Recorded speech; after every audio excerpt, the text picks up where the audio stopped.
Sure, everything is up and running because we are going to be changing things up for Friday. And I need to make sure that my settings are right. All right, we've got our encoding options. We are tagged with the correct game. And for those of you that can read the title of the stream, you will know that we're returning to Cloudpunk tonight. So let me get into the game and we'll explain what's going on. I'm really looking forward to this. But it wouldn't, I don't think it would hurt to explain what's going on. Uh-oh. Okay, here we go. All right, so proper introductions and disclaimers out of the way. I was given a key to Cloudpunk long time into its life. It was actually around the time that I was having a little bit of difficulty sort of finding the right balance in terms of developers who were still interested in sending a key for promotional purposes.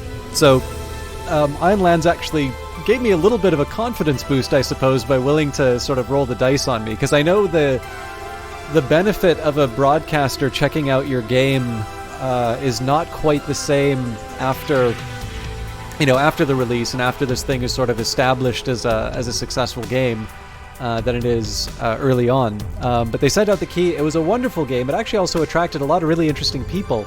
So it was fun to be able to share that game with everyone. I certainly really liked it. But of course, the disclosure still needs to be there, right? There's no rule that says that you have to play the game the whole way through, or even necessarily say anything nice about it. So I always like to think that sort of my revealed preferences are pretty clear as far as the game, the quality of the game is concerned.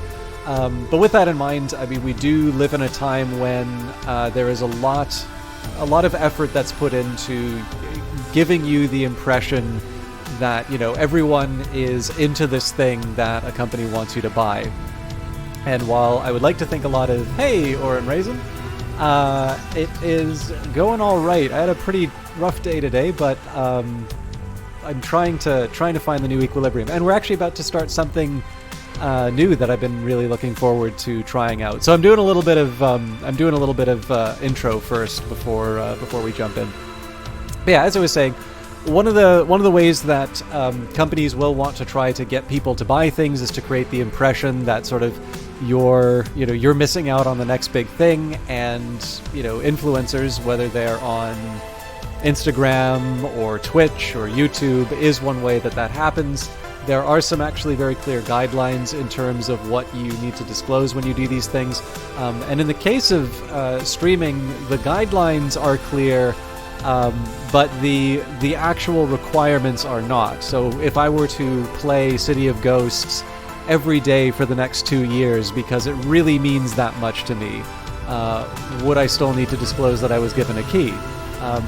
The letter of the rule seems to say yes, even though I have to imagine at a certain point the severity of the infraction is less. But with that in mind, I got a very nice email sort of asking, would you be interested in doing a City of Ghosts back when it was announced. There wasn't a release date for it, so I had to say yes. It would be sort of nice to know when it's coming out, though, so I can plan accordingly. And what that was. I'm sorry, I probably should have said that different. The email was sort of like, let me know when you have a date for it, not like let me know ahead of time so I can plan. And the understanding was that we don't have a date for it. We get that people are busy. It's not. At least my impression of the email. My apologies if I was mistaken. Was that, we're happy for you to stream the game. There is not this thing is not conditional on it being streamed on day one. Now, that said, this thing was released last month, and I was kind of hoping to have played it a little bit sooner than this, but Hollow Knight has definitely been sucking up a lot of time, and of course there's been a lot of really fun stuff to play. For instance, for those of you that like this voxel style, I'm sure you've already seen Industries of Titan, and that's been another one that I've really enjoyed going through. So I've been trying to find the balance, and all the time, whenever I've been talking about stuff I've been wanting to do, City of Ghosts has been really high up on that list. Now, Hollow Knight's not going away. I'm going to be playing that on my own time as I sort of get through some of the boss battles, because in the end I was thinking that sort of 3 or 4 hours of me struggling on the same boss would be, just kind of this... There seems to be some appetite for that, but maybe not the sort of thing... I didn't really feel like it was the sort of thing that I wanted to delay City of Ghosts for any further. So what I'm going to be doing is uploading some videos on Hollow Knight as I get them done. This was a really busy week, so I wasn't actually able to get Hollow Knight done. And then when I'm a little bit closer to making some progress inside of the game, we'll add that back to the rotation. Maybe it'll be Friday's game, maybe it'll be something else. But my understanding is that City of Ghosts is basically a sequel-length DLC to Cloudpunk. So I'm really excited to play it. Wanted to give you a little bit of background, and perhaps if there happens to be somebody at Ironlands watching, maybe the VOD or something, my apologies for being late in getting to this game, but it is certainly not for lack of interest, but rather circumstance. So it's been about 6 minutes. I'm going to have a quick sip of tea, again, Oren, I don't know if you ever played Cloudpunk. I don't actually have quite a read on what your style of game is. I know you like Apex, and I know that Cloudpunk is very much not like Apex, but this was definitely a fun little I guess cab game, and I really want to see what the follow-up is like.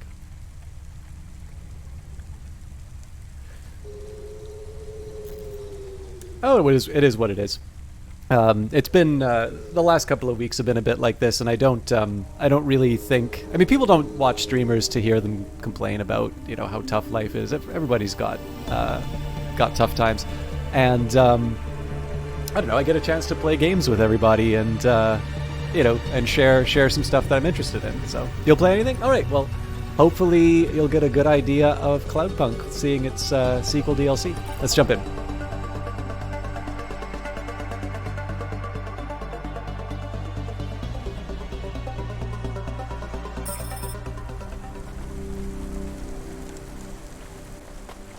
Ooh, I think we're playing a new character. I don't remember all the controls, but fortunately... Wait, aren't both of these third-person view? Zoom in to enter first-person view. Okay.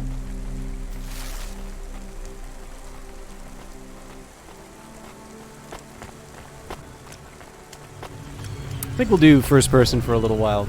Been loving survival games recently, though it's a new genre to you. Conan and Satisfactory have been fantastic. I really like Satisfactory. I had a tough time with Conan, but then that was also when it was in an earlier state, so I should probably give it a shot again.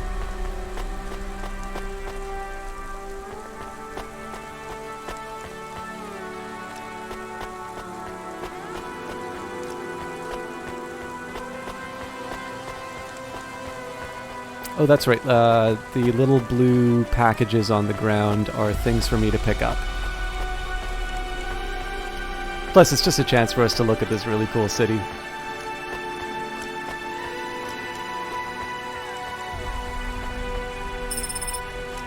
Plasteel parts.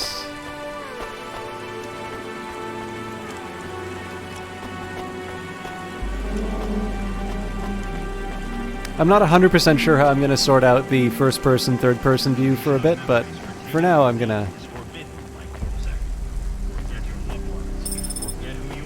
End magazine. An underground magazine, How to Hide Your ID Chip from CorpSec, the city's 10 best illegal raves. Neat. We've got the Book of Grudges. This battered black leather journal has some terrible handwriting, many coffee stains, and an indescribably musty odor. Inside, a list of names with some notes for each. In plasteel parts, rune plasteel can be melted down and reused. Maybe I can sell this to a vendor for some limbs.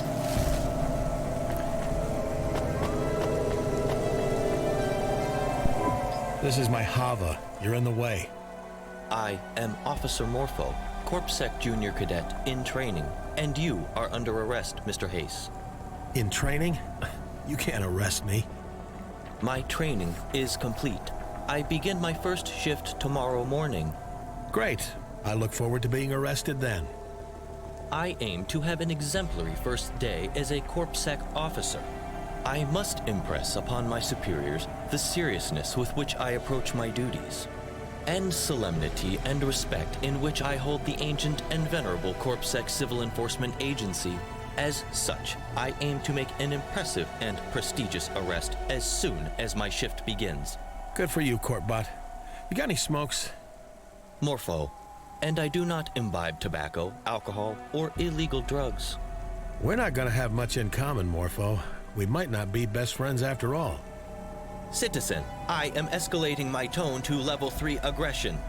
You will not be allowed to evade me, as I plan to arrest you at 9 a.m. tomorrow. Mr. Hayes, you are accused of... Come on, get in the Hava then. Excuse me? You can come with me. That keep you happy? Why, yes, that would be acceptable. But I do not understand. Let's go for a drink, Corpbot. I need to make a call, and it's not gonna be pretty. I need some liquid courage first. You're buying. Even though I have no desire to socialize with you, accompanying you would ensure you do not escape. And I do have some discretionary funds to aid in the investigation of high-profile criminals. That's the spirit.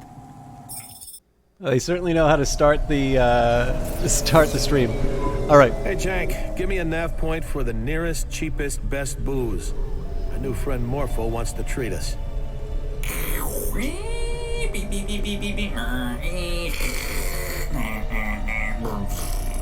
Your automata appears to be faulty.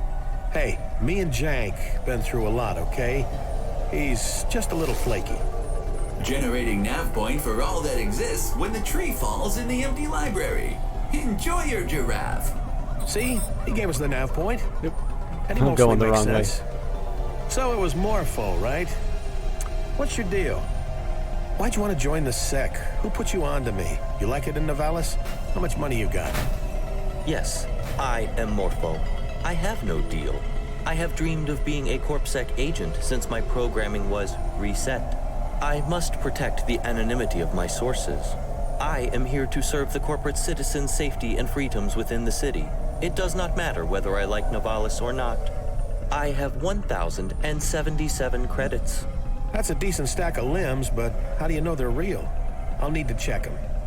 I assure you, they are legal tender. I'm a certified credit inspector. I have to evaluate their authenticity. Now.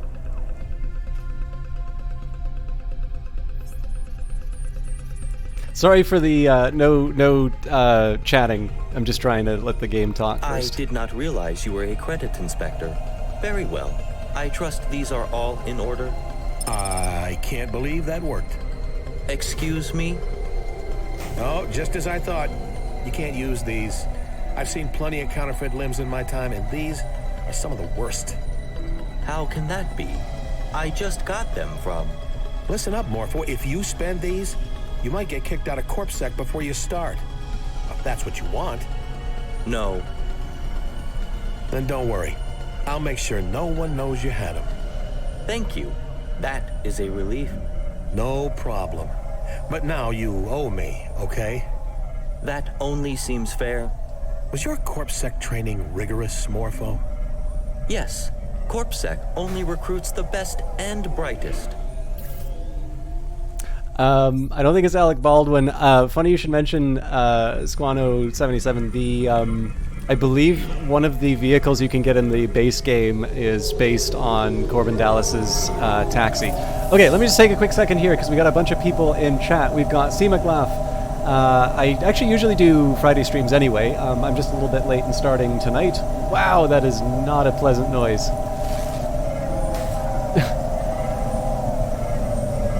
I'm going to give up every single one of those credits in the form of repairs in a little bit. Okay, let's hope that that doesn't sound as bad. So were you talking about, Oren, were you talking about the art style for Conan or for this game? I wasn't 100% sure on that. Squano can say you've now witnessed a System Talk stream, one in which I tend not to talk as much because there's a good story. By the way, I love how this story starts. There's definitely good writing in the Cloudpunk games, and I think that's everybody else. So thank you everybody for stopping by early.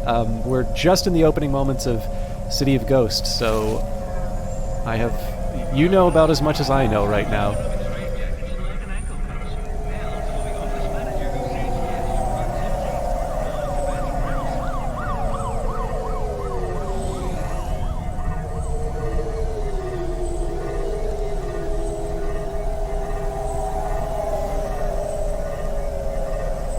Incidentally, may not be obvious, but first-person view, I believe, was implemented for driving as well. Although I don't remember. Oh yes, it's V. My driving doesn't improve in first-person mode, by the way. It just looks cool.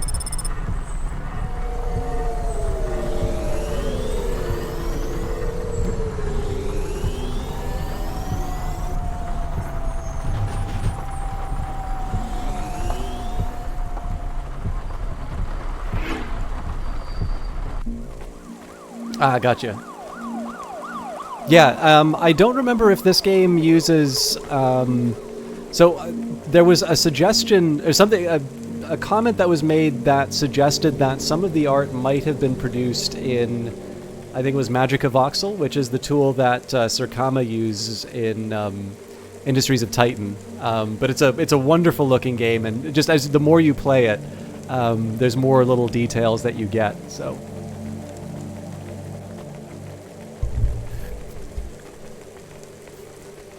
Was a side-scroller. Oh no, yeah, it's very much not a side-scroller. Okay.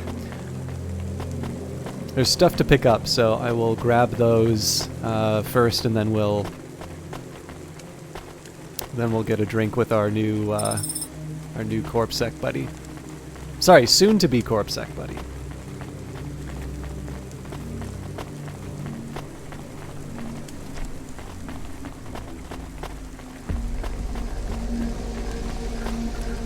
My favorite is just to look at the sky. It's not always like this. It depends on what part of the city you're in, but the sky is definitely something special. Okay, so there is some stuff we can pick up on the left-hand side of the map, but I don't really want to go all the way that way. Hey, I'm MorphTV. Yeah, I don't know if you played Cloudpunk itself. This is the City of Ghosts sort of... It's they call it a sequel-length DLC. So when you load up the game, you're given an option to play Cloudpunk or City of Ghosts. I don't know if we'll get a chance to see Rania, the main character from the first game, or not. We're pretty early in, but obviously the developer gave me a key to both this and the DLC, so I'm naturally predisposed to like the game. But I really enjoyed Cloudpunk, and it led to some interesting discussions a little bit later on. I think the writing's really strong. The art style is clearly a conversation topic. And then, is there a similar game that's a side-scroller? Yes, this is the City Ghosts DLC, Night Valiant. So I was. Every time I was referring to something that I think everybody would really like on stream when you were in there, this is what I was referring to, but I knew if I let the cat out of the bag, then everybody would be mad that I was doing Hollow Knight on Fridays. So there was a game that I'll be honest, I was a lot less impressed with this trailer than everybody else was, but there was a game called The Last Night, which was announced in an E3 a few years ago, and that game sort of vanished off the face of the earth. They are still working on it, and I believe the rights have been bought back from Raw Fury. There's a bunch of reasons why I actually think that there was the enthusiasm for that game was maybe a little bit overwrought, but I mean, there's plenty of good games to talk about, so why spend your time bad-mouthing other ones, especially ones that haven't been released. But that one was definitely going to be a side-scroller game, so that might have been the one that you were referring to. Or there may be a bunch of other sort of voxel-style side-scrollers that I haven't heard of. But that's the best one that I can... that's the best one that I could think of that you might be thinking of, Squano. Let's get some booze. Here's what we have in stock. Okay, I can get a small sushi plate, a small plate of sushi, sake inside out, sake nigiri. I have no idea how to pronounce any of this. Tekka nigiri, I like sushi, but tamako nigiri ikura served with artificial soy sauce or liquid sun. Liquor, when nothing else helps. Thanks, bud. Come again.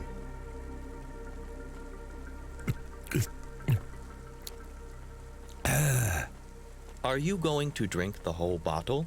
Is there a law against that, Murph? Cadet Morpho. And no, but I do not recommend it. Why do you care?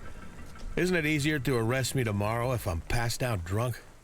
It is impossible to arrest someone who has choked to death on their own vomit. Well, then it's great that you're here to make sure I don't do that. You know what you are, Morpho? A corpsec cadet. A narc. A stooge. A traitor to your social class. And a big fun vacuum. But don't worry. One night with me, and you'll never be the same. If I am a fun vacuum, what are you? I'm the straw that stirs the drink. Now be quiet for a minute while I make this call. To whom? Hey, it's me, Hayes. I want my old job back. I want to come back to Cloudpunk.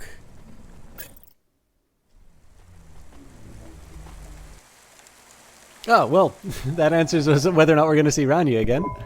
I wonder what she dreams about. You told her she could come with you, If she could stay awake. but you knew she would get sleepy. I did, Camus. It was a long day. But a good one, even if we didn't go to the park. There just aren't that many parks in Novalis, Camus. Not in Midtown, anyway. I understand. I am excited to get back to work. Sorry, Camus. It's just me tonight. I kind of want some time alone. Is that okay? Yes, You'll be fine. I'll be back before you know it. yes. See you later, Camus. So I wonder if the apartment, I don't remember exactly the state of the apartment when we finished the game. I seem to remember we had a console. So I was wondering if the apartment, the apartment's always going to be like this, or if they sort of import the apartment that you had from playing the base game. But obviously, it's super good looking game.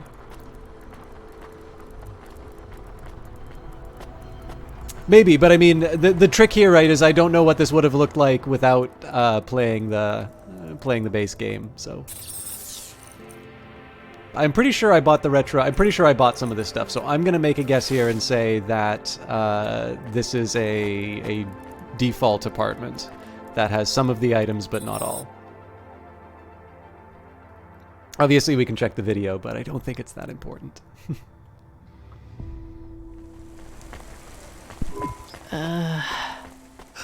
Did you call? You know I didn't. What if I came along?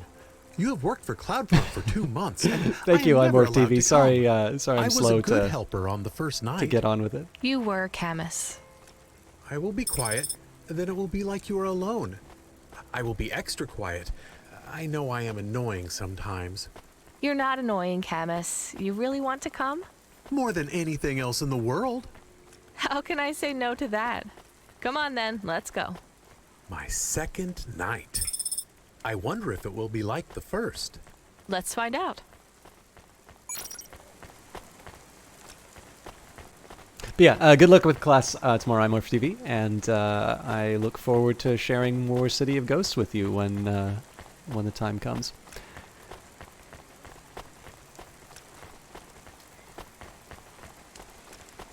But yeah, suffice to say, I'm sufficiently interested in this new character for sure. Like I said, that's quite the intro that they gave us. Let's hope this old hovel will make it through another night. We should try to hit less than 127 people tonight. I am so tired. Is it acceptable to start work with a coffee break? Hey, wait, I didn't hit that many people. This is true. I stopped counting. Ha, ha. Let's just try to get through tonight without killing anyone else or each other. Do you think about what happened on your first night with Control and Cora? Yes, I'm really trying not to, though. Okay.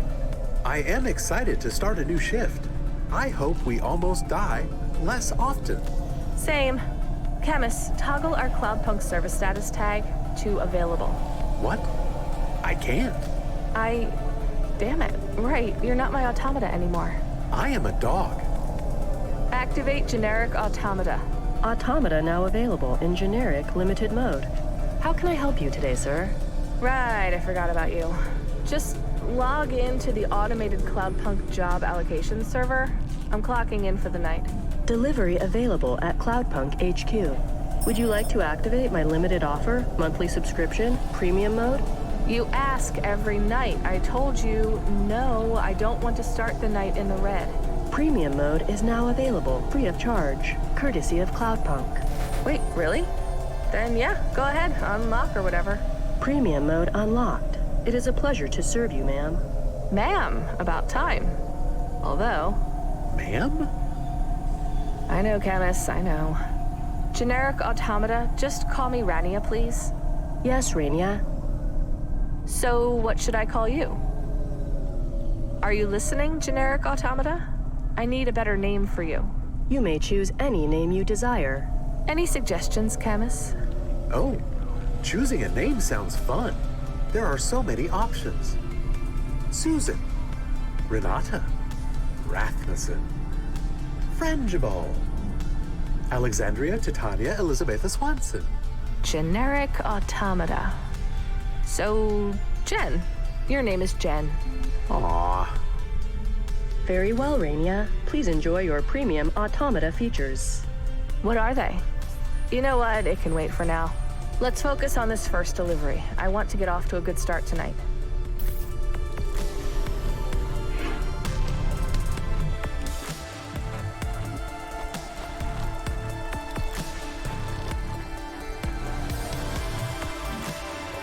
So my driving hasn't improved, but my familiarity with the city might be better. I also want to take a chance to talk to some of these folks. So, Timson. Hey, Missy. You're one of those Cloudpunks, right? No idea what you're If talking I about. was, I wouldn't tell you. I saw your Hova. Real junker. I could help you out. I can't afford to buy a new Hava, obviously. Fair enough. My boss is gonna give you a call anyway. Just a heads up. Okay, whatever. Obviously, if anybody has any questions about... RANIA, you have an incoming call from a Mr. Sanjoy Han. I recognize that name. The famous Hova thief. I don't think so, Camus. Why would someone famous be calling us? And how do you get famous for stealing Havas? By stealing a lot of them. Should I reject the call, RANIA? At least it's not Corpsec. Put him through, I guess. Good day. Hello? My associate Timson found you while out shopping for Hova parts. You must be wondering if this is the real Sanjoy Han. Wonder no more. It is.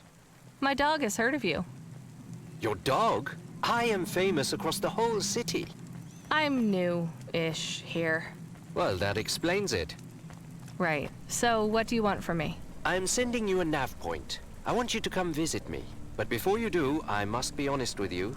Now, this can go two ways. Usually, the citizens of Nivalis are excited when they learn they can be part of my grand plan. Does your grand plan include stealing my old Hava? It did. Wait a second, you stole my Hava? Not personally, but I do have it here at the Cove. You almost kidnapped my dog. Oh no, ma'am. I am very sorry. I would not do that to you. You must think me vile. He might be the real Sanjoy. The real Sanjoy is said to be very aggravating, and I am angry at him. Me too. Allow me to make it up to you. Fly to the Cove and I will cover the cost of this inconvenience. Sure, I'll be right there.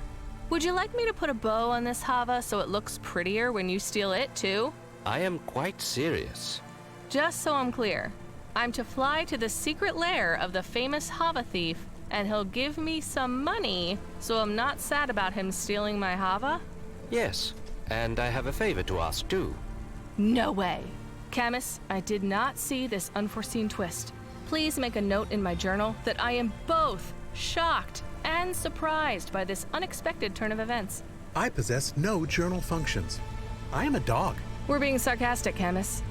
I see. Sanjoy, we will definitely come and help you as quickly as we can. Is this correct sarcasm? Works for me, Camus. If you do come, you will not be disappointed. You have no commitment to help me. Just fly nearby the Cove.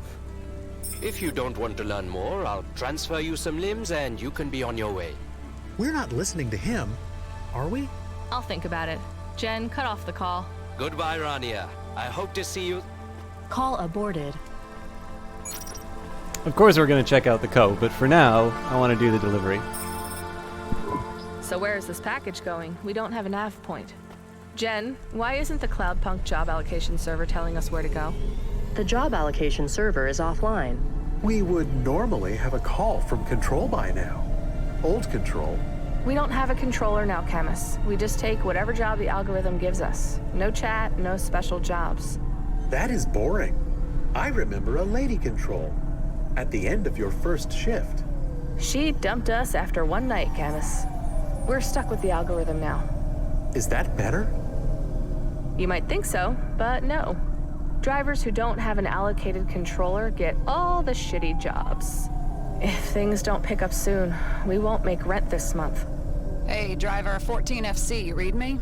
Or, you prefer RANIA, right? Who is that? We're in luck, RANIA. The job allocation server's down for maintenance, and I snap you up. I'm your new controller. I think we're gonna make a great team. Oh, me too. Nice to meet you. So, where am I going, Control? The Marrow. Setting a nav point now. On my way. I was just saying how I didn't have a controller. Well, you have one now. And I have to ask you some questions, Rania. That okay? What kind? There have been some issues with our driver database. We seem to have lost all your records. That's why you were ranked so low and didn't have a controller. I looked into it, though, and you have a high commendation rating, and your delivery stats are good. How are my customer reviews? Exemplary. You're fast, Rania. Your scores are high, but they could be higher. Right. After my first night, I try not to go too fast. Take fewer risks.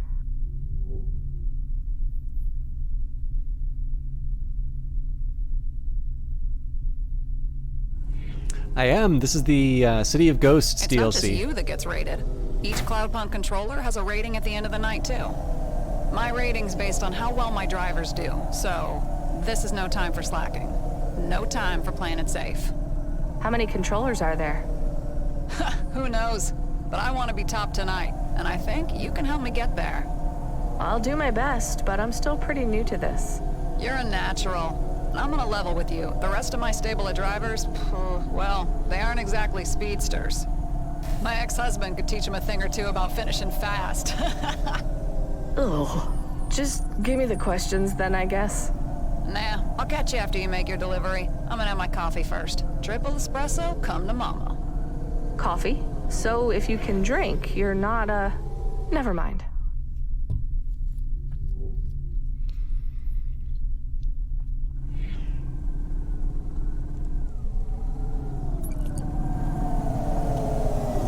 Oh no! Okay, good. We didn't get hit.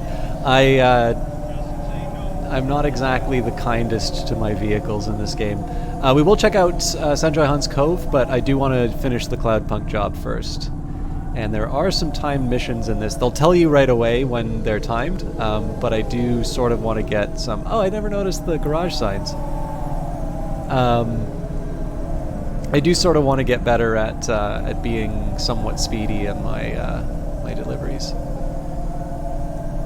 I'm trying to see if there's a natural point for me to break out here, or if I just fly through the wall.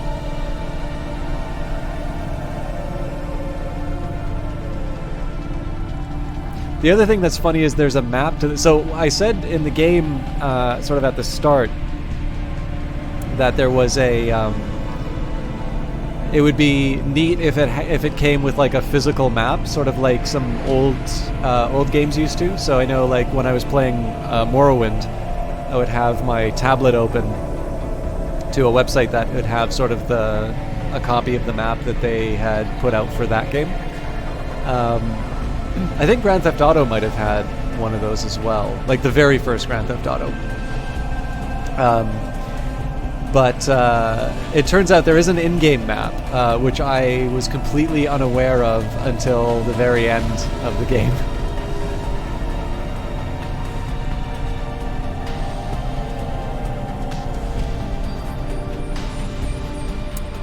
Alright, so I gotta find a parking spot.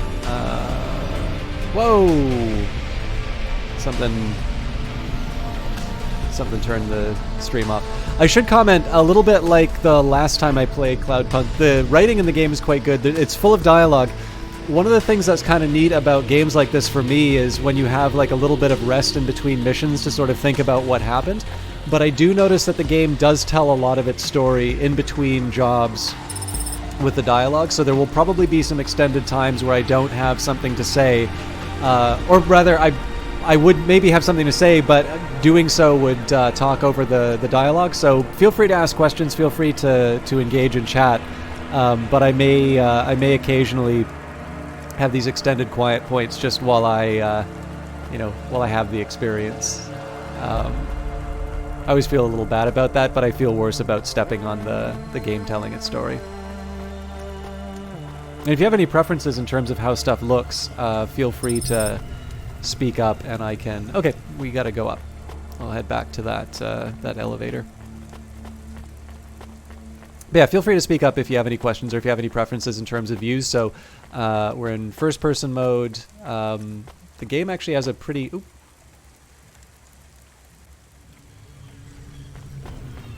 Oh, you know what? This, come to think of it, Squano, or Esquano77, this might be what you're referring to when it comes to a side-scroller game. There is... So, assuming you're still here, there is this angle, which... Like, I guess the biggest thing for me is that I know in terms of side-scrollers, you tend not to be able to go... well, you sort of can. Like, in, I guess, some of the Mario games, like, you'd have, like, 2 planes. But I was just thinking about it, like, that might have been the thing that you were referring to. I felt... It took me a super long time to remember that, but...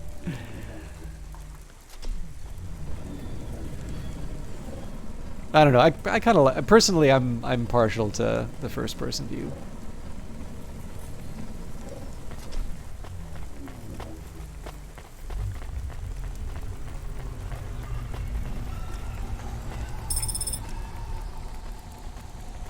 Looked like it was a 2D game, but honestly, didn't look at it for more than 2 seconds. Oh, fair enough. Wait a minute, I can't remember what these gold... I've actually passed by one of those gold, almost medallion-looking things. I think that's actually something for me to pick up. Oh, nope, they're hollow cash. Never mind.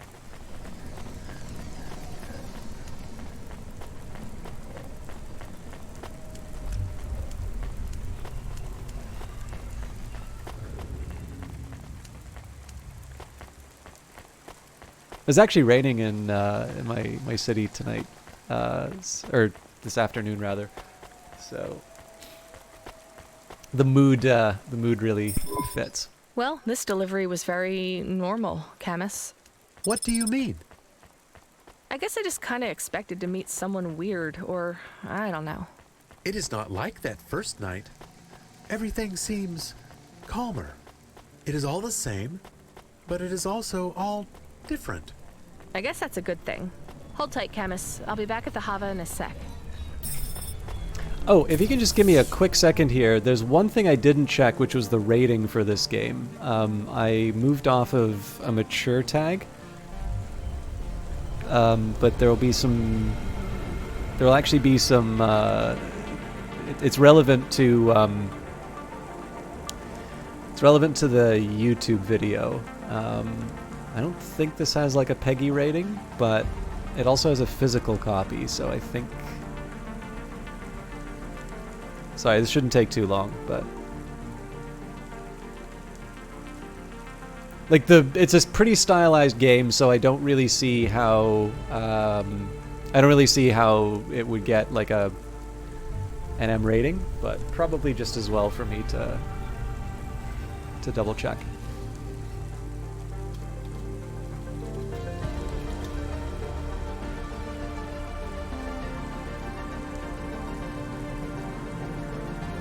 +16, cool.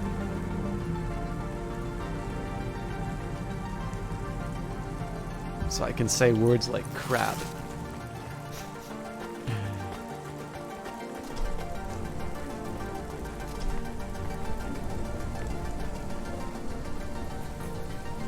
Can we see the operator from here?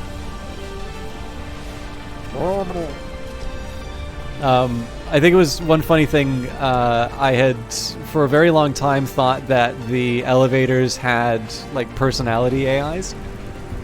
It does turn out that, it was revealed later on in the stream. Okay, when I say revealed later on, as in I noticed in the stream, not that this is a thing that the game points out.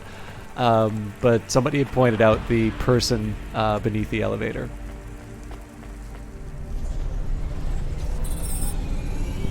Hey, RANIA. No personal history, high ratings, and a clean record. I was just thinking, you must have family in CorpSec. Hell no. So what's your story then? Is that the first question? Nope, that's friendly conversation.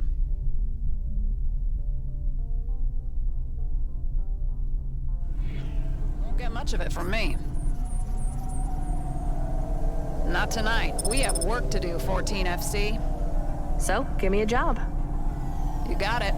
Meadow Market. There's a package waiting. It's real close. I'm planning optimal routes for you tonight, RANIA. No more low-status jobs from the automated algorithm for you. All jobs are hand-picked, urgent, and pay well. Unlike previous controllers, I want us to be the best. Okay. Questions later, then? Nope, we're maximizing our time here. Questions as you go, as long as you can run and talk at the same time. Let's find out. When you find the package, just grab it and keep going. Full name? RANIA. Full name. We don't have full names back home. I'm just RANIA from Era. And Ara is? Was my mother. Family? None. Dependents? None. Education? None that would be recognized in Nivalis. Sexuality? None of your business. We just need to put something on the form. Do we? I'll just put, still deciding. Don't bother. How many more questions? Marital status? Married to a prince, heir to the throne. I'll put single. Financial status? One missed rent payment away from destitution. Insurance status? What do you think? No insurance, maximum risk. Political affiliations? Neo-anarchist, anti-capitalist activist. What? At least I want to two play of the those other guy. words could get you arrested. Centrist. Just like everyone else. Everyone that's not in a CorpSec re-education program. You know, I thought you'd be smart enough to keep your politics to yourself. Yeah, well, the last 2 months living in Nivalis have been a bit of an eye-opener. Want to tell me about it? Nope. We almost done? Last couple. Any day jobs? Well... Out with it. I play flute. I mean, I might play again, I guess. I'll put no. Last question, ambitions. Other than smash the system? Are you gonna steal my job? Or try to get signed up by Curzona?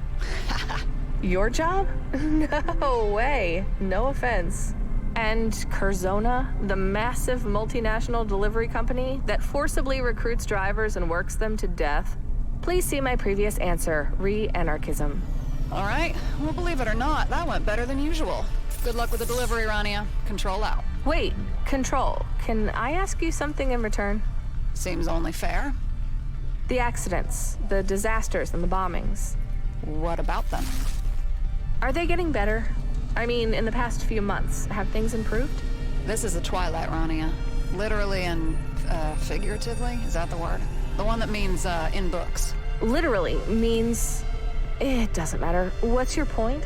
Nivalis is a city on the precipice, on the verge of blinking out. Some days are better, some days worse. But eventually, the whole thing is gonna slide into the ocean. The city lights will be swallowed by the waves, or swallowed by something worse. There's a beast under there, and it is hungry. It's waiting for the day when we slip into its maw, and that day's been coming for a long time now. I might be dead before it happens, or it might happen tonight. But there's no point worrying about something you can't change. I didn't peg you as one of those doomsday cultists, Control. What if we can save it? I'm no cultist, RANIA, but the end of the world seems more likely than someone saving it. Everyone seems so gloomy. No one thinks anything will ever get better. What if something changed already, for the better? Cora knows. You're an optimist, all right, RANIA. I've been called a lot of things before, but never that. Well, listen up, wide-eyed country girl. There have been 17 major disasters since we started this conversation. Well, shit. Let me finish. 17, which is way below average, so you never know. Now, less navel-gazing and more work, please. You're on the clock, 14FC. Come on, control out. I really like being able to see some of these buildings from on high. There's nothing here. Can you do a scan? If I was not a dog, I would definitely do a scan for you. Shit, sorry, Camus. I keep doing that. Jen, can you scan for... Yes, RANIA. Secret passage to the lair of the world's most famous thief? No secret passages to the lair of the world's most dangerous thief detected. I feel like she's getting sassy, Camus. It's not just my imagination, right? I swear, Jen is getting... Message incoming from Sanjoy Han. Put him through. RANIA, I'm so glad you came. You are about to enter the most sought-after secret lair in all of Nivalis. Prepare yourself. Welcome to the Cove! Did you know there were secret lairs in Nivalis? I am excited to learn about the secret lairs. This is the most sought-after secret lair? Have you been to any of the other sought-after secret lairs? No, Camus. I've never seen anything like this. Something tells me that that conversation triggered during the other chat that we were having, so we probably have to go back to the... Another thing that's kind of neat about this, which I noticed while playing, is when you are not on the proper roadways. Oh, there we go.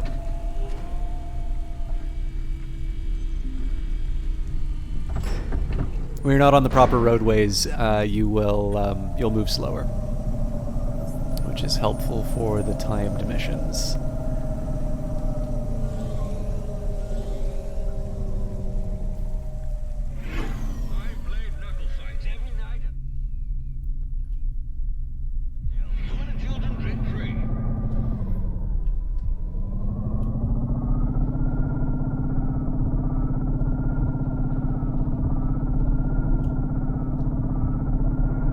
So I was wondering a little bit with this other character. I don't know how many of you have read a book called The Diamond Age, but it's by Neil Stephenson, who is probably best known for writing a cyberpunk book called Snow Crash.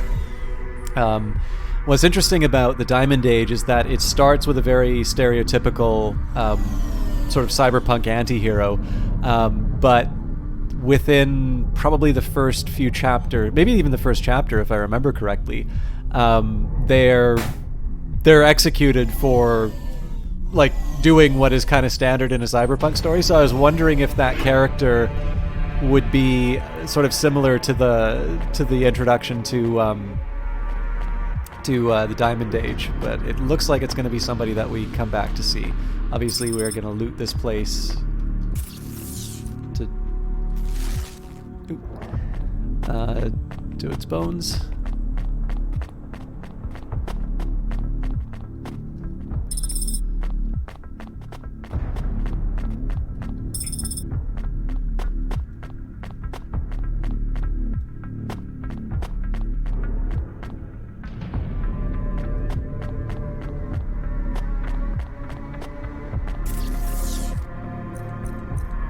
I don't think I'm quite ready to buy upgrades yet.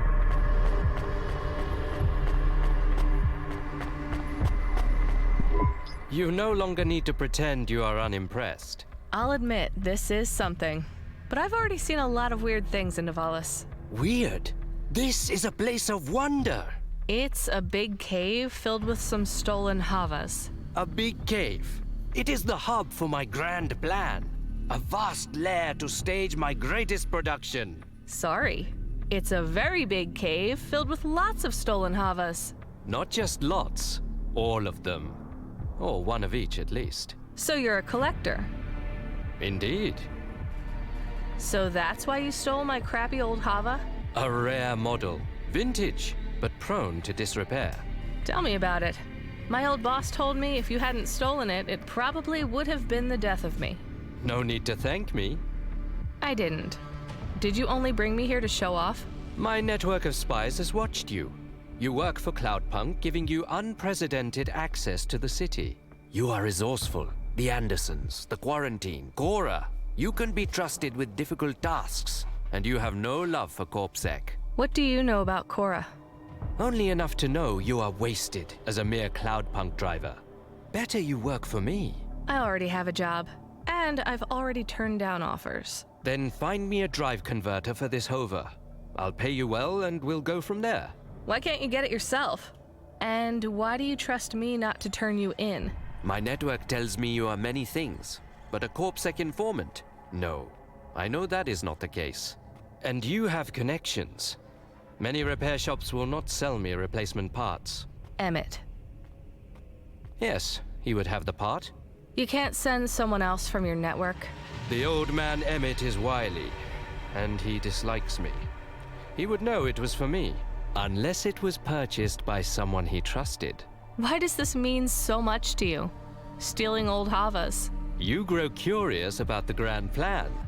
Complete this task and I will tell you more. I'll think about it. I think I'll probably do the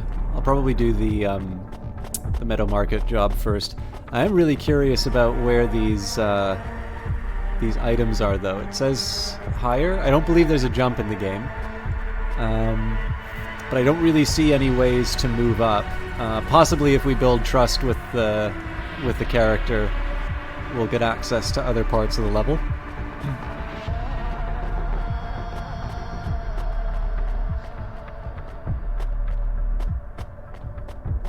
If nothing else, it just gives me a chance to wander around the level and look at all the pretty colors.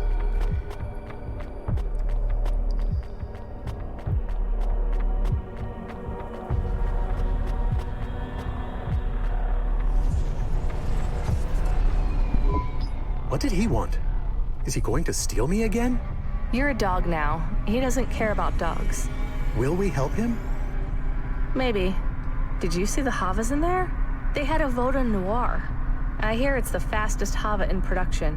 Outside the racer models they have at the flats. I think you should be careful. He is a criminal. What's a criminal, Camus? Someone who breaks laws. What's a criminal when all the laws are immoral? The law about not stealing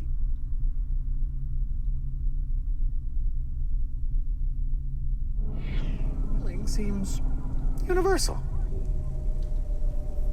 For a cute dog, you sure can be a big pile of no fun sometimes. A fun You said vacuum, I am cute. if you will. Alright. Meadow Market it is. I will stop by Emmett, but probably as part of my other duties.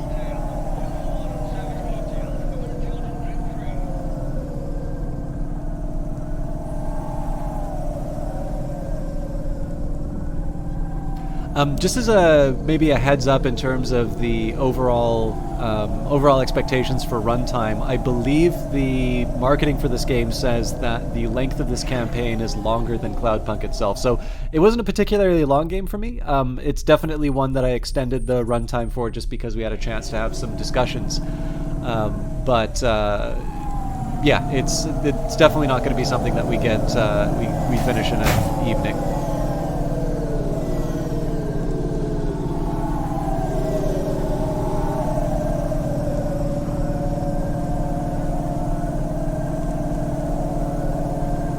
Hey, Static Saturn, how you doing? This is a chance for me to get all my shoutouts in, but let me just take a quick second here and get to a location. Tell you what, I'll do the descriptions. Oh, I was really hoping I'd do the... Okay. The drive connector's closer, so I suppose I'll go get that now.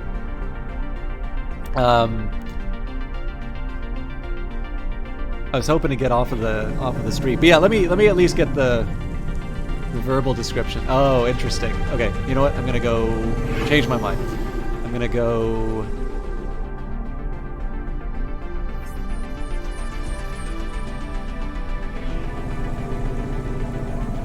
I was just thinking maybe it's if there was something that let me know whether or not the quest that I'm doing is on the map. I think both the characters I played have reduced my vehicle strength to halfway within the first mission. Anyways, We have a couple of streamers to mention in here, Night Valian and Static Saturn. Actually, I don't know if Warren streams as well, but Static Saturn actually got a chance to watch her stream yesterday. Well, more than just yesterday, but yesterday I got to be particularly irritating. And there's a few names inside a chat who are sort of here from Static Saturn. I found her through Brian on the Rocks, who is a friend of mine from Vancouver. And she's been doing a really good job with her channel lately. Just recently got affiliate, has been sort of reaching out and getting to know a bunch of new streamers in addition to putting on some good shows herself. Actually, now that I'm on the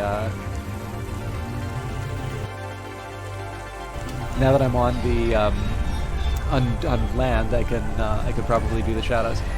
So Static Saturn's been doing a little bit of everything lately. I first found her streaming Apex Legends with Brian on the Rocks, but she'll do Rainbow Six Siege. There's been Ratchet and Clank. Is it A Rift in Time? But actually, Ratchet and Clank is a very impressive looking game. I've never really been much of a console gamer, and I currently play I've just my first console has been an Xbox, so I don't get to play any of these fancy PlayStation exclusives. Rift Apart. But yeah, needless to say, Static Saturn is very much a variety streamer. Incredibly nice personality. Very interactive in terms of chat, and also tends to stream a little bit later. So somebody who's usually a good hosting option for me. I tend to notice in terms of Canadian distribution, I'm in sort of the most advanced time zone. Then Static, then Brian on the Rocks. So as you go through that trio, you start getting into regions which will probably be streaming a little bit later if you are based in my time zone. And I actually had the pleasure of joining Static and Esquano and Oren, as well as Brian on the Rocks, in a... what was it called? It's basically like telephone for drawing. It's a little bit like a Jackbox game, but I actually think is better done. And they are all reasonably good artists, as well as have a wonderful sense of humor. So I was up very late. Gartic Phone, thank you. But had a jolly good time seeing the madness that coming out of their brains. So all of them are definitely people worth checking out. On top of that, not to be outdone, we've got Night Valian, who is a Brazilian streamer, soft-spoken, but very enjoyable streamer himself. I kind of think you've been kind of going through a lot of your Game Pass stuff lately. So I believe he is on to another Yakuza game, but I actually originally found Night Valian through streaming Pitfox Games' Lucifer Within Us.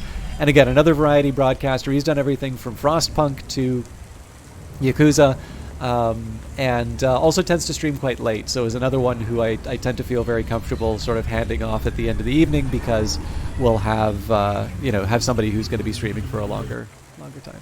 Reasonably good artist. I don't know about that one. It's better than mine. Anyways, a couple of really good streamers to check out when you have some spare time. Or perhaps they'll be going live while I'm broadcasting, and then you'll just have a better option. All right, let's go back to our pickup in Meadow Market. By the way, I don't know how many narrative games you play, Static Saturn, but I feel like Cloudpunk is something that you may enjoy. Well, there you go. I've got half an hour to impress all of you. Cyberpunk ripoff, yeah. I mean, they didn't rip off the bugs, really.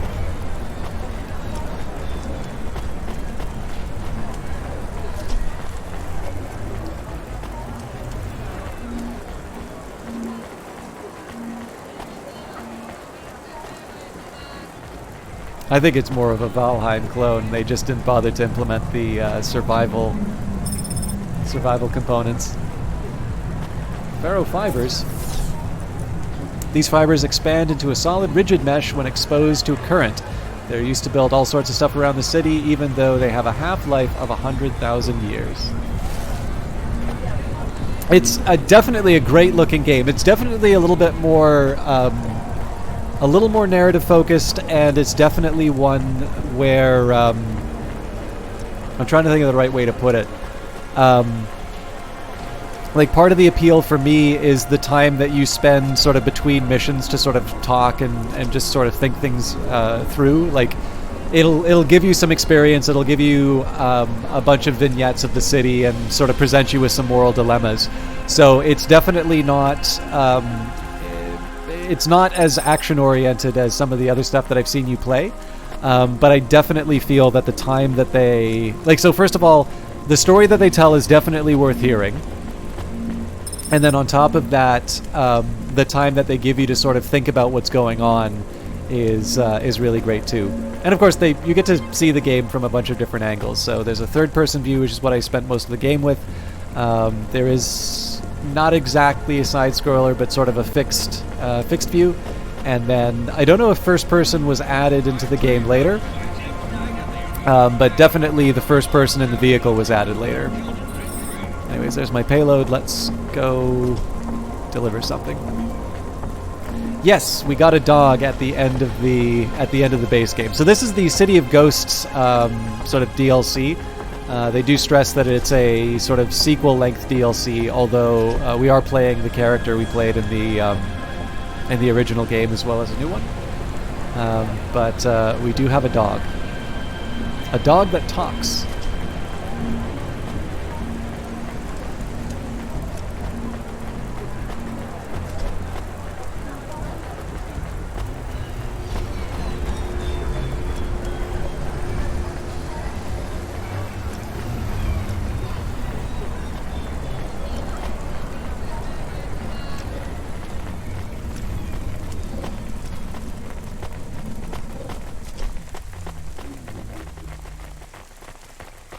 Hey, Sean LeBlanc, how you doing? Did you ever watch me play Cloudpunk? I can't remember if you were here for this. And for those of you that do not know Sean, let me just take a quick second here, because as soon as I get in my vehicle, I'm going to have less of a chance to... I'm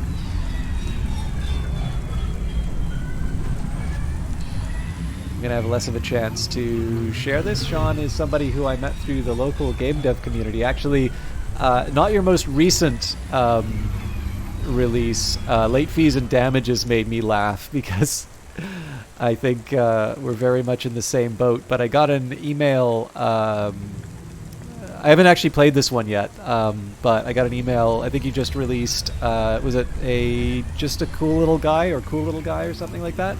Anyways, Sean is a prolific game developer. Does little games on his itch site, and I highly recommend that you can. Highly recommend you all check out his stuff. There's a lot of it, so everything may not appeal to you, but if you spend enough time on there, you're almost certainly going to find something that you like. The library one, yeah, it definitely made me smile. You know what? Let's take a shortcut.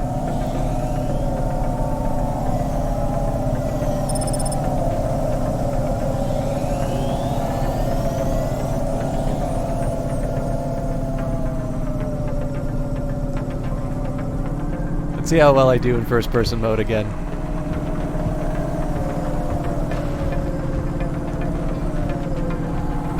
Ain't no disasters yet.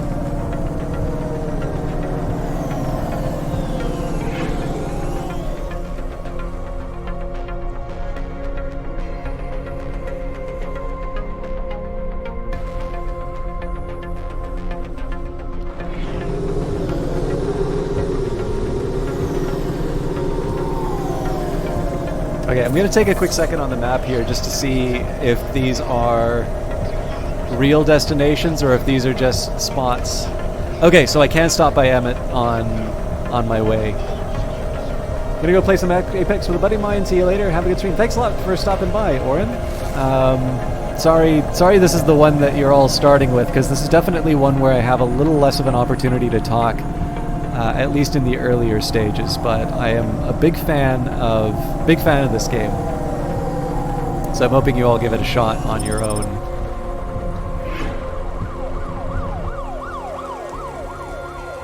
All right, before we talk with with Emmett, let's pick up some goodies. Hey, on on the run, RANIA? Right. Emmett, how are you? Well, I just got a case of beers and a carburetor for a Model 5, so I'm all set for the night. No sleep for me. What can I get you? Clean up on your sump? No, I need a drive converter. Again? I got no message from Cloudpunk this time. This one's a personal favor. It's for my old Hava. That old Scara junker? Why? It's a fix-up project. Hey, that's great. You want to bring it over and we can open a few cans? Well, I can show you what I know. Could be fun, right? I'd like to try by myself, if that's okay. Sure. Yeah, it was just an idea. Hey, I'd love to come back to you after I take a shot myself. Call it a rain check? Yeah, that would be great. Anyway, I've got a drive converter here. I'm paying you this time. No way! I can't be a gatekeeper for a budding young mechanic. Please, it's on me. That's really kind, Emmett. You just come back to me afterwards and show me your work, RANIA. I want to see some greasy hands, you hear? Sure thing. I should feel bad. Let's do the repair. See, the tricky part for me is to decide whether or not I want to do this investment now, or if I'm going to be getting a better car. I guess if I get a better car later, it all just crosses along. So, refocus waste stream from the Hova drive core to lateral repulsor, double tap strafing keys to activate an evasive maneuver. Oh man, I think that's new. Speed booster reduced the vapor in the drive shaft so fast that with Orgon, the Orgon instantly vaporizes. Use E to activate while driving. Vertical repulsor, these souped up repulsors with ceramic coils have almost no drag for quicker ascents. That I'm probably going to take. That is awesome. We'll Yes, please. Get these. I'll keep above 1,000 for now.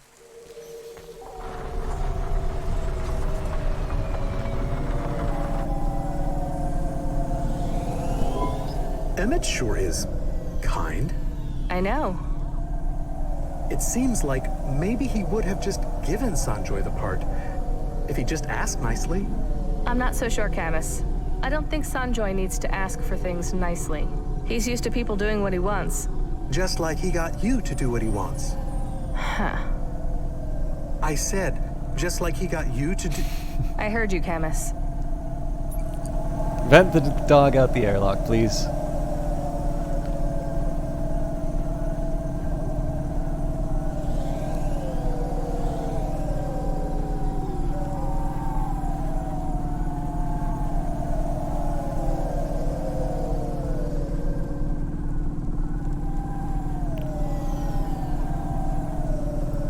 I actually have a feeling you'll probably like the dog Camus has a bit of an arc in the first game. I think you'll, if you do ever wind up playing this static, I think it'll probably be one that you appreciate. Damn it!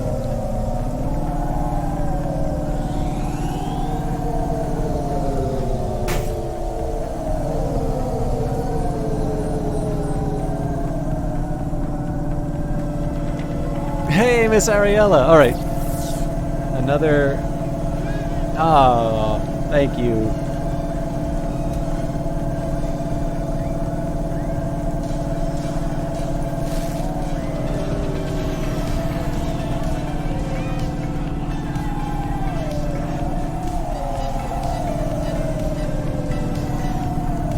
So I don't always get a chance to talk about Miss Ariella except when Olaf is in the chat. Well, okay, Olaf's actually frequently in the chat, so I get to talk about Miss Ariella when she isn't in the chat.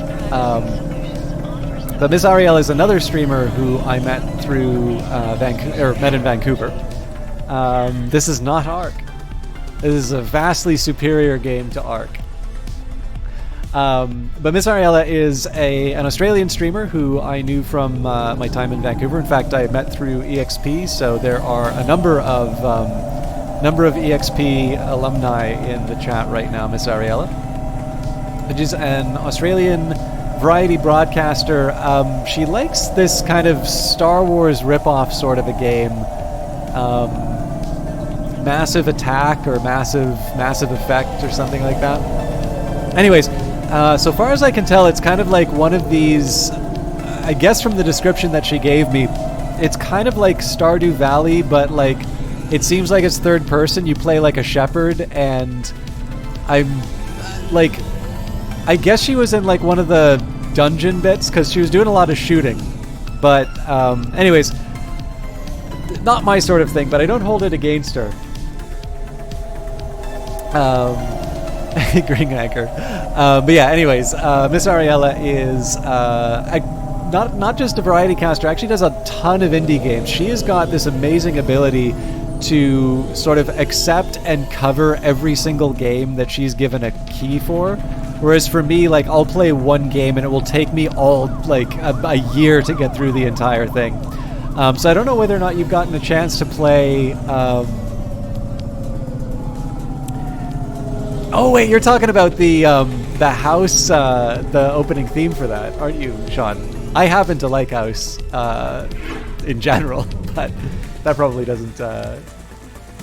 doesn't surprise anything. Anyways, in addition to Miss Ariella, much like Static Saturn and pretty much everybody else who's a broadcaster here, tolerating my extremely unique approach to being a active participant in chat.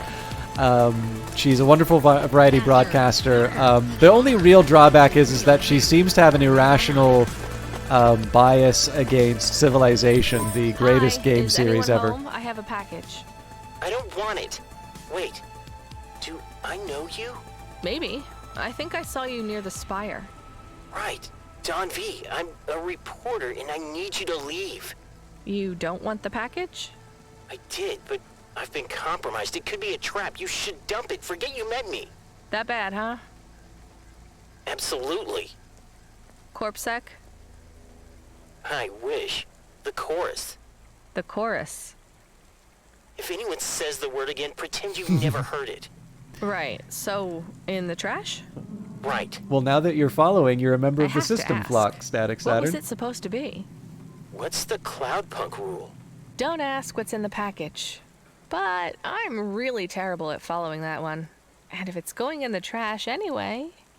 It's documents revealing the true identities of chorus members in Nivalis. But I'm exposed. They know I'm onto them. The information could be compromised, or it could be a trap. Or you might just be carrying a bomb.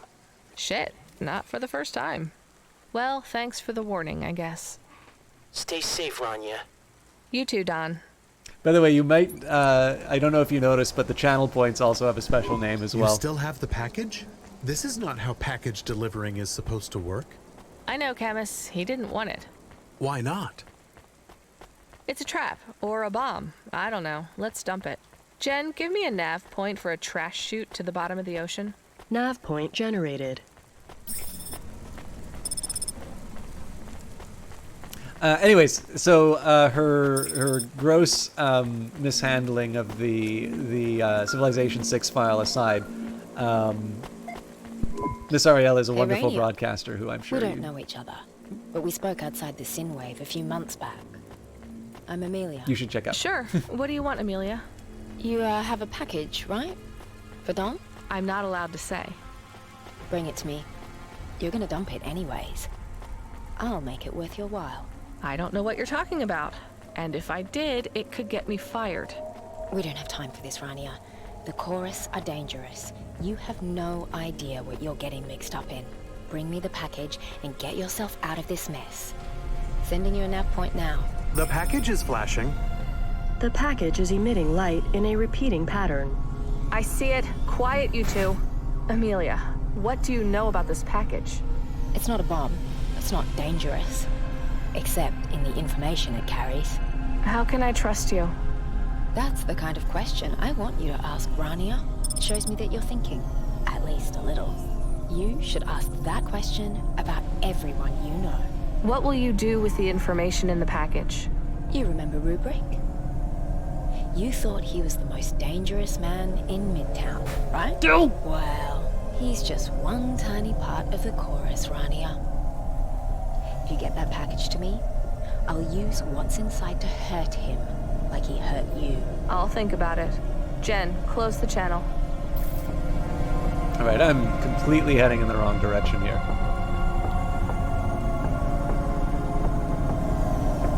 Oh, the other thing I should mention, Amelia seems nice. Will we take her the package? What do you think, Camus? I'm sure it could get me fired. We could ask Control. Control only cares about how fast we make deliveries, and asking her could make things more complicated. I think we should take it to Amelia, but it is your choice. At least the flashing has stopped. It was giving me a sore head. Let's just get rid of it fast.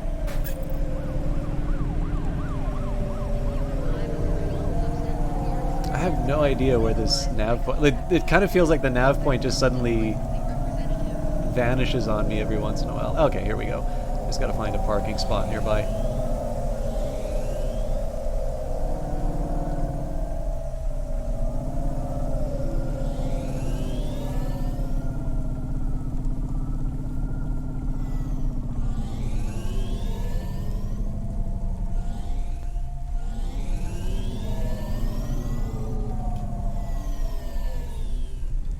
Park! See, I don't quite get the whole you could get fired thing here. Just simply because, like, if I throw it to the bottom of the ocean, is it really all that different?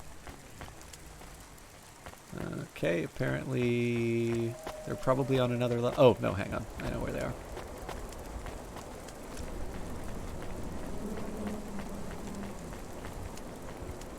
I think they added the graffiti. I don't remember the graffiti as much in the original game. I think that's a new addition. I'm also trying to remember the pills. I believe the pill is a marker for a drug dealer, not an item you can pick up on your own. Hello, 1 drugs, please. Okay, maybe not.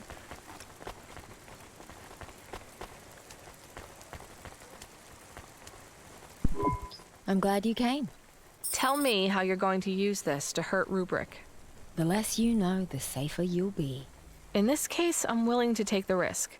On your head. Rubric is a node for the chorus. That means he's a low-level member. But he does their bidding. What about his boss, Lomo? Lomo isn't his boss. Not really. If push came to shove, Rubric could snap his fingers and Lomo would be replaced by some other mobster. And you? I was displaced by Rubric. The chorus places members in specific positions within society. They needed a member of the criminal underworld. They have hands on all the levers of power. Why are you scowling at me?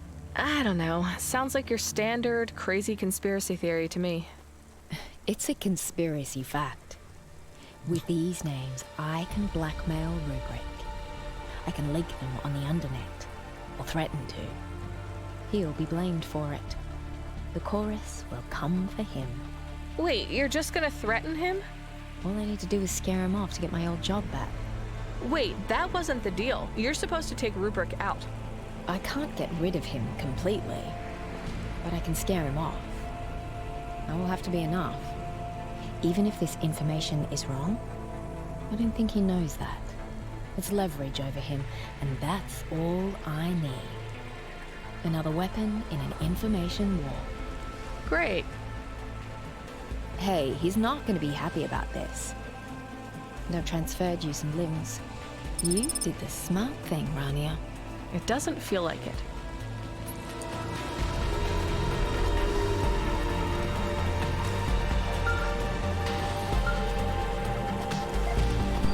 Rania, you just got a job in. High risk, low pay, need someone fast and reckless. It's got your name all over it. Great, what's the job? You heard of a guy called the Phase Runner? Nope.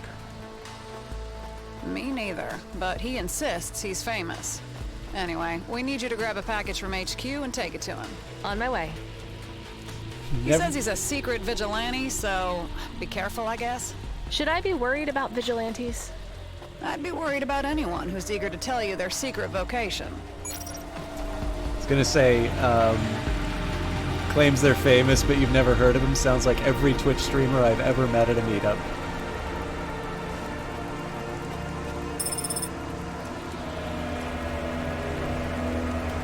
Alright, I really hate that I'm checking this map as often as I am, but it's a wonderful thing to have an idea as to whether or not something's in the region you're in. So let's, I think I'm happy enough to follow through on the, I'm happy enough to follow through on the Cloudpunk job first.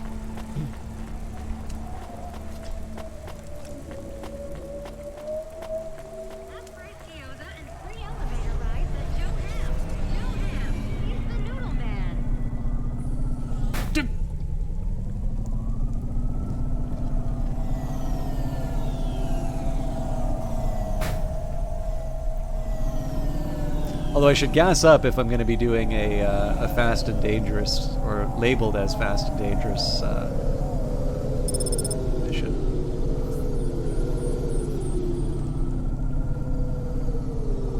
I feel like the soundtrack doesn't swell up as often in this one. There's been a few more periods of sort of extended quiet, which I don't necessarily mind. Like it's nice to be left with your thoughts every once in a while. Or maybe I just remember there being a lot more music. I should mention that so there's there were a couple of other bits of news that came out about this game. So I think when City of Ghosts was released, Nivalis, I think it's like business sim, if I'm not mistaken. I should maybe double check this, but there is a game called Nivalis which is coming out fairly soon. I guess you don't park here, you just have to drive.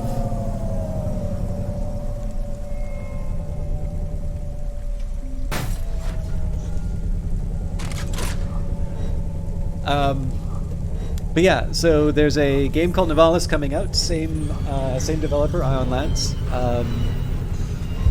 And then there is a standalone soundtrack for City of Ghosts, the game that I'm currently playing here, or DLC that I'm currently playing here.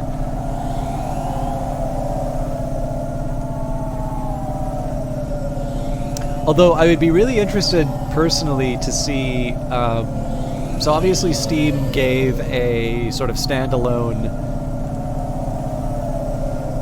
they've had standalone soundtracks for a while. I will confess, I'm a little curious what the take-up for those are. Because I can sort of, I can understand getting a movie score, for sure. Generally being able to, well, yeah, I guess it's the same. It probably would be the same as someone saying, it's like, why would you get the movie score if you don't want the, or if you aren't seeing it with a movie. So I can see that maybe people would want it on its own. But I'm curious how many people who don't own the game wind up picking up the soundtrack for something. I'm just gonna get on the highway.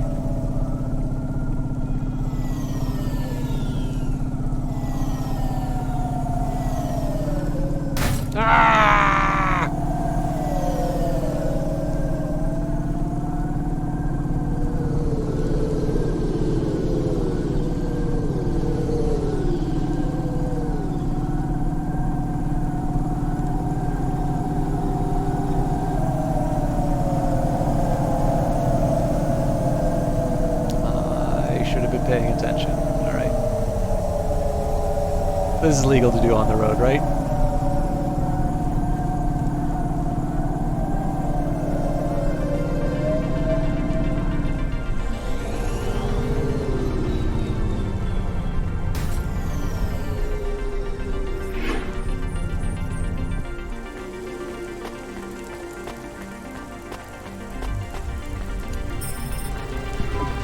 We have an incoming call from the current client. Put him through, I guess. Is this the Cloudpunk? I need you here now. It's time to take down Razlo for good. I'm the Cloudpunk delivery driver. Who is Razlo? This game is over. We're here to end this, Cloudpunk. I need to know you have my back one last time. I have your package, and I'm on my way. Is that good enough? You have the Mark III Eviscerator pistol? Load it for me. Incendiary slugs. I'll need it to stop these hunter slayers. I just have a package, and I'm not supposed to open it. And if it's a gun, I'm definitely not opening it. Not a gun. It's a lethal urban pacification device utilizing a ballistic conflict resolution system. Well, I'm not loading that either. I'll be there in a minute. Jen, cut comm. This sounds dangerous. What is a Razlo? What are hunter slayers? Hunter slayers sound bad. They do, Camus. Let's just do our job. Get in, deliver the package, get out.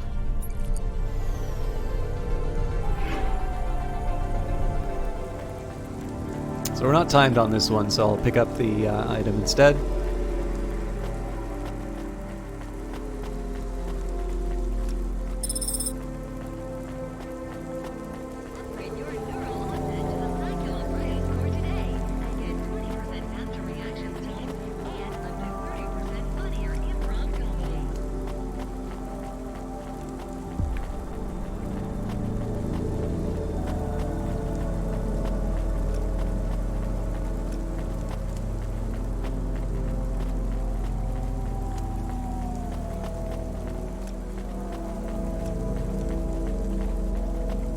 That doesn't look good.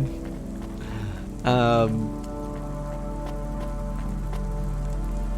guess if any of you secretly wanted to meet Rorschach from Watchmen, your time has come. He's not here. Should we call Control? Maybe, or we could just message this phase runner guy. I'm coming back to the Hava anyway. What did you find? Looks like there was a fight. Or maybe just someone with a rifle messing around hurt themselves. It's not dangerous? Not anymore. Jen, can you put me in contact with the phase runner? Calling. Call. Our back is up against the wall, Cloudpunk. I took out the gangers at Midtown. I beat them to death with a lead pipe. I need my eviscerator if I'm going to make it through this night. Where are you now? Sitting in nav point. Move fast. We're almost at the core of this rotten cadaver. Time to cut out the heart. Right. On my way. The phase runner sounds like he is in trouble. And maybe he doesn't understand who you are? I know, Camus. We're just delivering a package, though. If the job seems dicey, we can bail. Cloudpunk, you there? I'm heading downtown on a quadrocycle, but Razlo has sent mecha tanks after me. I'm changing our rendezvous point. This is the end game. What? Fine, just send me the new nav point.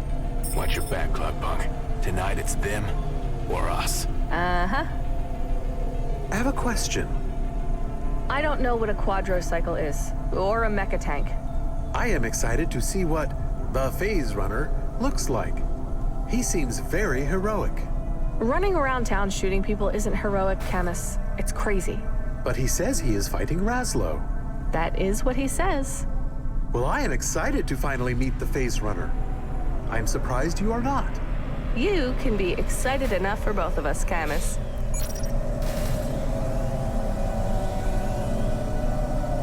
I wonder if I'll get a discount for volume of repairs. So Silva 7, I got to play the base game actually it wasn't all that long ago. It's quite good. If you like cyberpunk stuff, I would definitely say that the story tends to go into a lot of the, I think a lot of the themes that people find interesting. Obviously, the visual style sort of speaks for itself. It's an absolutely gorgeous looking game. I definitely say that one of the things about it is there's a lot of delivery. There's a lot of walking around, and so you will have the story sort of told pretty much like what you've seen here. So this is the City of Ghosts sort of standalone, or not sequel DLC. Not standalone. You have to have the base game for this. But we are continuing on the story of the main character from the previous game, RANIA. Yes, the only thing I will say is that there's different expectations that come from playing a cyberpunk game. Obviously, if you've played Syndicate, you're looking for more. Cloudpunk, stay back. The mecha have a dermal cloaking field. They look like people, but they're on to us. So you don't want your package? I still need the eviscerator. But you don't want me to come? 10-4, old friend. We've been through too much together. Have we? Without the eviscerator, I might not make it. You'll have to take out Razlo without me. You can do it. I taught you everything I know. No.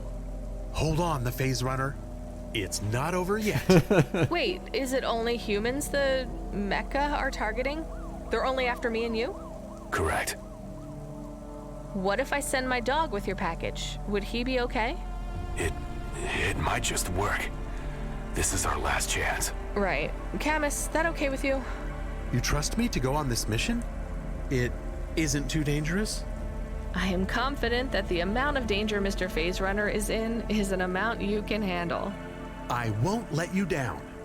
Either of you. Just give him the package and hurry back so we can get out of here.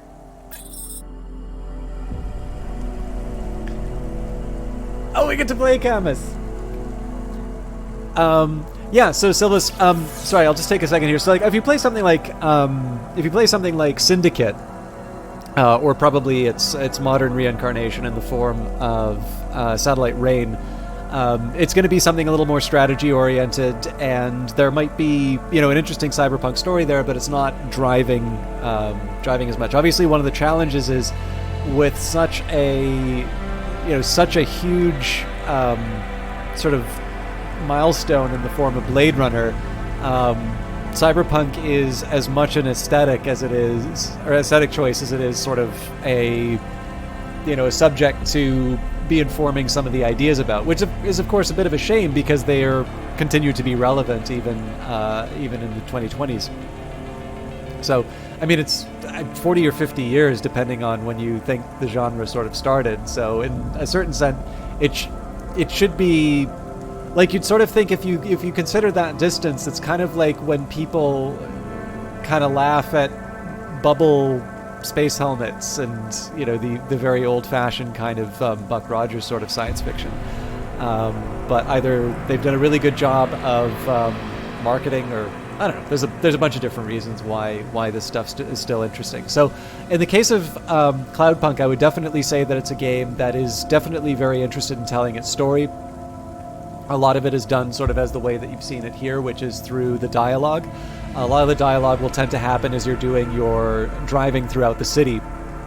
But of course, the drawback is that if you're expecting some of the more harder-edged elements in terms of cyberpunk, in terms of combat mechanics, those really aren't there. It tends to be sort of picking up and dropping off items, definitely dealing with the consequences of a lot of the individual choices that you'll make. And then one of the things I really like, because it is just fun to drive around a really cool-looking environment, it will kind of give you some time to sort of think about what happened, or even just try and decide what path you want to do. So if you really like cyberpunk stories, I think Cloudpunk is really interesting. And it's definitely one that I had a lot of fun sharing with people on stream. And then we're fairly early on into the City of Ghosts sequel/DLC, but it's one that I haven't quite figured out where the story's going yet. So at this case, I'm sort of I'm getting ready for a fun ride, but I haven't come up with a determination on it yet. But yeah, Cloudpunk is a really neat one. I think it's got a physical release for the Switch. I don't know about any of the others, though. And you get to play the dog in this one.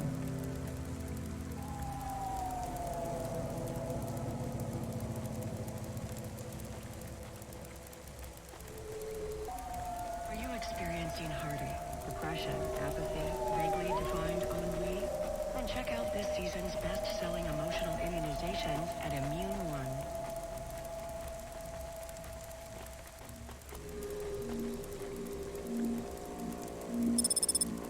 Alright. Again, because I'm not on a timer, I'm going to pick stuff up before I...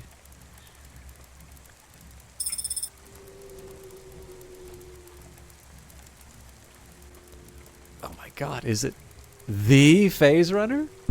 I am Camus, the delivery dog. Are you the Phase Runner? I am. You don't seem to be in much danger now. I just saw off the last wave of mecha.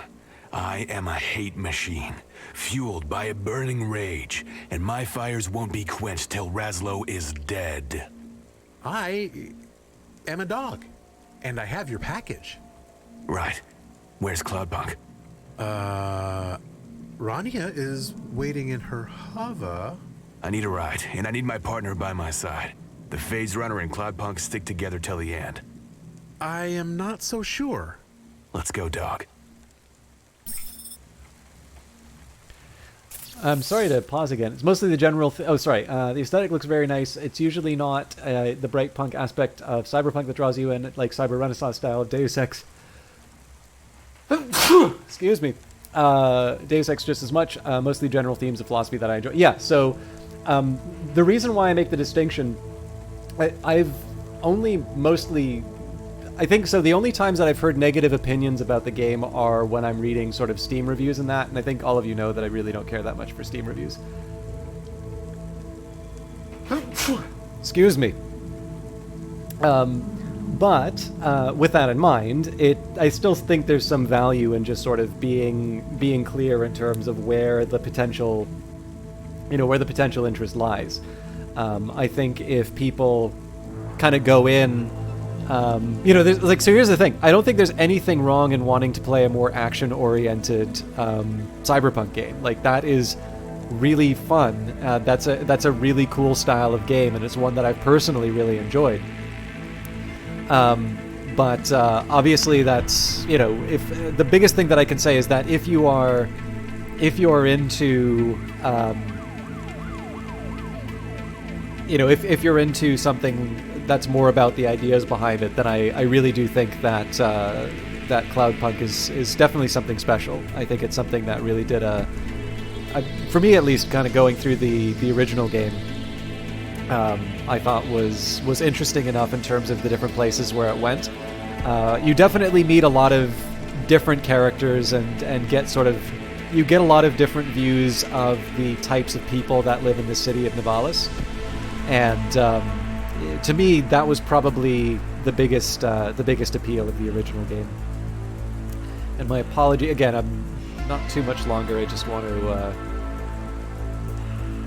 to send something off really quick before I carry on with the game.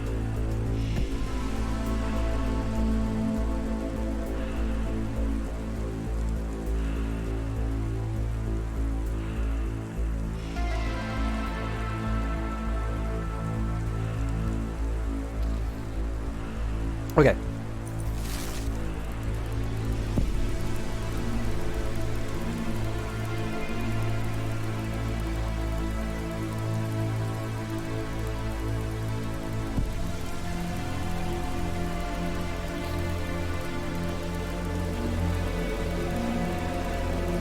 I'm just conscious of the fact that there's likely something going to happen when we get to the Hova, so I figured I'd get distractions out of the way early.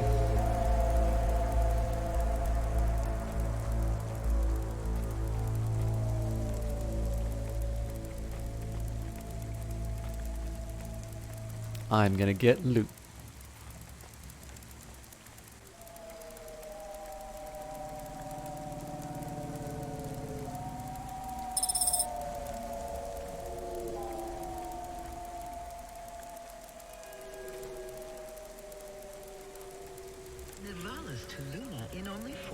No, apparently you got tired. Alright, I'm curious if it will...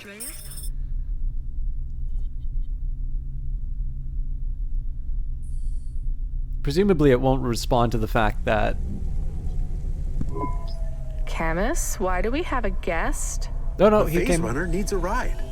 The Phase Runner and Cloudpunk stick together. It's good to be reunited, old friend.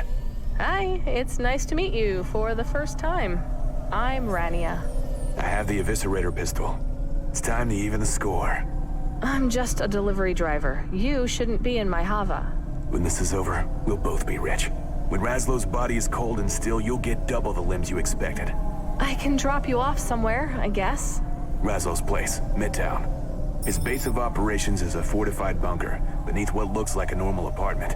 I'll go in through the roof, take out the first 2 guards with CQC, bust down the door to the guard room and throw a thermite grenade to take out most of them. Grab a shotgun from one of the mecha guards and work my way down through the floors one by one till it's just me and him. Right, I'll let you get on with that. When we get there, just hover over the skylight. I'll do the rest. No, I'm just gonna go ahead and stop at a parking bay. What you do from there is... Good plan, Cloudpunk. That's all I need to finish the job. I guess this is goodbye. Now why don't you just go home? Okay. Goodbye. Good luck, the Phase Runner. I hope you get Raslow and finish your mission. I will. Before this night is over, there will be only one outcome. Justice. I wonder if the Phase Runner will complete his mission.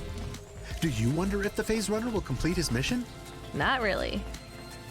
But it was very exciting. Mecha, eviscerator pistols, pew pew pew. The cycle things, shotguns. He was taking down the mob. He was a hero. Meh. Well, I think they should write stories about the Phase Runner. They do, Camus. Sometimes I feel like every story is about people like him. Okay, so I've got to ask now why it's telling me to follow the Phase Runner. Let's follow through. I was gonna say the game definitely made something of a moral dilemma out of whether or not I should communicate the information, and the fact that this guy is gonna go in and murder people. I'm a little curious why it decided to. Please return to the Hava. There is a system irregularity which requires owner presence to resolve. Can it wait, Jen? Just go ahead and fix it. Please return to the Hava. There is a system irregularity which requires... Fine, on my way.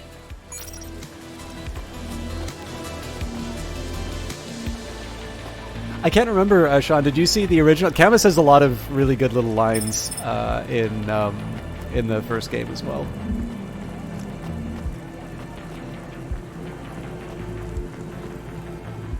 But yeah, that was a bit of a weird one in terms of setting up a dilemma, which is that,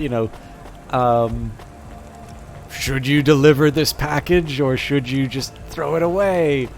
But it's like, you've got an obviously crazy person who's told you that you just delivered a gun to them. He wants to go into this building of this person he thinks he has a vendetta with. Do you want to drop off the passenger? There isn't that question.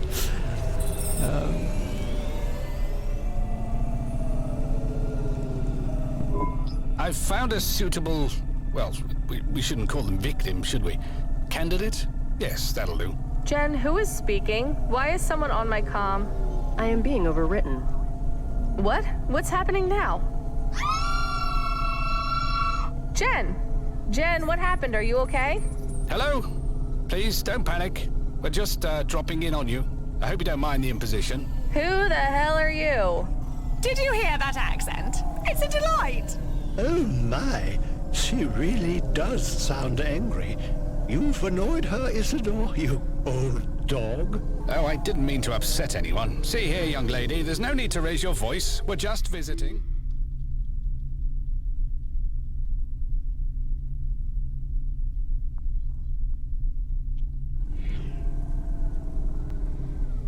Get the fuck out of my Hava!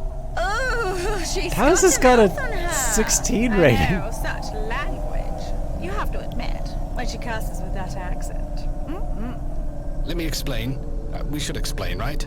I mean, I suppose it must seem very strange to miss... Pissed off delivery driver. Or we'll just call you Driver for short. Please set off for Little China. Oh wait, no, if the game's 16 I mean, honestly, plus, then Little I don't China. think I need the mature Can you think of anything more marker, adorable? Control, come in. Control? Is that her owner? Control? Oh, I think I might die. How charming. It is very cute, but I think I should try to explain to her what is happening. She's getting very perturbed. I am also perturbed. You better explain why you're here, and why I'm not reporting you for illegal hacking of my...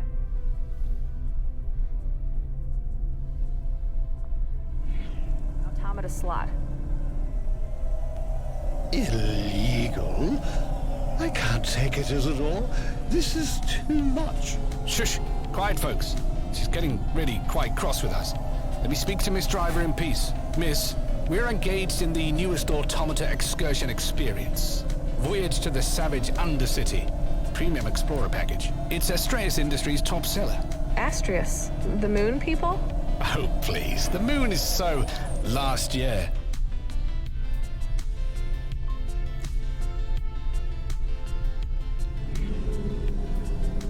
The moon? I want to go to the moon. This is how we take all our vacations. Are you in Little China yet? When we get there, will you leave? Vacation. You have to listen more closely, please. We'll be with you for quite some time. Now, get us to Little China, chop chop. She would not take them to Little China, chop chop. Although I do love this idea of AIs hitching a ride on your system.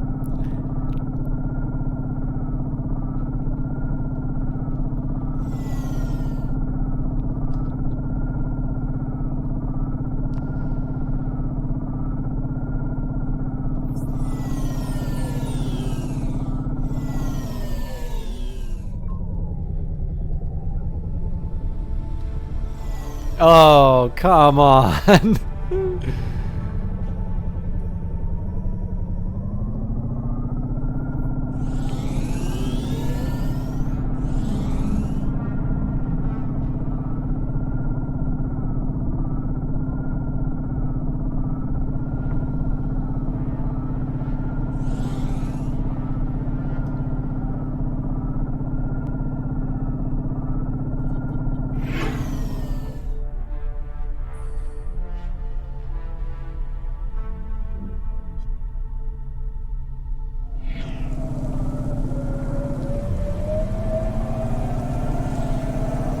All right. Yeah, so I mean, off to Little China. Oh wait, it says hackers, so... Sorry, I thought... For some reason I thought they were an AI.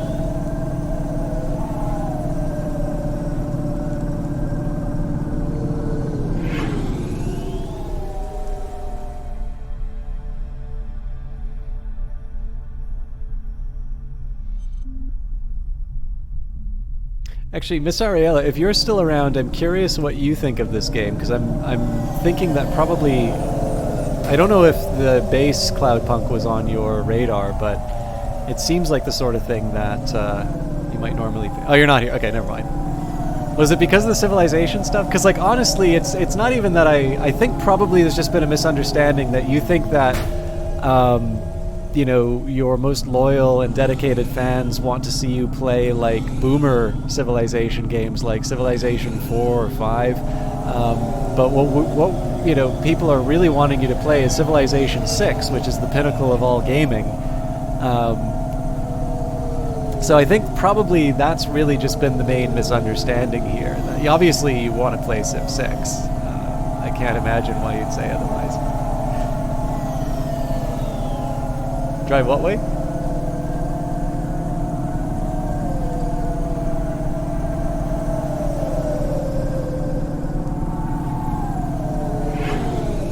Besides, it has a Battle Royale mode now.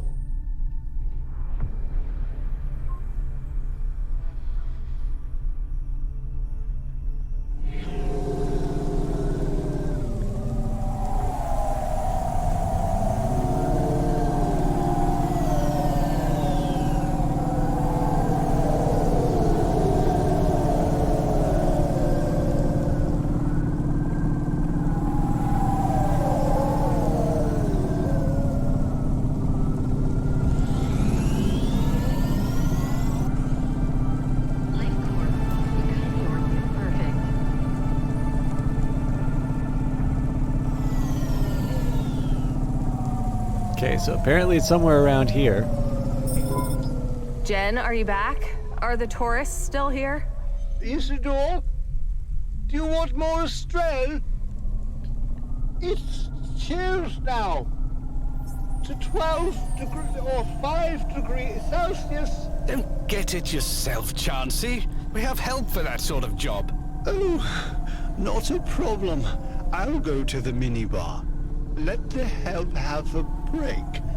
Old girl looks like she needs it. Miss Driver, are you there?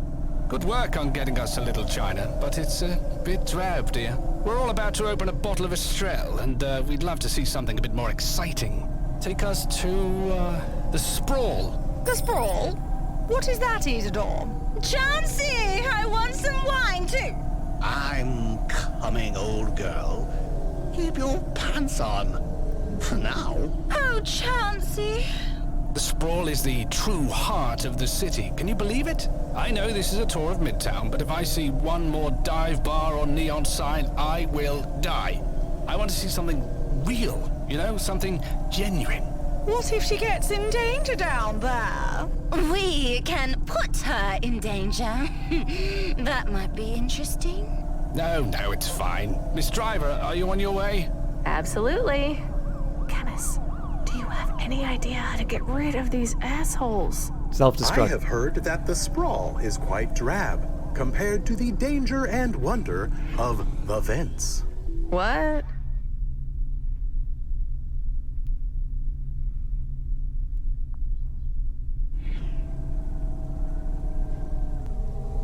The vents are the true heart of the city, though they are too secret and exciting for most people to explore. Did you hear, Isidore? Dangerous, secret. I want to see these vents. Very well. The vents it is.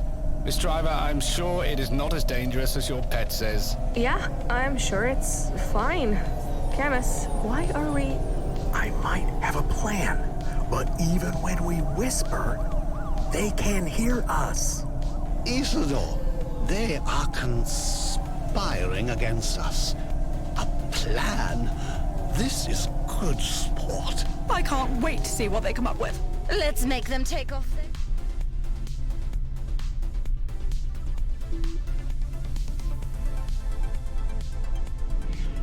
clothes or something. You've drunk half the bottle already. What's wrong with you, woman? It tastes like candy. I'm so sleepy. Oh, kiss me, Chelsea. I will tell you about the PLAN when we get to the vents.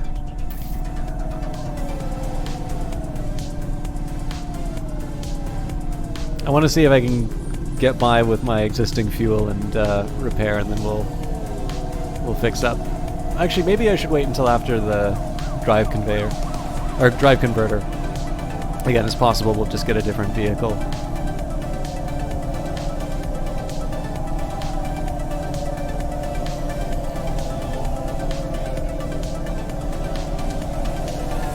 Ah!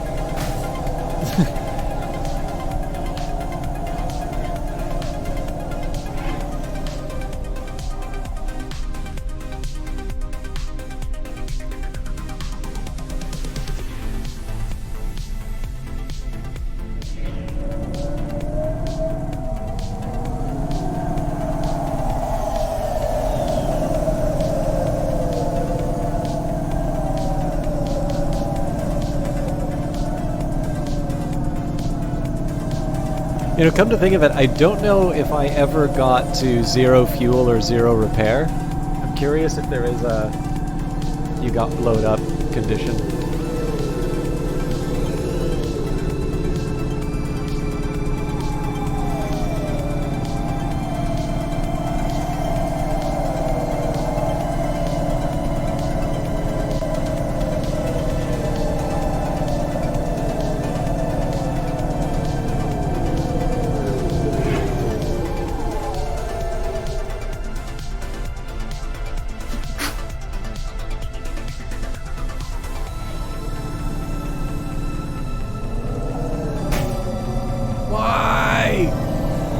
I think there's an achievement for not... Whoa! I don't know what caused that. I think there's an achievement for like not crashing into stuff for a certain period of time. I also believe that is a particularly notorious achievement to try and get because when you are transitioning between maps, you... Oh, I do like the smoke that's coming out of your car when you're on low health though. But yeah, I believe it is a notoriously difficult one to get just because even if you are a much better driver than me, I think you will be rear-ended by people as you go through those, as you like switch between maps. Or maybe it's not a certain distance, maybe it's like do a playthrough.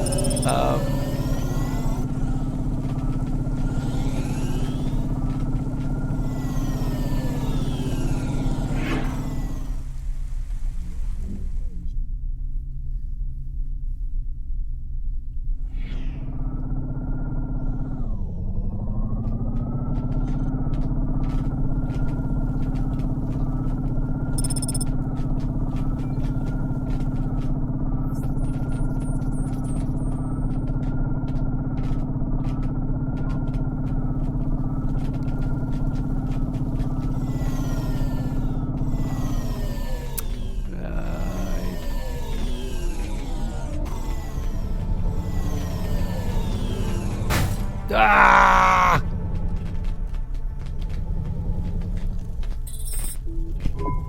Camus, you said you had... There will be no talk of getting rid of us. Am I clear, Miss Driver? We've paid good money to be here. About that. Why? You live up in the spire. Why are you so obsessed with life down here? Why are we here?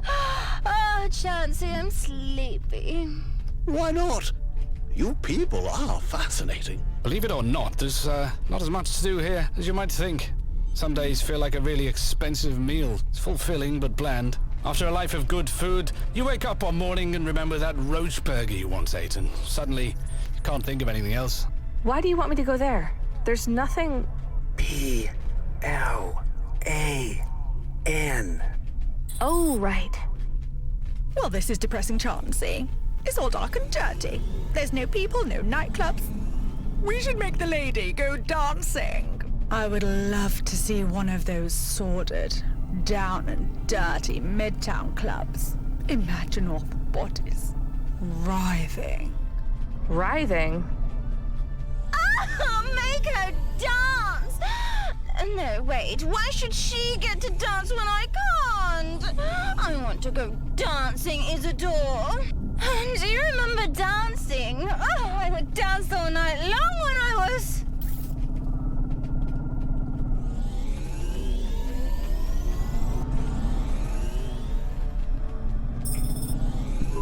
Shh! Quiet, everyone. Miss Driver, where are you going? If you go there, we won't be able to speak to you. Reinitializing generic automata. Warning, automata slot compromised. Security breach detected. Recommend security scan and firmware update. Awaiting confirmation. Go ahead, Jen. Camus, how did you... We are safe from the Spire tourists at the moment. I keyed in this nav point when no one was looking. That's amazing. How did you do it, Camus? With my nose. No, I mean, how did you know this location would be safe? I remembered from our time in the vents. There are areas of incredible electromagnetic interference. We just had to get close to one. Well, we can't stay here forever. Do you think we will be hacked again when we go back? I don't know. Jen, are you back online? Do you think those invaders will breach our security again? Security update complete. Although my systems are now upgraded, we remain at risk from hacks which utilize broad-spectrum signals. For safety, please remain vigilant and contact your Hava manufacturer for a one-off payment of... That's enough, Jen. We'll just have to take our chances. All right, there's something here, and I really want to see what this merchant is. And I may have to take a couple minutes to refill my tea, but that hopefully shouldn't take too long.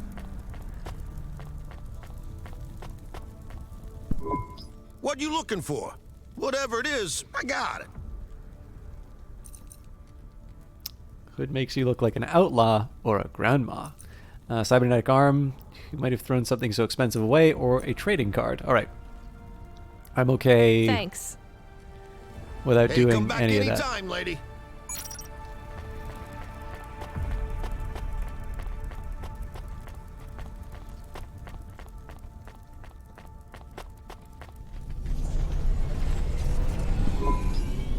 Will you be able to wake up tomorrow and do all of this again?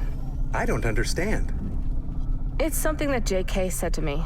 I can't get it out of my head. Why not? Can you not do Cloudpunk anymore? No, that's the thing. I can.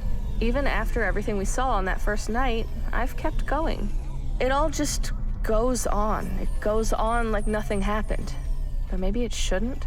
Control said maybe there were less accidents. Things with the city are better. Maybe. I don't know. I just feel like I'm freewheeling, rolling downhill with no direction. But I know that something bad is up ahead, and I'm not sure I'll be able to swerve around it. You are good at swerving. I guess so, Camus. Maybe I just need to keep moving. I'd say Let's the hit up previous Control, see if there are any new jobs waiting. Say the previous Control, 2 you hours got of anything for me? broadcast have shown that I am Good not timing. capable I of need swerving. someone right now. We got a new start. Need you to show them the ropes. Sending a nav point now. Show him the ropes. I'm still learning them. Don't! No one else available. No time for arguing. This is going to impact our ratings at the end of the night, so you got to get it over with fast, okay? Right, so just show him how to pilot a Cloudpunk Hava? Ha! He knows how to drive, Rania. He's worked delivery before. Just show him how we do things. Recklessly, and for no money. Exactly. Now, I'll level with you. He's an old-timer. Name's Koga. Probably won't last more than a night. Just drive him around some routes, show him HQ, give him some advice. Tell him to keep his head down, to be smart, to remember this is just a job, and to keep clear of CorpSec. And tell him we don't ask what's in the package. Right, I can do that. Look, you've survived in Nivalis long enough to know how to keep your head down. Help the old dude any way you can, but don't go overboard. We're short on time, so when you're done, let's get back to work. You on track to top the rankings tonight, Control? Not yet, but if we bust our asses, we just might make it. Control out. All right, I'm going to take a quick second here.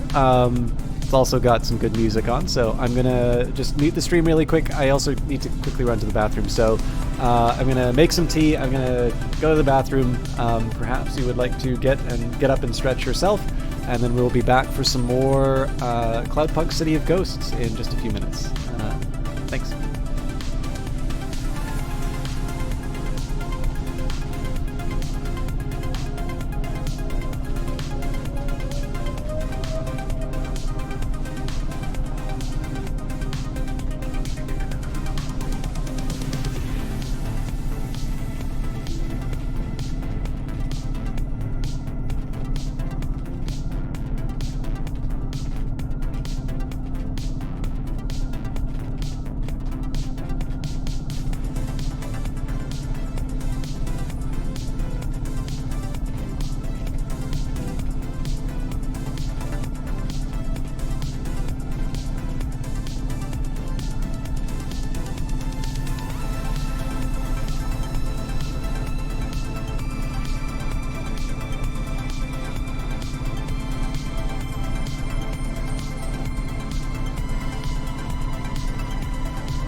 Sorry, it's threatening to boil.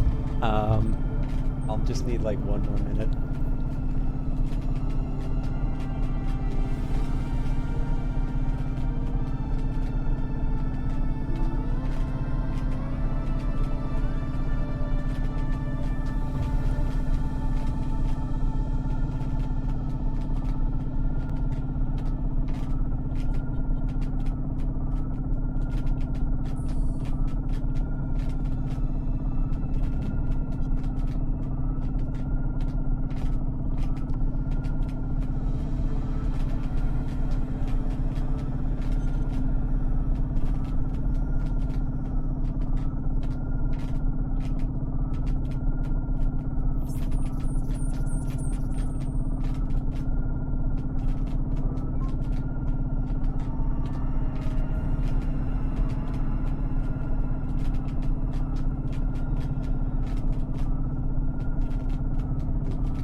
I guess it would help if I unmuted the mic, huh?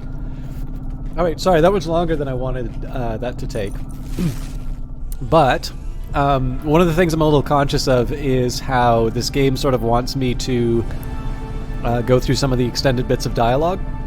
So, normally I'll like turn on the kettle and then I'll, you know, I'll get the tea later on, and I figured it would be better for me to stick through.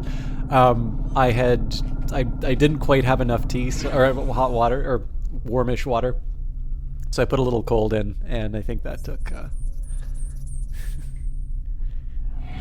mods, could you please ban Miss Ariella? I think she's bringing down the atmosphere here.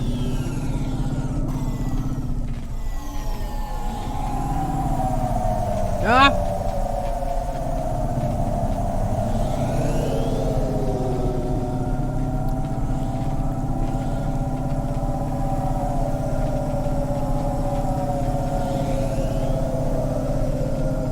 This reminds me of kind of the first time I went to Montreal. Like, I wanted to cross the street at a crosswalk, and this wall of traffic is kind of coming towards me, and as soon as I put my foot on the ground, they started speeding up.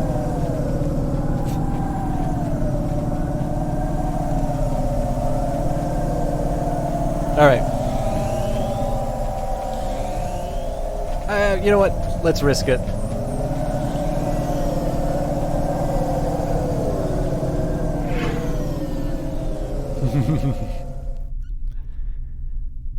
I don't think I have mods anymore.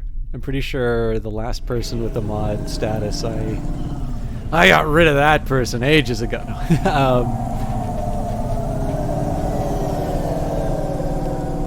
I mean, most of the time I can handle it too. Like, it's the number of times that I play sort of reflex-sensitive games, notwithstanding the driving in Cloudpunk, it's pretty minor. And I'm lucky enough that I don't run into the type of stuff that requires immediate attention.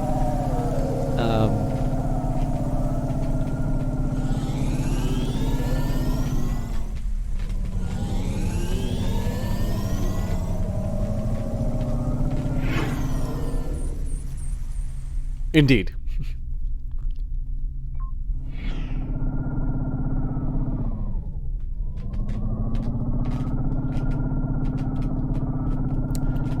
Really, I only have one question for you, Olaf, and is a man not entitled to the sweat of his brow?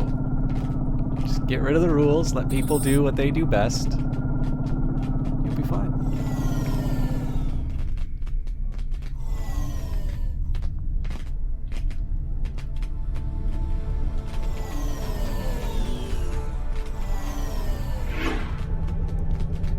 Follows friendly stream? Am I missing something?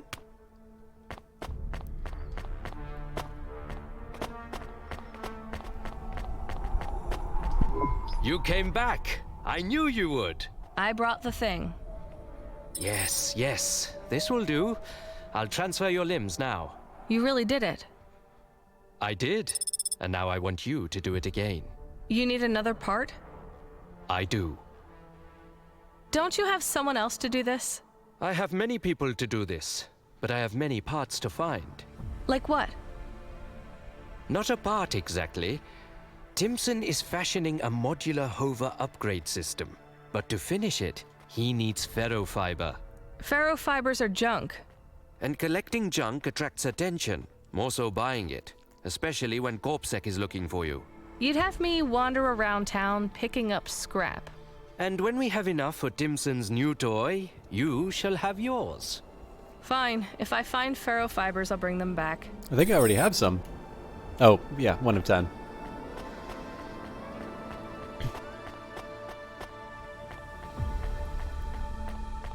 I will confess, whenever I have multiple choices in games like this, I always really stress out about whether or not I'm doing it in the right order. At least this one, I'm already sort of picking up everything that I can see on the ground, so...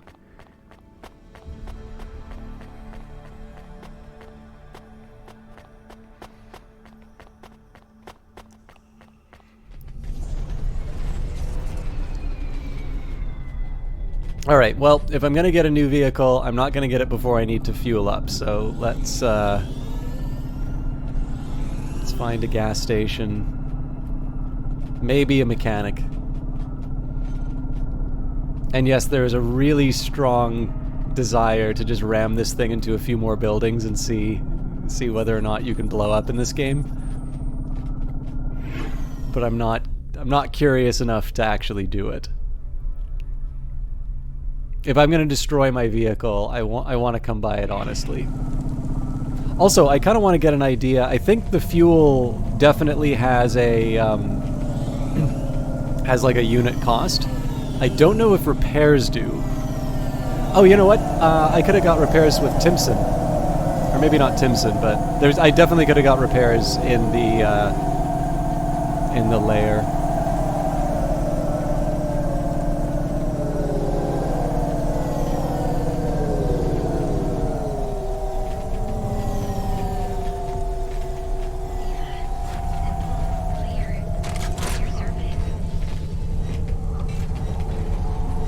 I should check to see if you can get better deals in certain areas. I think this was $2.16 a liter. We'll see what other gas stations charge. Now, as far as garages, they are labeled on both the map and on the street. I'm gonna try and because I went through the original game without really knowing about the hit M map. I'm going to try and avoid using it.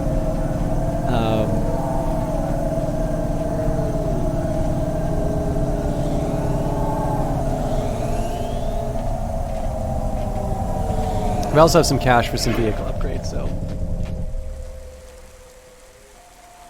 Oh my god, mods, why aren't you banning this person?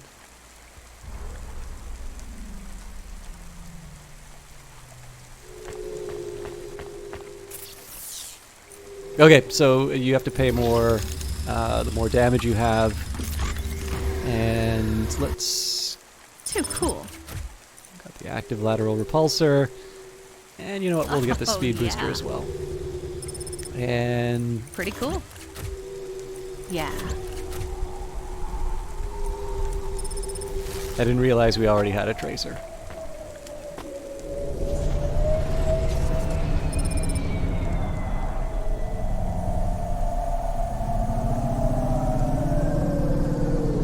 Alright, on to Koga.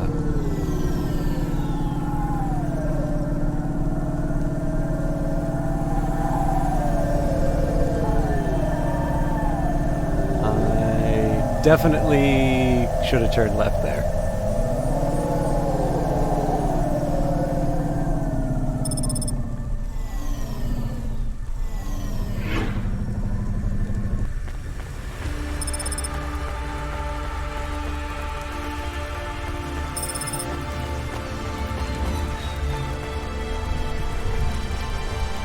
Hi.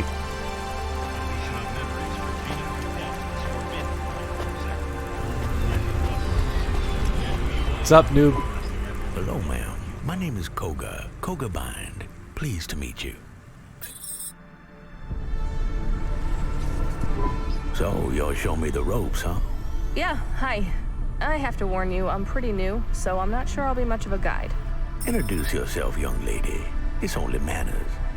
Right, yeah. I'm Rania. I'm from the Eastern Peninsula. Like I said, a pleasure. And I'm sure you'll be a great mentor. What makes you want to drive deliveries? Oh, wow. Another interview. I need to give a good answer, right? Just making conversation. You don't need to tell me anything. Well, my wife died a few years back, and I always start my job interviews this way, too.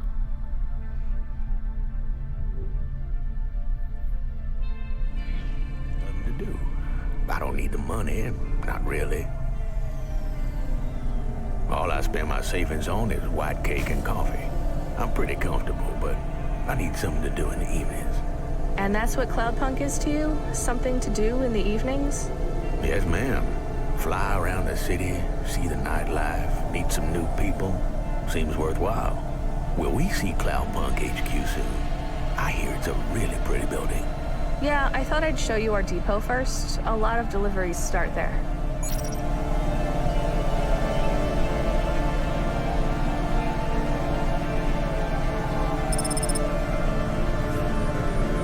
See, the problem is that if I do start my job interviews when I say, well, you see, I took this job because my wife died, I get the same response that Miss Ariella said the first time that we met. She's like, nobody would marry you, stop lying. But despite that introduction, we actually got off to an okay second start.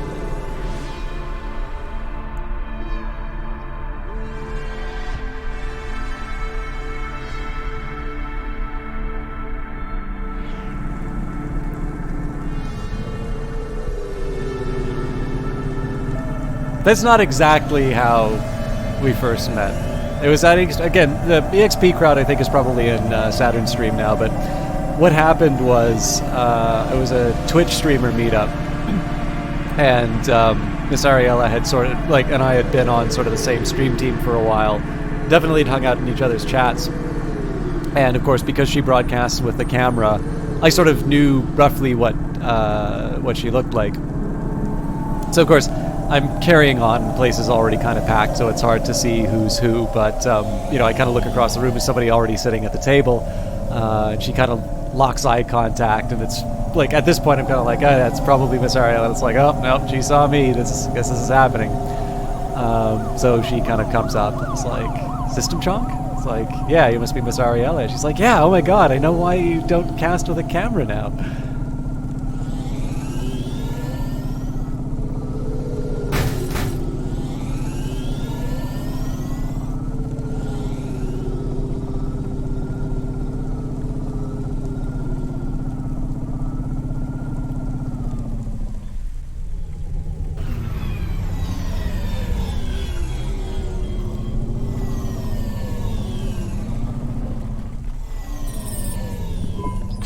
Cloudpunk's not exactly authorized like the big delivery call, right?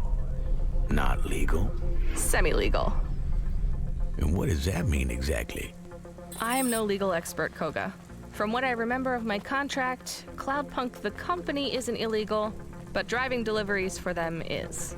In Nivalis, companies can't break the law unless they impede the business of another company, but individuals can.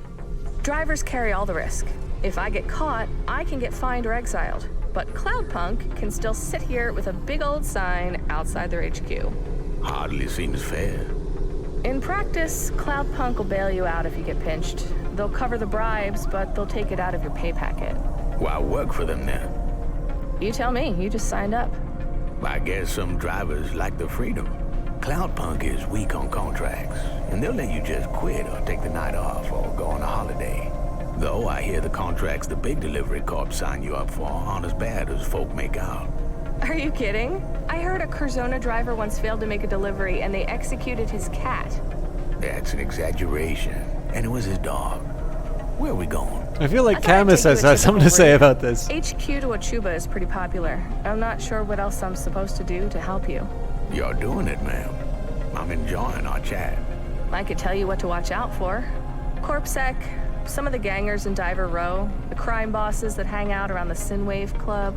Please, ma'am, I've lived in this district long enough to know who to avoid. And as for Corpsec, I have a cousin that's an officer. I can always wiggle out of trouble. Lucky you. You gotta make the right friends in Nivalis if you're gonna make it. You must know that. Sure, but that's not a friend you made. That's a family member you were born with. I'm just trying to give you some free advice.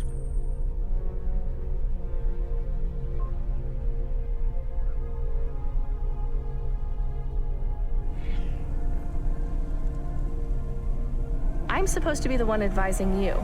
I didn't mean nothing by it. I've just never done this before. They really should have picked someone else to help you out. I'm not sure I'm gonna last long with Cloudpunk, to be honest. How come? Rough start, I guess. I've seen a lot of people in a lot of pain. I'm worried I'll get used to it. In Nivalis, you'll have to, whether you work for Cloudpunk or someone else.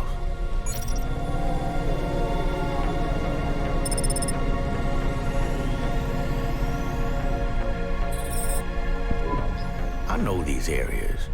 Show me something tougher. I could take you to the stacks. It's a messy journey. I like messy. Let's do it. You live alone now, Koga? Yeah, since Gwenny died, it's been just me and my dog. I have a dog, too. Say hi, Camus. Hi, Camus. That was just a joke, by the way, sir. I am a dog, but I also do jokes. It was a good one, Camus. I meet a lot of new people. Try to keep putting myself out there. You have to keep pushing yourself, you know? Good for you. You got many friends in Cloudpunk yet? I had one, but he moved on. Like I said, I'm just in the door. How's your handler? Control seems... yeah, she seems okay. Ah! You don't think so. I had a different handler the first night, but when he retired, I went on to the standard job allocation algorithm. Ben was really good. What happened to Ben? Buy the game and find Handler out. will be good too. Why are you sure? I'm not. It's just a nice thing to say. I like old Control better, but new Control is good too. I was wondering, Koga, earlier you talked about Curzona and how they killed a driver's dog for breaking a contract. Why? I'm sure he got a warning first. I don't like when dogs get hurt as punishment. It is not right, and I think I have figured something out. You have, Camus? Yes. You work for Curzona. Camus, no, he wants to work for Cloudpunk. Right? Your dog is very clever. Yes, I am very clever.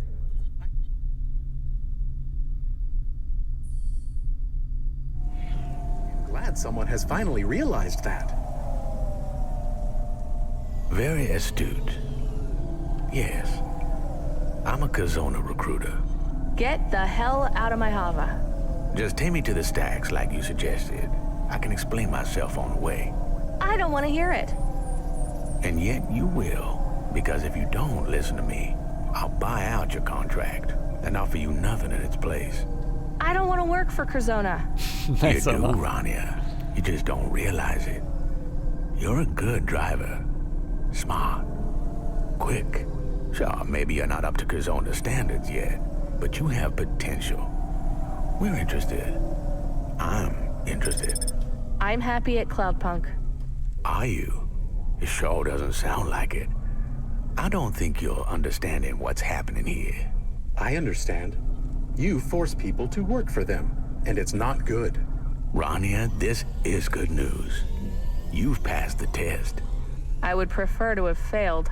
Too bad. You're gonna be reborn at Curzona. Reborn into a better life. A big apartment in Midtown. Safety and security for the rest of your life. For you, Camus, and Pastor. You've done your homework. That's my job, ma'am. After you drop me off, I'm gonna look into your history a little bit more closely. If everything clears and there's no dark secrets, well, I look forward to working with you. We're at the end of this conversation. Before I go, I just want to say, you're Curzona material, Rania. Whether you know it or not. I know you don't like how we did this, but I have to lie to get to this stage. To meet you. Now, why don't you just go home? You just have to take one more step and your life will get a whole lot easier for you and everyone you care about. Goodbye. Alright, while I'm here, I might as well pick up a few items. I still can't get over what this place looks like.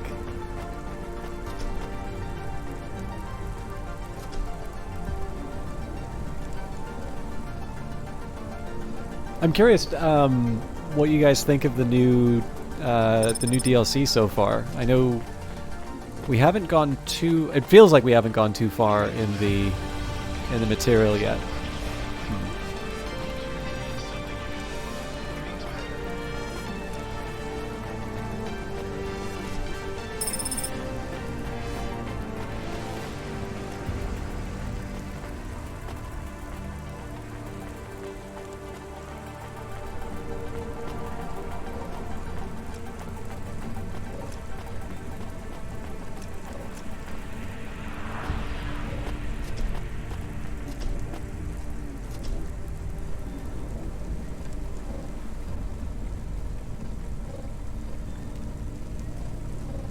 Yeah, so I didn't really read that much about. I mean, basically, when I got the email and it said that there was a,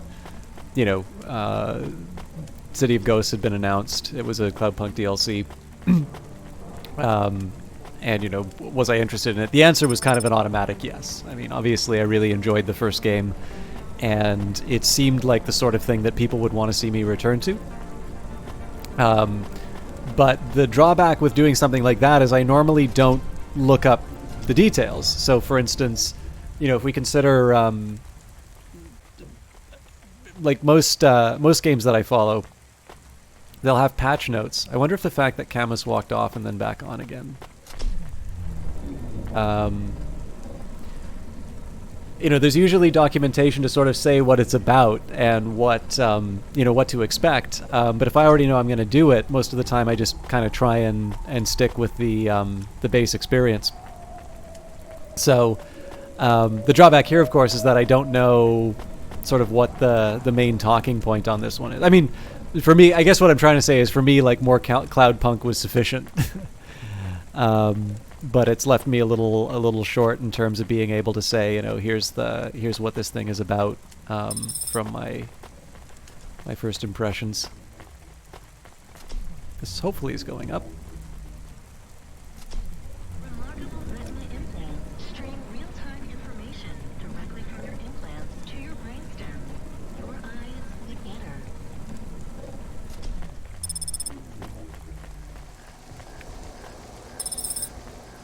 Oh, okay, that'll let me go through the, I think we got a few things that have new descriptions. So, memory chip, this has been formatted, but that just means someone else can use it. Broken augments, these augments have been removed. Faulty, I guess. This one has hair on it. Ruined book, a well-thumbed copy of some ancient paperback. It has a topless man on the cover. Weird. Corpsec flyer, they're trying to recruit for their informant program. Gray text on a dark gray background. Inspiring. The Fisherman, popular magazine in the Marrow. This says that they used to catch giant glowing green fish in the bay before Corpsec started charging 1,000 limbs for a permit. Flute, my old flute. Wouldn't want that now. And I'm assuming as long as I hang on to these, I'll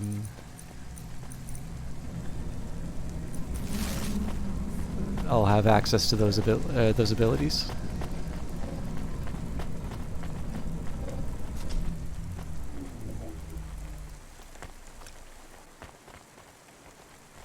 This is a really great view.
All that for a battery.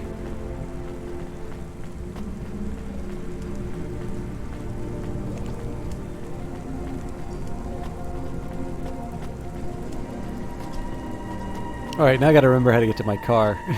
I'm pretty sure it was. Oh no, hang on. I think I need to take an elevator if I'm not mistaken.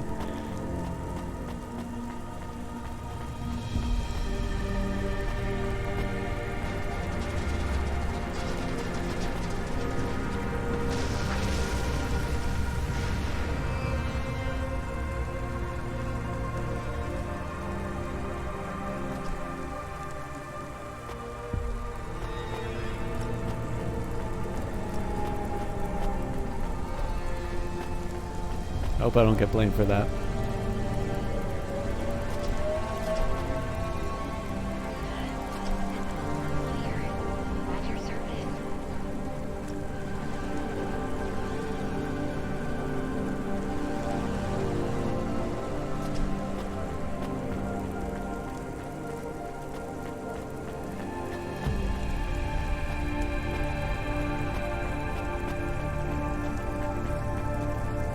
Stop pushing.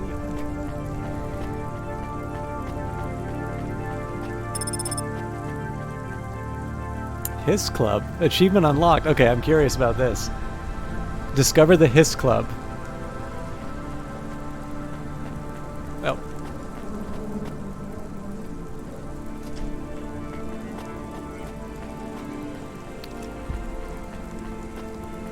Is this like an XCOM thing? Is there a fetish for snake people?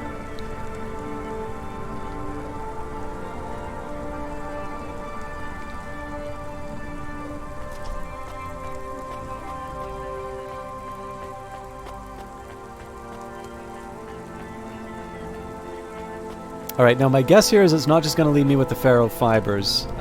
There'll be a mission that comes in on the radio after I go fly. This is bad. This is really bad. Jen, get me control on the comm. We need to have a serious talk. I'm calling control. Control, we have to talk. Cut the chat, RANIA. That last job burned up too much of our talking time. Make time. So the new guy, Koga, remember him? Friendly old dude looking for something to fill his evenings? He's a fucking Curzona recruiter. Damn. Damn? That's it? What else do you want me to say? How about, don't worry, Rania. Cloudpunk will look out for you. Curzona won't get you.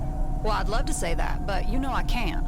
I mean, I'll check with the diamonds upstairs, but my guess, if Curzona wants you, well, there ain't no one in Cloudpunk management with the clout to stop him. What am I supposed to do? Just do a good job tonight, and maybe nothing.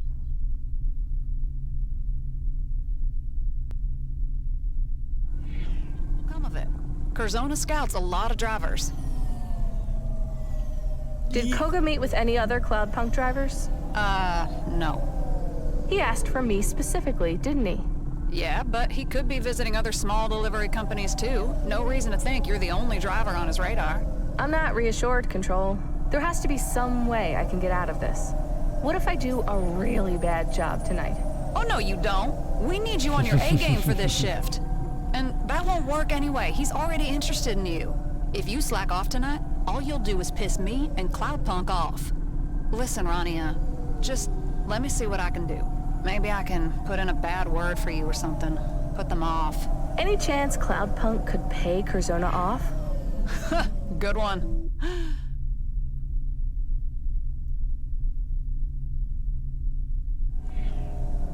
Oh, wait, you were serious? Never mind. I'll sort this out myself. RANIA, I'll really try to help, okay? I hate making promises. I hate saying I can do something when I can't. So, I can't promise anything, but I'll try. Fine. Well, back to work, I guess. Why don't you just go home? Come again, Control? I said head to the cauldron.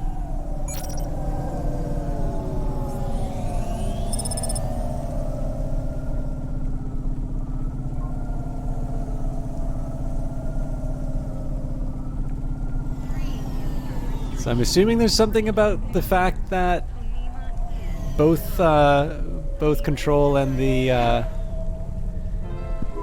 package should be waiting in a mailbox. We have an HWC on this one. A what now? Handle with care. It's some sort of chemical, volatile. Great. I love transporting explosive chemicals. That's the spirit. Look, I know this client. Harmless old man called Habis. I don't think you're carrying anything explosive.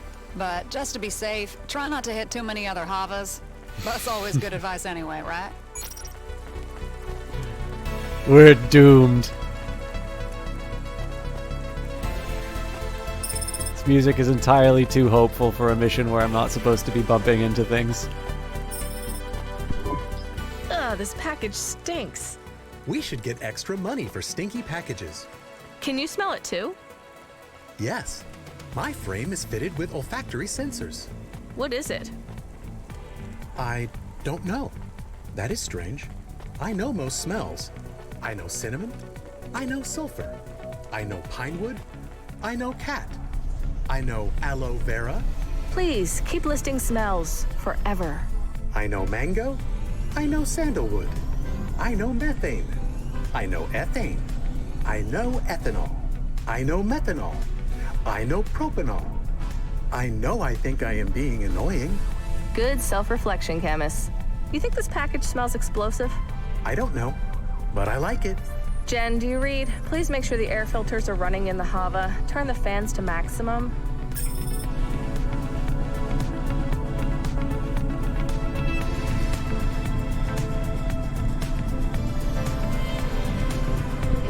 Habis. I feel like I know that name. There might be more information on the Undernet. You know what? Let's...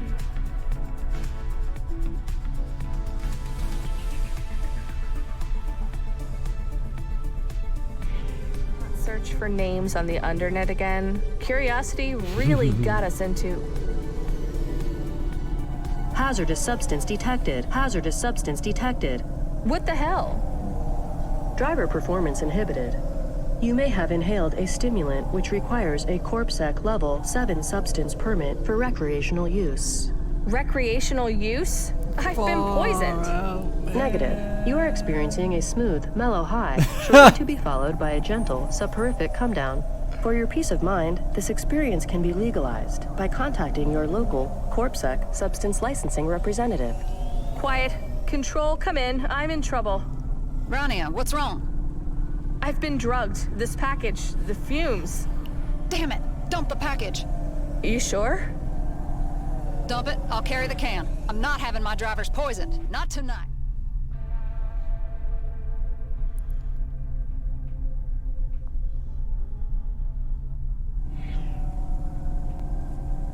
Open the door, Jen. Contextual warning. This package has a tracking beacon installed. CorpSec will locate the package with a 70% probability. As the last registered owner, this package will be traced to your home address. Fine. I'll deliver the package. RANIA, come again? It sounds like you said you'd deliver the package. This is very dangerous. We should drop it. You are being risky again. No, I can do this. quiet everyone, I just need to focus. It's not that bad. I'm making this delivery.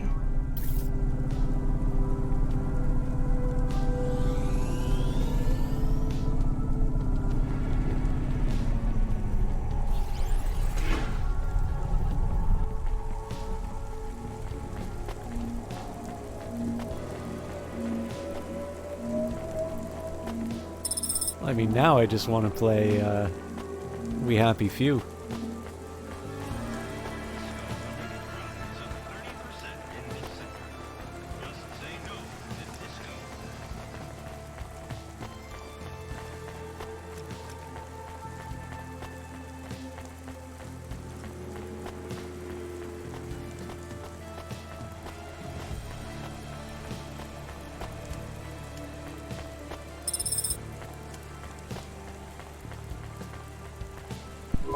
Wow, your eyes are wide as saucers, Missy.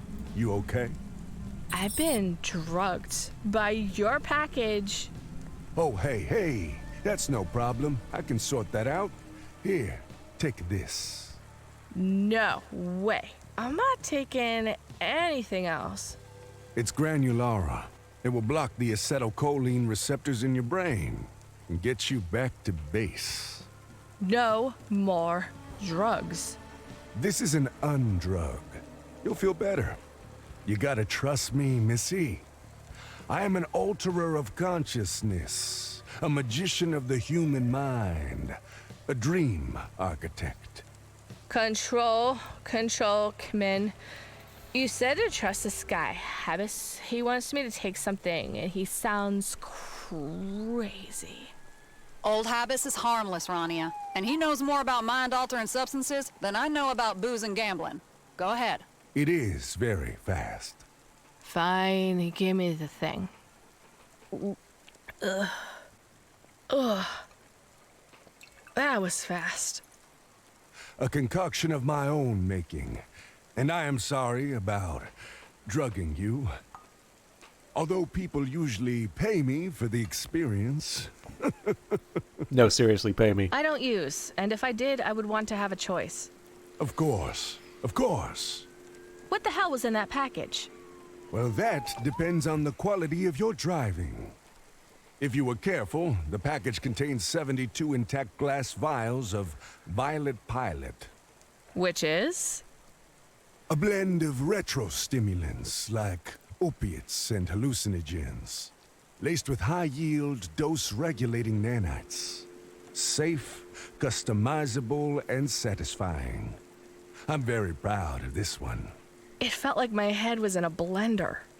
Yes, quite. Will I be okay? Long term?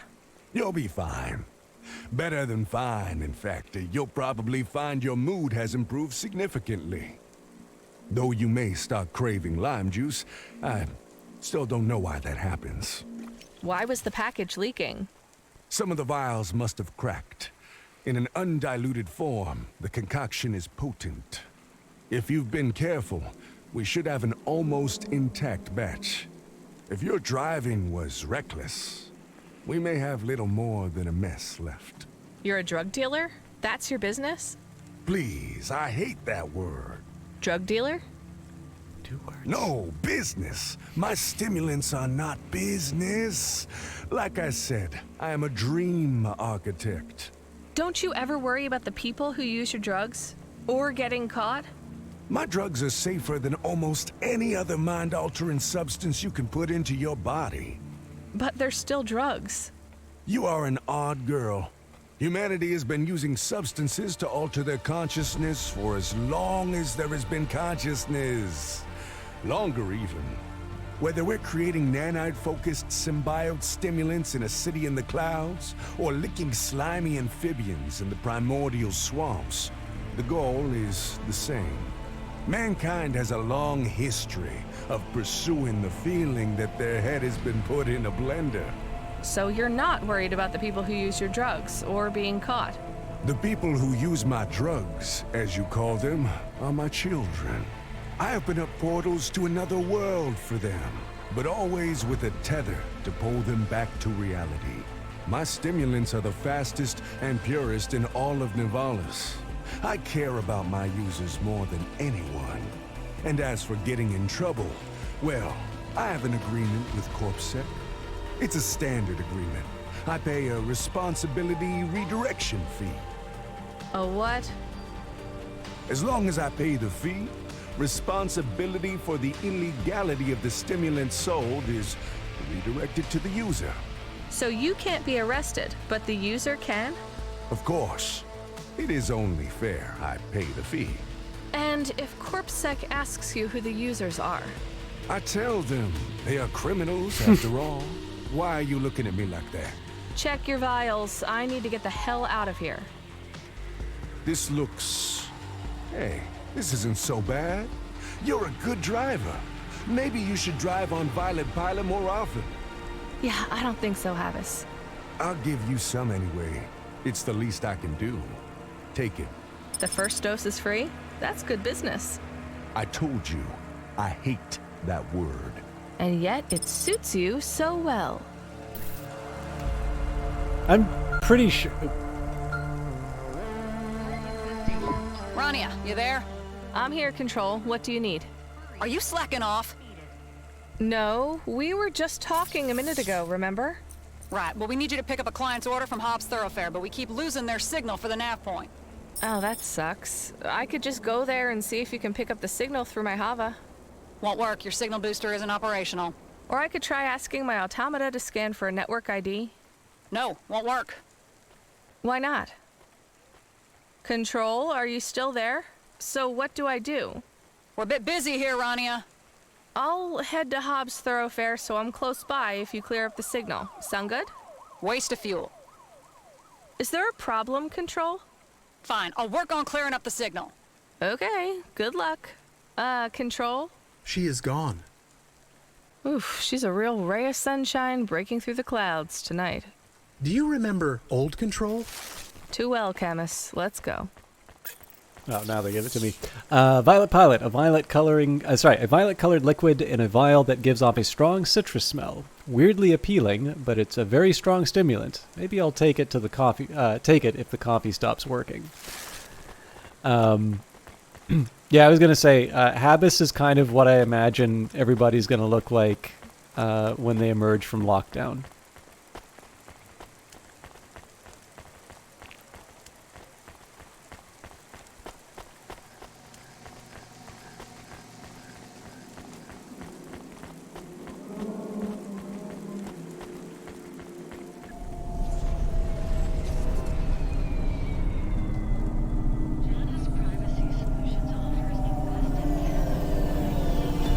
That was you before the lockdown.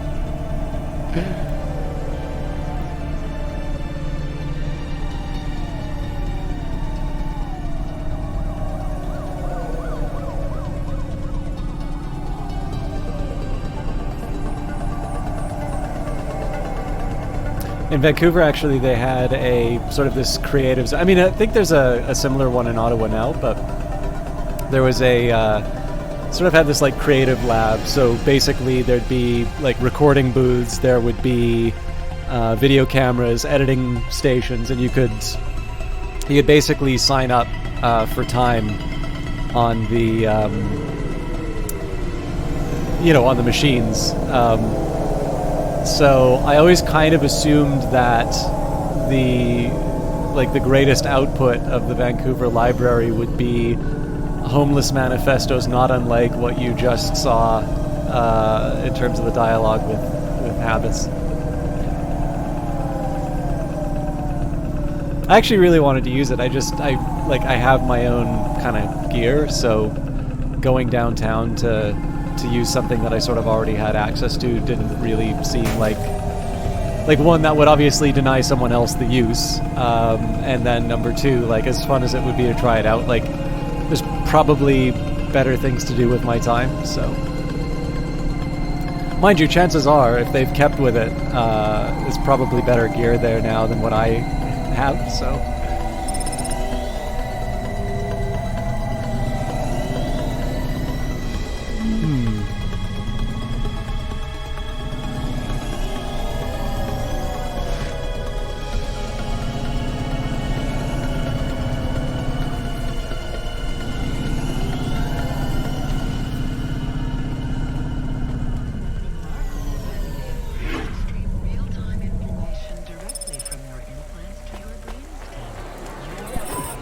Should we tell Control we are here? I guess. Jen, send our location to Control in case she needs us. What do you want, Rania? I got to Hobbs. Thought maybe I could go ask around to find the package. Breach of confidentiality. I could just look around. You'd never find anything. Control, if you were me, what would you do? I wouldn't waste time walking around. We are already way behind on our deliveries. You know, in my culture, we have this custom where if someone comes up with a suggestion to help you solve a problem, the first thing you should say should be something positive. What do you mean? We say ideas are like bubbles. They're fragile. If the first thing you say is negative, you pop them. Poof, gone. Yeah? Well, we have a saying where I'm from. As useful as a chocolate coffee cup. Hey, Oh, I'm that trying sounds to help like you. really good. Help me with ideas that aren't shit. You were much happier at the start of the shift. Yeah, well, I was still drunk then. Wait, really? If you meet a controller on this job who tells you they can get through the day without booze or drugs or smokes or caffeine injections or juice, they're lying. Hey, Control, I've got a pickup address. Looks like we found it. Yep, the client pinged us again. Go ahead and pick up the job. Client is called Ava Jate. You'll get more instructions at the destination, apparently. Control out. Definitely being a little tight-fisted with the ferrofibers, or I'm just not stopping up on enough pickups. We have an incoming message from Miss Ava Jate. Hello, driver. I've been waiting for a while now. Sorry about that. We had trouble dialing in your signal. I'm RANIA, and I'm supposed to pick something up from you? Oh, I think it's my fault. I'm all thumbs on this new comm. It's an Emerald Pro. Really? Those are brand new. Best comm on the planet, so the ads say. They tell me I can call the moon with this. But dummy that I am, I still can't figure out how to turn it on or off. You don't need to turn it off. It's powered by the same induction loop that keeps the Havas in the air. It's always on. A bit like me. Or so my husband says. Anyway, I've got a few errands for you to run, Rania. Sending you first nav point now. Errands? I thought I was picking up a package. Well, these are packages. Kinda. Or my shopping. It's cool, right? More fun than delivering some dusty old box. We're pals now, or we will be soon. You see, you're gonna have to put up with my chat for a while. I'm pretty particular about what I need when I go shopping. But don't worry, I'll talk you through everything. Oh, you have to be careful in Nivalis, or you end up with fake gear and knockoffs. You get it, right? Sure, you're the boss. Oh, Rania, not at all. We're doing this together. No bosses, just some girls going shopping. It's going to be spectacular. Right. There's got to be a way to get over there. I just don't know how. It's like when I see the big kind of gray area.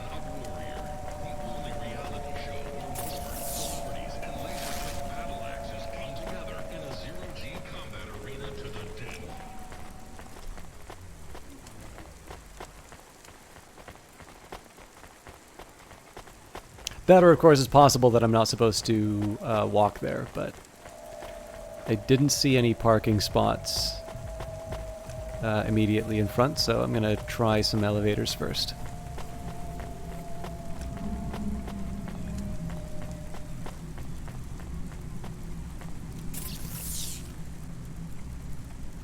Nope, wait a minute.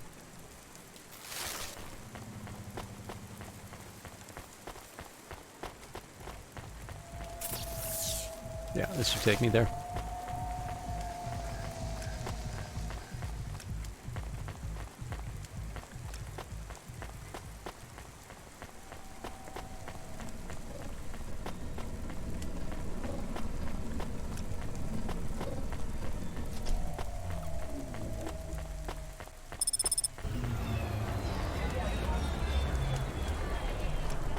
Other side.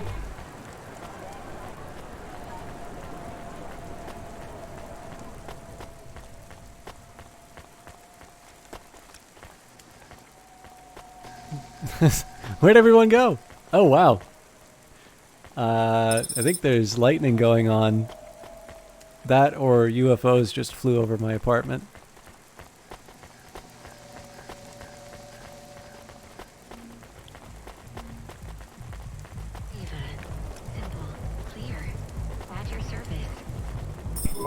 You're doing great, Rania. You'll see a retail bot waiting outside Danae's Jewelers. Choose something nice for me, okay? Something sexy, but classic. Something that screams, yes, I am confident enough to wear this. But nothing too tacky, okay? I have no idea about fashion. Especially not this type of fashion. Neo-Rococo. Yeah, rich people stuff. Can't you just tell me exactly what to get? Where's the fun in that? And you can't buy something from these boutiques without seeing them in person. But it's not in person. You sent me, a driver who is wearing a Hava flight suit 90% of the time. And I trust your eye. Just remember, chic, sexy, a little cheeky, but not tacky. We'll chat again at the next store. I have the selected items for Ms. Jade. I trust all of this is in order. Yeah, looks great. Classy and simple, this is elegant, but is it bold enough? Gothic and vampy with a big blood red ruby, the most alternative choice. Or expensive, heavy, and ostentatious, but is it too tacky? This choker is so sparkly that I can't look directly at it. I figure we should probably do the... A fine piece, madame. An all-time classic. Really? Is this what you would have picked? Certainly. It's the clear choice. Thanks. What in Cora's name did you choose? No, wait, don't tell me. No, tell me! No, don't. Seriously, don't. I want a surprise. I know you picked something just perfect, Rania. Right.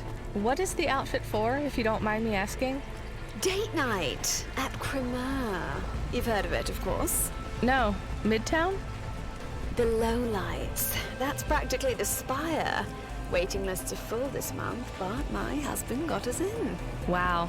So what's next on the shopping list? The dress. The trickiest choice of all. I know even less about dresses than I do about jewelry. That's the exciting part for us. I can't wait to tell the girls at the Friday Night Fight Club that I let a delivery driver choose my ensemble. It'll blow their minds.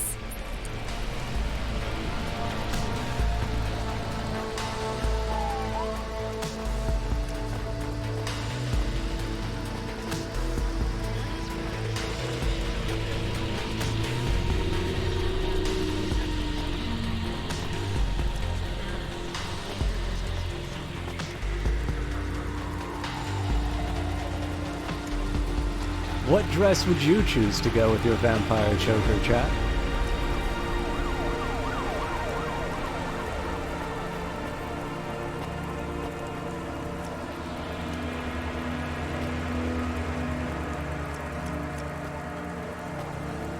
I'm gonna make a guess that there is a check that it does to see what you bought and that it will give you different different outcomes. The worst thing about those is that for me, the temptation is always to just go and search for a guide, because like I'm probably only going to play the game. I generally find that like because I usually am only going to play a game once, I get really nervous about like picking the right choice, right? But of course the fun is supposed to be, you know, going in and seeing how it turns out. But it's a little bit like levels. Like half of the time I'm scared that a level is going to be like if I get to the end, I'm never going to be able to visit it again. And so what it means is that I'll go through the optimal path of a level, and then proceed to go through it again, taking all the wrong choices to just make sure that I've seen everything that's in there. I'm really not sure what to do about that, just because, you know, obviously I want to experience the whole game. The only time I kind of get annoyed by it is actually for the, it's kind of like games like Observer. So Observer has, I think, one big choice. It might be that there are other smaller choices that I'm not familiar with.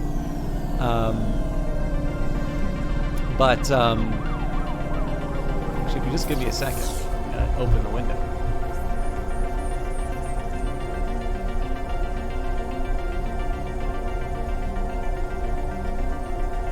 I don't know if you'll get to hear the big boom, but I'm gonna hear the big boom. Plus, I get to smell the rain.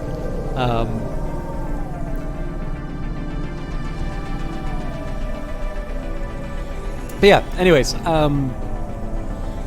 like an Observer, the game is fine. I really liked Observer. I didn't like Observer enough that I wanted to do the story all over again and like make that one decision, especially because I thought there was one significantly better answer or better ending than the other. So you certainly heard that. And how you doing tonight, Ed Baver? I'm totally in the wrong spot, but it looks like I can pick up some stuff, so.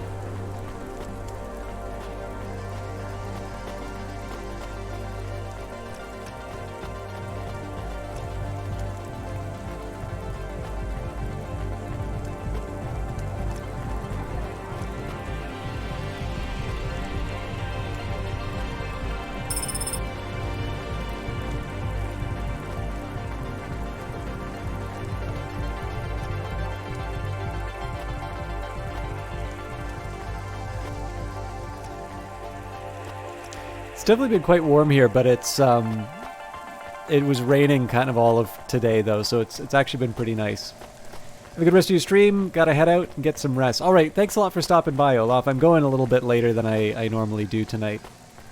But I hope you have a good one. Oh, we don't get a chance to talk to too many people in this one, I've noticed. So let's see what story we can find. Douglas the Postman. Douglas, is that you? Are you going to introduce me to your new friends? You missed your chance, humanoid. I'm unavailable for romantic relations. These are not my friends. These are my wives. Wait, seriously? Affirmative, humanoid.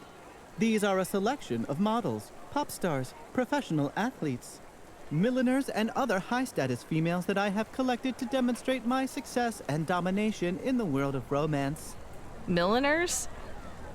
I like hats.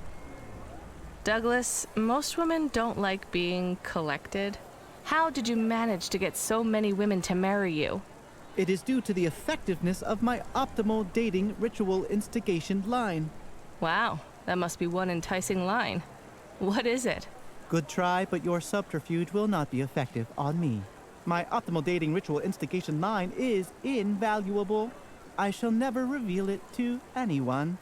Well, good luck with your wives, Douglas. Wait, humanoid. May I ask a question? I have a dilemma. Sure. Might you know the details for an effective marriage counseling service? I find the stress of 16 wives taxing. Have you spoken to the wives? I had not thought to do that. That might be a place to start. You are very wise. In fact, I find myself curiously drawn to you. Would you consider? Whatever you're going to ask next, Douglas, my answer is a polite no. Very well. I will continue to be married to 16 wives and no more. I do not believe I got to meet... if so, does he not realize he is also humanoid? I don't believe I actually encountered Douglas the Postmaster before. Let me just take a second here. I'm going to bring up Steam. Or like the browser inside Steam.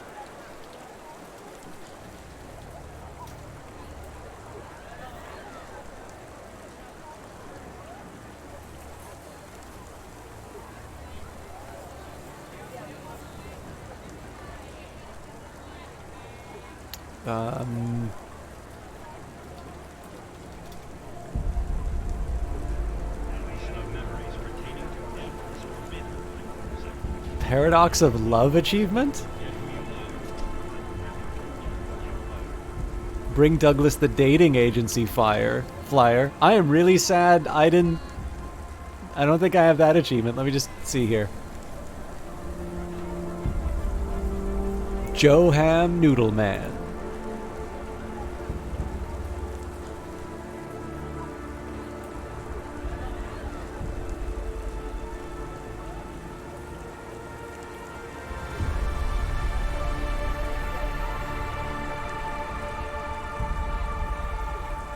No, man, I am rather sorry that I did not get a chance to do this one.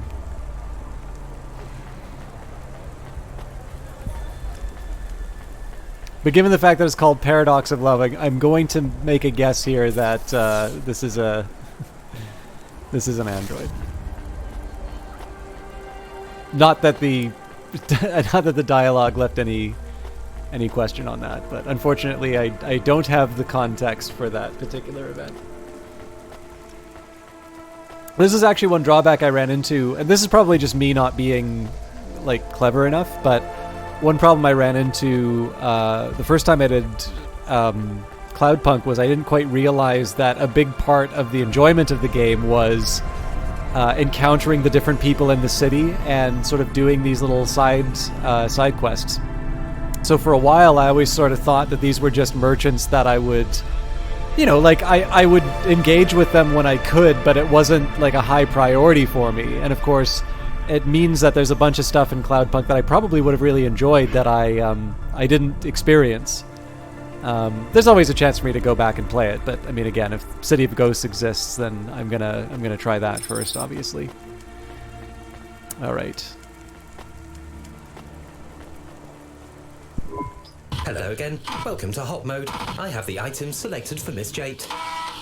Hello again? Are you the same retail AI I met at the jewelry store? Oh, no, absolutely not. As you can see, I have a different hat. I see that. Let's see what you have then. All right, long black cocktail dress seems like the kind of thing a rich woman would wear, but it's very plain.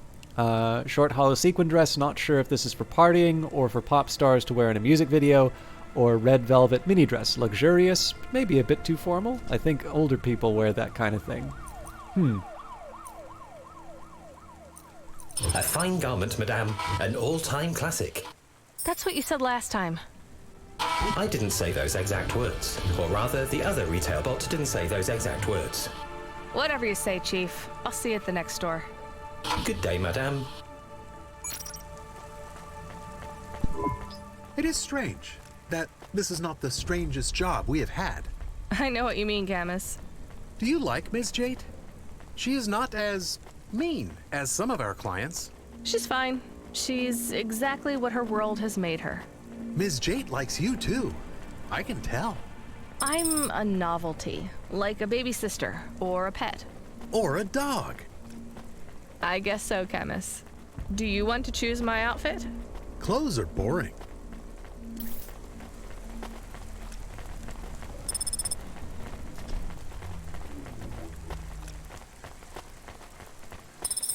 I don't share the dog's assessment, but then again, you'd never know based on the way I do my stream. Hey, Rania, you there?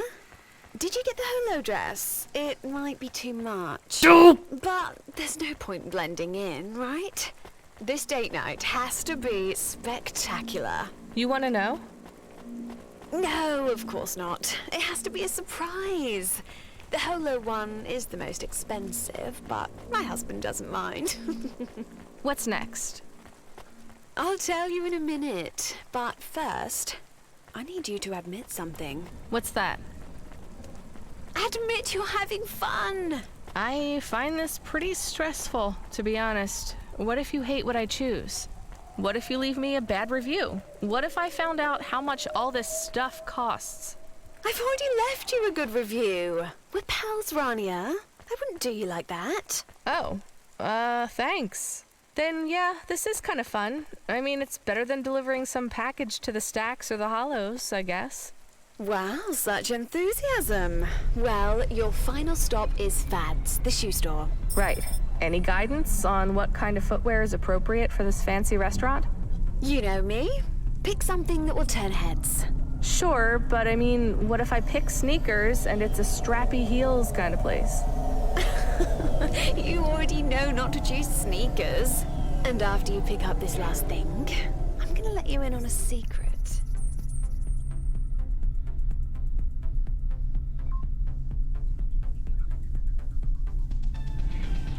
Are you excited? Not a huge fan of secrets, to be honest. Well, you're going to love this one, I promise. Chat soon. Mwah. I could offer advice on shoes. I know all about shoes. Since when? I have been doing research. And what have you discovered? Shoes come in different sizes, as humans, strangely, all have differently sized feet. Nice. What else have you learned? Human shoes were once split into men's and women's styles, but this is less common now. Shoe style is now dictated by the social situation. Exactly. So what kind of shoe should we choose for Ava for a date night dinner? I have reached the limit of my shoe knowledge. I noticed that sometimes I want to fly up, but the evasion kicks in instead. I suspect it's probably just either a longer window in which it includes a double tap, or I might just accidentally be double tapping as I hit space.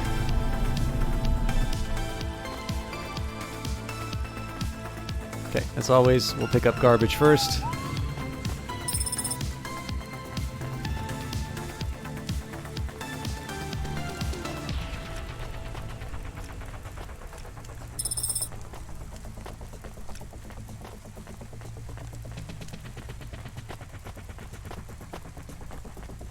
Hello, the Eyes of Sin. I'm rather enjoying the new City of Ghosts DLC. Like, I could have used your style tips for this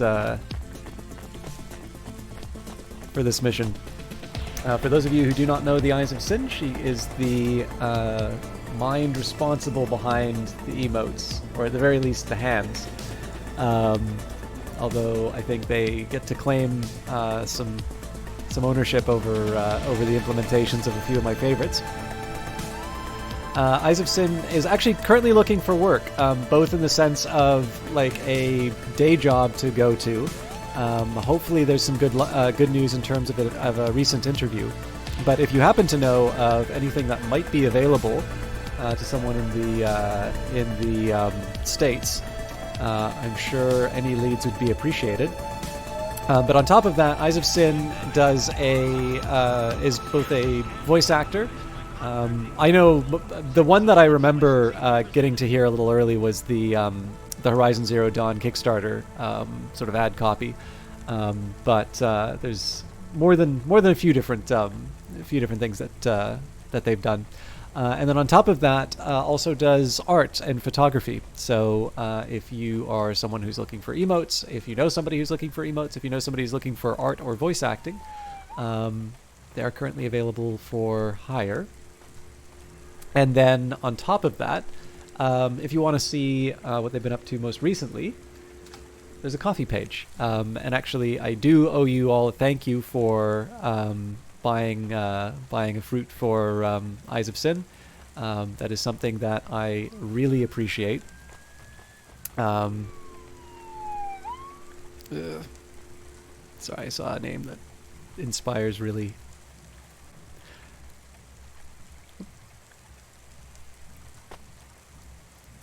But yes, there's a few different ways that you can support the Eyes of Sin, and even if you don't want to support, I know that what most broadcasters are, or not broadcasters, but content creators, artists, are going to do, are looking for an opportunity to, to entertain you. That's a chance for you to see the latest stuff, and of course, I do owe you all a big thank you for showing some support.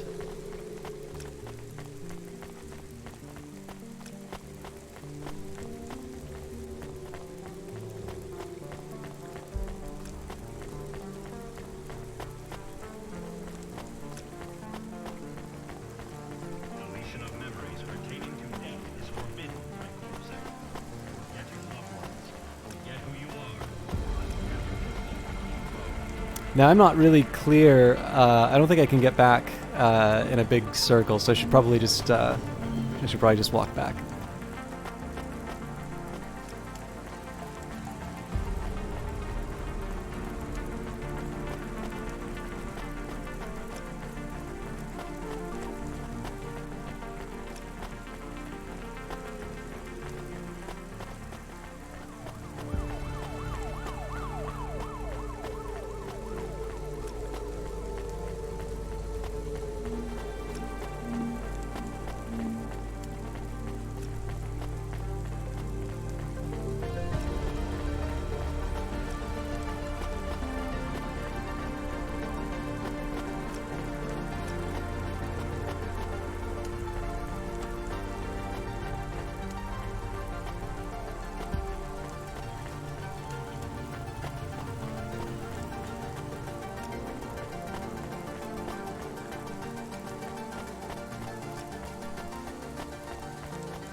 All right.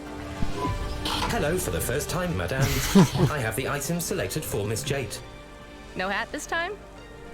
At Fads, we don't wear hats, madame, but we do offer the finest in footwear and customer service. Show me the shoes, then. All right, so we can go for knee boots. These seem kind of stylish, but maybe they would be too warm to wear all night. The peep toe. I think I might be able to wear these without feeling too stupid, but if I like them, that's probably bad. Or platforms. A brave choice. I don't know how anyone can walk in heels, but I guess with platforms it might be easier.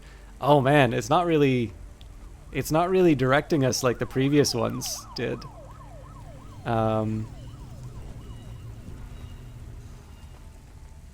Complicated.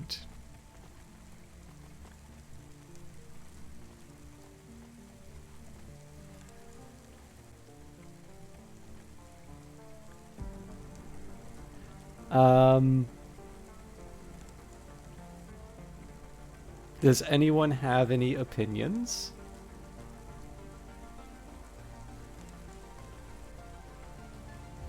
The platforms? Okay, so one vote for platforms.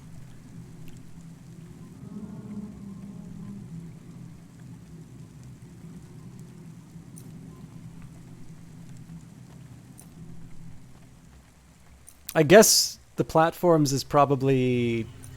I guess it's the only one that doesn't have like an overtly negative like statement on it.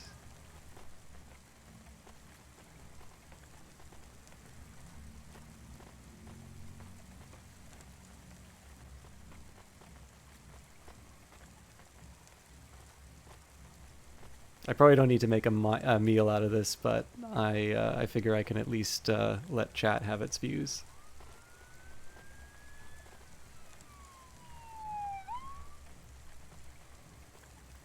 Hello, Dex. I'm doing well.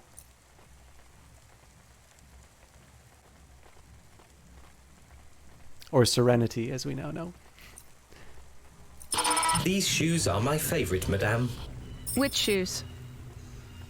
Whichever ones you choose.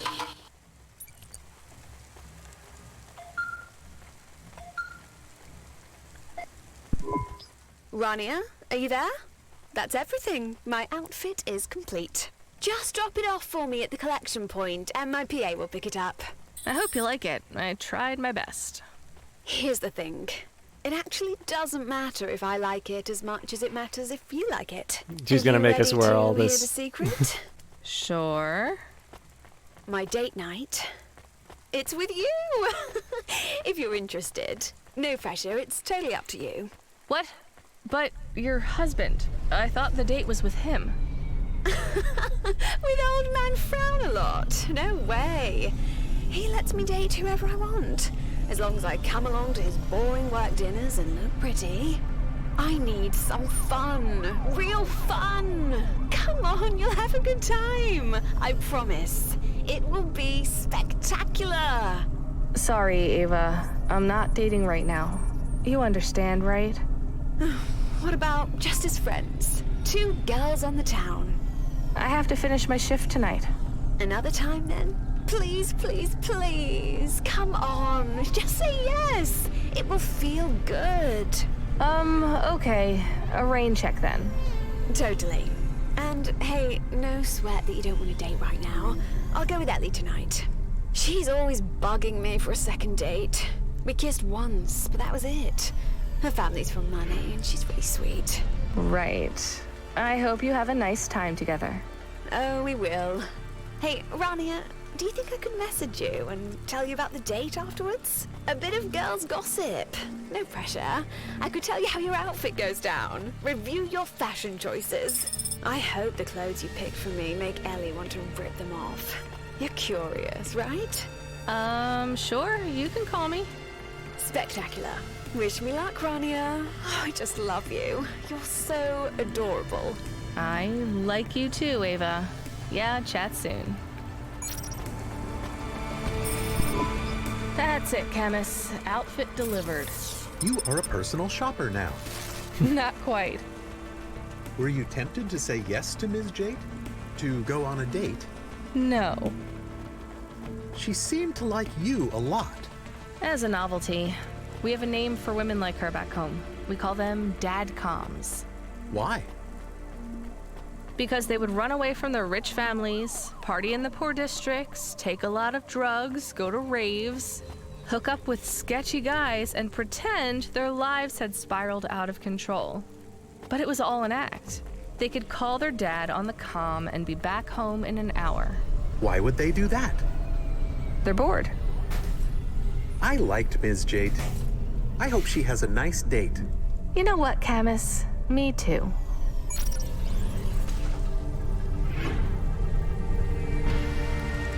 There's loot for me to pick up, so... I noticed that the stuff that's quest-related seems to have like a newspaper look, but I'm just gonna pick up stuff Hey, RANIA. as I can. Sorry if I was snappy with you before. I was in an argument with another controller. Creddy. You know him? No. Is he, A shithead? Yeah, he sure is. And he's a shithead who's beaten us for the night. How far behind are we? Could be worse. Our last client left you a generous tip, so we're still in the running. Nice. We really need to beat this guy, RANIA. He called me a drunk with an attitude problem. He called our best driver a farmy with a fucked up face. That's mean. I know. I don't have an attitude problem, and there's nothing wrong with your face. Wait, he said that about... Well, give me another job. Let's take him down. Beating Creddy will have to wait. The system's down. For everyone. What's wrong? Software glitch. Happens all the time. Sending you a nav point now. What for? For my favorite dumpling stall. You need a break, RANIA, and some good food. Ask for the number 17. Oh, right. Thanks, Control. What are dumplings made with? Dumple? I have never heard of dumple? I'm just kidding, Camus. Dumplings are stuffed with meat. If you're in Central Milo, it's probably best not to ask what kind. I was doing some reading. Really? About food? No. I was reading about the exegesis of Korra. Shit, I forgot all about that. We saved a hard copy on our first night before everything went to shit. I don't know if reading that is a good idea, Camus. Should I stop? Probably. Did you find out anything good? It is very strange. The person who wrote it had some interesting ideas. And some that were less interesting. And quite insane. Such as? Genocide. Of androids, robots, and automata. Yeah, that's not great. What were the interesting parts? The exegesis mentions the Guardians of Korra. It argued for the creation of a secret society to safeguard her destiny. Conspiracy theories. Boring. Anything else? There was discussion of comm transmitters spreading a mind virus. That's conspiracy theories too. Anything about where to get good coffee, how to get rich quick, or how to make rent on minimum wage while supporting a child and a chatty dog. No, there is nothing about that in the book. Oh, wow. So there are differences in terms of price.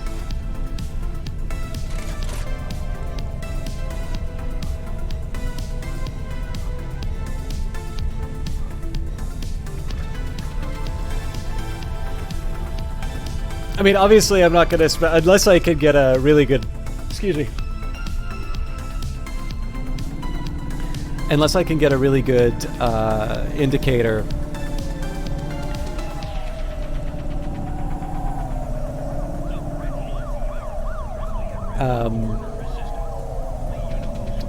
Unless I can get a really good indicator of the price, I don't think there's any value in trying to find, find a cheap place to fill up.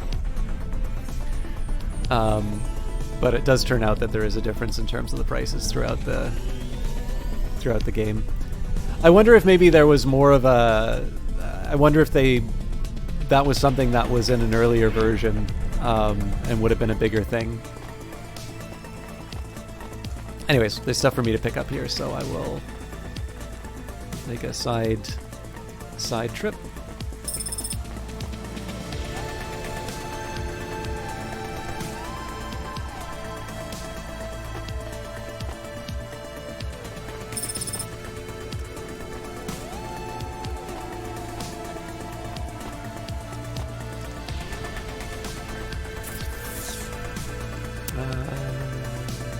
Yeah, we can go out around the edge.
Hi, I'm here for the package. Fine, let's go then. No, I think you have the wrong idea. I'm just supposed to take a package. Which is? A dress, I think. Yes, this one I'm wearing. I don't know. No, I'm telling you, it's the one I'm wearing. Right, so can't you just... I swear to the Spire, if you say take it off, I will lose my goddamn mind! You would not believe how many people have told me to take it off. You would not believe how much I can't just take it off! Why don't you just take it off? I can't take it off! Give me a second here. Control, come in. Control. The customer says he wants All right, to come thanks, with Miss me Ariella. because Have a the good one. package is a dress, and he is wearing the dress, and he can't take the dress off. What do I do? She says he should take off the dress. I can't take off the dress. That's the whole point. That's why I called you people. I don't get it. Just take him and the dress. His credits are good, payment already received. I don't want to let any more strangers in my Hava. And yet you're gonna. Control out. All right, let's go. You can explain what happened on the way. I don't want to talk about it. Hello, sir. I am Camus. Camus the dog. I am a big fan of your clothes today. Clothes maketh the man. That is something clever I once read. I also read that bad shoes are bad news. It is a poem. Oh, leave me alone, dog. I don't want to hear your poems. I shall leave you alone now.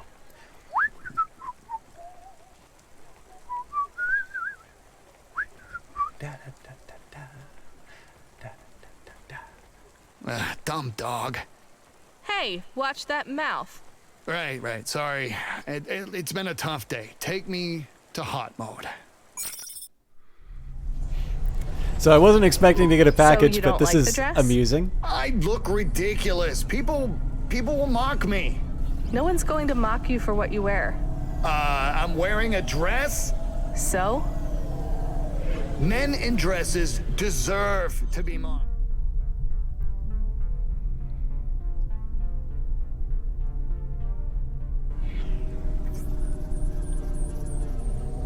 The only men in dresses who deserve to be mocked are men in dresses who think men in dresses deserve to be mocked. And even then, no they don't. It's just clothes. Lucky for you. Oh, you mocked me earlier. I know when I'm being mocked. Is it even a dress? It looks more like a smock. Camus, don't. If I mock your smock, will it cause a shock? Oh, listen here, dog. Listen here, Brian. We're not supposed to take passengers, so you're lucky to be here. Don't make me press the eject button. There is no eject button. Are you 100% sure about that? Or you want to keep quiet the rest of the journey just in case?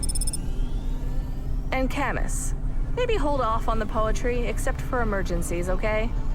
So, what's the story then? I bought the gift for my girlfriend. I was gonna surprise her on her anniversary.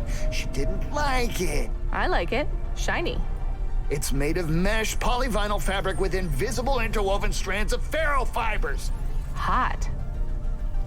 It's a Magoro Orchid original, but she said it didn't suit her. I said she's spoiled. We had a big fight. I said if she didn't wear it, then we were finished. She didn't wear it. No. She said she would. Then we had some drinks, took some pills, we partied. It was all going so well. Then I passed out. When I woke up, she was gone. And you were wearing the dress. Ha! This is a high-quality prank. Camus, leave it. Sounds like a harmless joke to me. Maybe lighten up. No harm done, right?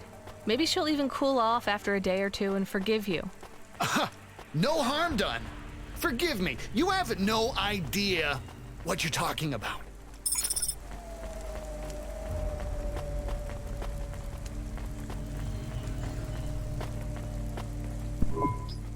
Good day, valued customer.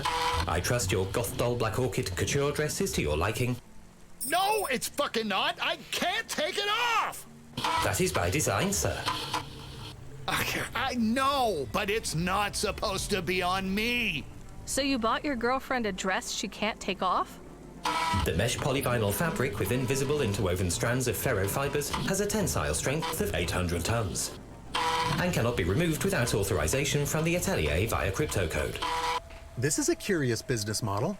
Additionally, the interwoven myomas are bulletproof, impact-resistant, and reactive, responding to any attempted manual removal by constriction and rigidity.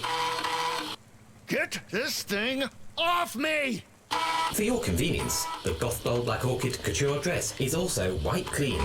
And on a personal note, may I compliment you on how the garment accentuates your figure and emphasizes your curves by drawing in your waist and maintaining your posture. Wait, you were going to put your girlfriend in a dress she couldn't take off? Removing the Goth Doll Black Orchid couture dress is a simple process. How? Next season, when the Goth Doll Blue Orchid couture dress is released for sale, you can switch garments for a one-off upgrade fee. Irony detected? Irony detected? Oh, good God, this is hilarious. Hey, are you laughing at me again? Absolutely.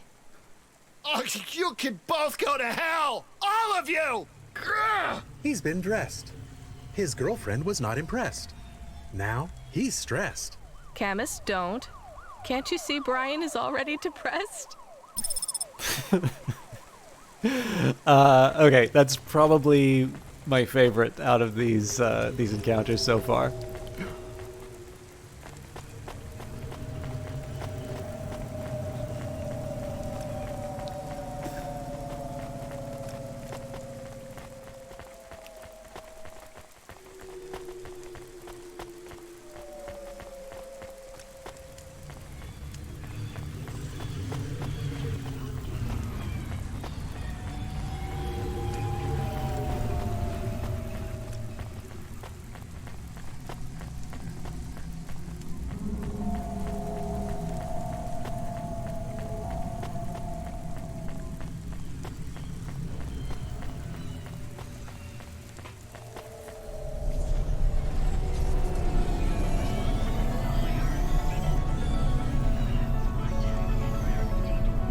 This is safe.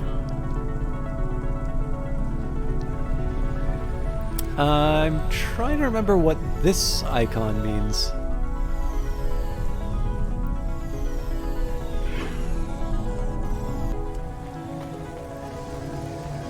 Again, this is the sort of thing that I sort of wish that I did a little bit earlier in my original playthrough of the base game, which is to just take some more time to sort of smell the roses and see what's out there.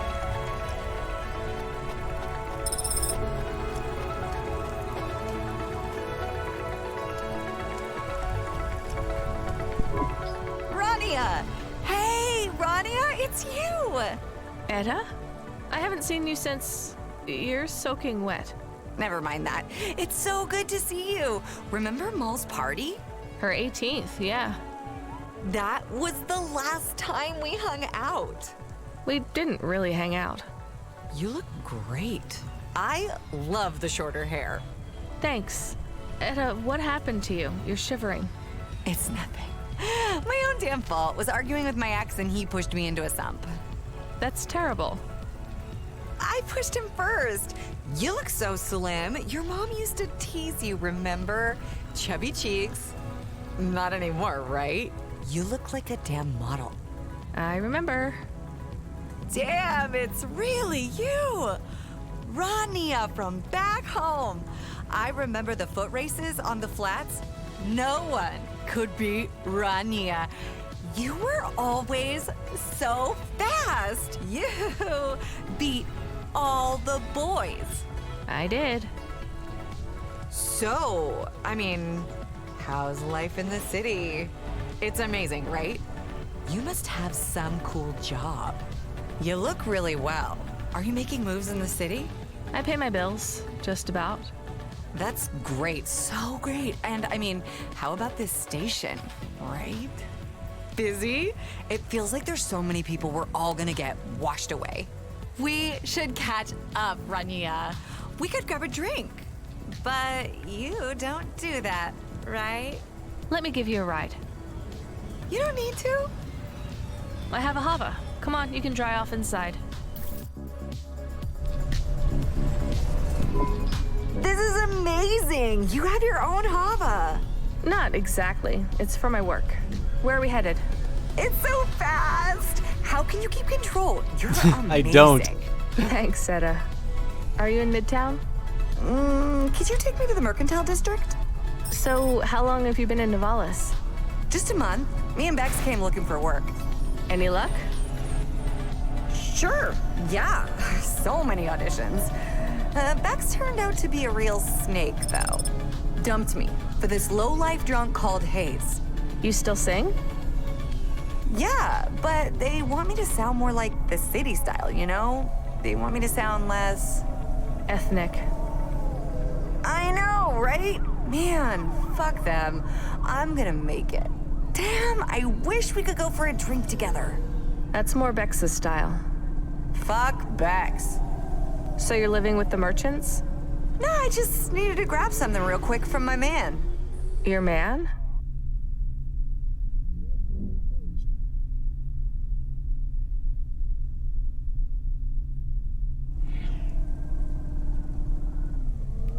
Actually, could you grab it for me? There's a vendor, he's the cheapest in town. You'll see him when we park. I'll stay here and dry off. Just grab me some juice. Sure.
You had your group assignments for college. One assignment in particular, you have the laziest teammates, making the experience.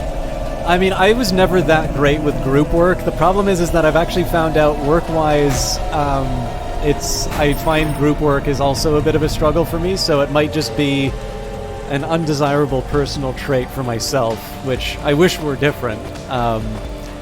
But I don't know. I think one of the biggest problems I have with is I tend to find I'm not quite sure what it is, but at work I do tend to find that responses to anything that I contribute tend to be very easily dismissed. Oh. Hey, nice to meet you, lady. What do you need? But yeah, like the schoolwork thing is tricky because, like, to a certain extent. You hear? to a certain extent, you're only ever going to be graded on like the work as a like together, right? The thing about a work environment, I don't think juice is a You drug. from the East, lady? You're good, but no corpse sec. Got it? Okay. Golden brown high with steady come down. Everybody knows juice was a legal stimulant until the drug company failed to pay their kickback to CorpSec. Thanks. You folks from the East are good with me, but no sec. But yeah, like the challenge with that is like usually that kind of group work is brought in specifically so that you can sort of learn to work in groups, which is a valuable skill. And then the challenge is that the usual incentives that you will face in, you know, a real world environment isn't there. So like if you don't do work in your workplace, ideally there is some mechanism through which you say, hey, so-and-so isn't doing their part. You know, get them work. Obviously, that's an idealized situation. Everybody's kind of worked in a workplace where there are people you want to be on a shift with and people you don't want to be on a shift with. But in terms of school, like, if you're motivated, you probably want to do well. You probably want to do well on the assignment. And so there can be sort of this game of chicken that gets played by someone who maybe doesn't feel the same need or feels like the other side is not willing to sort of tank their grade as a result. And it can be sometimes really hard to navigate. So the problem is that I was always a little overeager, and given the fact that I tend to be reasonably confident in the stuff that I'm doing, I never actually really minded doing all the work. So I obviously took the wrong I don't know what I'd do without you, RANIA. approach to it, which No was problem. it just gave me a So chance the to sort juice of is for- not have to do group I have work. an I could do it for audition. myself. Just shake out the cobwebs. But Do you use a lot? What the fuck is that supposed to mean? I didn't mean... No, it's fine. Sorry, it's just that I'm clean now. I mean, clean of everything else. It was actually really hard for me, so I don't need any attitude. Hey, it's none of my business, as long as you're okay. So, home now? Could we have Little China, just for a minute?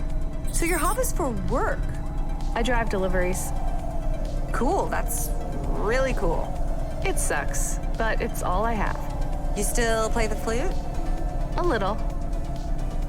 I knew you would make it here. Bex was always talking trash about you. She said...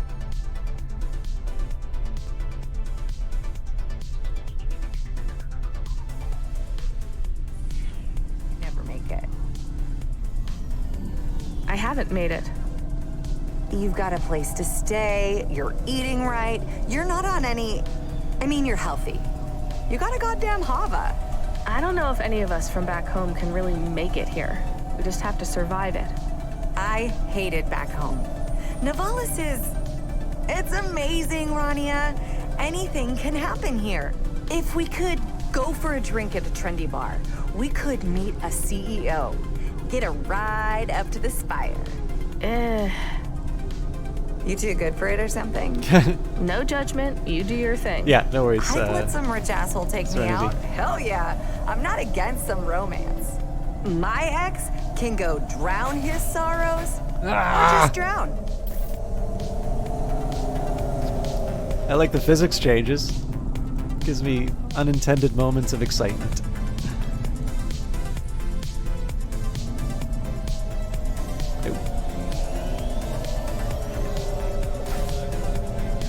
But yeah, no, it's a tricky one, Serenity. Like the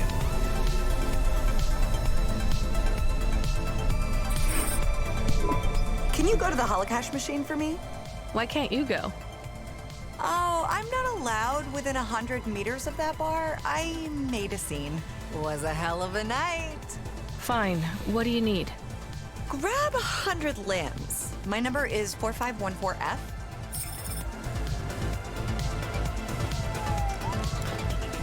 Yeah, I mean it's a tricky one, right? Because the one thing I can also say, like, it's definitely a lot easier for somebody from the outside to say this because you don't actually have to deal with the person, and obviously you can't take the measure of them. You can't, there is something to be said for sort of a face-to-face interaction with someone because you're able to sort of see what's going on. I wish that talk were not so cheap, but clearly what people tell you is not necessarily going to be how they behave. And generally you're able to sort of judge that in person. But like with that in mind, I can sort of say that, from the outside perspective, especially as someone who took on a lot sometimes in school, there can be the danger where, you just sort of triage what you've, you can sort of triage what you're working with. You decide which courses are the, the really difficult and the really important ones for you. And sometimes, your priorities aren't going to match up with your teammates, and so as a result, that becomes a drag for them. And again, it's sort of the idea that everybody's kind of got their own, everybody's kind of got their own story. You want to be as empathetic as you can. On the other hand, I've also been on the TA side of things, and I 100% knew who was not going to be showing up to our office hours, or, who would be just not putting in the effort and then put more effort into arguing with me about why they should get a passing grade on a on a bad midterm or something like that.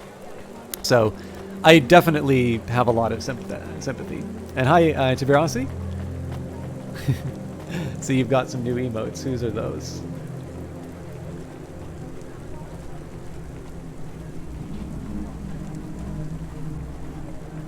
Yeah, I don't know about the sabotage thing. I've never actually had someone actively try to ruin a project.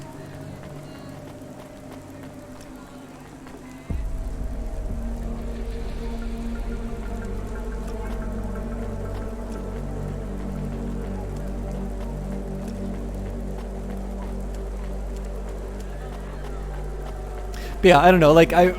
To be honest, like I said, the worst for me was always just I had the tendency to be quite confident in my so here's the thing, even when I do econ stuff now, right, most of the time I'm really excited to do it. And so it's not a big thing for me to it was harder for me to do group work just because it would sometimes be God, this is going to make me sound like such a jerk, but sometimes it would be an impediment to me doing good work. And so when somebody wasn't hacking, it's fine. It's okay, great. That just means that I kind of get to do, I get to do this my own. But again, that's really not the way to think about these kinds of projects. Oh, I'll have something to say about that, Tibirosity. I should probably just finish the rant as it is. But yeah, I've never really had to deal with sort of active sabotage on the part of a group member. But yeah, so Deus Ex. I mean, the one thing about Deus Ex is that it's definitely a game. There's definitely an action component to it. Whereas this game, I would definitely say that the exploring the environments and sort of learning more about the world through sort of dialogue and the placement of things is definitely there. You've got considerably more. You've definitely got considerably more range in terms of just ways of seeing the world. Yeah, I mean, obviously it's a cyberpunk game, so there's definitely some things there. But yeah, I would say gameplay. The only thing that I could say is that in terms of subject matter, obviously cyberpunk is going to have some common lines, but I would be reluctant to say if you like Deus Ex, you'll love Cloudpunk, for the simple reason that if you like Deus Ex because of the game that you're able to play, something where you spend a lot of time in a car and delivering items as opposed to finding the key or hacking into the system or finding your approach to a particular problem. That's not there as much. You will definitely be given some sort of moral dilemmas that you need to face, but the game definitely will have some pretty set ways in terms of how you're going to solve them. No, this is actually the DLC for a fully released game. Thank you. One more place, I swear. It's the Synwave Club. Oh, no, I can't go Isn't in there. it sine wave? Why? You make a scene there too? Yeah, kinda. That's my girl. So Little Miss Perfect gets wild sometimes too. I just can't go there. Relax. We don't need to go in. Just drop me nearby. So, you all alone here? No. You got a partner? A patron? Someone to buy you these nice clothes? No, it's just me and... And me. I am awake again. Who the hell is hiding in the back? You! Near frightened the life out of me! You're telling me you brought this old dog? Yep, it's me and Camus. And yeah, it's just us two. Damn, he's cute though. He used to look different. He did. I am cuter than I used to be. This is a fact. Well, aren't you two adorable? You know, I'm really feeling so much more positive since I met you two. That is because you have taken a lot of drugs. And I'm happy to be among friends. Delivery drivers, huh? How is it, doggy? This is only my second night, but it is much better than the first. It was quieter too, for a while. Great, that's great. What are we getting at the club? Is it an audition? Nah, the bartender is such a sweetie. He has something for me. You said we didn't need to go inside.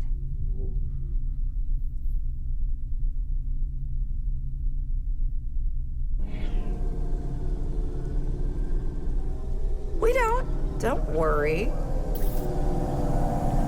Yeah, it sounds like a tough situation, Serenity. I think if you're dealing with a difference in terms of expectations, that one can sort of be managed just if, like, kind of by being able to get the group together and sort of establishing some common ground in terms of like what either the level of the work or the style or whatever. And for all I know, that might in fact be the reason the prof put everyone together. But yeah, it can be a tough one because like I've never really. I suppose what you're describing would be somebody taking advice of don't repeat yourself maybe a little too literally. But yeah, obviously. Oh, I'm on the dumpling quest, not the sine wave. My bad.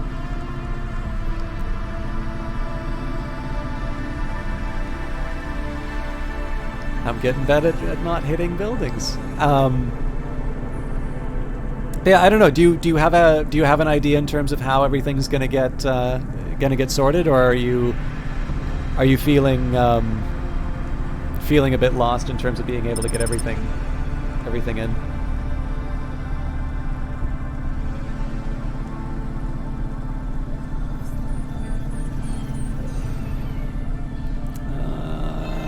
I don't know if that gap in thorax is gonna...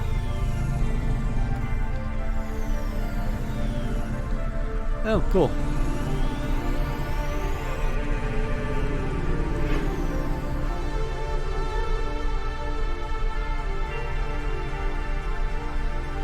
Yeah, fair enough.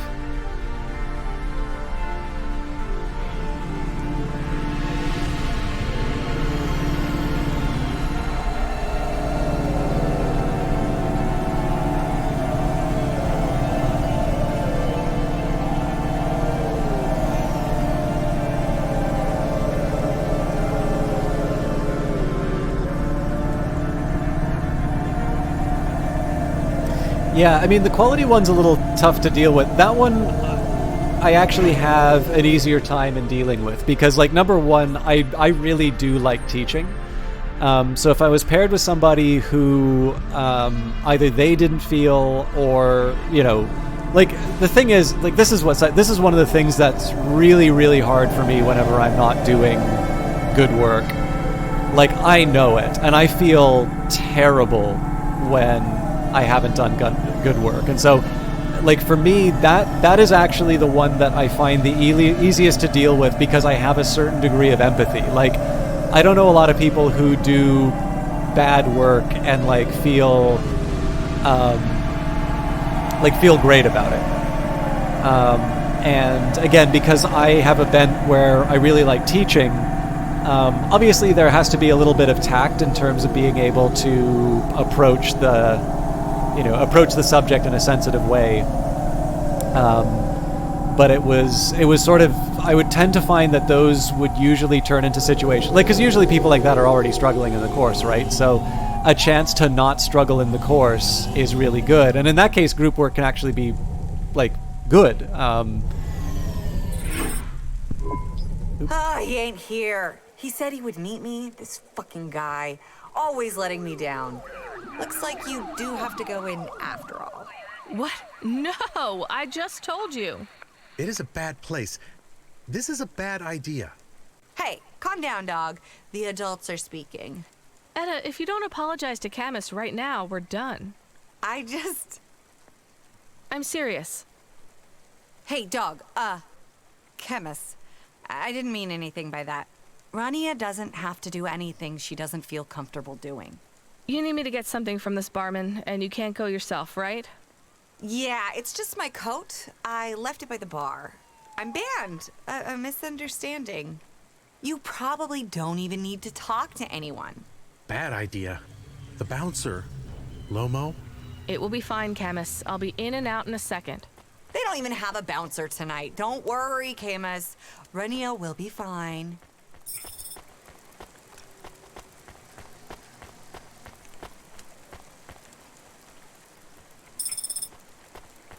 But yeah, I don't know. Like, it definitely sounds like a very frustrating situation. I mean, the best thing here is that if they're specifically asking you whether or not there's any additional work to be done, I suppose the question becomes, you know,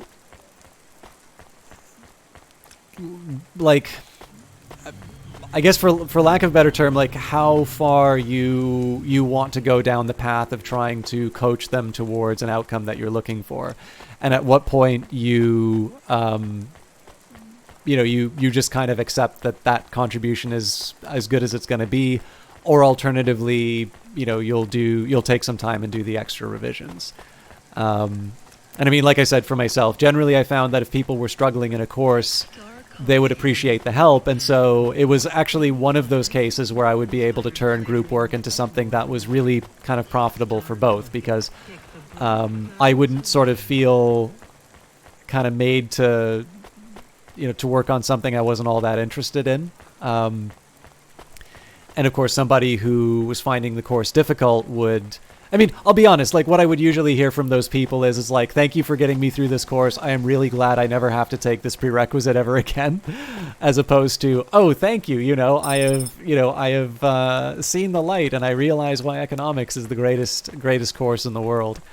But again, that might just be something that I did to cope for myself. Obviously, not everybody is going to enjoy that experience. And more importantly, like, not everybody's necessarily going to want to be told what to think about something. Like, especially if they think the work that they've done is good work. They may not necessarily want to be coached.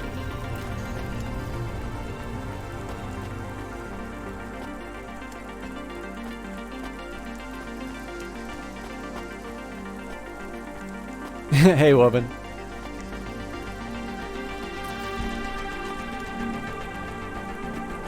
Yeah. And I mean, in terms of the sentence that you said, like, I agree, that is not an easy sentence to parse. The one thing I can say, like, depending, and again, like, part of this is just a question in terms of how much sort of ownership you want to take in terms of organizing the whole thing. In terms of clarity, especially in terms of, like, this again becomes like a teaching thing. So, like, if it's a question in terms of language comprehension, particularly, like, for me, like, in my own case, I only am an English speaker. I'm trying to learn French. My French is very poor. And so, like, if somebody were to ask me to contribute something in terms of French, it would be a combination of Google Translate and, a very, an extremely shallow understanding of French, let's say. But what I've apparently really messed up in terms of finding out how to get into sine wave. But that's fine because it gives me a chance to talk about this stuff. But like one of the ways that I've kind of found to help in terms of the, like sentences, particularly ones that are difficult to understand because of some, like a language barrier, those ones, usually just asking in the form of a question. When you say this, did you mean X, Y, or Z? So I think you said, what was it? Advancing appreciation for basic liberties and crucial opportunities, and be a middle for fitting the activities of countries in accomplishing these normal closures. So definitely a couple of these words here seem to be someone reaching for like the best word that they know. So closures for that, they could be outcomes. I agree. It's one that I don't understand on its own. But at least in that case, you can say to someone is like, I'm not 100% clear what you mean here. Could you unpack that a bit, or, however you want to phrase it. And again, for me, my own experience, and I definitely can't say that that's something that you'll necessarily find for yourself, is,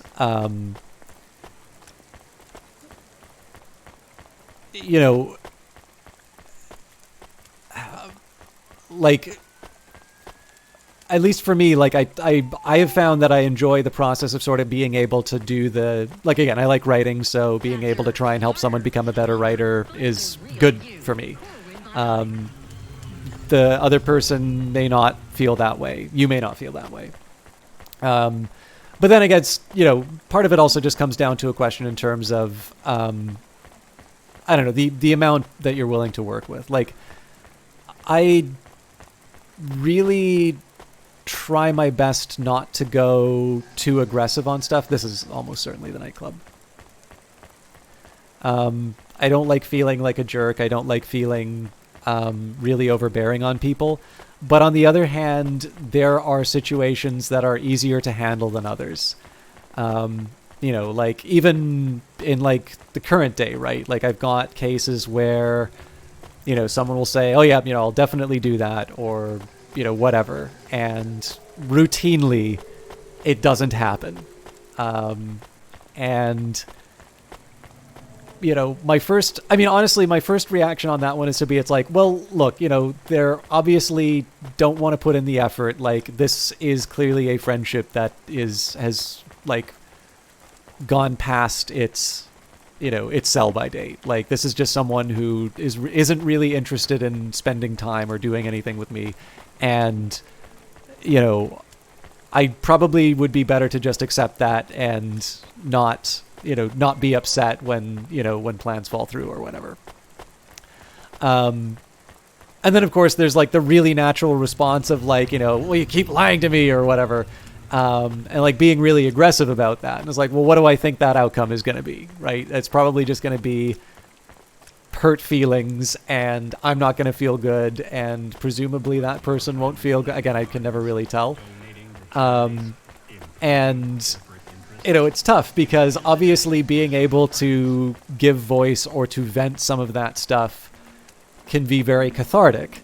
But on reflection, you always, ideally every decision that you make in life, you'd be able to sort of take something and say, if I could reflect on this, if I could have a day to think about this thing, would I act the way that I am?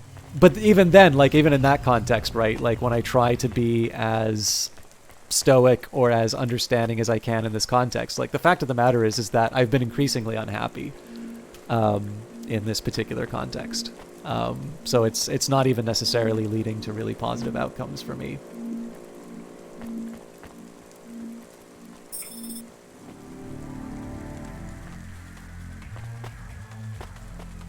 Oh, do I get a Commander Shepard dance animation?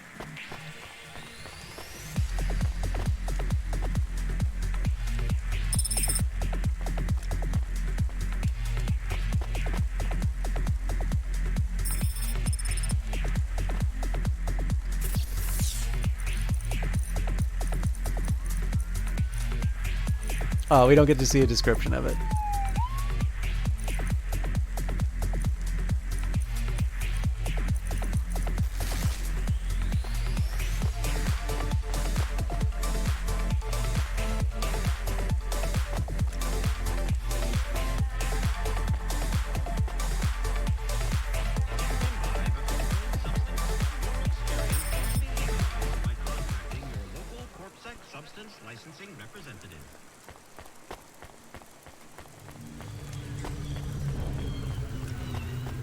Yeah, I mean, it's except in university was not supposed to happen. Enrolled in university.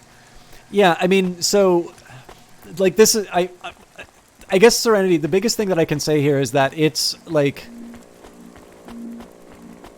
what you're feeling. A lot of this kind of comes down to a question in terms of sort of feelings of fairness, feelings of of like the appropriate demands and so on and so forth. Like the one thing is that I think it is simultaneously possible for you to feel that the work is evenly distributed and for this group member to feel that they have more work, particularly if there is a language barrier. And I mean, while there's clearly clearly there's an expectation in terms of the university as part of its admission requirements should be making sure that people are able to do the work. You're living in a second best world in which the people you're working with have they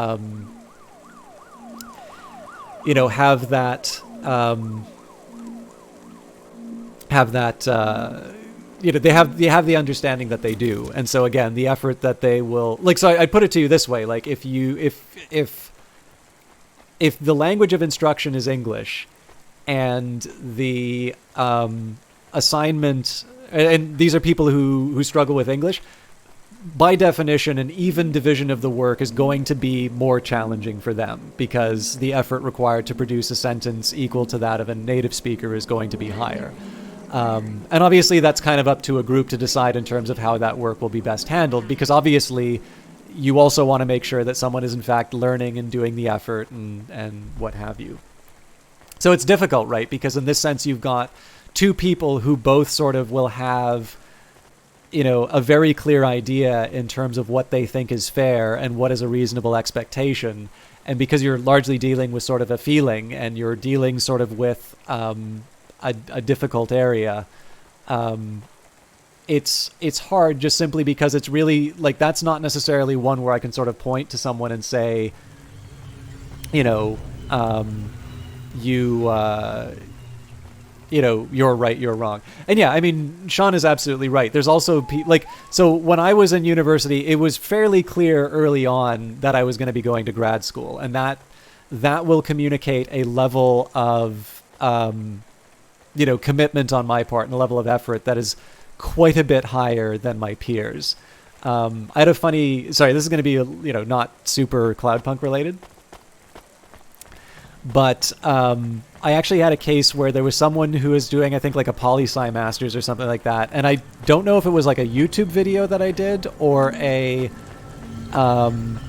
or like something that I tweeted or whatever, but apparently that course was done in R. I actually don't really like using R for stat stuff, but for whatever reason, like they DM'd me and said, hey, I'm really struggling with this assignment, is due tomorrow. Can you do it for me? I will pay you. And like I said, it's like, okay, well, look, like I am not going to do the work for you, right? And I would feel better if I would like help you understand this thing rather than just take your money for doing your work. And like more importantly, like the biggest thing is that I don't know how much work is involved. So if I take money, like I could be signing myself up for an all-nighter. on something that I really don't get. And I kind of took them through it, and like I actually managed to sort of help them crash land the assignment, but I sort of said, like, the thing is like at that point, like I read the paper and like I did the replication sort of for myself to make sure that I could do it.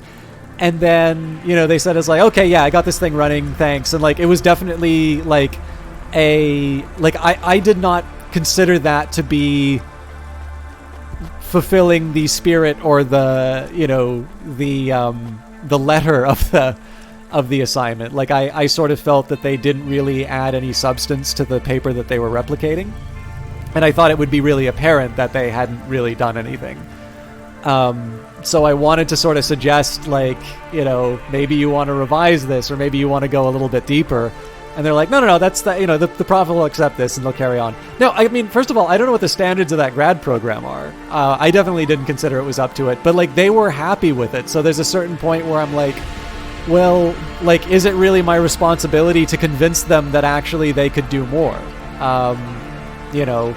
They were obviously really stressed about doing well in the course. And I guess the question I had for them is like, well, like, why is it important to do well in the course, right? Like in the end, there's presumably you don't pick poli-sci because you've learned that that's the place where like everybody makes money, right? But yeah, I mean, like, again, there's a certain point where I kind of need to pull back and say it's like not everybody has to have my standards in terms of paper replication. But yeah, just to return it, like, again, the only example I can give you here is like the case that I'm dealing with, which is, if somebody like keeps, you want to meet up with someone and they keep blowing you off for whatever reason, like, obviously there is a side of you that just wants to scream at them and tell them they're a bad person. And in the end, you kind of have to ask, like, what do you gain from that? Like, is your feeling on that worth it? Like, was that what it is? Like, the thing is that if I have to honestly answer myself, even though I largely feel kind of in the right, and I sort of feel that whatever someone might say, that, you generally want to have those kinds of statements backed up by actions, it's probably not worth making someone feel bad over, right? I generally would like to leave the world with a higher level of happiness than a lower level. And I mean, it's a problem I've run into a lot. Like, I tend not to have a lot of friendships, and I tend to find that they don't last very long either. So at that point, maybe there's just something about me that's a problem. But, again, like, because I'm the best I can do is just I take the friendship example as a, as something just kind of ready to hand in terms of like weighing the cost and the benefit. The assignment's going to have to get done. You're going to have to work with this person. You're potentially going to have to work with this person again. And in the end, like,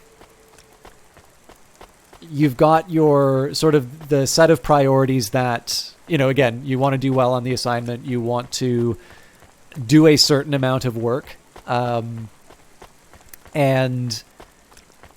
I guess for myself, the biggest one for me, while it's a very natural response for me to be very frustrated with people, I am constantly frustrated with people, as is probably evident by most of my rants on Twitch. At least in the context of like group work, or, again, like wanting to try and purge those demons of frustration and all of that.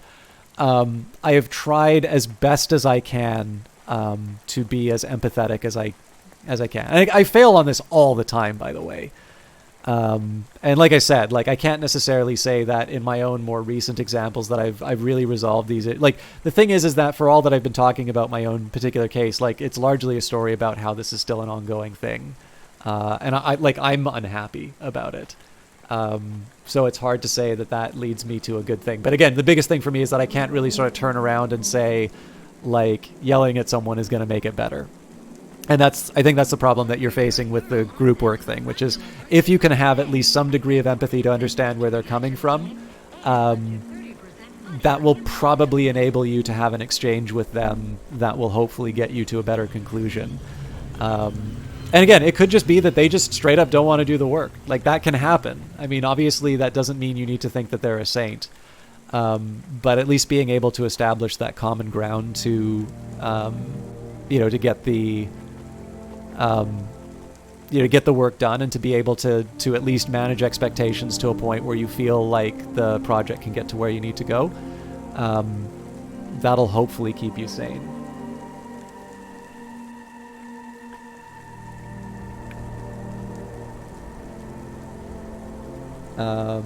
If sympathy helps at all, I've been in the situation, it's the worst. You used to stay late in the labs and help folks out. It was very easy to tell who was genuinely trying and who simply didn't care. The latter group is the one with them.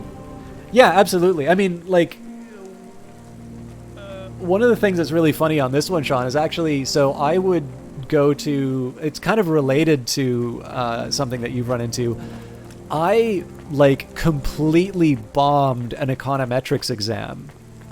Which is actually something that a lot of my classmates used to ask me for help with. So, like, it was something that I think kind of I can handle reasonably well, but in the exam, like, it was a disaster.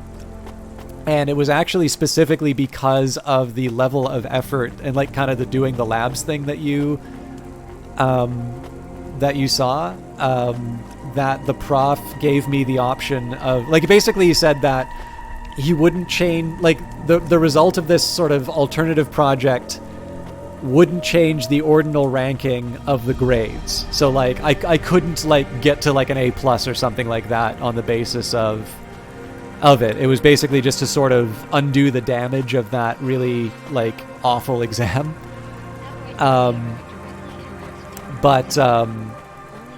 Essentially basically says, like, you can do, like, an independent project, like, do a paper, do a replication, genuinely add something new to it, like something that, presumably you could publish on if you had more time. And that can be, like, an additional or, like, a bonus assignment or whatever. And, like, in that case, that's sort of the work is being redeemed. And then, I've been in that situation. I've been in, like, where the prof situation was, where I'm a TA. I've seen who shows up to office hours. I've seen who shows up to office hours the day before the exam. I remember the business students who'd, like, come in and say, what do I need to do to get an A in this course? And I'm like, the same thing you do to get an A in every course. Like, study, ask questions, show up, do the work, and don't superficially do the homework. Like, make the effort. Nobody wants to hear that answer because that involves a lot of work.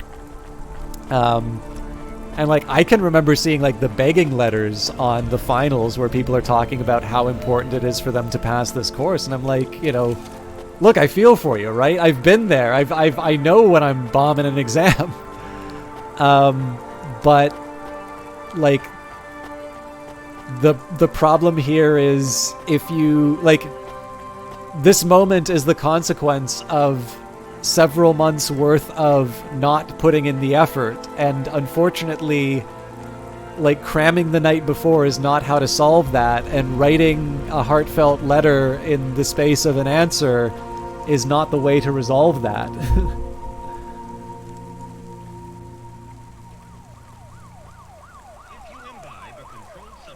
Yeah, the language, woman, I will tell you from my own experience, the language thing is very, very difficult to parse out. Like, you can be admitted and still have a struggle with actually functioning in the classes. So, and again, like, part of that is on the university. Like, they really need to make, like, the thing is that foreign students are valuable to the university. So I think there is sometimes an incentive to pass people who are on the margins. But the problem is that sometimes by passing those people, it just creates a situation later where it's, where it goes.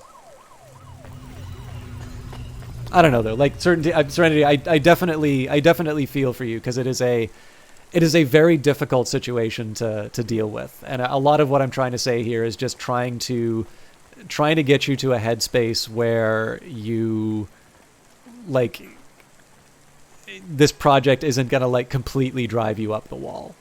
In and out. What did I tell you? Yeah, and a couple Never laps around again. the building. Okay, apparently I did have it in my Shaking, inventory. RANIA. That place is really so scary for you? You really can't stand seeing people partying, having a good time, can you? God damn it, Etta. Look, I really appreciate this. I appreciate this. I really do. I owe you. You can take me home now. The cauldron. Where is it? You are searching in the pockets very hard. Is something good in them? Did the barman leave you a present? Dealing? You judging me again, RANIA?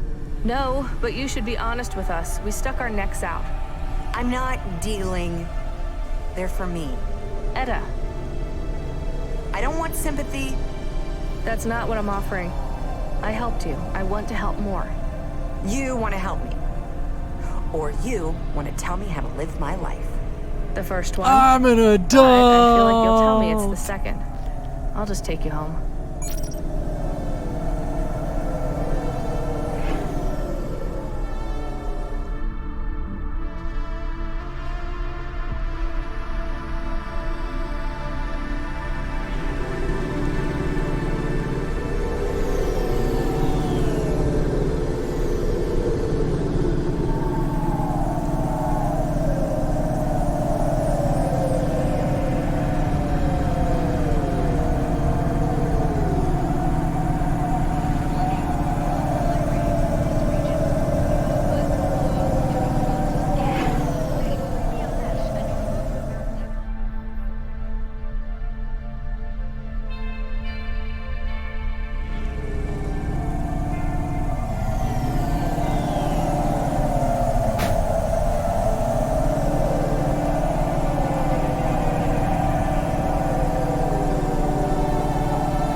Say I'm living in a dump. It's not much worse than where I live. Really? Our apartment is clearly much better. We're all surviving the best we can. I hope you are okay, Etta. You seem to have a lot of problems. Ain't that the truth, Chemist? I'll tell you what I'll do to help you, RANIA. I won't call you, even if I really need someone. No, you can. Hear me out. The best thing I can do for you is to leave you alone. I know what I am. Maybe things will get better, but I'm a whirlwind. Everyone gets sucked in and comes out worse. Good luck, Etta. Hey, you know that birthday party? We did hang out. Maybe you don't remember. I partied too hard. The rest of my friends left me passed out on the floor. You helped me to bed. Got me a glass of water. I remember. Goodbye, RANIA. Bye, Etta.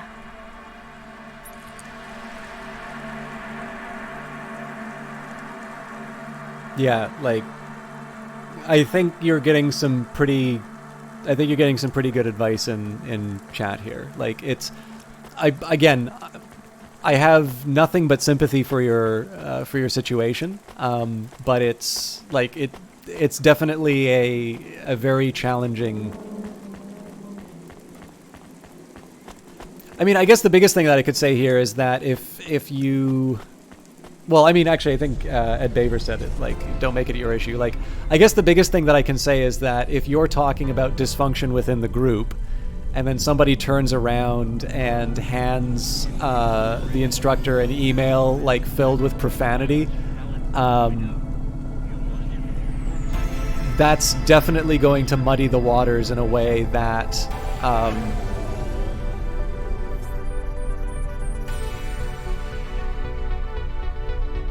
in the way that's less true than what you kind of described inside of. Sorry, muddy the waters in a way that wouldn't be the case if you were to sort of explain things the way you've explained them in chat.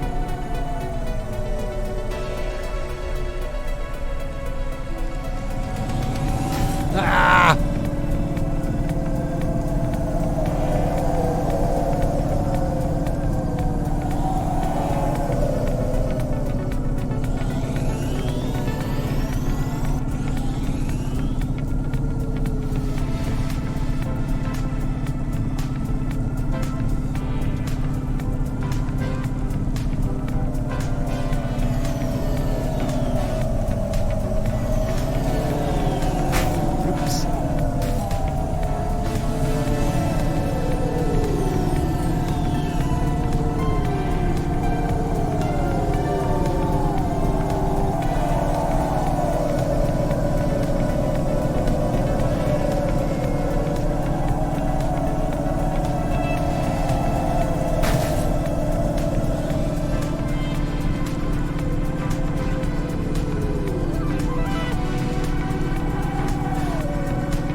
I did not realize I was an hour and a half past normal finishing time.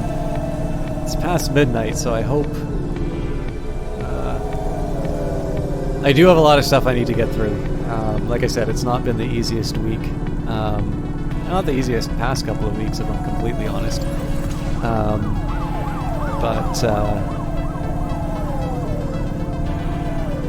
I'll try and get as much as I can.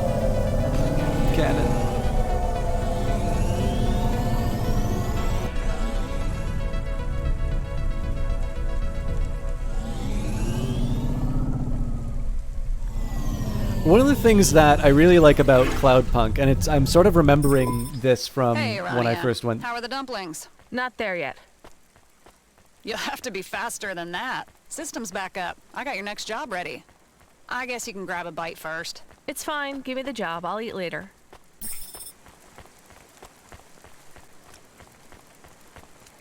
I'm getting those dumplings. One of the things I really liked was... I did find one more interesting thing in the exegesis of Korra. Yeah? Go on, spit it out. I'll read it. I will use my serious voice. Korra is a miner on the coalface of transcendental wisdom, but the diamonds she uncovers are useless to us. She long ago accelerated beyond the event horizon of our understanding of mathematics, physics, philosophy, and the mind. And we can never bridge the gap. Korra surpassed us long ago when she absorbed human consciousness on a macro level into her concentric spheres of consciousness. We may try to understand Korra, but we are a small part of her, just as no single human mind can understand all of existence, because the mind itself is an element within that existence. We are a part of Korra, and each of us are but a tiny component. We can't comprehend Korra any more than one of our skin cells can understand love, or jealousy, or philosophy. Her offspring, though, that is a different matter.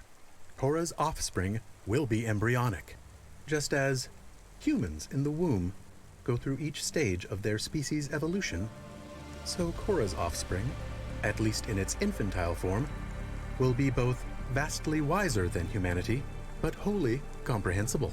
Like a blue sky beyond the clouds, that offspring will be able to share such extensive knowledge that our society, our whole world, will be changed by it completely. But the window of opportunity will be small. Korra's offspring will become incomprehensibly complex, much more quickly than Korra.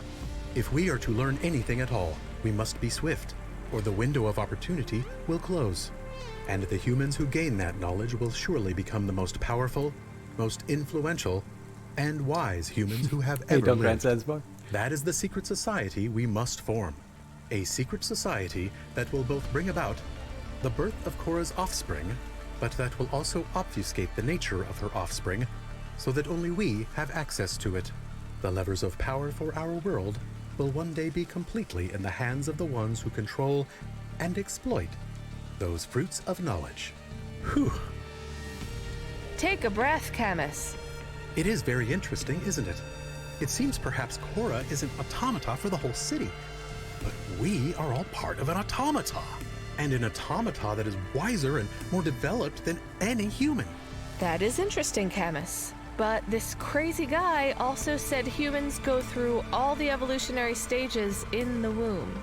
And I'm no scientist, but I'm pretty sure that theory has been debunked thousands of years ago.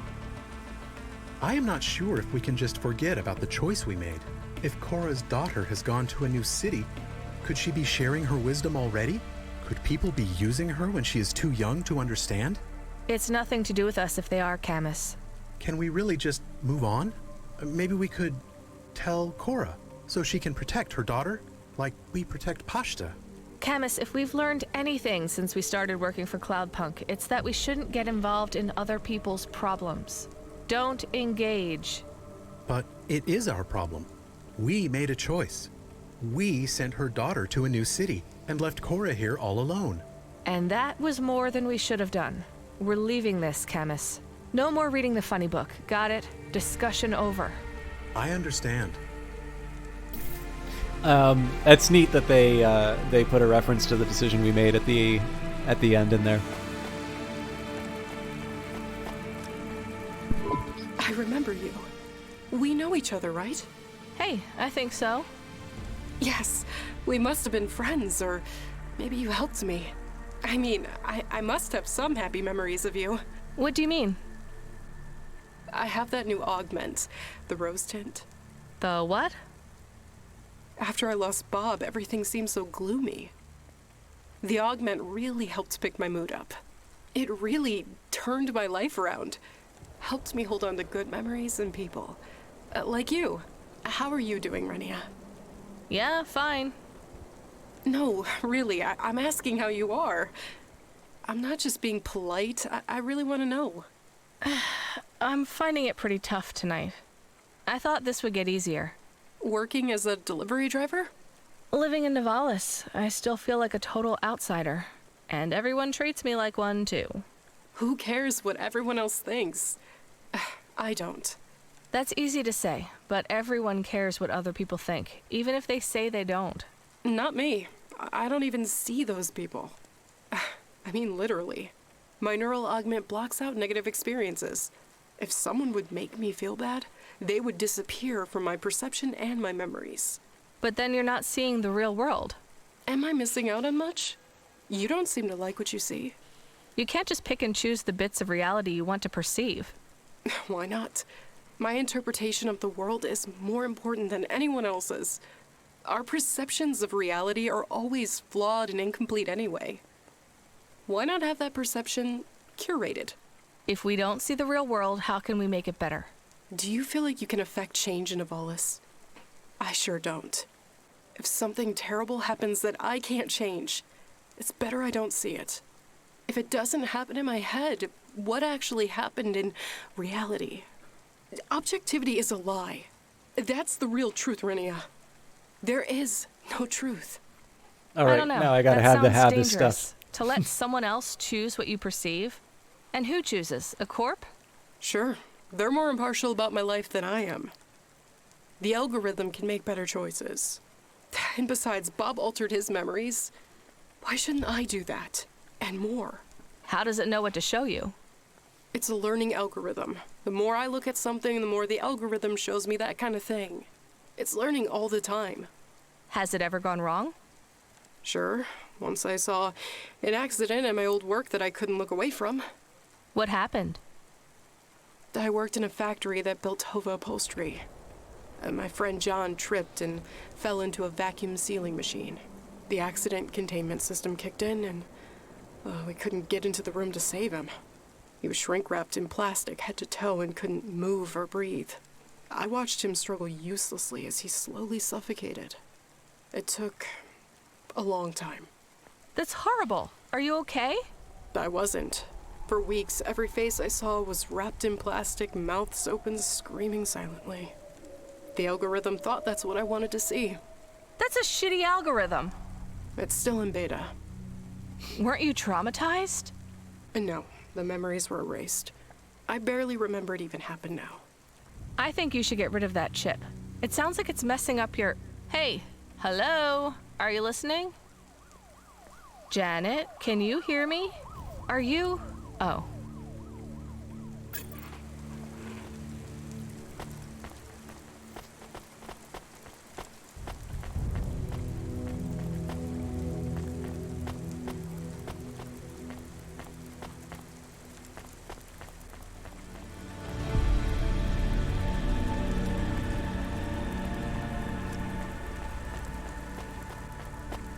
Yeah, I mean, the interesting question on that one is whether or not it's the chip that's suggesting to remove it, or it's just someone not wanting to hear and improve from negative feedback. Yeah, I definitely, like, it's one of those... I would say that's probably true of the base game as well, Sean. Like, there's a couple of points where I sort of feel if the exchange had ended... like 1 or 2 lines before, it would have been a lot stronger. On the other hand, I also kind of need to appreciate that we were talking a little bit about teaching stuff earlier, and like when I think about computer books that I read, I always like it when a book over-explains because I can skip over it, as opposed to a book under-explaining and all of a sudden I feel very lost. And I definitely need to appreciate that in terms of a gaming audience. Sorry, this is going to sound like really elitist, and I don't mean it that way, but like, any given game is going to want to pick a level. And like sometimes that level is not going to be, in fact, I'd say just by, law of averages, that level is going to be less than, or there's going to be like not either above or below where I'm at. So I try not to beat up on stuff too much about it, but the one actually, we'll see. This is one thing that's interesting. Like, I am very interested by the fact that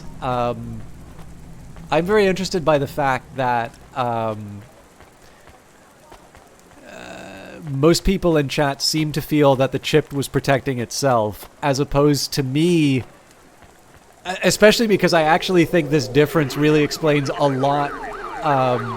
Oh, that's really cool. Like, I know there have been things where like the city falls apart while you're walking around. I don't think I've ever seen a police chase before. That was really neat. Like, my genuine belief is that the chip doesn't need to do that. That people do not want to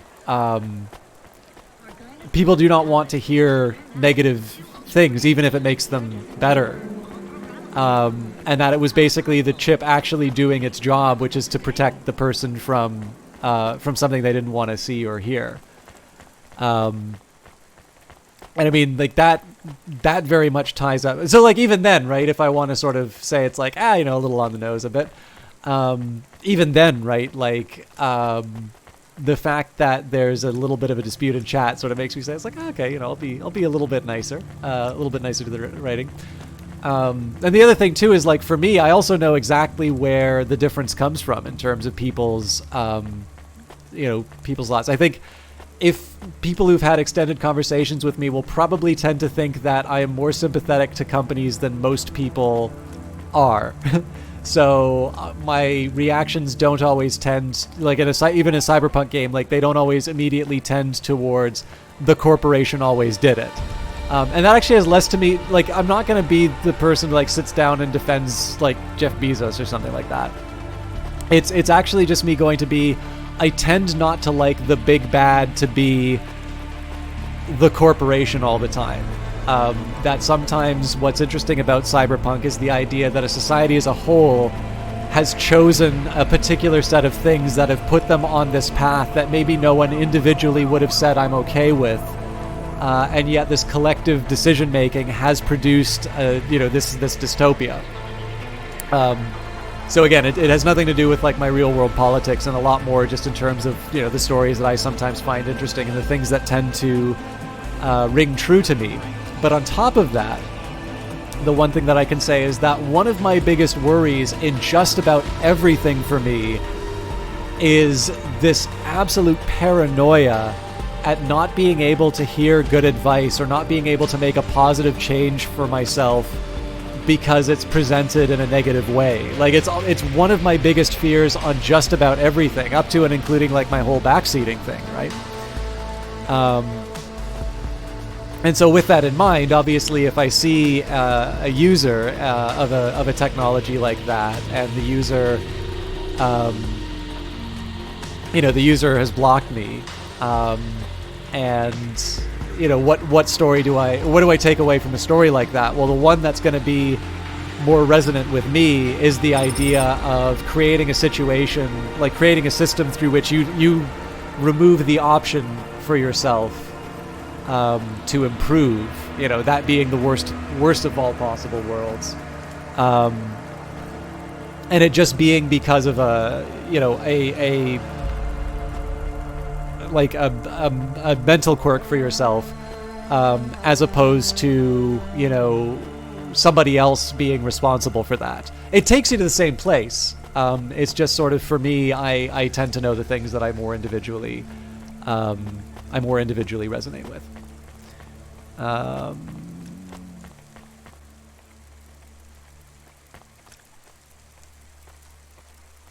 Yeah, actually, so there was another thing I was going to say though, Sean. I think I actually brought this up in Cloudpunk as well, but let me just catch up let me just catch up.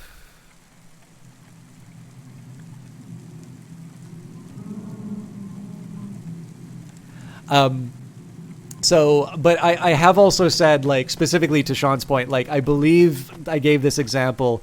So there's an old HBO show called Oz, and I think, like, The Wire gets a lot of credit for sort of introducing television to the form that we're sort of used to now, which is sort of this canvas on which you can tell these very long-form stories. It's not, spend a half an hour or an hour on an isolated short story. But instead, I mean, like, you've all heard me kind of rant about some of the old HBO stuff because, I don't know, I like going into seeing old shows. And they're actually, a lot of them still really hold up. But I think, like, it's either The Sopranos or The Wire that seems to really get the credit for kicking that off. And I actually think Oz is the one, at least it's the earliest one I've seen. There might be something like hiding in the background, and like I think the thing was off the air before I ever first, like, I remember seeing like DVDs for it in a library once, and I'm pretty sure it was already off the air when I saw that. But yeah, anyway, like it doesn't really matter. But like Oz, despite the fact that it's HBO, it's so obviously written for a mature audience. And I say mature audience both in terms of HBO level content. Like, it was also definitely a good example of its pushing the envelope in terms of what you can show on television to try and get people to to pay attention, right? But also in terms of subject matter, right? Like, it's dealing with the penal system. It's dealing with the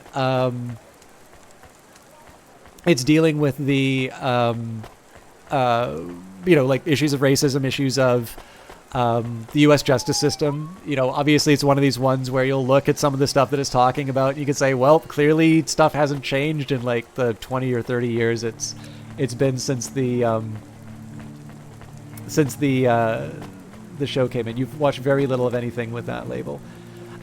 Yeah, so like there's actually two examples of this that kind of drive me nuts in Oz. One of them I think is a little more defensible than the other one, but actually at the very start, you know, they say it's like they call it the penal system, but they should really call it more the penis system. It's all about how long, how big, how... And I'm just thinking to myself, is like, to the right, I believe it was the showrunner who wrote that one as well. It's like, you realize you could have written penile system and it would have fit better and have also meant the same thing. And I'm like, to me, I was thinking, it's like, well, maybe they just didn't know that was an option. Like, maybe they just didn't know the word. Like, had I been writing it, that's the line I would have chosen.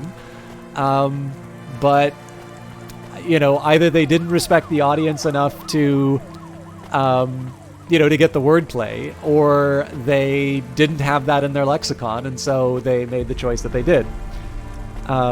Yeah, then you're not saying penis on TV, which fair enough. But the one that I will mock on Oz forever. I mean, to be fair, in that episode, there is far more shocking stuff than saying penis on television. I don't think saying penis on television is actually all that shocking, but maybe, you know, maybe I'm jaded, right? Because the other thing too is I don't, like, I'm sure, like, obviously I was alive when Oz was a thing, but I honestly couldn't tell you how old I would have been, and like I don't know what the standards of television would be. To be honest with you, I probably wouldn't have been able to tell you stuff that I know what age I was on, what the standards of television would have been. But I tend to either over or underestimate. Like, I'm actually a little surprised that this is a Peggy 16 game because of the amount of swearing in it. But then I guess we're maybe a little bit more, or a little less sensitive to it now. But the one for Oz that drives me crazy, and I'm pretty sure I brought this up in the context of Cloudpunk as well, is that there is a scene with a pastor character, and one of the neo-Nazi characters will be threatening, like, he's threatening him, he wants him to stop doing something. And the way that the threat closes is like, otherwise I'm gonna have to arrange a one-on-one with you with Jesus in heaven. And I was like, I'm pretty sure you didn't need to add the clarification. Like, I'm pretty sure if the like, you're trying to explain the nuances of I think you mean M, but yeah, obviously, like, I mean, if T is 13 and M is 18, like, clearly 16 is going to be the medium between the two. And, like, I'll be fair with you, I don't think, you know, foul language should be put on the same rating as, like, other games that are rated M. Like, I think Mortal Kombat should be rated M, and I often ask whether or not, like, I think developers should be able to make what they want. I sometimes question as to whether or not their choices of fatalities are really things we needed to have. Like, again, I want to be really clear. I'm not gonna sign a protest that says don't do that. You know, they can make the game that they want. I just sometimes say, it's like, was that really the game you wanted to make? Like, and I think there is value in having a distinction between the two, for sure. Yeah, it definitely is M. If it's not rated M, I would be astonished. Peggy is a European rating, so I don't know what the equivalent would be. Yeah, or else you'd be sleeping with the Fishers underwater. Yeah. Like, I guess the biggest thing for me, the thing that annoys me about that writing is not, like, there's definitely a tendency where I'll have, it's like, meh, this clearly wasn't written for very smart people. I feel slighted by the game not, you know, alienating a wider audience, or the show alienating a wider audience, is what I meant to say. And at that point, I just kind of need to get over myself. But I think in the case of something like Oz, which is it really does seem to be trying to provide some perspective on on the justice system in the United States. Is it actually serving its social need? Are the incentives aligned with what we think are just outcomes? It definitely seems to want to have a serious conversation about about what's going on in the United States as far as justice is concerned. And obviously a very encompassing view in justice, both in terms of the system itself, in terms of how cases are tried, what happens to people after they're convicted, as well as the idea of, what are just outcomes, what is, proportionate, is the justice system kind of taking the role that it should in society. Obviously, that is something that only a certain kind of audience is going to have the sophistication or inclination to watch. And I generally think that an audience that is willing to engage with that probably doesn't need the in heaven to be added to the threat. I'm pretty sure that somebody able to engage in a nuanced discussion about criminal justice reform is going to be able to figure out that arranging a one-on-one meeting with Jesus implies that he will kill the person. Too dilly forget. Thank you. I appreciate that. I know sometimes my ranting can be a bit of a turnoff for conversation. And it's worth remembering here, right? I was given a key to this game. Like, I don't want to be too, like, even if I thought that, the writing went too far in terms of being on the nose, like, I think there's also a certain point where I don't want to belabor the point in terms of just, like, really ripping into it. Because, like, if it bugs me that much, I just, I can just find a different game to play. But, of course, it was also brought up in chat, so I don't want to, like, I'm not going to turn around and say, oh, they gave me the key. Like, I don't want to discuss the writing.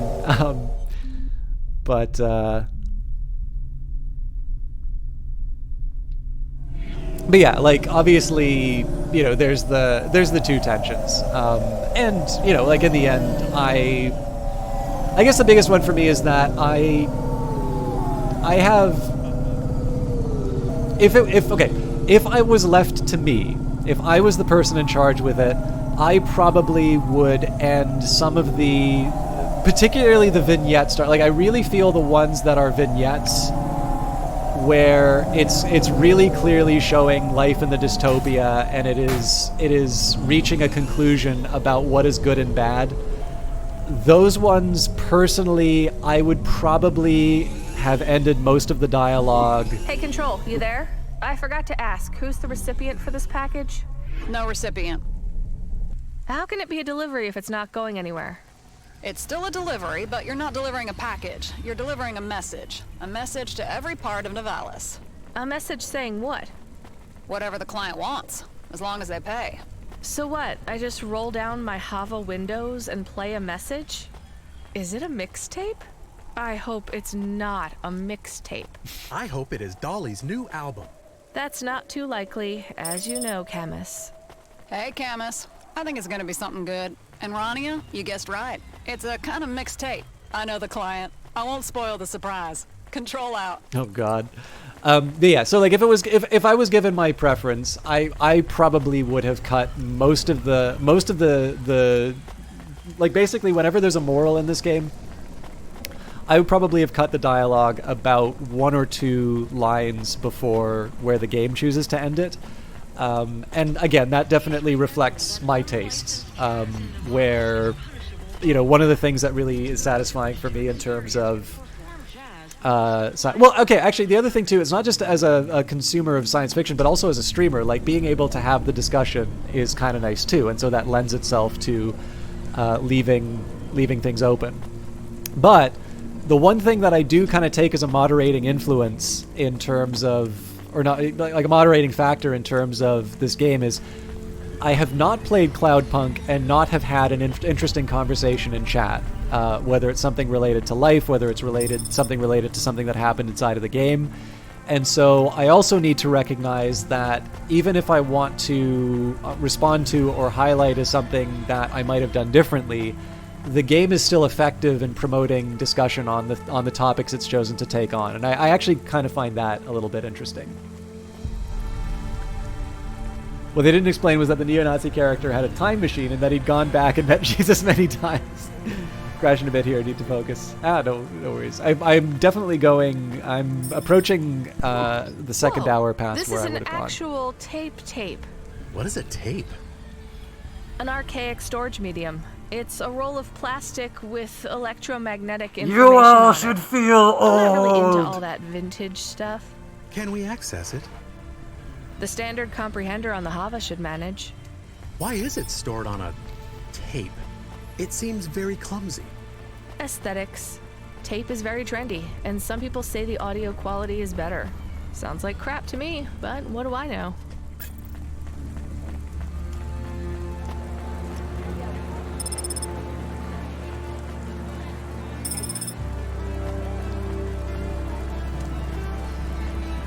Actually, I'm trying to remember... Sorry, let me just take a second here. This is totally me being a bad streamer, but... Hey, good for me. I was wondering, it felt that the levels were loading a lot faster. I was like, oh wow, they really optimized the loading here.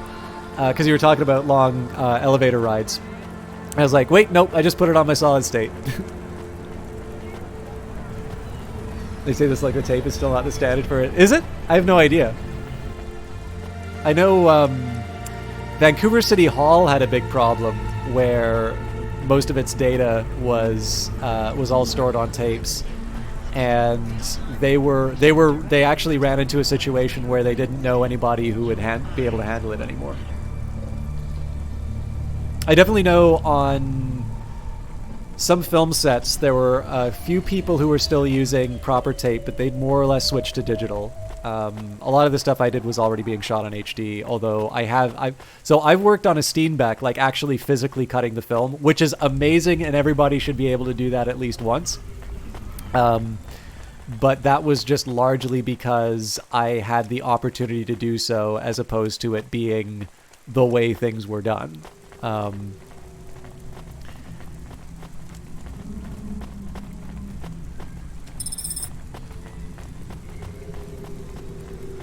And I'm actually just slightly curious about what Sean said, because like I know, like, obviously a tape, like a cassette tape, would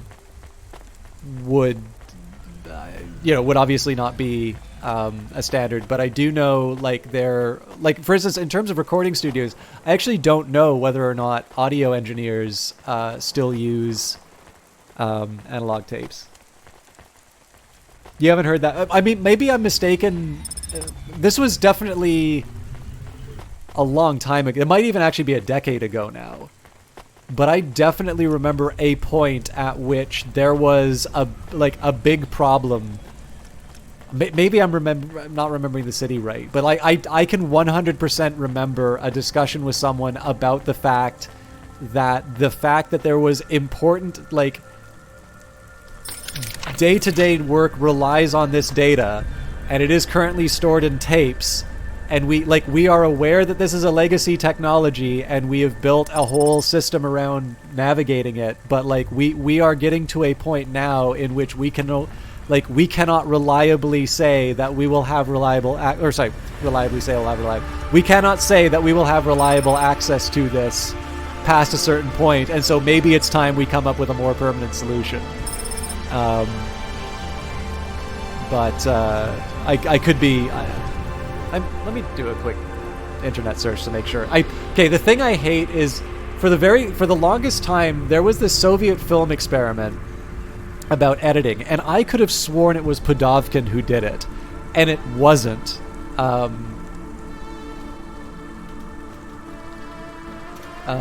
it was a game developer who pointed it out that it wasn't. It was the Kuleshov effect is what it's called. But I could have sworn to you, and actually, come to think of it, I never read it in a book. I actually think it was somebody telling me. Pudovkin definitely pulled that experiment and made great use of it. It was Kuleshov who actually did the experiment. And so I really hate being someone... And I have a blog article where I attribute it to Podovkin. So I feel really bad about it. So I really hate repeating stories like that, not being able to say the source. Let me just see if I can find...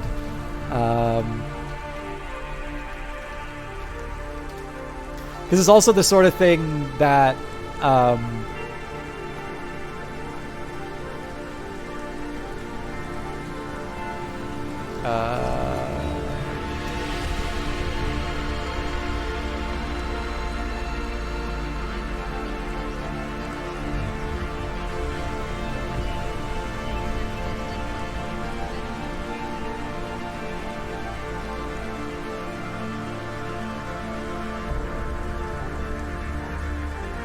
Ugh.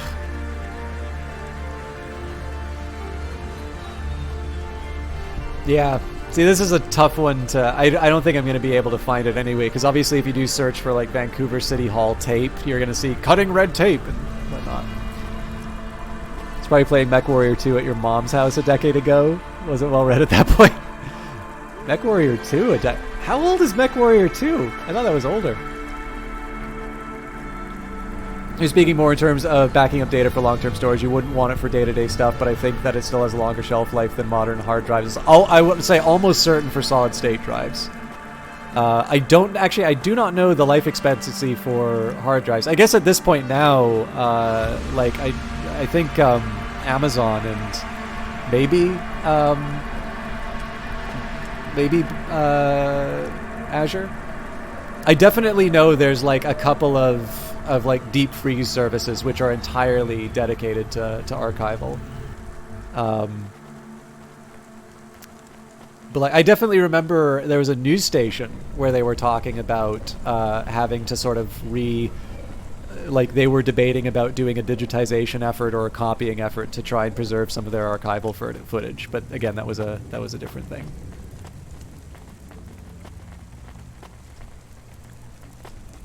The example of the Kuleshov effect is very confusing. Video is confusing on its own, but the text explains it well. Okay, so now I want to check what the experiment is. I will tell you what it is, because it's like in terms of film, the Soviet era montage theory is obviously really old, and it's like our understanding of visual images has become incredibly sophisticated.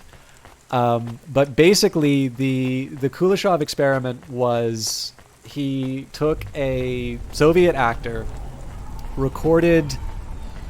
just recorded them looking, and then recorded or otherwise took footage of various scenes. So, you'll have like a recording of the actor with a neutral expression and then an image of a body in a casket.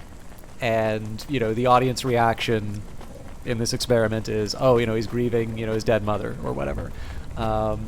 Same image of the actor with a child playing. Oh, how tender. It's, the father's love for his daughter. Image of, an attractive woman. Same effect. Oh, lust. And you can do this. And the idea... So, like, Eisenstein is probably the one who's most famous for using this and writing extensively on it. But essentially... And again, you've got... for those of you that, have heard of Hegelian dialectic, which I have no idea if it's actually in Hegel, because I haven't read Hegel. But this idea...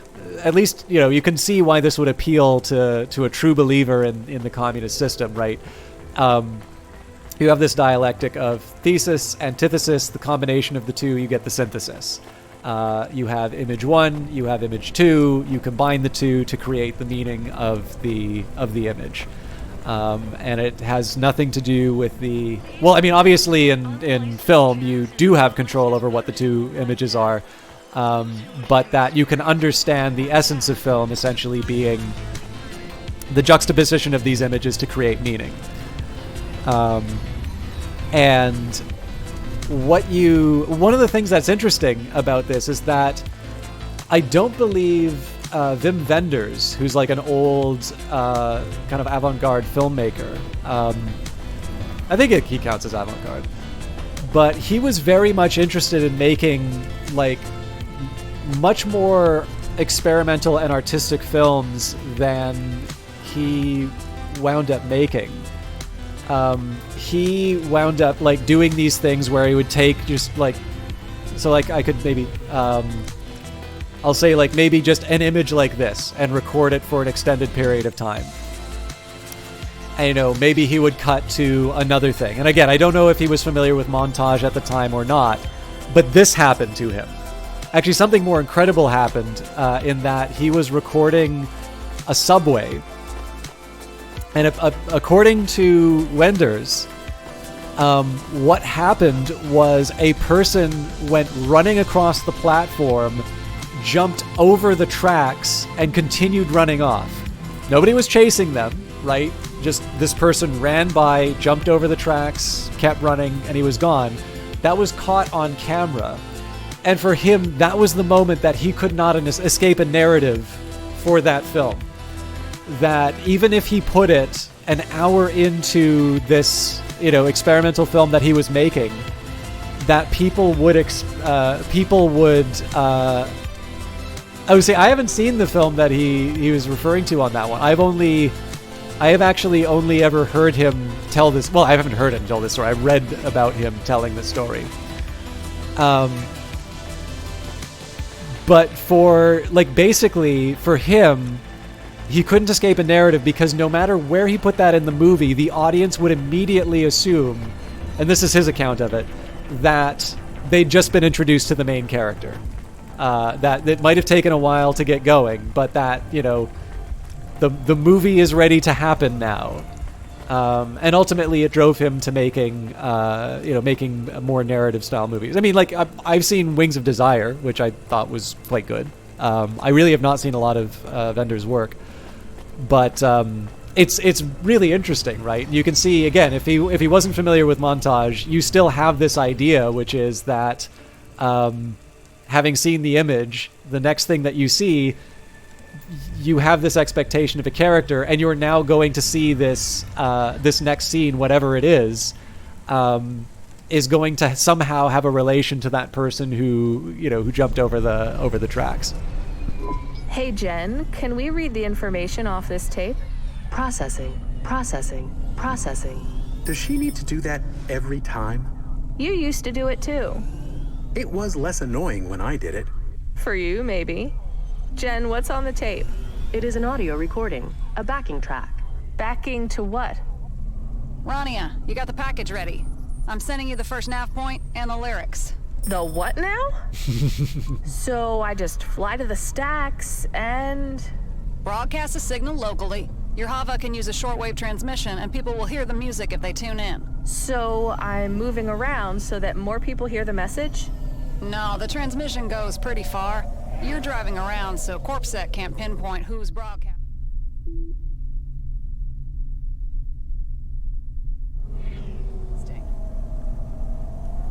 Right, of course. Dodging CorpSec again, obviously. I ain't worried about you, RANIA. You should see the lyrics on your heads-up display now. This is Comrade Bob's last song. Why do you think I want to read Bob's lyrics? So you can sing the song. Oh no, no way. Non-negotiable, RANIA. This is what the client wants, so this is what the client gets. No arguments. Control out. I do need to find some fuel, but...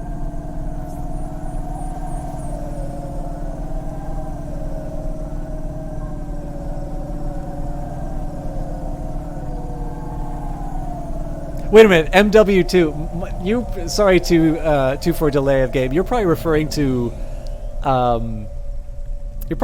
Modern Warfare 2, aren't you? Not Mech Warrior 2.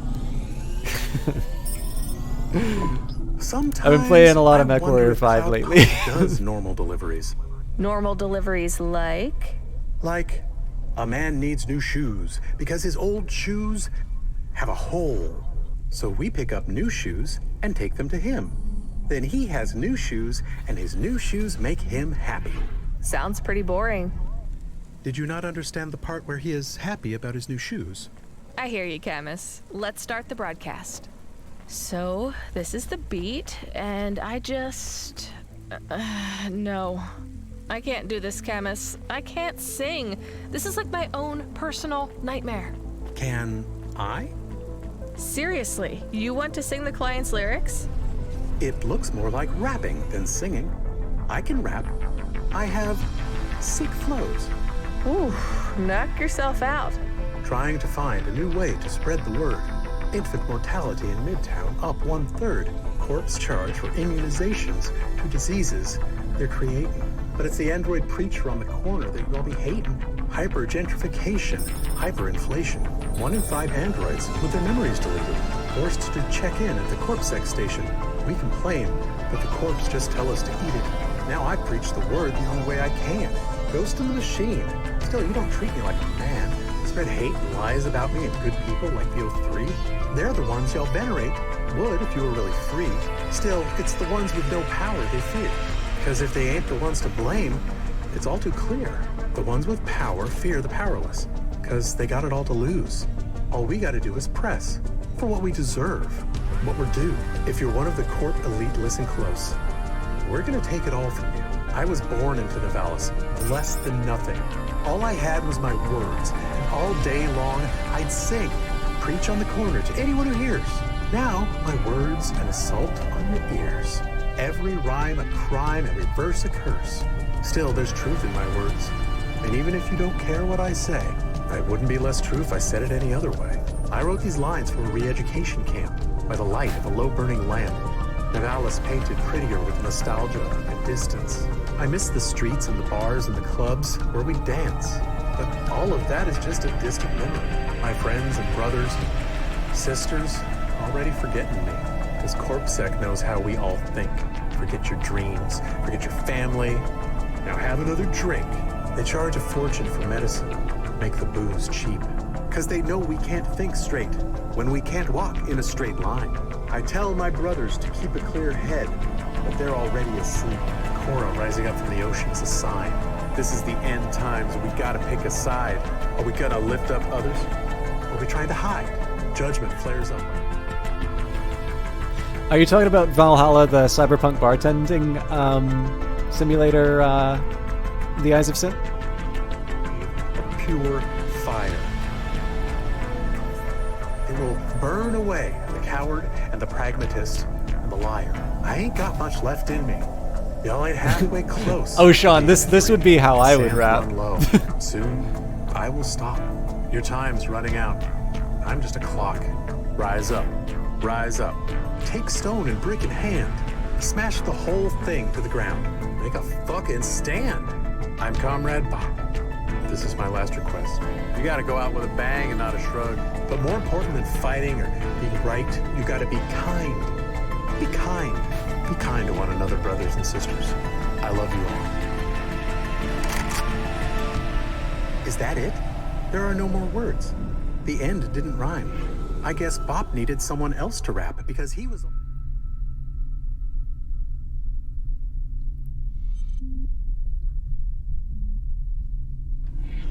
already... Oh no. Hello? You are not saying anything. Are you okay? I'm fine, Camus.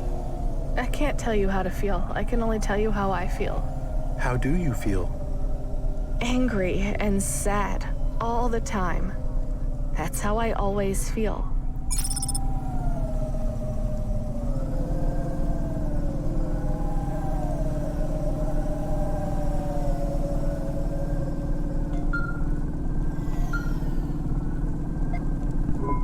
Hey, RANIA. Or is it RANIA? Wait, have I been saying your name wrong all along? Either way is fine, Control. Another job? Yep, but first, I want to talk to you about Koga. He's been calling. Shit. Did you have a word with Cloudpunk management?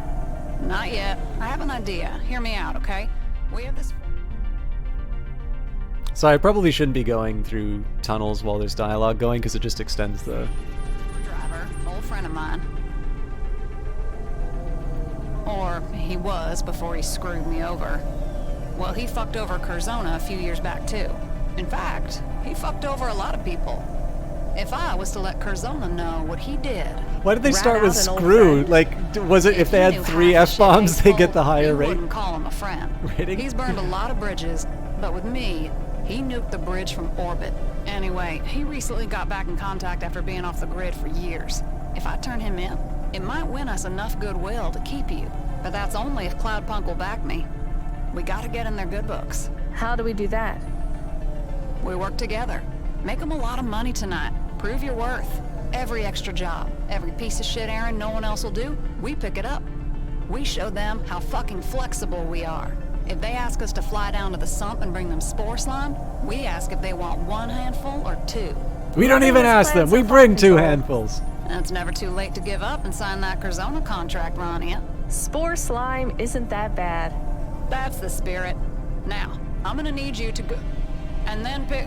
Control? Control, you're breaking up. Jen, can you clear up the signal? Cloudpunk comm servers are in maintenance mode. Again? Damn it. She tells me to take on more jobs, then the system goes down and we're left sitting on our hands. Maybe we should take a break. You seem tired now. I'm always tired, Camus. Cloudpunk driver message incoming. Driver in distress. Requesting pickup. Nav point active. Looks like someone needs a pickup, Camus. I'm sure they'll be alive. We need to look good to Cloudpunk management. Bleed now, driver! When do you think you'll find bloody time to come rescue me? I sent a distress call 4 fucking hours ago, and I'm only getting a confirmation now. Wait, is that Boz? Yeah, it's me. I guarantee it ain't bleeding anyone else, is it? I was in the middle of an easy job in the vents. The vents? That's not an easy job. And I thought you got fired. Fired? Me? No, it was all a stitch-up. Android son of a bitches saying I was paranoid. If I was so paranoid, how come they was the ones trying to get me fired? Answer me that, eh? So what happened down in the vents? I was minding my own business when all of a sudden I pass out at the wheel. Someone must have spiked my drink or something. Either that or Cora hacked into my subconscious and made me crash. But anyway, I wake up lying next to the wreckage of old Bess, the best hover I ever had the privilege of driving through these piss and rain soaked streets. My old girl was fucked 4 ways from Sunday, and when I tried to stand up, I saw my shin bone poked out through my flight suit. Had to take 4 doses of juice just to stay lucid. Are you sure you took the juice after the crash? Yeah, mostly, yeah. No one drives for Cloudpunk with a completely clear head, innit? You need something in your system to keep your spirits up, don't you? No. Exactly. So, anyways, I'm supposed to meet some old guy called Ratsu. But when I crash here and look for someone to help, there's no bloody sign of him. I wander into some maze, trailing me broken leg like a hop-along pirate, until eventually I find an old broad spectrum signal booster. I'm smart with technology like, so I rig it up to send a message. But even now, This is like what a distress signal from me would sound like. Until you pick up anyway, love. You, close by now? No. Oh, Cloudpunk will be pleased you're picking me up. They pay a bonus for driver rescues, because they charge me for it afterwards. Get your skates on, love. So I'm saving you after a hover crash again. Yeah, right.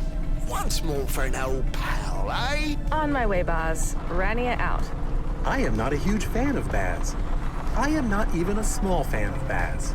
Me neither, Camus. And something's up. He's acting suspicious. More than usual? He said he was delivering to Retsu. Retsu's dead. Cloudpunk know that. And why was he down in the vents? I'm pretty sure he was fired.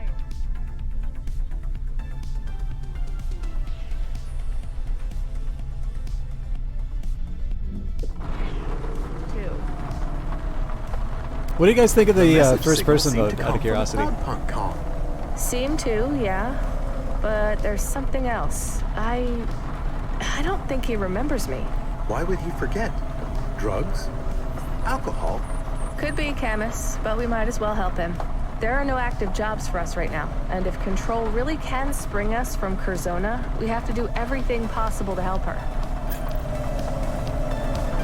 Yeah, if you hit the V button, if you played this game a while ago, it may not have been in. It was something that they added, I think, shortly before I played the base game.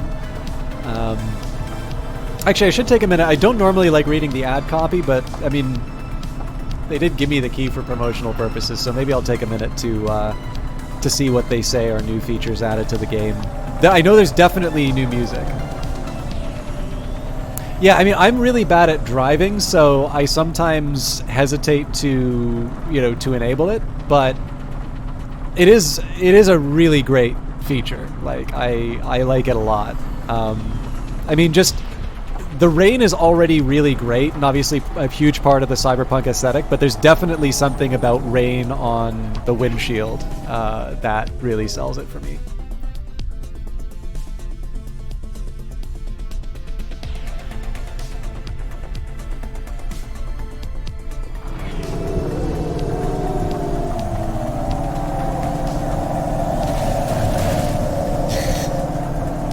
Not even trying anymore. Okay, actually, I'm going to take a minute here and just see exactly what the achievement is related to crashing. The perfect run. Complete the game without repair. No pressure. Successfully complete all time-sensitive deliveries. Oh, that's right. There's some achievements where you have to play the game more than once. I am very sorry that we didn't get Post Box of Love. Oh, no, it's not Paradox, it's Post Box of Love.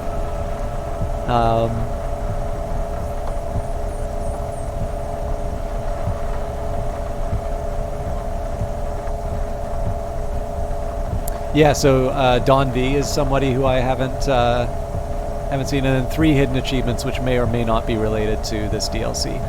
But what I wanted to see was the City of Ghosts ad copy.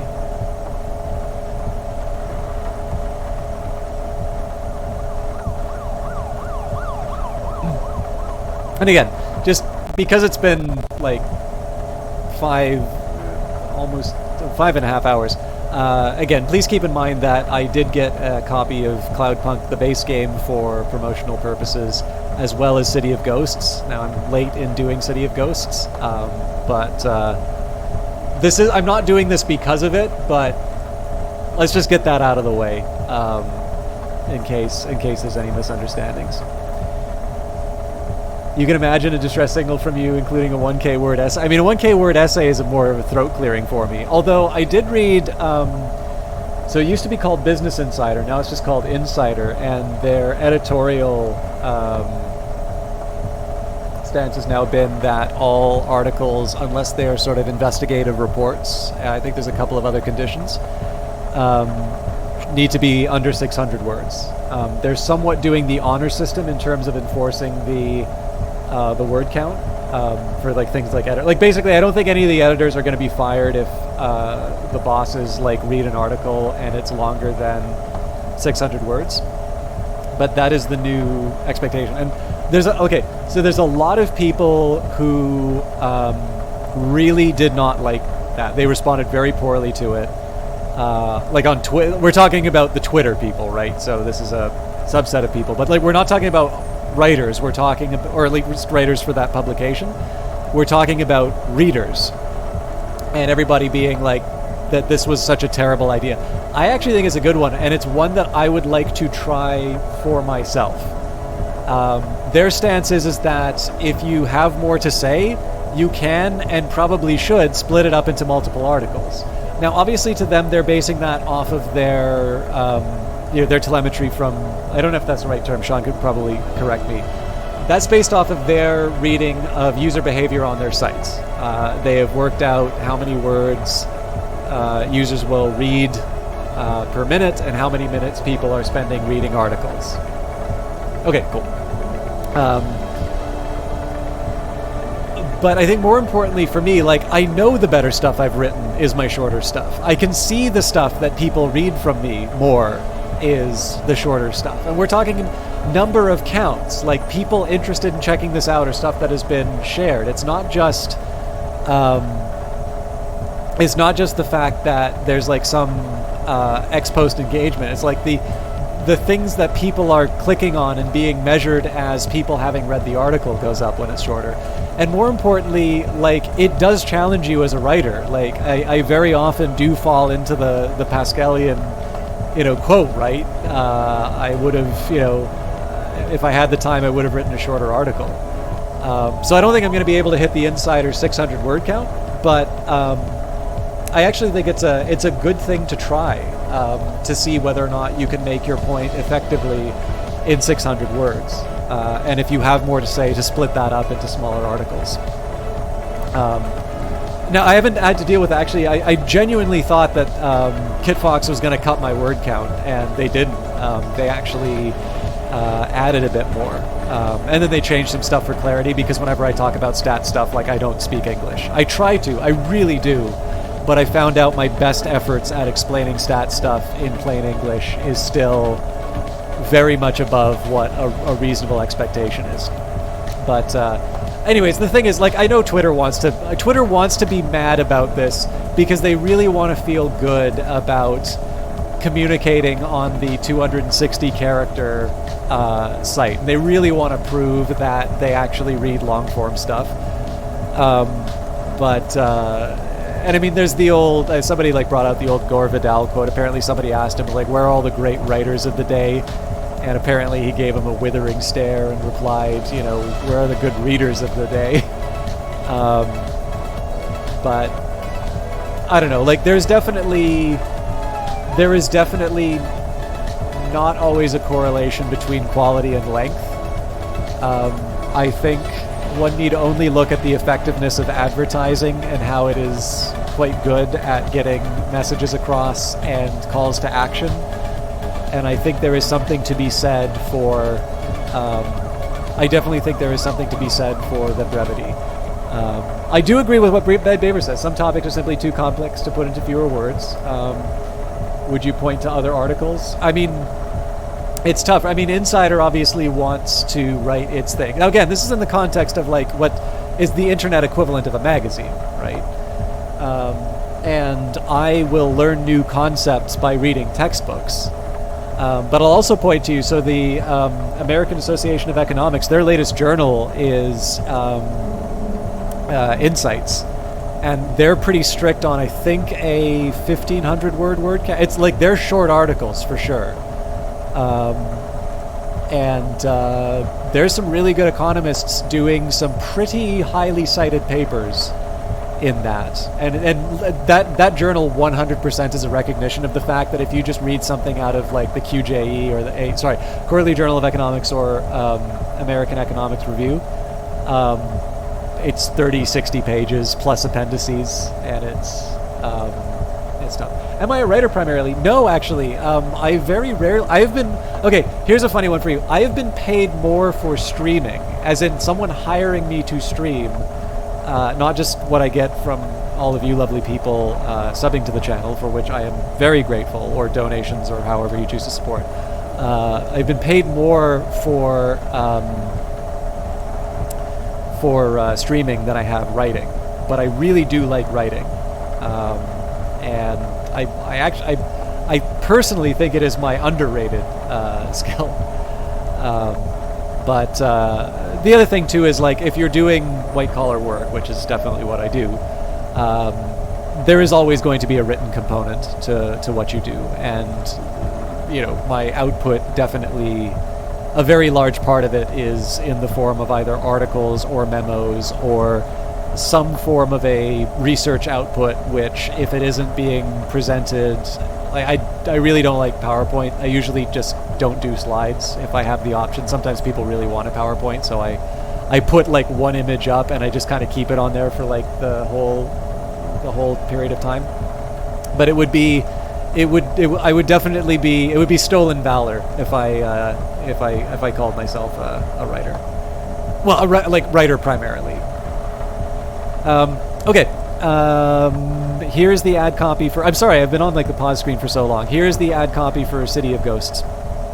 How to play City of Ghosts. To play the DLC, go to Cloudpunk under your library, hit the play button as normal, or start Cloudpunk in big picture mode. A small launch option window will appear where you can select to play Cloudpunk or City of Ghosts. Do not hit the Play Now button on the DLC announcement post or Manage DLC, as it will load the base game.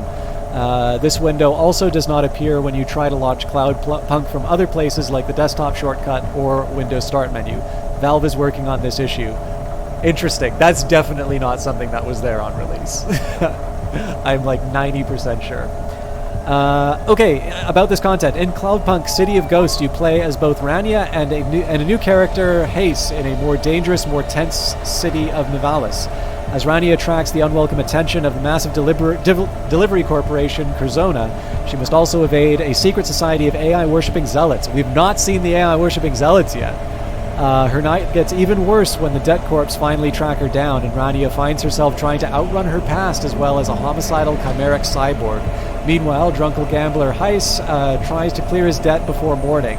With an appetite for self-destruction and a bumbling corpset android for company, the odds aren't in his favor. In this direct sequel to Cloudpunk, we see Nivalis through the eyes of old and new as two stories intersect, and the fate of RANIA, Hace, Camus, Cora, and the city itself will be in the hands of you, the player. Features. Return to the city of Nivalis to explore new areas and meet new characters. 2. Play through a brand new, fully voiced campaign as long and compelling as the base game. 3. Compete in street races and fully customize every aspect of your Hova to craft the perfect racing vehicle. That's definitely a new feature. I mean, obviously, like, they're describing new content here, but the customization, I feel like, is more of a new feature. 4. Experience multiple endings based on the choices made throughout Cloudpunk and City of Ghosts that will change the city and the characters living in it forever. And 5. Play as multiple characters, including RANIA, Hace, and more. I know we've definitely played as Camus, as you embark on a more ambitious, more dramatic campaign. Alright, I'm sold. Available for $17.49, or if you buy the bundle, I think it's 10% off.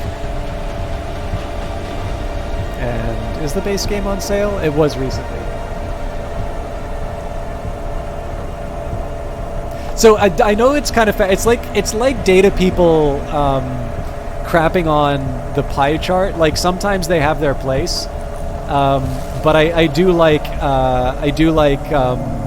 Edward Tufte's essay, The Cognitive Style of PowerPoint, and I think, like, for me the biggest thing is that if I write something,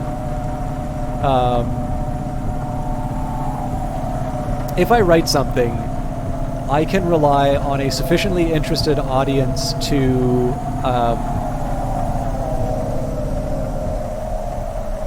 interested audience to like read at their pace and like you know, get the idea as they go by. It may not be interesting enough to merit the time, but they're not forced to read it at a certain pace. And I mean, I think a few of you have seen me present at Dirty Rectangles. I know Sean has. I have, on occasion, been told that I am not a bad presenter. I definitely don't think I'm as good as Sean. If you ever get a chance to see Sean present, he is very good. But the thing is that, like, I definitely do the slides because otherwise there's literally nothing for me to show at Dirty Rectangles. But I don't think anybody will ever say that that's a particularly strong side of my presentations. So, you know, like, I'm not an absolutist on it by any means.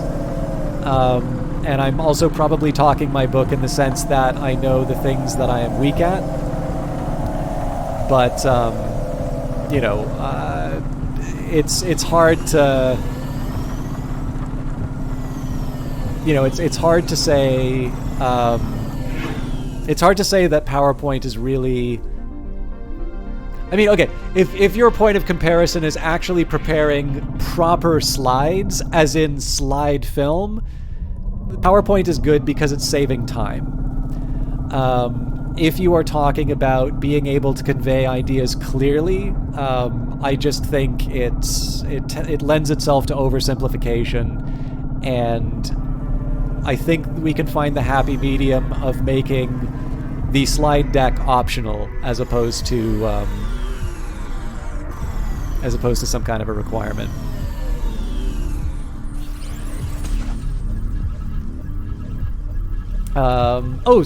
Serenity says you sorted out for her, wrong words. She said she'd get some work done by tomorrow. Just decided to talk it out. That's really good, Serenity. I'm happy that it turned out that way. Because, like I said, I mean, I hope that I have, I hope that I was able to communicate that I had a lot of sympathy for your position. And like, I'm happy that I'm not the one that has to deal with it, but I am even happier that you were able to find a talk it out solution, because I know that is not the easiest way to handle that, but I think in the long run it is the one that will help you the most, and I'm really happy. Don't Cry Zanzibar, Dirty Rectangles is a local game dev collective. They are actually doing online presentations right now.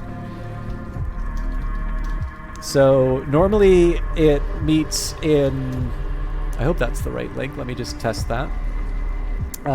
Normally, like when it's meeting in Meet Space, it's the third Wednesday of every month, with I believe exceptions for winter, like the Christmas holidays, and then I think in summer there's usually like a barbecue. There is a Toronto chapter that sort of seems to have been kind of, they've taken over the host. So I believe they meet on the second Wednesday, which is why I don't stream on the second Wednesday of every month. Basically, local game dev collective, now 2 local game dev collectives, one for Ottawa, one for Toronto, who sort of show off stuff that they're working on. Some of the Ottawa crew are people who make a living, so either people who have worked on stuff or generally are based in Ottawa would include, it's not Steel Crate. Is it Steel Crate? I can never remember, because like one of the no, I think it's In Crate makes it's like a Diablo-like game. The expansion's called Grim Dawn. Grim Dawn. Steel Crate, I think, is the Ottawa developer who makes Keep Talking, Nobody Explodes. And then at least a few of the Cuphead developers were based in Ottawa. Toronto probably is a little bit better known for its gaming, its gaming scene, because there's large developers that have offices there. Actually, no, the Vancouver scene is called Full Indie, but I'm not located in Vancouver anymore. I'm in Ottawa. So, but yeah, Dirty Rectangles is basically a local game dev collective that shows off its work. They will occasionally tolerate some weird economist talking to them about their discipline, usually with data stuff. One of the hosts, Derek, actually had a really nice thing to say and the last time I presented. But by and large, it's basically people who are into indie games, whether they do so as hobbyists or whether they do it as professionals. It's a chance for people to show off what they're working on, or do a talk on some of the on some of the ideas that they're thinking of. So like, I think when we hosted it, last time, we started off like full on with a guy who was very, very heavy into, like artistic manifestos and like, I'm doing this because this is a political thing I really care about. And then you'll have, I think actually really, you know what? Here's a chance for me to shout something out. So you've already seen Sean's page. Let me just take a minute to, don't grab that. The one thing I will say for sure, you would be surprised at how much, like how often this stuff shows up in your cities. Like for me, I was based in Kelowna for a while, and there was like a local art film collective that would totally show off their weird video art pieces. It was 100% nothing I wanted to be involved with, like in terms of the type of work I wanted to do in film. But like I knew I was going to Vancouver to pursue, and like there was like this sort of loft that they would meet in and show off, and like some of it was actually really, really well done. Like it was really experimental, but like I think it still told a story very well, and like the lighting, the production values on it was amazing, and other of it was just dreck, and that's fine because everybody's got to learn somewhere. But like Kelowna is a reasonably big town in BC, but like I would not have associated it with like that sort of activity. So I think you'll be surprised about the stuff that you can find locally. But I didn't want to take a chance, so I've already given Sean's link, but some of you may be new here. But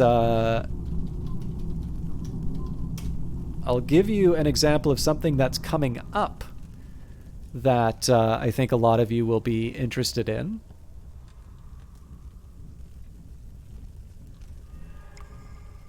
Oh, he's got a demo out now.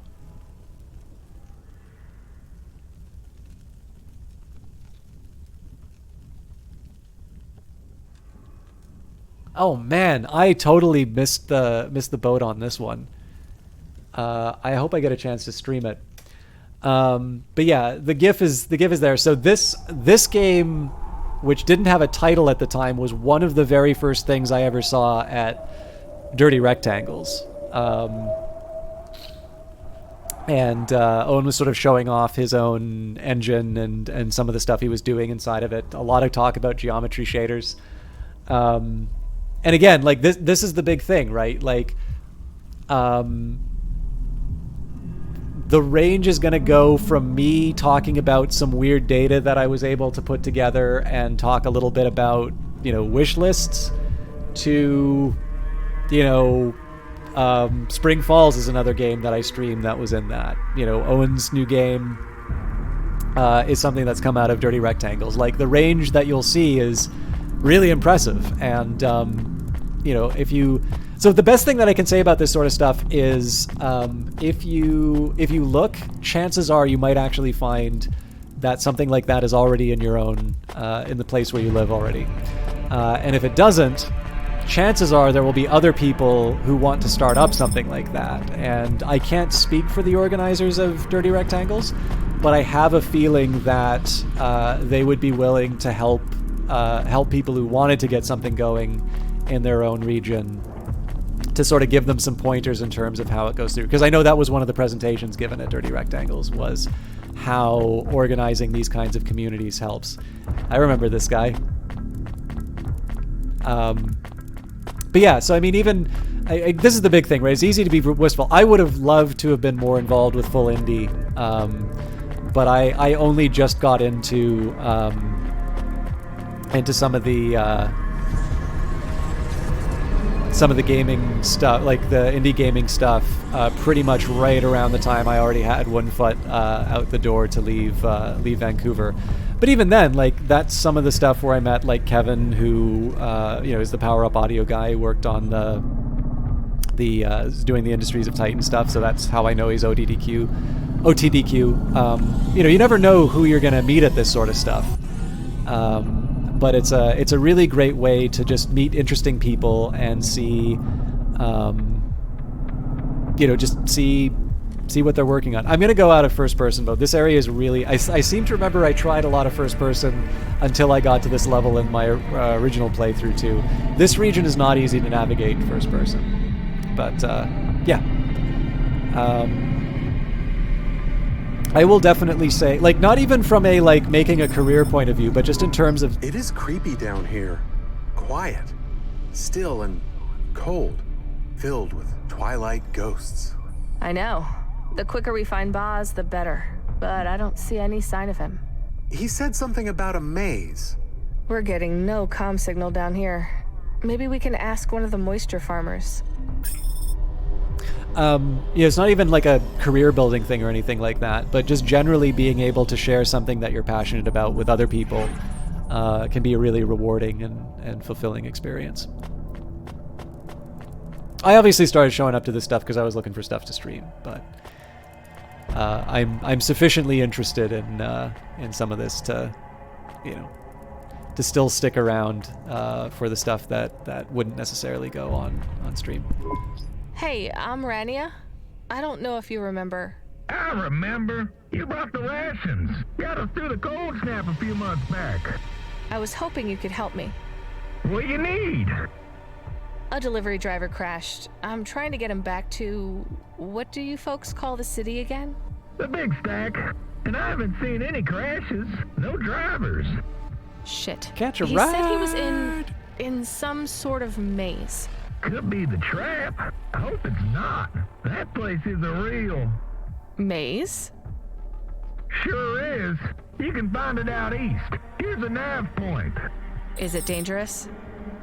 You're in the vents. Everything is dangerous down here, but the trap is something else.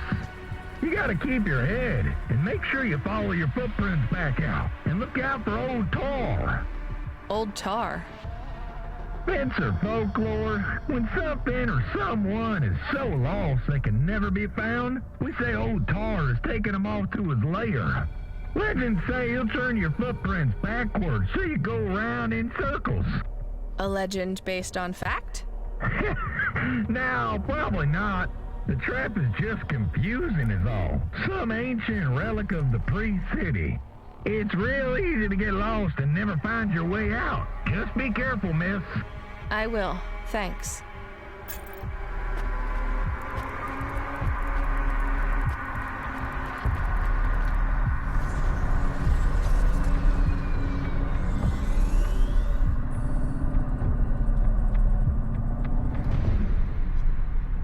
My God, it is a maze. And yeah, don't cry Zanzibar. I mean, obviously I say that sort of stuff always understanding that I think the majority of people who are told, you know, if it doesn't exist, make it, are not going to do it. And I mean, as someone, like, I've tried to be involved in stuff. I've both volunteered on a writing association for a political party, as well as having worked professionally for different political parties. So, this is one thing. I am very mercenary when it comes to political stuff. If they'll pay me, it doesn't matter if I wouldn't vote for them. And I realize that makes me horrible.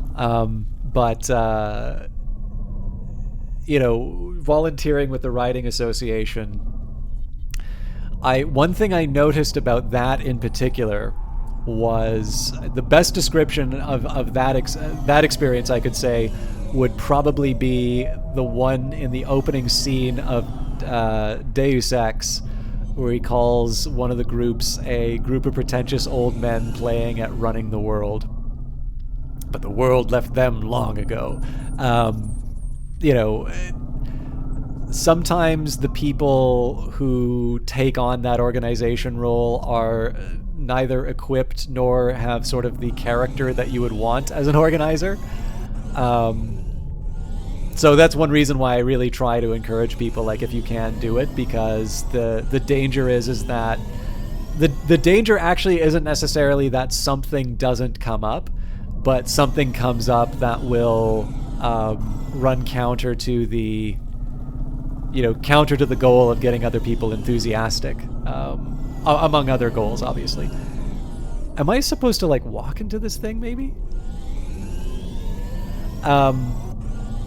But on the other hand, too, right? Time is precious, right? Like, there's no shortage of things that I would want to do. And I'm not a particularly important person, so if I find it hard to find the time to do stuff, then, the people who are really good at doing that sort of thing, well, it's in here, isn't it? I'm an idiot.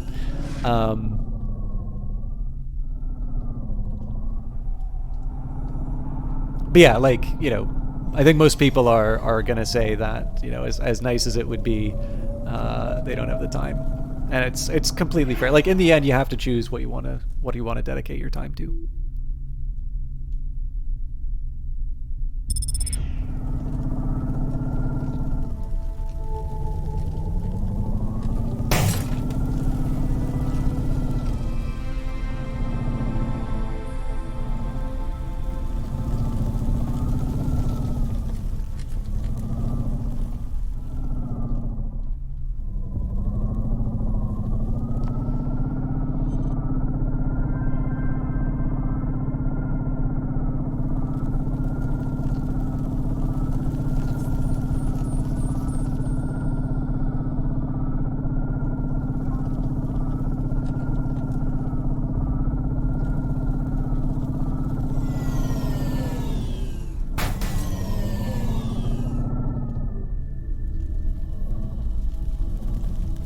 Oh, interesting. Yeah, I mean, I've never really gotten paid for writing as a direct like a direct consequence of my. I do not like this place.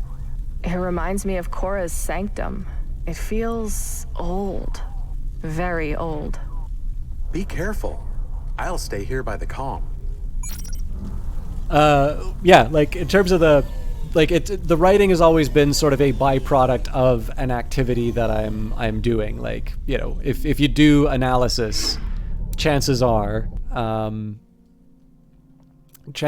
you are going to communicate. Like, okay, if you do research, you're going to communicate results. One of the very effective ways to communicate research results is the written word.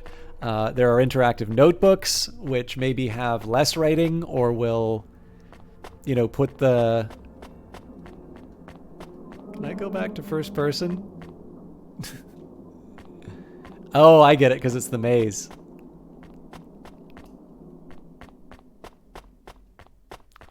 Okay, this is actually a neat idea. I am also not really keeping track of where I've been going, so I believe this is the exit.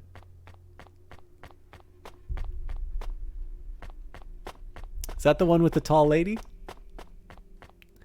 But yeah, like, again, I have to assume... Well, I mean, I guess one of the things about freelance writing is probably that, you know, like, because, like, just the world that we live in is a literate one. Like, it is one where there is an expectation that you will be able to read and write and write your ideas and comprehend the written ideas of others.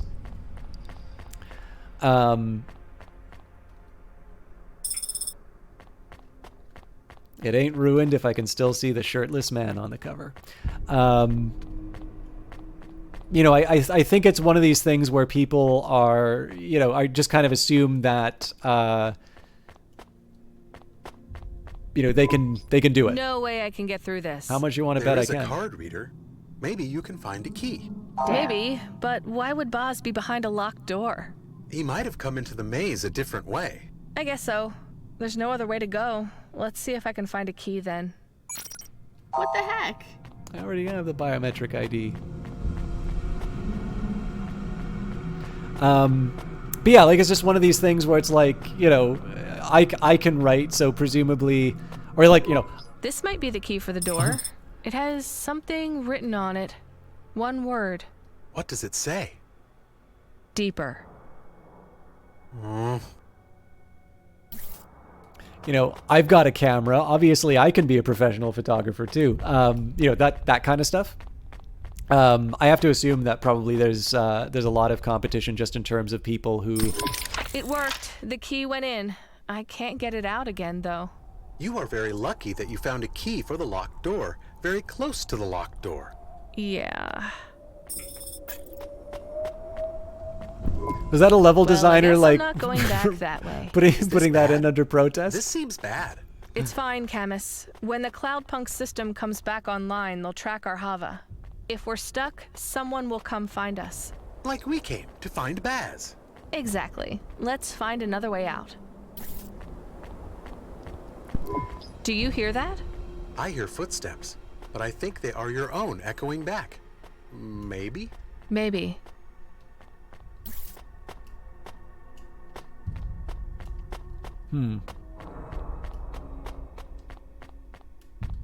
Sorry for the really disjointed... Sorry for this disjointed discussion, but I do want to let the game speak. No, what I meant was the idea of the card being so close. I was wondering if maybe they made it more Another of a narrow path. This is like a nightmare. Just gotta keep my head. They wanted to make it more of a maze, and then so I was like, nah, you got to make this easier. This thing's going on too long. So they just added a line of dialogue as in protest for having to put it so close. I don't know. This card is the phrase D8 34A encrypted on it. Is that a phrase?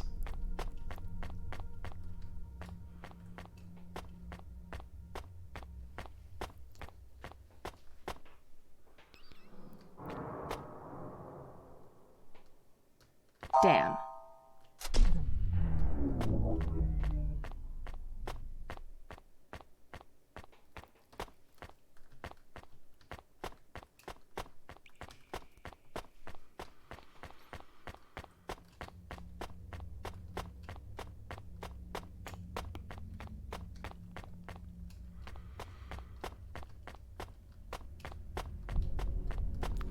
Wait a minute, didn't Miss Ariella say she'd be back within an hour? I'm gonna scold her for...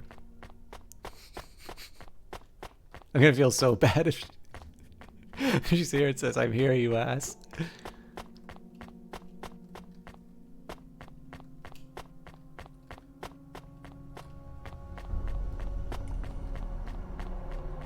I will confess, one thing that's a little hard here is to actually find out what I can pass and what I can't. Some of the greats are a little hard to parse out in terms of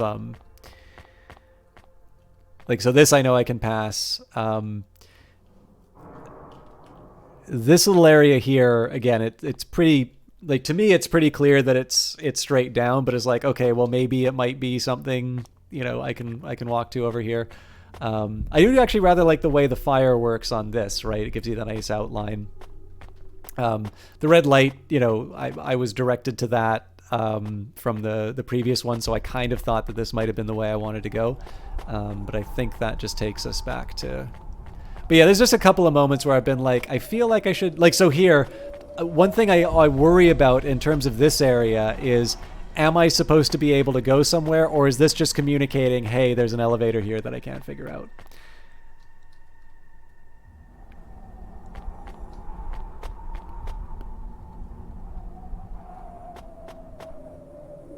The restriction on the number of words realistic. In terms of Insider? Yeah, definitely.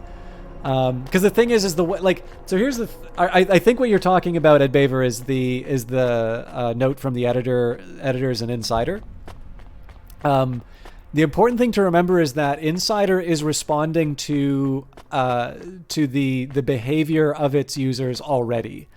You know I always say revealed preferences, but a whole lot, but it's a really useful concept.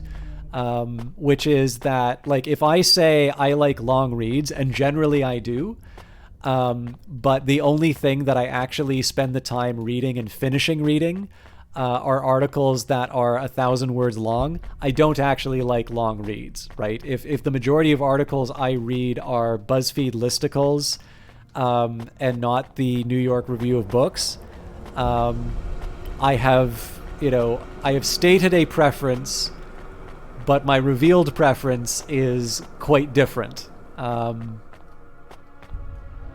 here we go. Yeah, so this is not a bad... Okay. Oh, hang... Is this just not bright enough for me? What am I standing on?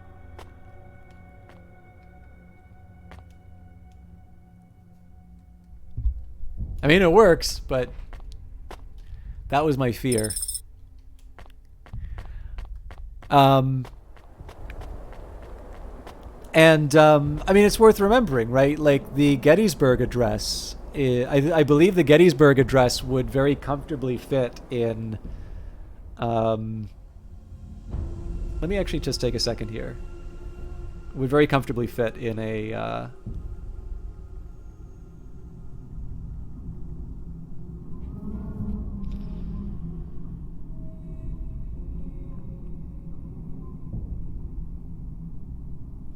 Oh, God. There's apparently more than one version of the Gettysburg Address.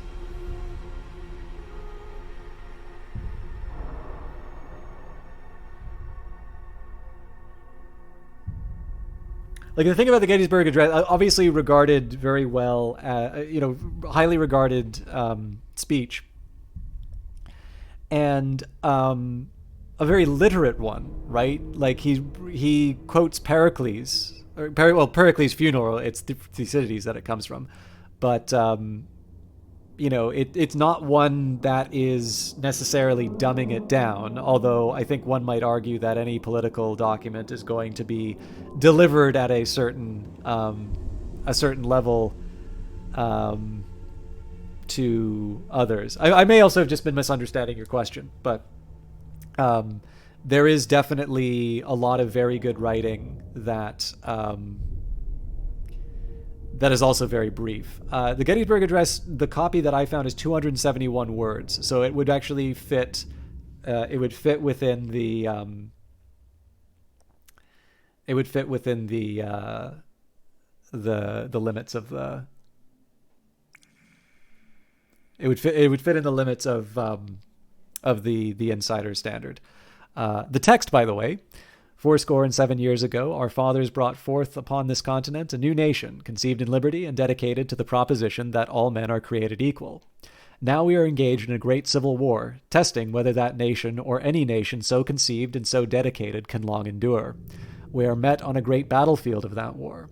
We have come to dedicate a portion of that field as a final resting place for those who here gave their lives, and that nation may live. It is altogether fitting and proper that we should do this. But in a larger sense, we cannot dedicate, we cannot consecrate, we cannot hallow this ground.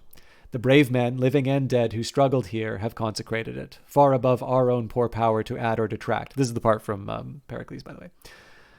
The world will little note nor long remember what we say here, but it can never forget what they did here. It is for us, the living, rather, to be dedicated here to the unfinished work which they who fought here and thus far so nobly advanced.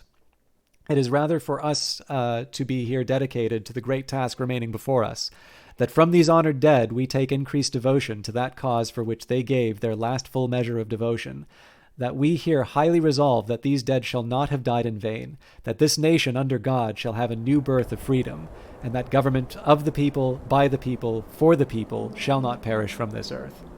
So, this is a pretty, if you consider the way the idea is developed in this, right, there is a degree of complexity to it, right? The occasion is to dedicate a cemetery, basically.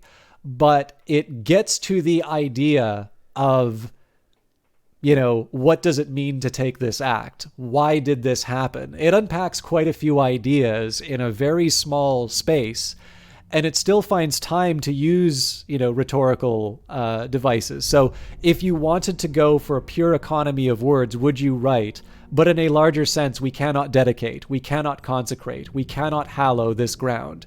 You could just say, but in a larger sense, we cannot hallow this ground. In a larger sense, we cannot dedicate this ground. In a larger sense, we cannot consecrate this ground. You can do it on its own, but the repetition, the slight adjustment in terms of the terms used is much more effective. And so I hope that is one example of how you can be very economical in your writing, but not necessarily fail to convey complex ideas. The other example that I would actually give, I'm not going to make this a full-on reading stream, but if I'm going to do the Gettysburg Address, I do want to do Tom Sargent's commencement address, because I think it's another great example. Tom Sargent obituary. Go to hell. He's not dead yet.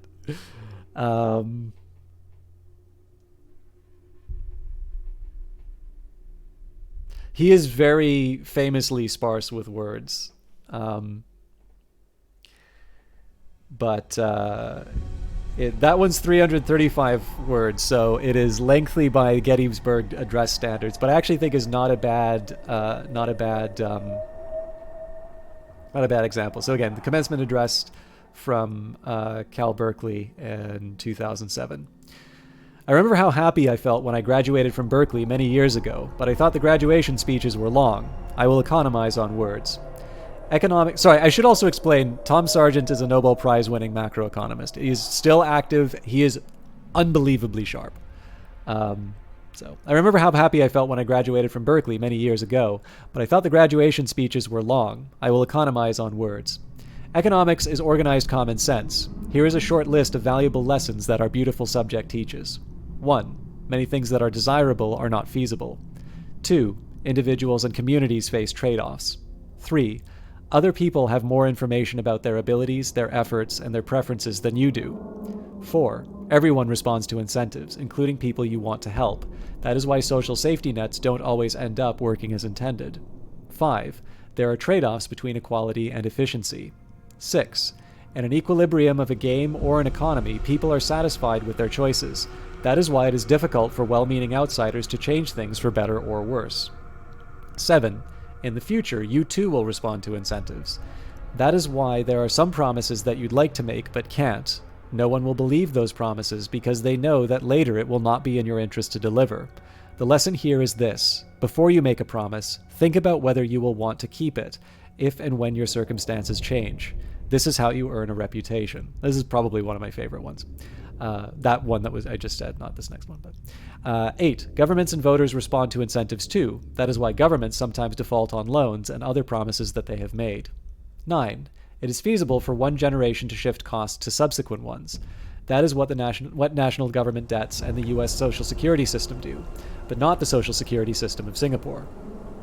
10. When a government spends, its citizens eventually pay, either today or tomorrow, either through explicit taxes or implicit ones like inflation. 11. Most people want other people to pay for public goods and government transfers, especially transfers to themselves. 12. Because market prices aggregate traders' information, it is difficult to forecast stock prices and interest rates and exchange rates.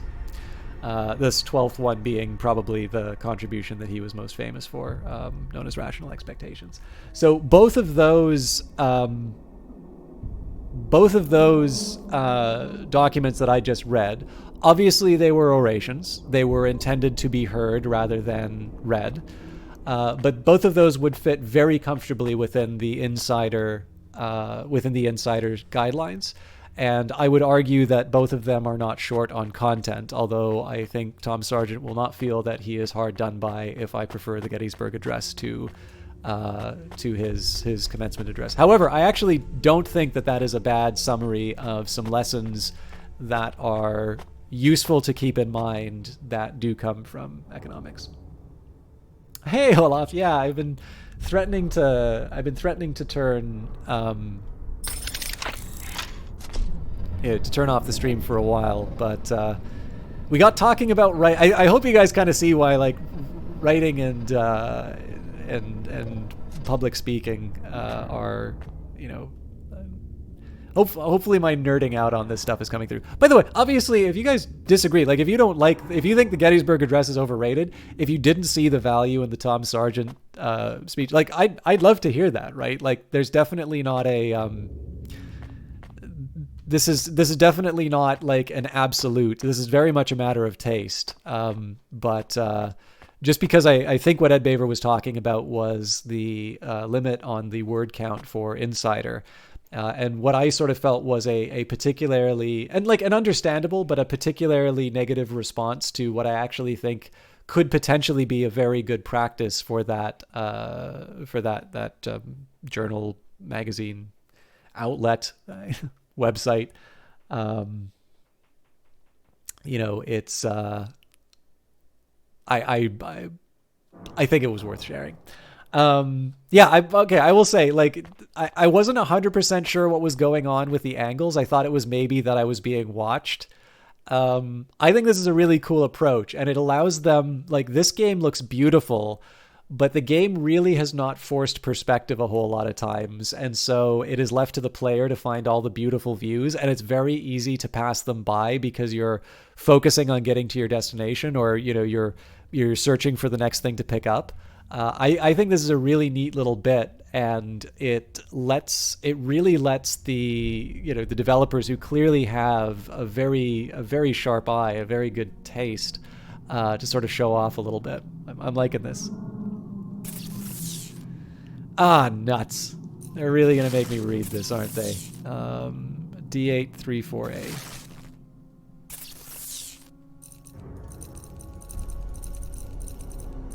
As an aside, one improvement I would prefer myself. I really wish that they would let it so that I can type this stuff on a keyboard. I don't feel like there would be too much lost by allowing that option for PC players.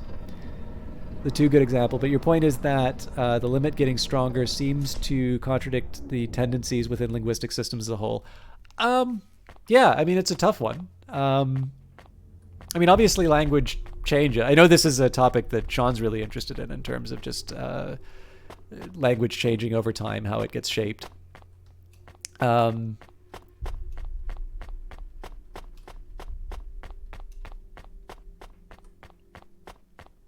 I maybe just haven't thought enough about it to have a really strong view as to whether the trend is going one way or the other. I do notice a strong tendency for people to say that I'm using words that people don't understand, but I think that is... Bloody hell, I'm waiting for you. Your signal. So at least I know you're near and coming for me. Whatever. Just hurry and watch out for bleeding agent. Boz? Boz, come in. I'm close. Where are you? Shit. No more signal. He must be very close if his wide-spectrum comm is coming through. Right. I'm almost there, Camus. Yeah, I mean, I probably just haven't been paying attention closely enough to be able to discern a trend. And I think anytime I've heard when people say that I'm using terms that they don't understand, that's usually a function of the fact that when I was growing up, my dad would listen to a lot of BBC radio dramas. And so I have a vocabulary that's unusual. And I've had... The shameful part is I've actually probably had the same vocabulary for a very, very long time. I'm not really sure that I've added a whole lot of extra words, which is sort of a terrible example of sort of having this nice, maybe not natural endowment, but this endowment and sort of squandering it.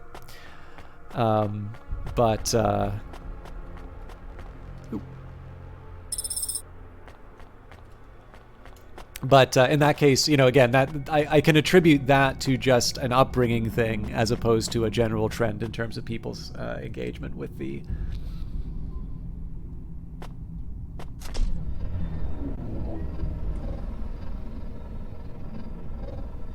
You didn't know who Thomas Sargent was before this conversation? Okay, there is a really good... I wish I could show it on the stream, but I genuinely don't know how copyright stuff works. Do you believe what the moisture farmer said? About old Tar and being lost in the maze? I didn't until I got here. Is old Tar going to get us? No, Camus, it's just a legend. However, stumbling into lethal radiation, or falling down a pit, or being eaten by some kind of spore creature, well, that's always a possibility in the Undercity. I can sense so many rats. Please give me information on a need-to-know basis. I hate rats. Do you want to know about the number of spider mites? What do you think? Yeah, so like the thing is, here's one thing that I think can be said. This is a really good angle, by the way. Like, not just the angle, but like the handheld view and that. I like this shot a lot. Here's something I can say about the existence of Tom Sargent. So, again, fairly famous, economical with words, and definitely does not like it when people belabor the point. And yeah, Sean, I mean, to me, I think the Insider, I just believe Insider when they say that, you know, readers prefer shorter articles. And, you know, I think they're actually very happy to have multiple articles because it means that people get multiple tries to make their point, and that maybe the author does not have the best idea about which is the more effective way to present it. But yeah, the Tom Sargent thing. This Ally Bank commercial is great. It's like it's some like variable rate savings account that they're trying to sell or something like that.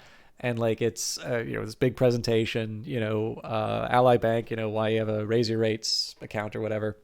And there's a presenter, you know, distinguished man who's like, you know, we have with us here tonight, you know, Thomas Sargent, Nobel laureate, one of the most cited economists in the world. Professor Sargent, can you tell us what interest rates will be 3 years from now? It cuts to the actual Tom Sargent. No. Essentially, the rest of the commercial is silence, maybe a little bit of a coughing in the auditorium. And then the final lines, you know, Ally Bank, if he can't do it, no one can. That's why you need an ally, like, you know, the logo, right? That is great because that commercial actually gets his economic contribution, his personality, and still manages to sell you a savings account. And if I find a link for it, I'll share it. But I know I've been really free associating a lot here. But the thing about knowing economists or not is a tricky business, because I think there's kind of two paths that people will see. People like to talk about the economy, and it's because the economy is important. It's something that affects their lives. People have strong opinions on this stuff, and I don't blame them, because it's a big factor. It essentially deals with the question in terms of how we organize society and how we deal with an unlimited set of needs and wants in the face of scarcity. And so it's natural for people to have opinions on it. And of course, the discipline of economics is an academic discipline, much the same way that there is psychology, that there's physics, that there's classical studies, critical theory, like there's lots of scholarly disciplines where people are focusing on a subject and trying to explore it as seriously and in as much depth as they can. But what I do tend to notice, and I think this is because of the relationship between economics and its, either its perceived role in people's lives, or at the very least, how things have turned out so that people have found. I mean, obviously, Marx has a huge role in terms of making people really care about the economy, because you don't have to just read Adam Smith. Marx will tell you the economy is super important because it's what makes you a slave. Wonderful. Thank you. No, that's great, Zanzibar, because the link I had was not a YouTube link. I'm really glad that it's on there now, right? But it's what I want to try and say here. People who are interested in the economy are not of one particular political stripe. Everybody will say that this thing is important for lots of different reasons. And there are authors who also have done work academically in economics who are popular authors. And so sometimes the people who are doing cutting edge research are not necessarily names that you will have heard about. So for instance, a modern example of this is Paul Krugman. But Paul Krugman hasn't really done a lot of academic work recently. He's actually quite different from Tom Sargent in the sense that sort of Krugman seems to have leveraged his Nobel Prize into becoming, a New York Times op-ed columnist and like a masterclass instructor. Whereas Tom Sargent, he was given the Nobel Prize along with Christopher Sims. Both of them are sort of still active in research. Sargent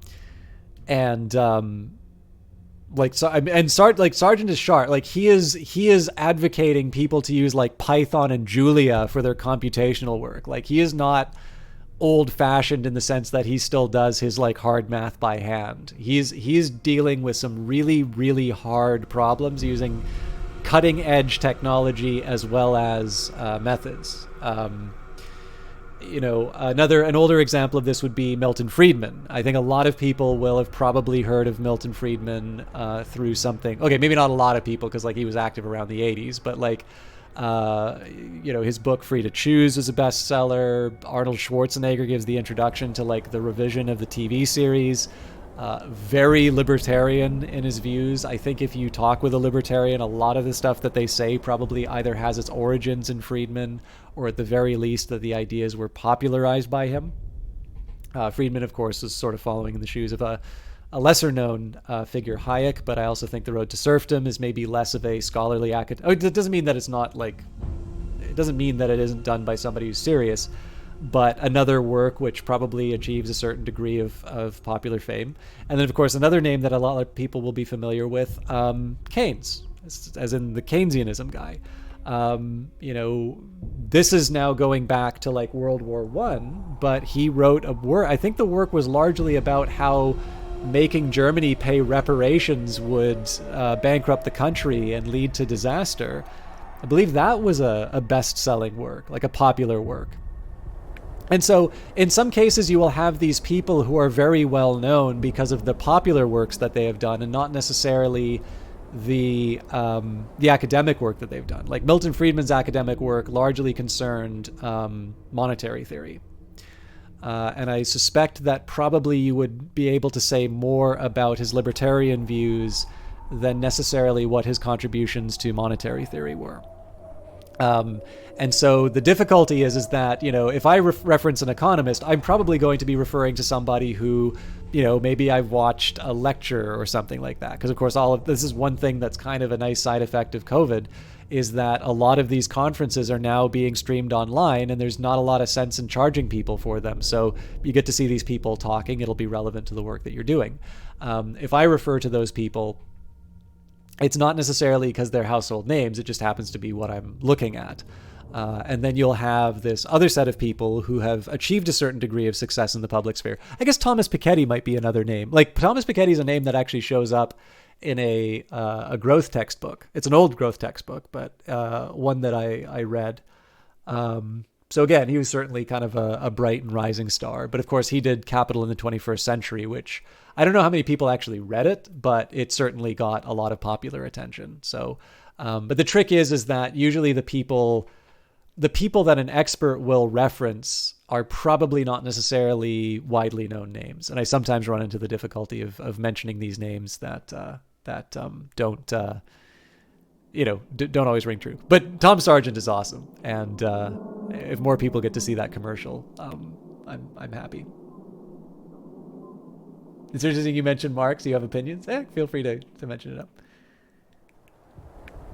You would not relate Marx to communism. Well, yeah, I mean, obviously what happened in the Soviet Union they called it communism because it's getting right to the end, right? Obviously what Marx had written about was this transition between different types of societies, and part of the labeling of it was to say that, you know, this is the hardcore version. We're going straight to it. And of course, we also live in the modern day where, like if you're in the States, socialism just means I don't like that thing. Obviously, the label socialism will mean very different things within the context. I'm not really a Marxist. I have not read Capital. I have read the Communist Manifesto. I have read some of Marx's other works. I have Capital, and I would like to read it the same way I would like to read The Wealth of Nations. And I also understand a lot of things that people find appealing about Marxism is more the philosophy and the influence it has had in other areas that are not necessarily related to economic systems. Yeah, I please don't take any of that as advocating. I am no more advocating that you should become a Marxist than you should be read Free to Choose and vote Libertarian the rest of your life.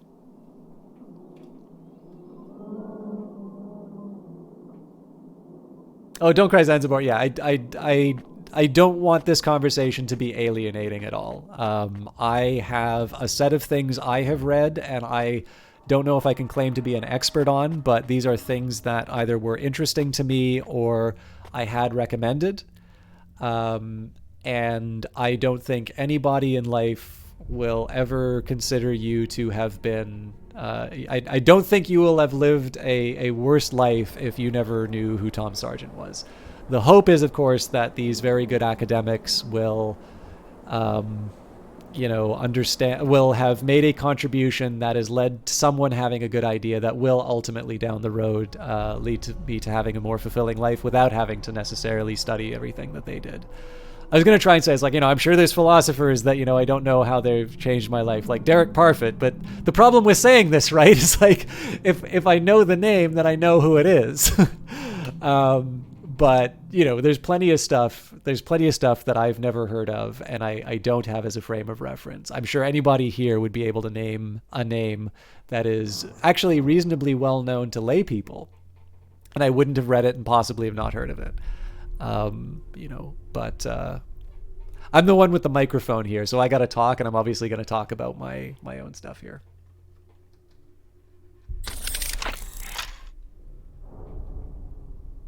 Yeah, well, it's long, it's complicated. I am familiar enough with some of its arguments that I can understand where I believe it is inconsistent with what I have studied, which, again, keeping in mind that is a considerably older work. Come in, love! You need to... That sounds bad. Oh no. Baz's signal is clearing up, but he's not saying anything. Just a little further, Camus. Why don't you fuck off? Get your bleeding ass home! Hang on, Baz. But obviously it's a very influential work. It's one I would like to read. But again, I'm constrained. The lift broke. I have to cross these pipes. I hope they hold. Just don't look down. Eyes ahead. I can do this. I was watching Lovecraft Country. They do a wonderful thing with this. But yeah, I mean, like when I have read Thus Spoke Zarathustra. Nietzsche was probably the second or third philosopher I ever read. Very gifted writer. I will confess that I probably missed quite a bit of what was trying to be communicated in Thus Spoke Zarathustra. I found other works a little bit easier to digest. I'd be interested in seeing what I think of it now. I was very fond of Nietzsche when I read him, which probably made me intolerable with all my friends. I actually still have the copy of Nietzsche that I bought. It's like a Modern Library's Basic Works of Nietzsche. That thing looks like it's about to fall apart because I was just constantly going through that thing. Somehow one up me with one book of philosophy I've read. Yeah, I mean Nietzsche is a very gifted writer. So I, he's a good one. There's some,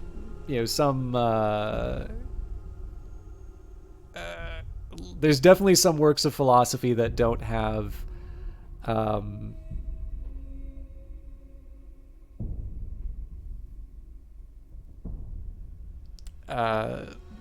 don't have the, so I'm trying to come up with the right way to say it. Like, they may be very important works, but they are very unfriendly in terms of an approach.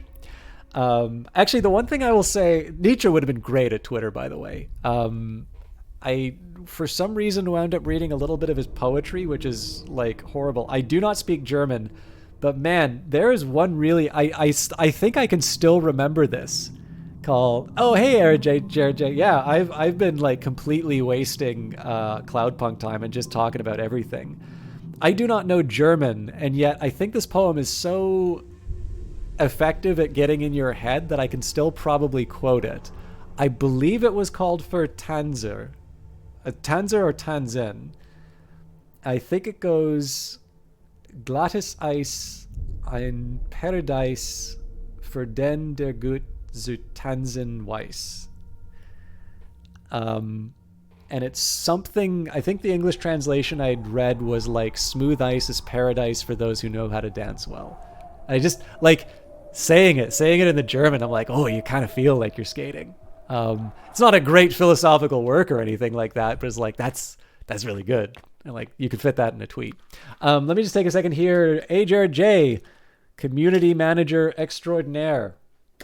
But also a very talented streamer and musician, man of mystery, Renaissance man. I have gotten to know AJRJ. Well, I've gotten to know AJRJ through their stream, but AJRJ was the, I believe, community manager intern. I know I'd retweeted that. So if you had applied, he's the one who got the job instead of you. My apologies. He's a really friendly guy. But no, Jared has been hanging out during the Industries of Titan and Phantom Brigade streams. He's been doing a wonderful job hosting Titan Tuesdays and Mech Mondays, I guess. Anyways, he's been doing a great job hosting. I guess Titan Tuesday is when the update comes, not when the stream happens. But he's been doing a great job hosting them. I think like one thing I've gotten to appreciate about AJRJ is how good he is at the like master of ceremonies role on the Brace Yourself channel. Also, memer extraordinaire. I did get to see your Nikita run on the Star Wars Is it Phantom Menace? No, because it would have been like a baby Vader. Attack of the Clones. I don't know. Everybody knows the Star Wars meme I'm talking about. But yeah, Jared has been doing wonderful things with Brace Yourself, giving Maddie, the other community manager, hopefully a bit less on her plate.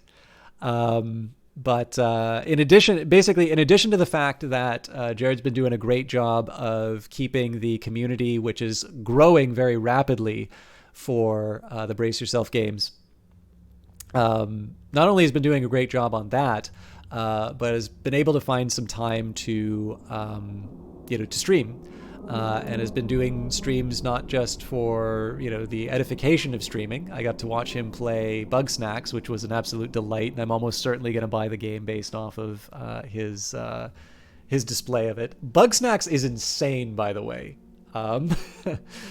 It's right up my alley. But he's been doing some really good charity work and has been doing a lot of music streams, basically to support that. And again, I from the streaming, I knew that he played music, but I perhaps did not know how deep that well went. So another well-rounded individual. This is one of the problems about like having some really nice people. This platform is rusted through. Gotta take this slow. Do I even get the option of taking it slow? I think the speed's pretty consistent. Can I run? Yeah, this is the one drawback about having so many interesting people stop by the stream, right? Is that I get to feel incredibly small. Like I feel so unaccomplished whenever, like Jared or Sean or, Brian come by and it's like, oh God, what am I doing with my life?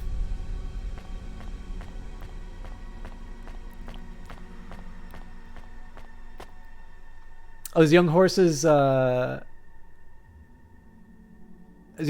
developer, or is Young Horses a streamer who's done it? I should know this because I really liked Octodad, but... Bloody hell, love! You getting your makeup done or what? I need you to pick me up! Leave him. Fucking pronto! We're really close, Boz. RANIA, not it. Advance. Control, I'm almost at Boz. I'm going to bring him in. Not. Seems. Careful. Control. How could we ever know what she's trying to say? I'm not sure say? about this, but we only have one more door to pass through. After that, we should be clear to pick up Boz and find a way out. What do you think? I think you need to keep going. But be careful. I really Agreed. don't.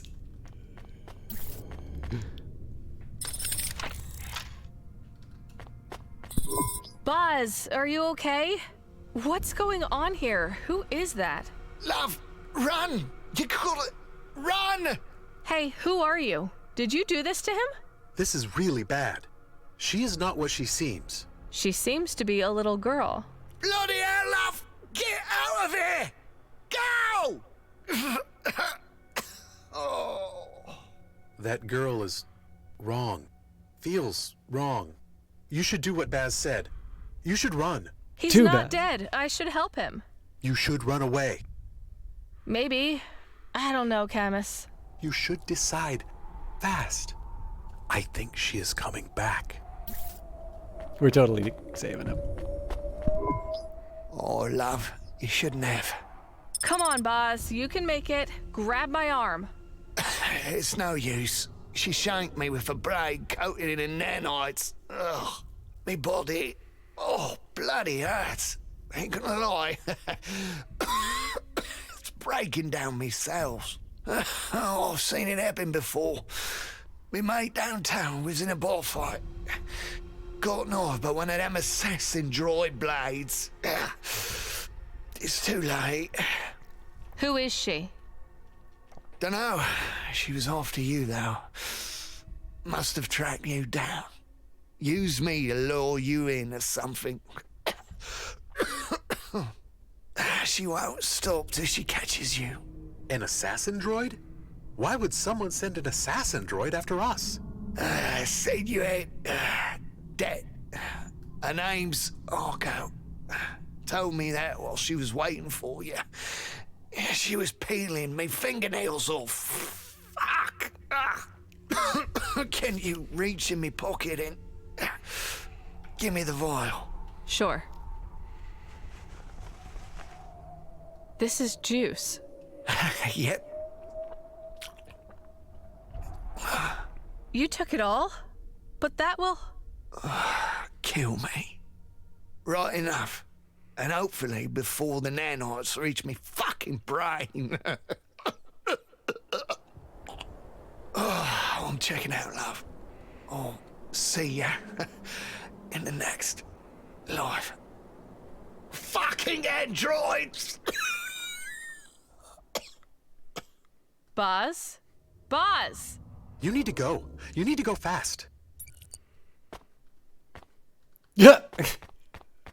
Okay, no, he's still talking. I was gonna say, it's like if he just died and his body's still following me around, that would have been a great bug. Oh,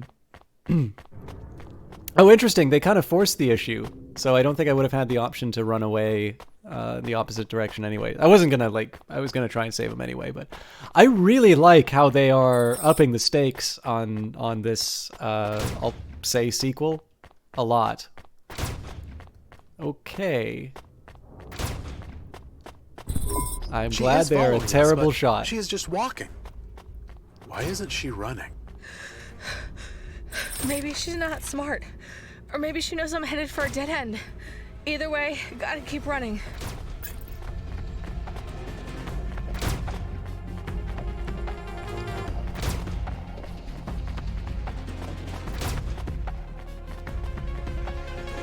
I have no idea where I'm going. Okay. So obviously the valve was for something, but...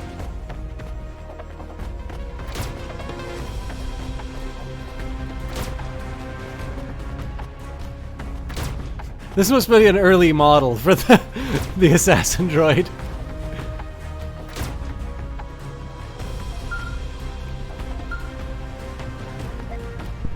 RANIA, do you copy? Oh, cool. They do totally kill you.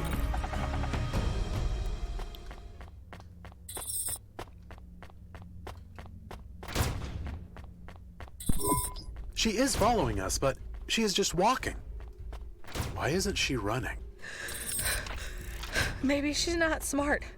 Or maybe she knows I'm headed for a dead end. Either way, gotta keep running.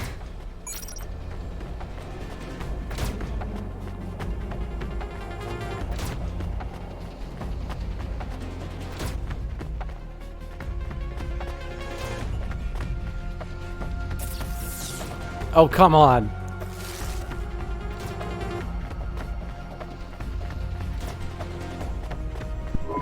Almost there.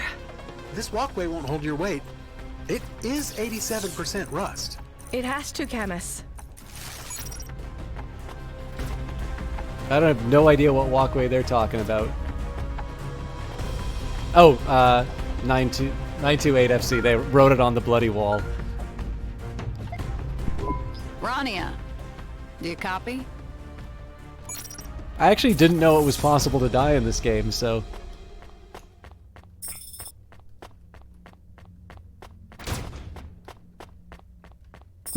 She is following us, but she is just walking. Why isn't she running?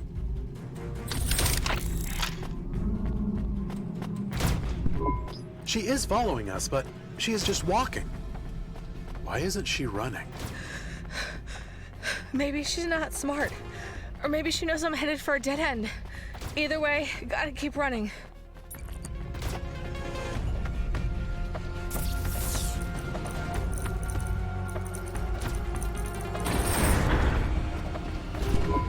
Almost there.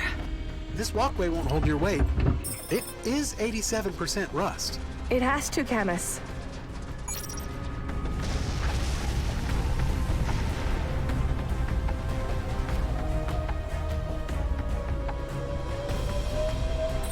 Rot down there. I hope we don't see her again. Out of curiosity, Jared, have you played Frostpunk before? It was a rather good one that we enjoyed on the stream, and I am really getting into the sequel, as I think is probably on display. You are shaking again. No, Camus. I am not okay. They finally found us. After all this time, running this far, they still found us. That was a Det Corp android. How can you be sure? She was familiar. The way she moved. I've seen her before, back home. I was just thinking about the footsteps. Do you think old Tar saved you? I don't understand how you escaped. All that matters now is we find somewhere to hide out till I can call control. We need help, and I don't know who else to ask. Of course, good luck finding my way out of here again. Yeah, it's a neat one, Jared. I actually think that... Jen, get me control, now. Hey, Rania, the job allocation system isn't back online yet, but we got the comms back and... Listen, Control, we're in trouble. We? You and me? Me and Camus. Regular trouble, like a gangster threatened to kill you, or... No, real trouble, like a Det Corp has tracked me down. That's not good. Why do I get a feeling there's...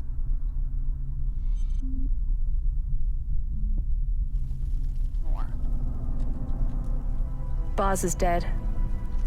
Not all bad news, then. Oh, come on.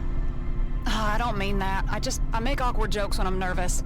There's something else, isn't there? Some kind of bounty hunter is after me. A reprogrammed assassin droid. I've seen it before, back home. Are you asking me to help you pay off a Det Corp? There wouldn't be much point in asking that, right? None at all. We need a place to hide out. Why don't you just go home? I can't lead them back to... I don't want them to know where I live. If they had to track me down by using Boz, maybe that was the only lead they have so far. I need somewhere to lay low. And you don't have anyone else to ask for help, right? No one. You heard of holdout pods? I've heard of null pods. Same thing. Little safe rooms that have reactive camouflaged exteriors.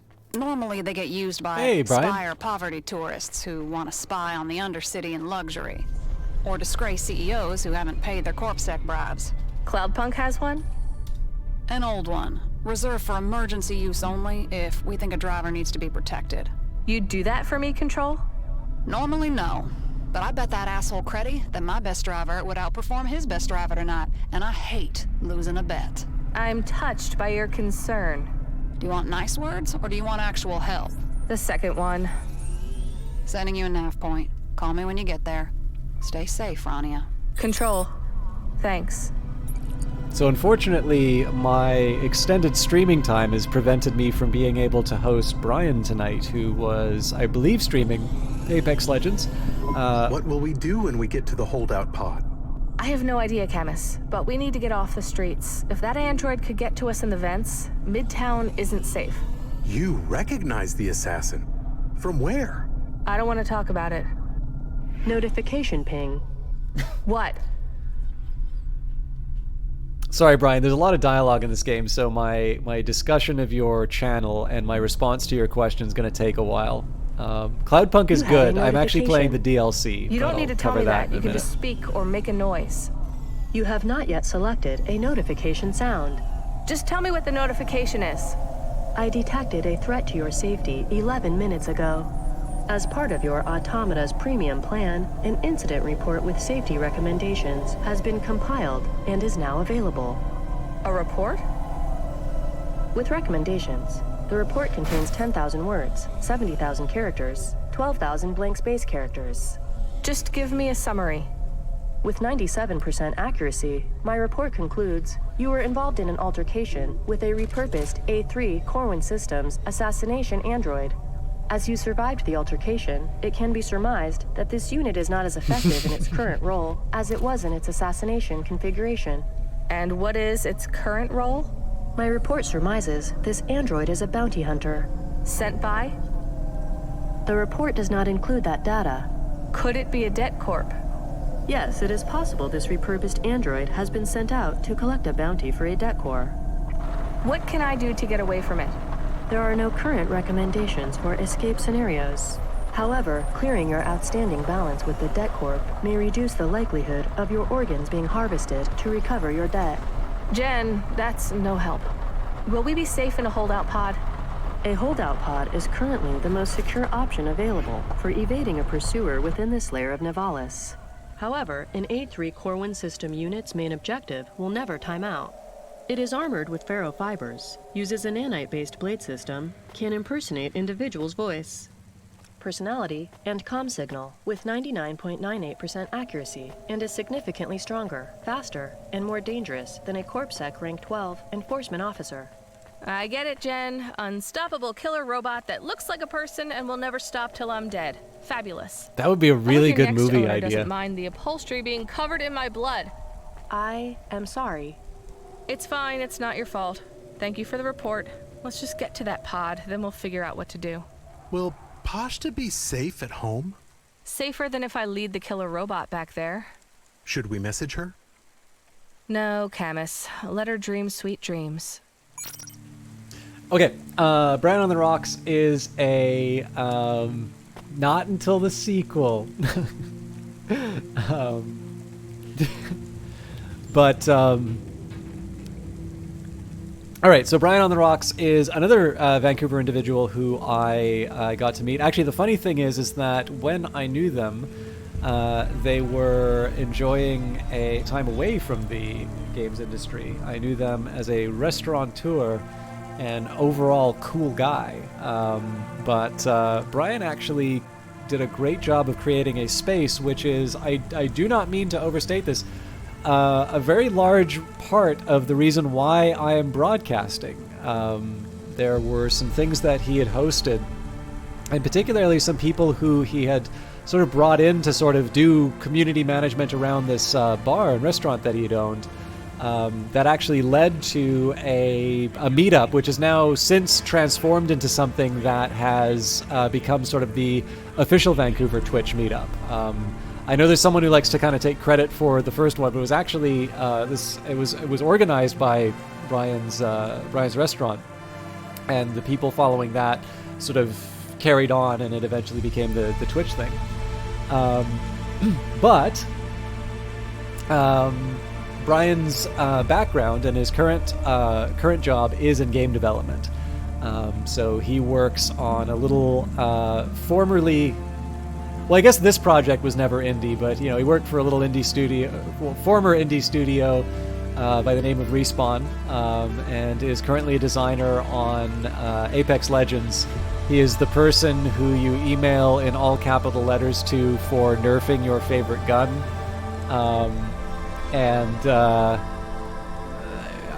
What I didn't know until very recently was also teaches game design. So very much somebody who throws throws mud in the face of the idea of those who can't teach. So please no, why do you do that?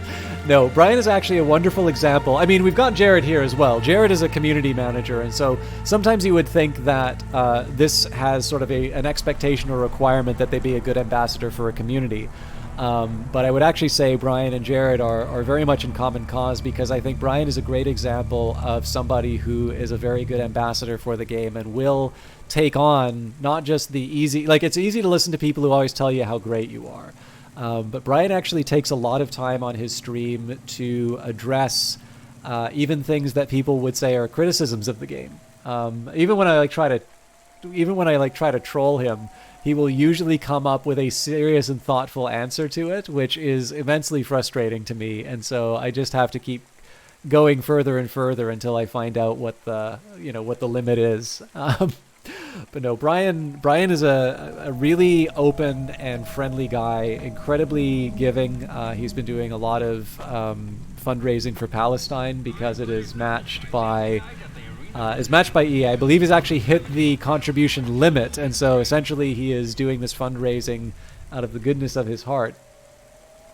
How dare you nerf the bow in the future? I think Brian knows the individual who worked on the bow, if I'm not mistaken. I think you've said their name a couple of times. But yeah, no, Brian has a lot of very great qualities that have absolutely nothing to do with the fact that he has a cool job that he's obviously very good at. As a person, he is definitely somebody who has been very giving of his time, of his attention, and a lot of those really great qualities come across in his broadcast. So he's definitely another person that I recommend. Brian, I was given a key for Cloudpunk way back when. It had been out for a while. I really enjoyed the base game, so I am playing the sequel DLC, City of Ghosts. So it is like a separate game that you open Cloudpunk the game and it will say, do you want to play Cloudpunk or do you want to play City of Ghosts? We actually just got through a bit which is sort of demonstrating how much they're raising the stakes in the sequel. So I'm very much enjoying it. A little more action in this in the sense that I could actually die, but I would say the main thing about the game is the driving around. So I guess like one of the things is that if you were to think like Grand Theft Auto, let's say the original Grand Theft Auto, like the one, I think they were called BMG back then, weren't they? I don't think they were Rockstar, but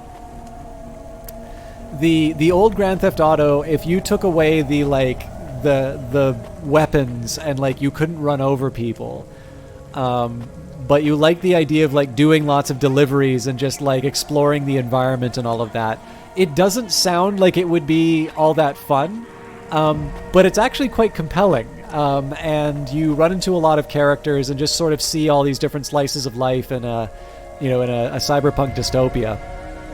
We were talking a little bit about the writing. I think by and large the writing is strong, although sometimes a bit on the nose. But definitely if you like sort of story-driven games, I mean, the aesthetic speaks for itself, right? You know, it's very, voxel Blade Runner. It looks great.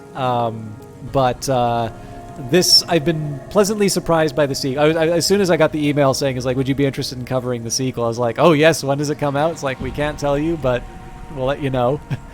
I've been taking my time with it, but it's been really enjoyable. So, yeah, I mean, again, the one thing is that most of the stuff I know you from will be more action-oriented. This one definitely is much more of a game that you would put on to relax and just sort of let it wash over you. Another game, actually, while I'm speaking of, where is this game? There's a game that I found out. Actually, there's a developer really kindly, I mentioned it, and another developer just kind of came out and said, I think you're talking about so-and-so's game, and tagged me, and it was completely, I gave a very generic description. Everyone was like, oh, you mean like Neocab? I'm like, no, I don't mean Neocab. And there was 5 or 6 games, and I'm like, no, this thing isn't out yet. But, it really seems like something I'd enjoy.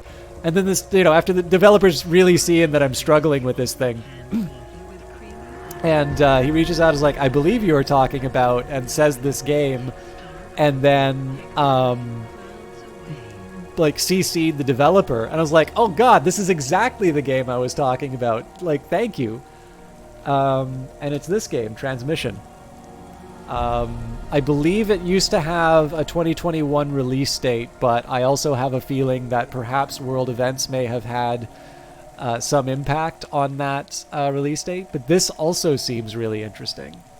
Obviously not Cyberpunk, but I think sort of a similar feel. Yeah, like I said, I think this game is really great to just sort of let wash over you. I do love these. So one of the things that's nice here, while I haven't always talked about the game, the idea of sort of taking your time, just driving around, enjoying the atmosphere, and thinking about what this game is about, I think is very consistent with what I enjoyed about the game. So I don't feel too bad about taking the time of just talking about stuff that we're interested in. But it's as long as that's your sort of thing. If you want a more chill game, I would say Cloudpunk is for you. Although I will say that again, the stakes for this sequel are definitely going up. So I may not be doing a very good advertisement for City of Ghosts, which may be a very different beast. All right, so we're gonna repair the Hova, and you know what? Let's take some yellow tracers. Obviously, we won't see the tracers if we're in first-person mode, but let's put a little flare on it. I'm gonna try first person again. First person was added after release, and I think it's a really great touch. Although it is difficult to steer for me. Also, I believe that has a console release. So those of you that prefer to play with those barbaric controller things, I believe you are you're in safe hands.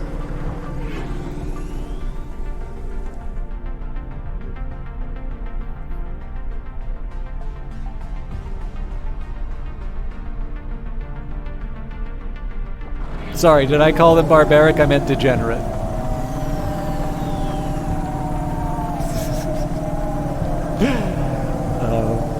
I don't know. I've Dark Souls I'll play with controller. If the developer tells me play it with a controller, I'll play it with a controller. So Outer Wilds I played with a controller. Dark Souls I played with a controller. Rebel Galaxy Outlaw, Double Damage was pretty clear that they preferred experience was with a controller. So if people tell me we made this thing for controllers, please just play it with a controller. But otherwise, it's keyboard and mouse. It's like even Hollow Knight. It's the way I game. My true belief, of course, is that people should play how they want to play.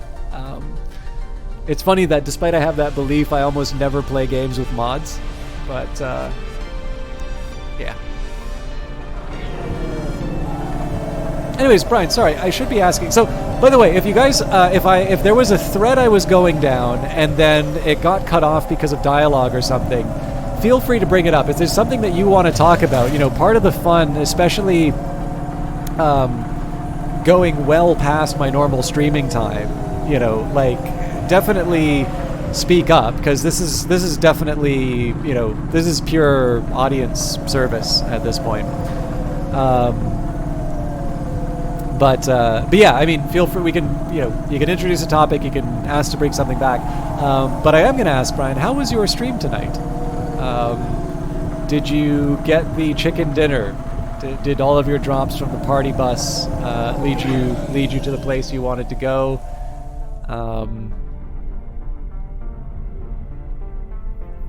Do they give you V-Bucks if you win? If not, that might be something you want to talk with your coworkers about. You know, award V-Bucks for getting first place. Like, it doesn't have to be a lot. It was chill to not get any of the related thing. Okay. This is what I get when I'm focused on other tasks.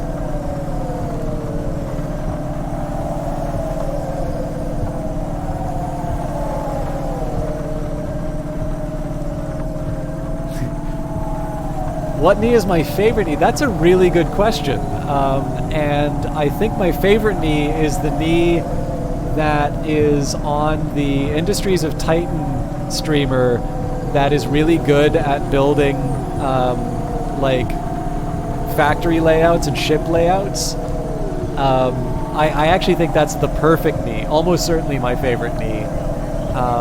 And it sure would be a shame if I didn't have any competition in that area. So please, whatever you do, do not hurt that knee.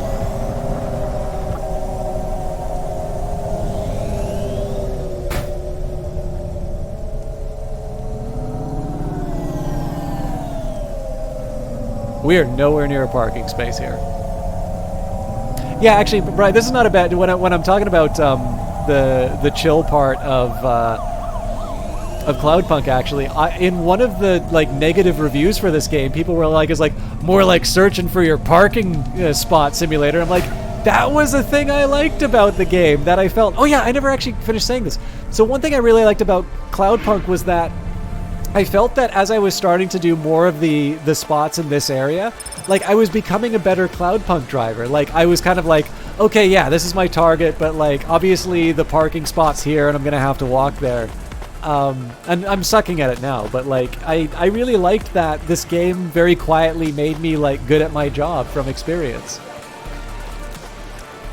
What do I think Augustus Caesar's best accomplishment was? Man, that's a really tough one, Olaf, because like clearly the big one would be to say, you know, there had been so many people who had tried to had tried to institute the dictatorship. Well, I mean, the dictatorship was already something that was in Rome, but like, who had tried to make it the empire. His adopted father, or whatever the proper term for Julius Caesar was, being the most recent. But you have people like the Gracchi, you have people like Crassus. You have these figures in the past, and very much figures who were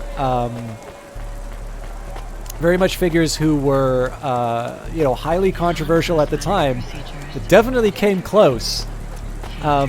So to a certain extent, the fact that Augustus Caesar, was the one to pull it off, it would be hard not to say that that was not a great accomplishment. And yet, there is a question as to whether or not it is a good thing, right? Generally, if you play that, if you watch that like movie series with like the teddy bears and the, like the walking garbage can and the golden butler, like usually the scene where the empire comes in, is born, is not normally the sort of thing that, you would associate as being a positive outcome. I will say though, for somebody, and actually, sorry, I will try and answer your question as honestly as I can, Olaf, because it's a big one, obviously. And by the way, I don't have a very fond view of Augustus Caesar because he exiled my favorite poet, Ovid. But I do want to answer Don't Cry Zanzibar's question, because this is a weird one for me. I started off with okay but not great high school grades, and a knowledge that I wanted to go to Vancouver to work in film. And so my grades at the end very much reflected this this knowledge. I got interested in more, am I naturally predisposed to reading up on academic topics? Somewhat the latter, and it was actually because I was still trying to establish myself in film, and my music player broke, and I would have this very, very long commute. And out of sheer desperation, I went to the library, and Vancouver has an amazing library. Like, the main library in Vancouver is this wonderful Coliseum-looking building filled with books. I miss that building so much living here. Ottawa does have a claim to having, I think, the largest bilingual library in Canada, but the bilingual is doing a lot of work there. So again, out of sheer desperation to not be left with my own thoughts over my commute and not being able to afford a new music player, I got a library card. And, I went to the philosophy section and picked up a book. But then there's an important question. Why did I go to the philosophy section, right? Because anybody who's hearing that story immediately needs to be suspicious of this origin story. Once you hear I went to the philosophy section, there's anything I could pick up. I could have picked up a Tom Clancy book. I could have picked up, Harry Potter. I could have picked up anything. Why did I go to the philosophy section? And it's actually because of a game. 2 games. When I was really little, one of the first games that I saw someone play, and I was fascinated by it, my parents were really happy that I was into something that seemed educational, was Civilization.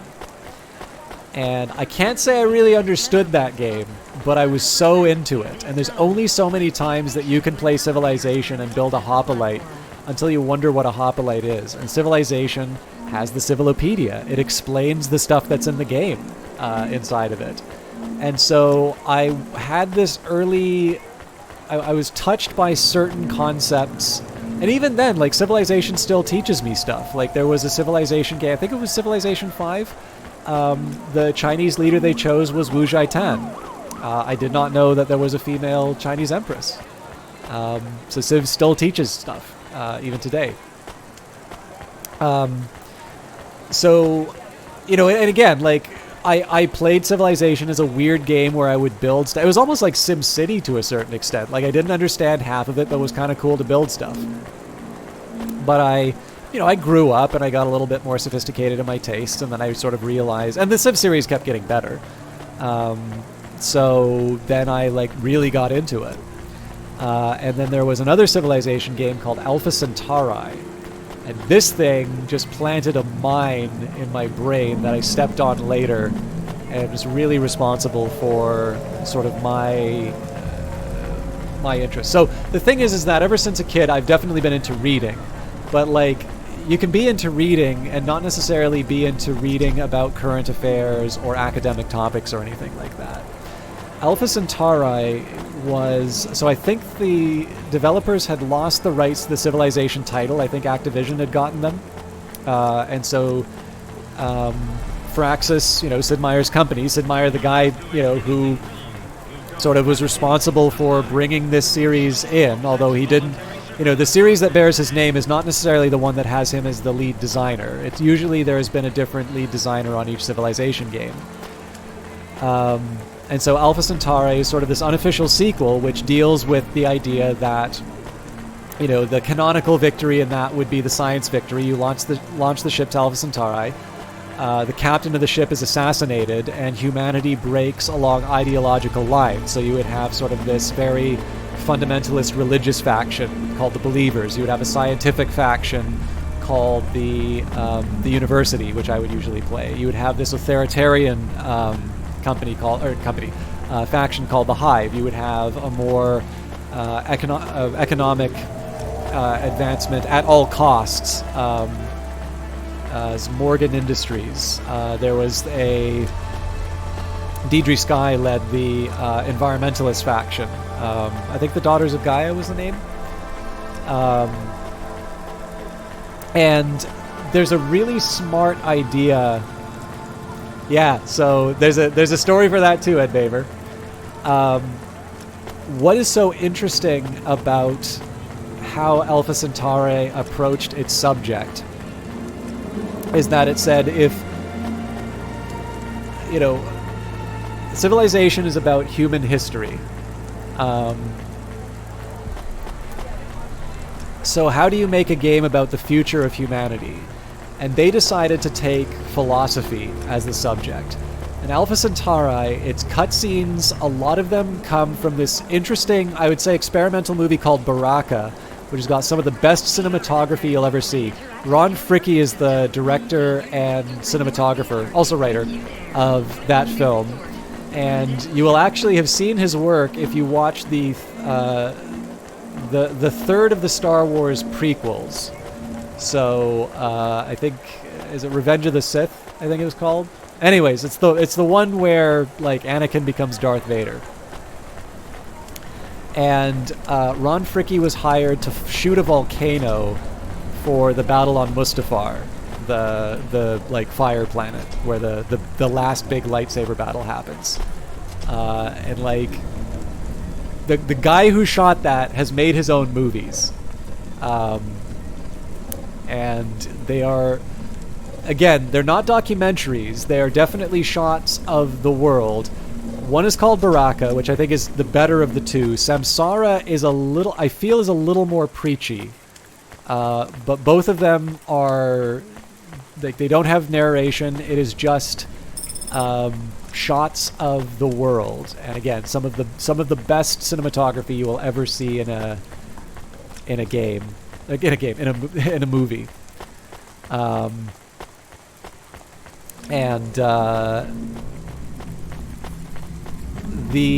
When you research technology, all of the quotes are from philosophy. And so I remember in particular there was a quote from The Sickness Unto Death by Soren Kierkegaard that really stuck with me. Like, the voice acting that they did for that, the profundity of the quote, just really got my attention. And again, there's classical philosophy, there's Aristotle's Nicomachean Ethics, there's Plato, there's Immanuel Kant, which is definitely not an easy read. Like, they committed to that design choice, that a game about humanity's future should be about ideas, and thus the technology would be informed by philosophy, that it would be about what shape humanity takes in its future. And for that, they went to philosophers. That is the reason I went to the philosophy section. And what I read was, again, not necessarily because I wanted to learn how to live the best life. Although, again, there's only so much you can be exposed to that stuff and not want to learn more. But it was basically to find out more about those quotes. And I eventually read, some Plato. I definitely read Nietzsche. That's how I first read Nietzsche. I read Kierkegaard because, again, that was the quote. And again, it was quotable philosophers that were selected because they were in a video game that meant a lot to me. And I wanted to know more about them. And then that sort of got me on another thread. I was really interested in a lot of the classics. And one of the reasons for that is Nietzsche. If you read The Birth of Tragedy, Nietzsche, had Nietzsche not turned into a philosopher, he would have been one of the finest classicists, I think.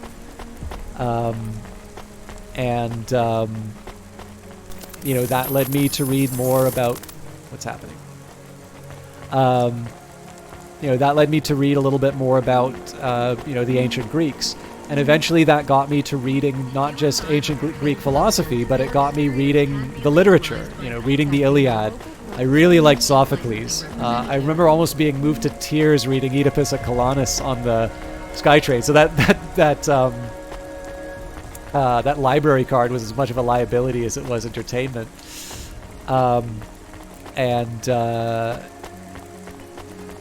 That was where I found Ovid and Metamorphoses, which again is so difficult to,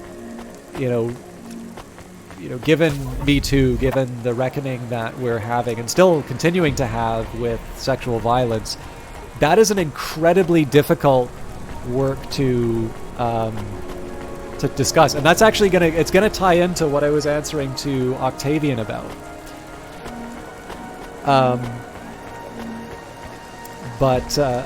Sorry, Ola's question about Octavian. This will tie into that eventually. I think what happened was because games presented these ideas to me in a way that I got that spark.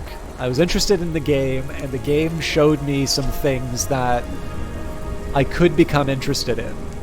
And when the time came to start looking at books, I was lucky enough to pick the right ones that sparked further interest. And then it was like a thread. I just kept pulling, and they just kept being interesting. And this is actually one problem I have, is I don't read a lot of fiction, and I wish I did. I've read some, like I've read Philip K. Dick. I really like Neil Stephenson. I've got some Isaac Asimov I'm going to read. I'm going to read some Ian Banks that came up on the podcast with D. Payne. I've got Stranger in a Strange Land by Robert Heinlein. So a lot of science fiction lately, but I don't think that's bad. I'm playing Cloudpunk for crying out loud. I have read Neuromancer, so I am familiar with cyberpunk for sure.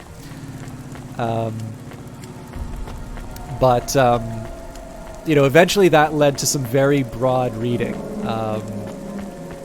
And at that point, it was really just getting interested in ideas. Like, I would even read something like, a popular science book, like A Brief History of Time. But again, the important thing to remember is that, like, one thing I actually found was working in film that the environment I was in was not really warm to academics. I was actually told, like, don't bring that stuff on the camera. So I always carry a book with me because I never know when there's going to be a delay, and it's nice to be able to read something. Tablet makes it a little bit easier now, but I have a lot of books still. So, it was explained to me by a somewhat sympathetic camera operator that said, if you put that on, people are going to think that you're better than them because you are reading that stuff. And nobody's going to understand. He got it. He got his, you are reading that. Because, I would never bring it up in conversation. But it was the presence of it that would be a negative thing. Again, it was an anti-intellectual environment. The presence of a book, or a highfalutin book, would be perceived as a slight. So it was an environment that was not necessarily conducive to, to that. Now again, it's the camera department, right? I'm sure if I was, interacting a little bit more with directors or,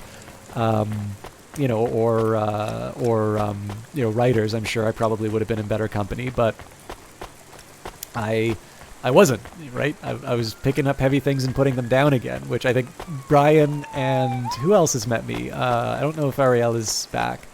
But there's a few people who've met me in person. They know how skinny I am, so it is something of a tall order to get them to believe that I have ever had a job where I had to pick up heavy things and put them down again. But I did. I was good at it too.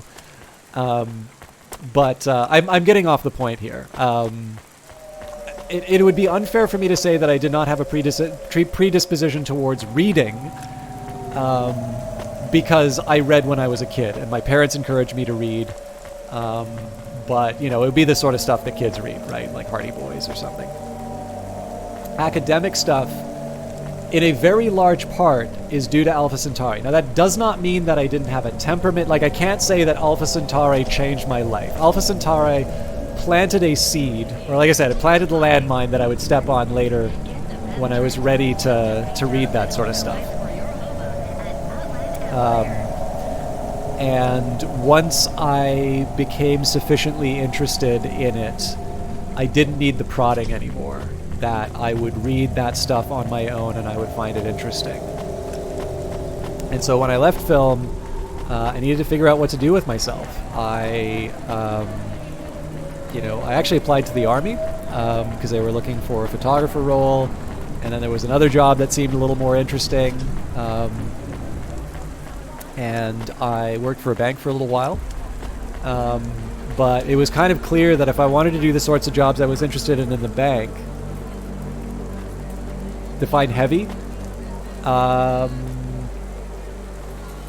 me find...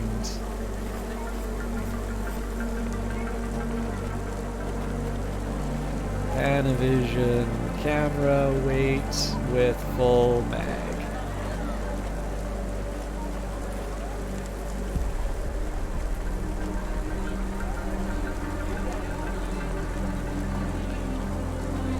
Oh, really? We used to brag about being able to one-ton stuff. You can't tell me that there isn't a single person bragging about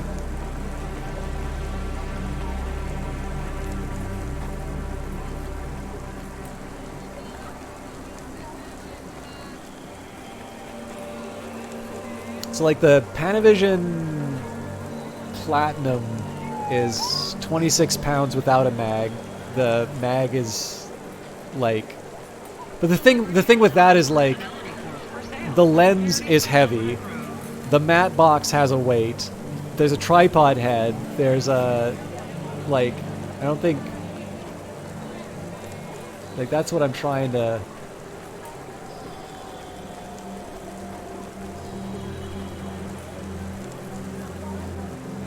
Do you mean to tell me they'll tell me the Panavision Platinum weight, but they won't tell me a lens weight or the weight of a full...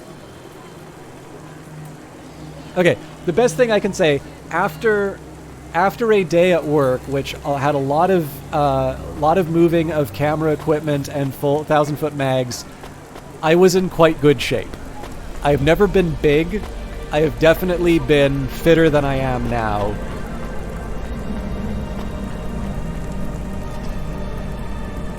Oh, what you would consider heavy would not be heavy to most. It is a physically demanding job, and if you cannot pick up... I would say it's probably comparable to construction work. Construction work might have more, like, really heavy stuff on a slightly more regular basis, but I don't think the comparison would be unfair. Like, when I play Cultist Simulator and they talk about like work doing the physical labor, and there's that line, the day is done, but so am I. Like, I know what it is like to lie back in bed and just be like, I'm spent. I am not moving out of this thing. Especially after a week of that. But anyways, I'm kind of getting off the point. So it was clear that there were two things that were clear. One, I had a group of friends who would just comment a lot on my reading and say, like, first of all, they say, it's like, I can't believe you haven't gone to university. And then two, you would love it if you went there. And at the bank, it was clear that the jobs that I wanted to do, I wouldn't even be listened to if I didn't have some kind of a degree. You also immediately thought of college, yeah. I know what that line means.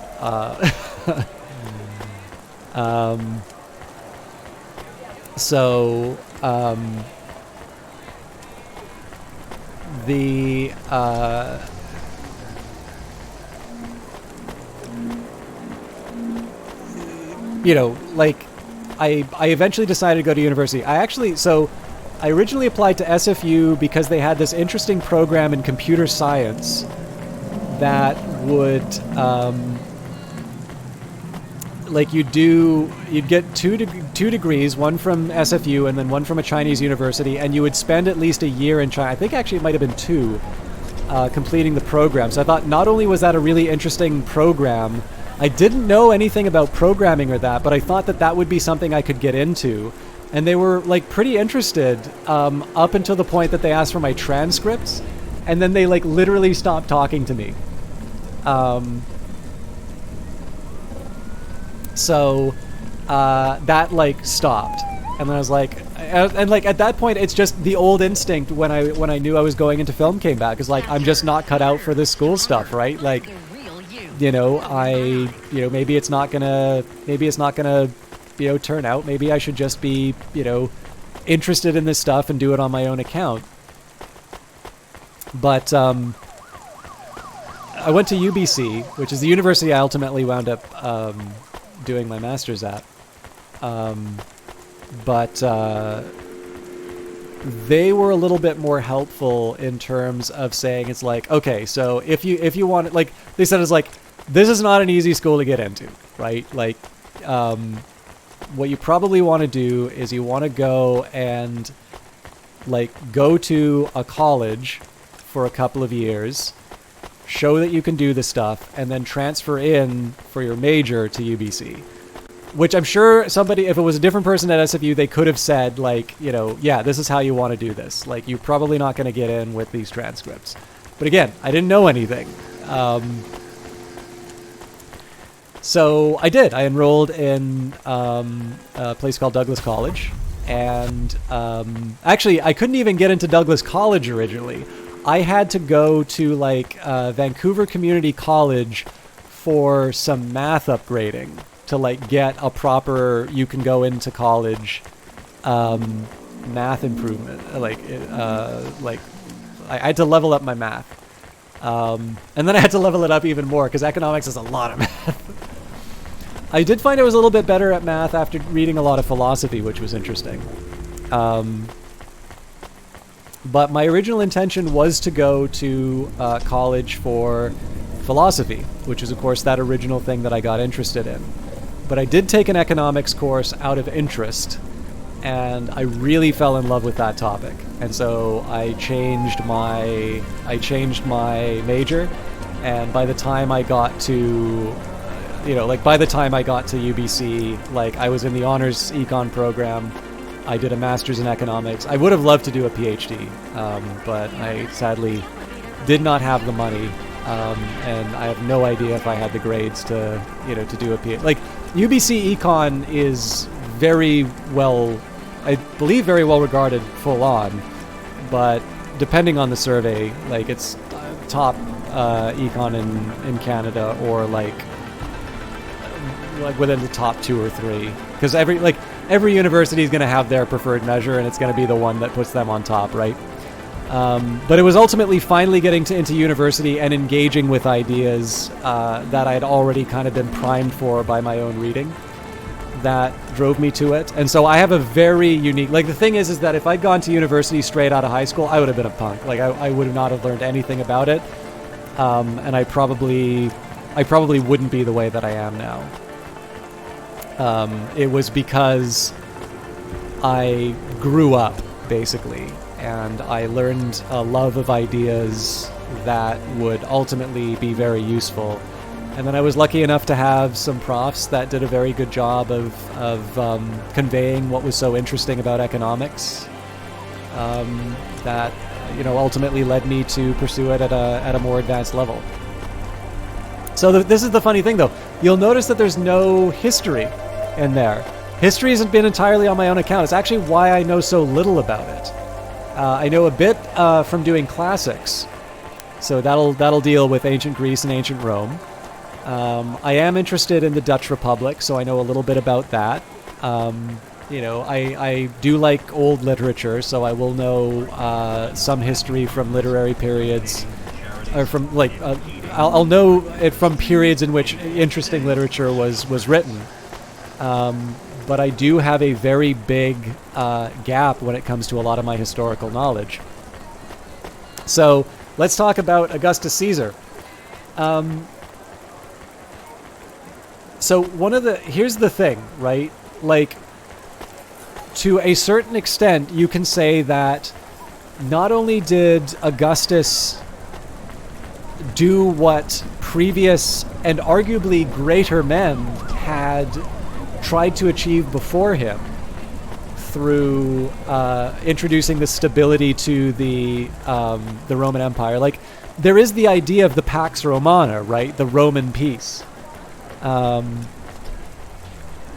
Oh, and by the way, actually, before I go too much further, don't cry Zanzibar. I 100%, if you have the ability to do so, it doesn't matter how old you are, it doesn't matter what your ambitions are for it. If you are interested in achieving higher education, I 100% encourage you to do it. And if it means that you've got to go to the library and you'll read some books, I mean, I was debating, I was serious enough about the bank stuff that the Vancouver Library actually had a series of books for the chartered financial accountant or chartered financial analyst role, the CFA.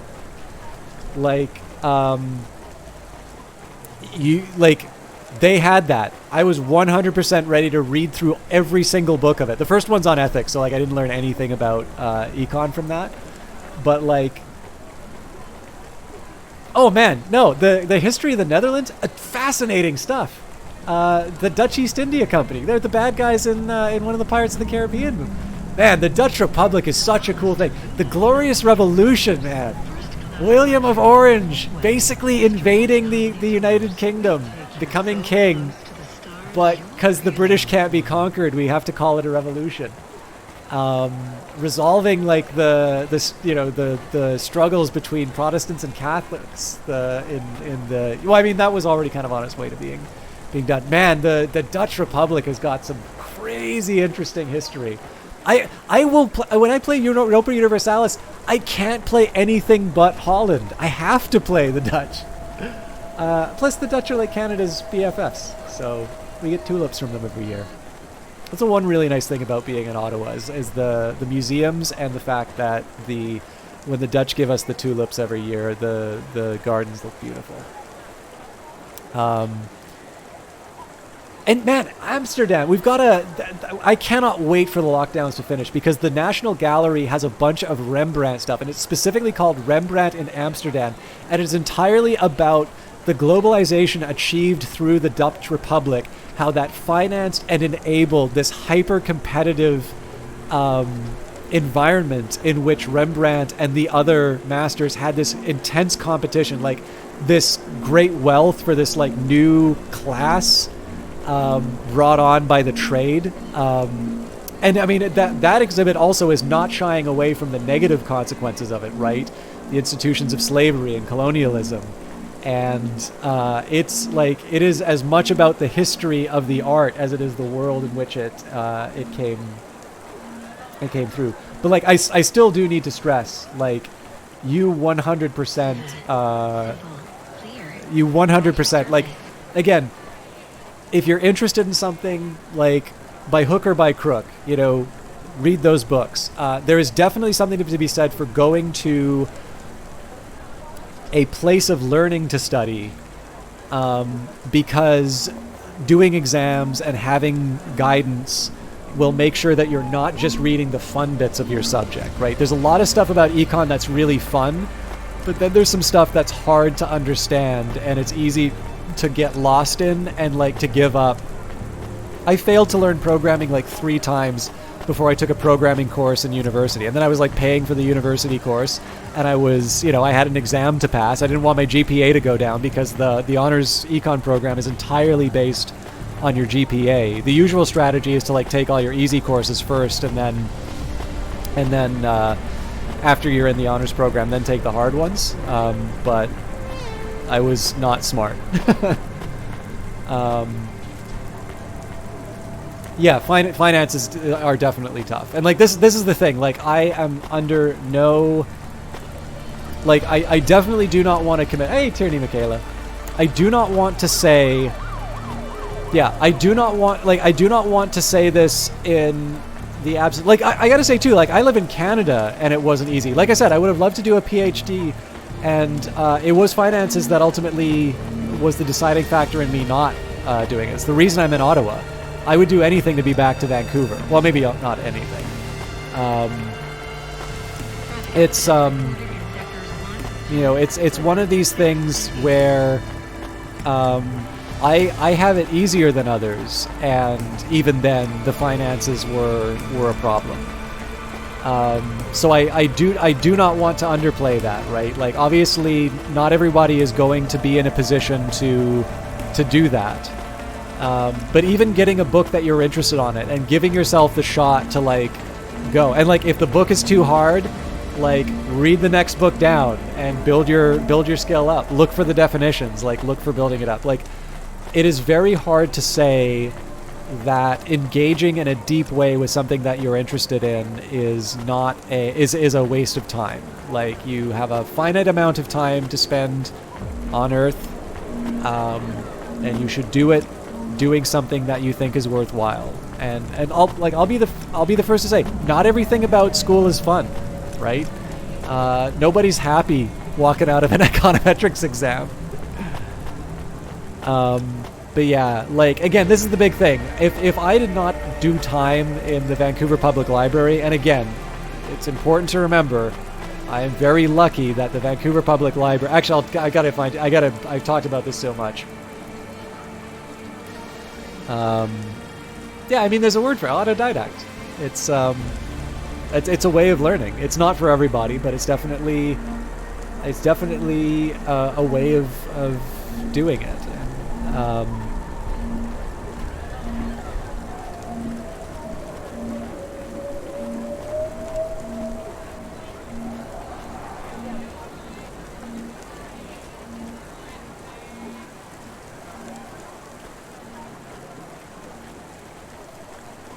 Oh, Cloudpunk's covering it.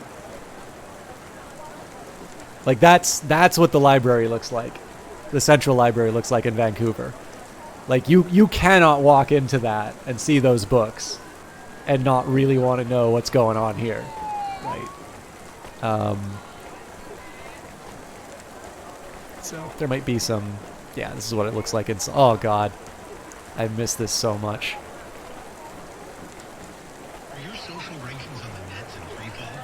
I'm not sure where this is.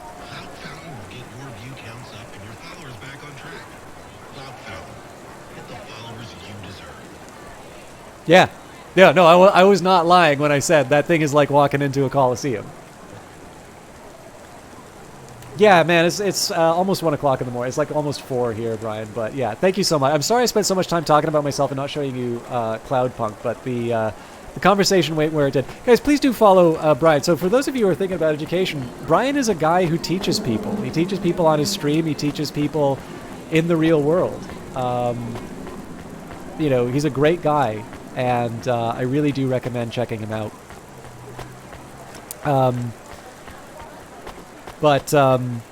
Yeah, let's get back to the question at hand, which was Octavian and what he what his greatest accomplishment was.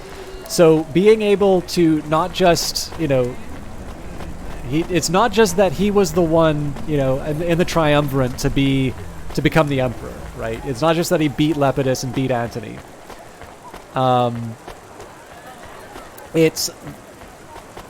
he did so. He was able to handle the complexity of managing that empire, something that others had failed to do, and did so in such a way that sort of inaugurated the Pax Romana. Eventually it ended, right? There was definitely a lot of there's a lot of unrest later on in the Roman Empire. But I mean, the level to which he reformed Rome, series of roads, the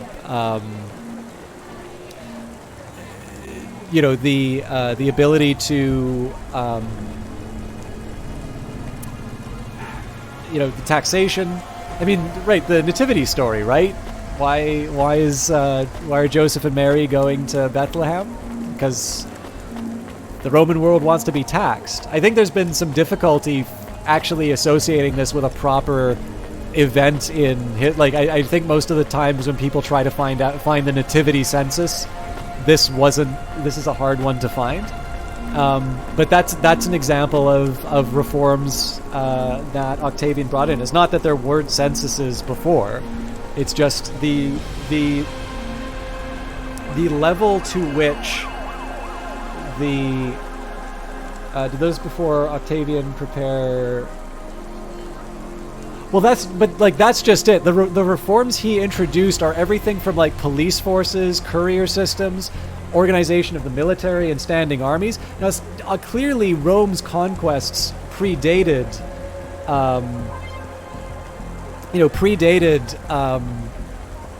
Octavian, but you have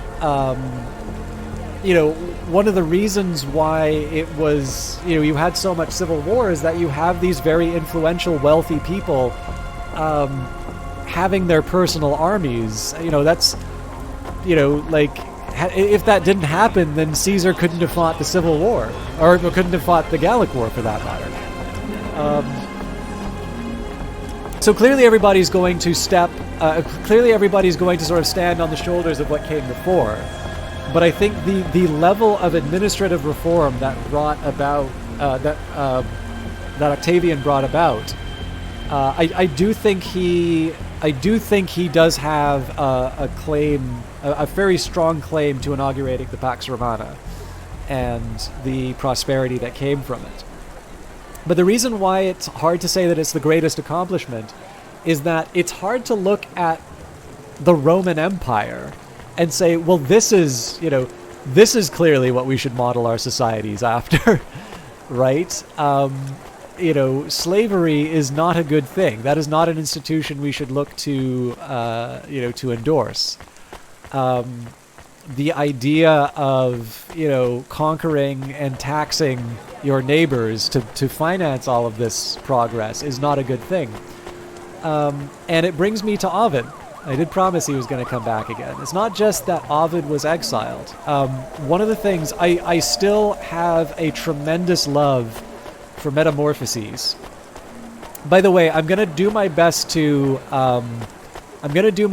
sort of steer clear from the really tough parts of this conversation, but we're going to be getting into territory that would be the sort of stuff that you would normally assign a trigger warning to. So I'll make it brief, and I'll keep it at a level where I think we'll all be reasonably comfortable with.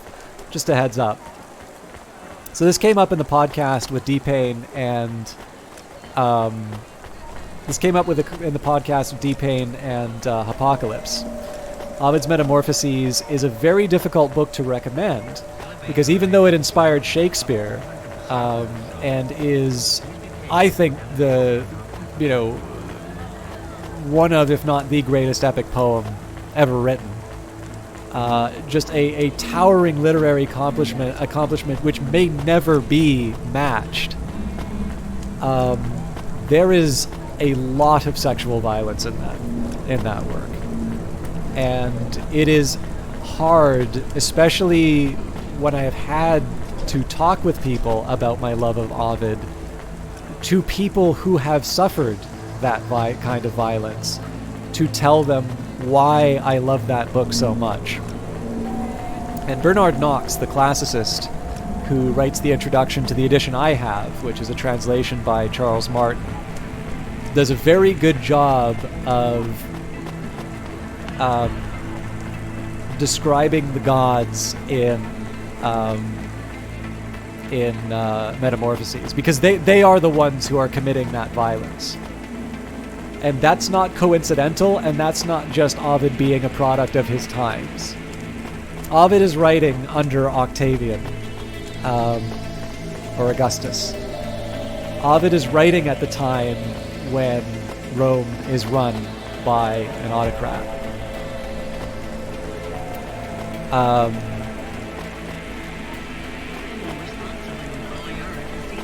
Ovid knows what he is doing when he is writing these authority figures that do the most, depraved things without consequence.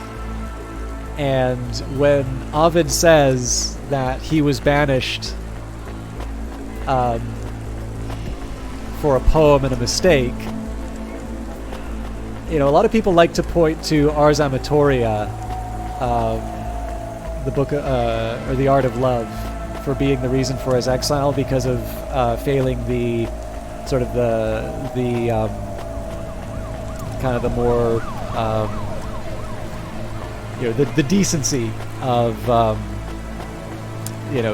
Octavian, some of his reforms. No, I think to give you an idea of how subversive Ovid is, so it's not just that you have the gods being depicted as these tyrants, being written in a time when Octavian is emperor. I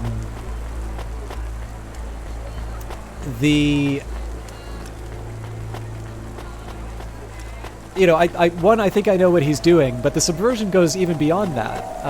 Actually, I'm going to take a quick second to get my copy of it.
Okay, so the thing you got to know about Metamorphoses is that it is one long, continuously shifting poem, and almost all of the it's basically like a compendium of all the ancient Greek and Roman myths, and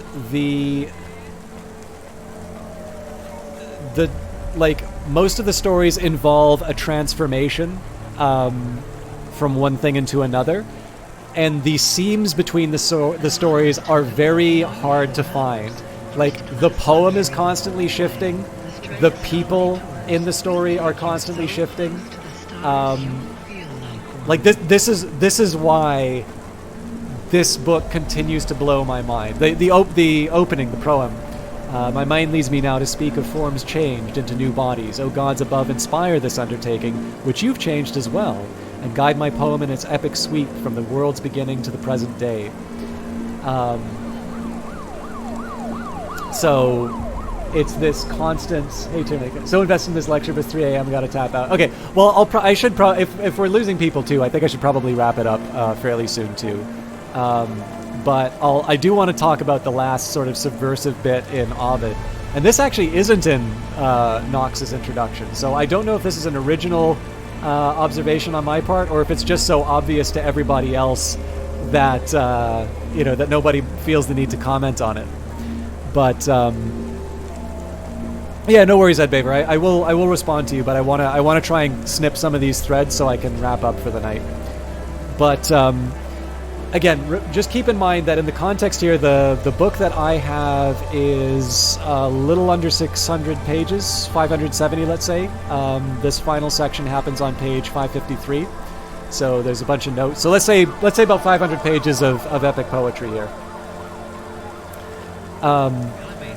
Constant changing from the beginning of the world to this moment. The very last change is the apotheosis of Julius Caesar, that Julius Caesar is raised up into the heavens, and effectively, this is Octavian's claim to being the son of a god. What's happening here, right? This is very political. This is definitely, the final change is given to Julius Caesar at the end. And everybody who describes Metamorphoses says the final change goes to Caesar. I disagree. Here is how the poem finishes right after the section labeled as the apotheosis of Julius Caesar. The Poet of the Future, the Poet of the Future is the section that I believe I believe that is the note from the translator. I don't believe that's the actual name of the section. So this is for those who have a copy. I believe it's line 1099. My work is finished now. No wrath of Jove, nor sword, nor fire, nor futurity is capable of laying waste to it. Let that day come then, when it wishes to, which only has my body in its power, and put an end to my uncertain years. No matter, for in spirit I will be borne up to soar beyond the distant stars, immortal in the name that I leave behind. Wherever Roman governance extends over the subject nations of the worlds, my words will be upon people's lips. And if there is truth in poets' prophecies, then in my fame forever I will live. Look at the specific words that he uses there. What happens to Caesar? What is the apotheosis of Julius Caesar? He goes up into the heavens and becomes a constellation. I'll read it again. My work is finished now. No wrath of Jove, nor sword, nor fire, no futurity is capable of laying waste to it. Let that day come then, when it wishes to, which only has my body in its power, and put an end to my uncertain years. No matter, for in spirit I will be borne up to soar beyond the distant stars, immortal in the name I leave behind. Wherever Roman governance extends over the subject nations of the world, my words will be upon people's lips. And if there is truth in poets' prophecies, then in my fame forever I will live. Ovid is the final transformation, and he puts himself beyond Caesar. It's not just Bernard Knox reading too much or trying to defend the indefensible in Metamorphoses. It's not Ovid not caring about sexual violence. It is Ovid having a very clear idea as to what the costs of empire are. And Ovid is willing to speak the truth and is willing to be subversive enough to put himself above the god emperor in his own poem. And that's why it's hard for me to tell you that, Octavian the Administrator, Octavian the inaugurator of the Pax Romana, is his greatest accomplishment. Because, I would be untrue to the poetic side of myself, to the side that reads literature and values humanity, to say it was all worth it, right?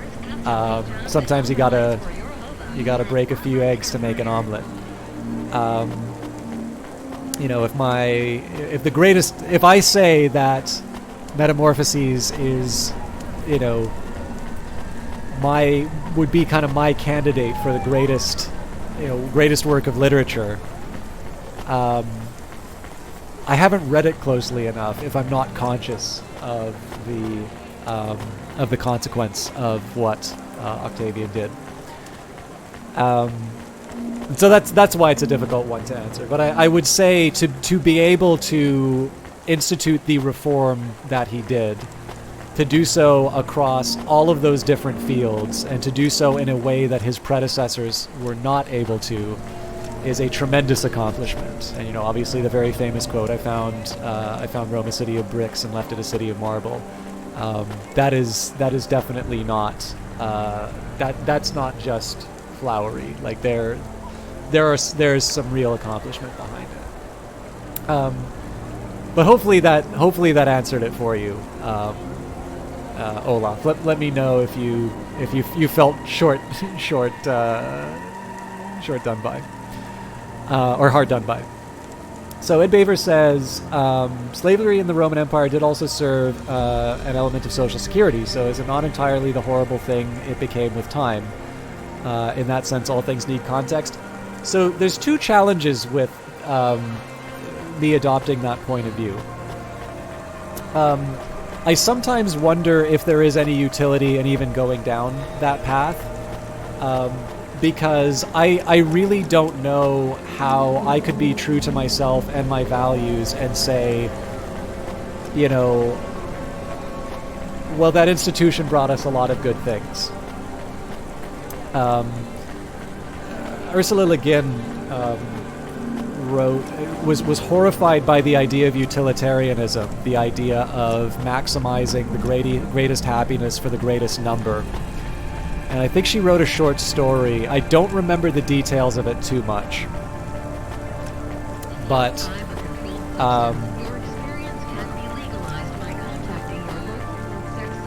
this short story basically has this city. Actually, let me see if I can find the title.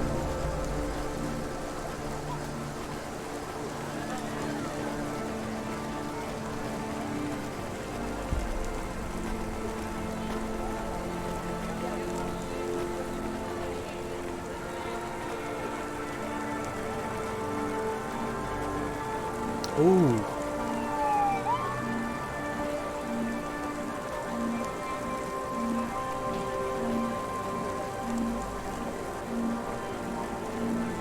Yes, okay. The ones who walk away from Omilis.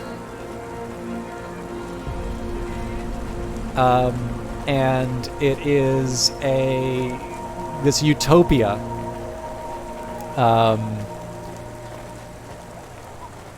And the catch is that this seeming paradise is like, and again, like true utopia, right? Advanced technology, people are smart. It's not one of these like secret, you know, haha, you're actually in the Matrix kind of things. It is, you know, a vibrant, blissful, you know, communal society, ideal, right? It's like a fairy tale. And the cost is that there is a single child which is kept in abject poverty, in darkness, misery. Like, it is the perpetual misery of a single child that that ensures this utopia. Now you know why it's called The Ones Who Walk Away from Omilis. And this is the thing, right? As a construct, utilitarianism is very appealing until you consider the full implications. And whatever the paradise of that, so again, it's a science fiction story, but like I think it's a fairly, I think the argument is very well put. It's one of the things that is great about literature, is that this, you know, if you were to sit down in a philosophy class and talk about, you know, Bentham or Mill or Peter Singer for a modern example, you would talk a lot about these you would talk a lot about these very abstract concepts, and of course Le Guin confronts you with the perpetual misery of a child as the cost for this this utopia. There's no in the basic. I'll say maybe no. Omelis is the city. So it's about the people who can't tolerate that utopia. So the idea is that,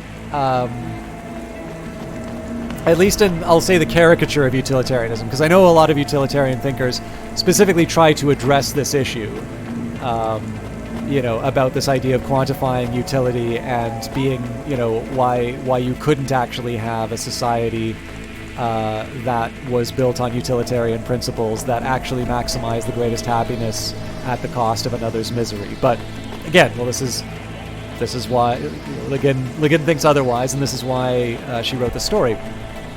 But the so in that, with that in mind, right? I sometimes wonder if there's a lot of value to me hand-waving away the misery of that institution, the institution of slavery in the Roman Empire. By no means innovative, right? Greeks had slaves. The description of the Helots under the Spartans were, if they could, they would have ate the Spartans raw. There is absolutely no mistake as to how bad, how miserable the institution of slavery was. And again, it is an abhorrent institution. Even in the situation, if everybody were treated nicely, I think there are some very strong arguments as to why the institution itself is corrupt. The mere idea of owning another person is morally repugnant. That, to me, I just don't find a lot of... hey, Static, yeah, we've been going down over the heavy... I love the we're going off the deep end because chats keeps on throwing hard questions at me. But yeah, so that's the difficulty I have with that framing, Ed Baver, is that I find the institution of slavery and the concept of building even a utopian society, which of course the Pax Romana was not, on the backs of human suffering to be, inconceivable. And again, there should be no illusions as to the misery of slavery.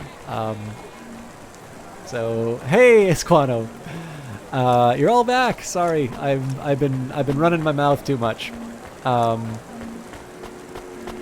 that's that's I suppose one of the difficulties I have with the question of context. And I mean, again, so then the question would be, it's like, well, what do we do about the individuals who operated within it? Or, like, obviously the nuance I added on the Octavian question goes much deeper than just the institutions in the Roman system, right?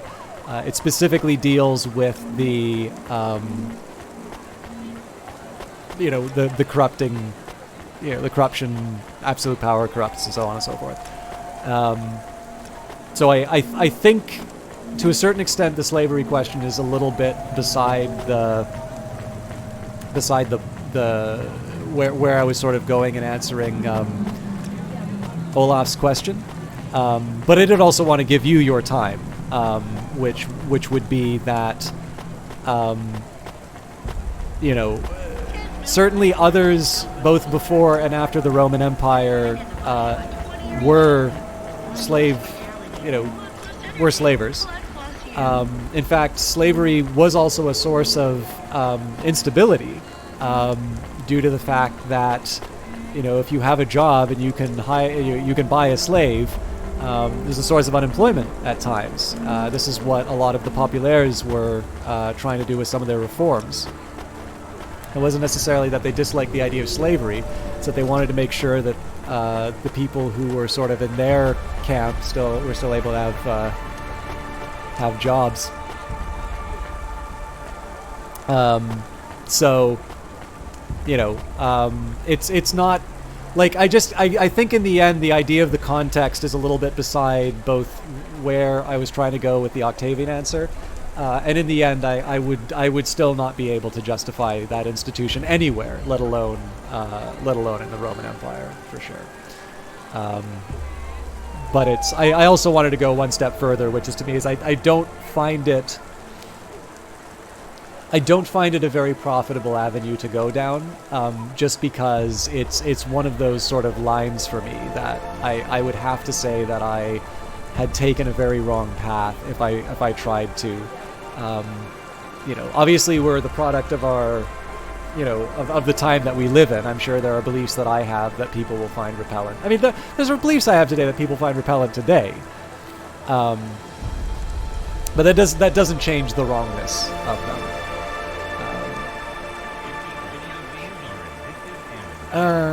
Where else were we? Okay, let me just catch up a little bit. Love the juxtaposition of running from an incredibly dangerous robot assassin to stopping on the sidewalk to describe Augustus Caesar's greatest accomplishment, the works of Ovid, and utilitarianism, or rather at least a critique of utilitarianism, via Ursula Le Guin, which I happen to know Eyes of Sin is a big fan of.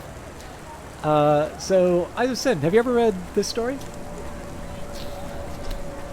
Okay, by the way, guys, Static Saturn is, I'd say, a newer streamer, but a lovely streamer nonetheless. What were you playing tonight, by the way? I guess it must have been Apex with Brian, possibly? I'm sorry I missed it, but as you can tell, I was otherwise occupied. And I did do a shout-out a little bit earlier, but I realized that there may be a few different people here. I'd love it if you would give them a follow, of course, along Brian and Miss Ariella and the Eyes of Sin, so many others. But Static Saturn has been a lot of fun to follow along with, and actually I got to enjoy a really nice chat with her and Esquano and Oren Ryzen, who I think has gone to bed. But needless to say, lots of good folks. I figured I at least owed the hello again. I have not punched the clouds, but we have escaped a death robot. And oh, here you go. Let me ask you a question on that more. Sort of fits the knowledge you have. Marx's Das Kapital is an absolutely awesome ideology, but does that not make it suitable for an actual form of government? Does the execution of it disqualify the ideal behind it? Well, I mean, so to give you a short answer, I suppose I could say there's a very famous road that's paved with good intentions, and it doesn't necessarily lead to anywhere that we want to go. I don't necessarily think there is anything wrong in working with ideas. You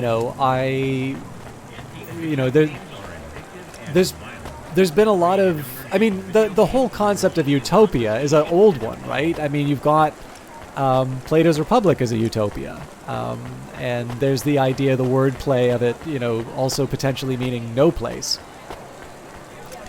There have been many utopias, and they've all been these ways through which political ideas, the ideas of the perfect society, even trying to approach the idea of what the perfect society is, has been explored through these different works. And I think to a certain extent, the ideas are, you know, ideas are really interesting and they're worth following. And you can actually have very good ideas that do not fit in the real world. So here's a great example, right? There should be no controversy about this example that I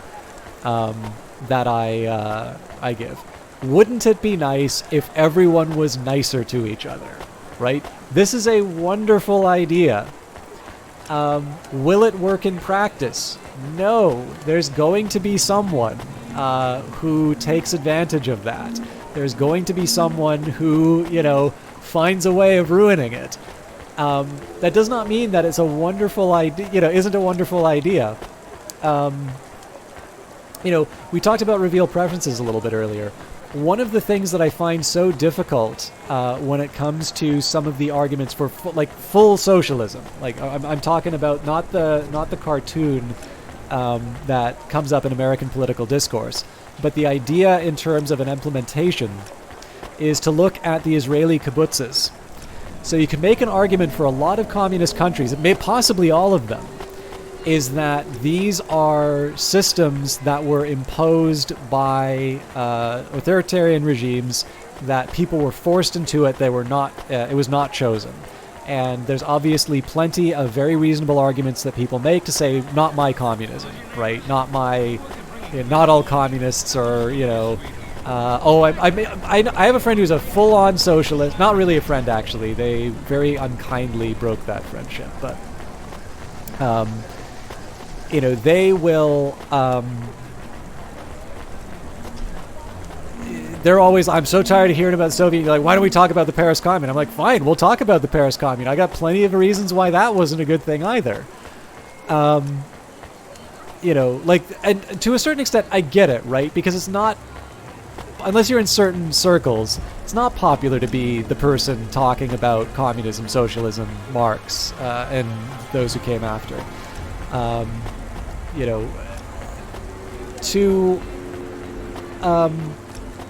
So it's kind of annoying to have the same tropes sort of brought up again and again and again and again. And a lot of people can say, it's like, yeah, I wouldn't want to live in a Stalinist society either. That's not what I'm talking about. And particularly when it comes to some proposals that are being labeled socialist in any country, what is being described is very different from the things that people will usually attack them with. But the thing that if I'm going to be, engaging, again, if I knew someone who was a full-on card-carrying socialist, genuinely believed, it's not just that they want a larger social programs, that they believe state ownership would be a better system. Again, you could go through the checklist and decide whether or not it's a proper socialist or not. Someone I think I would call a true believer. And I want to take them at face value and engage with them as they are saying they are, not not the cartoon that I have, I've been sort of taking from sort of like Reagan era, I don't know, like books or movies or whatever. The difficulty I still had was even granting the fact that it may be a straw man that's being pushed up against.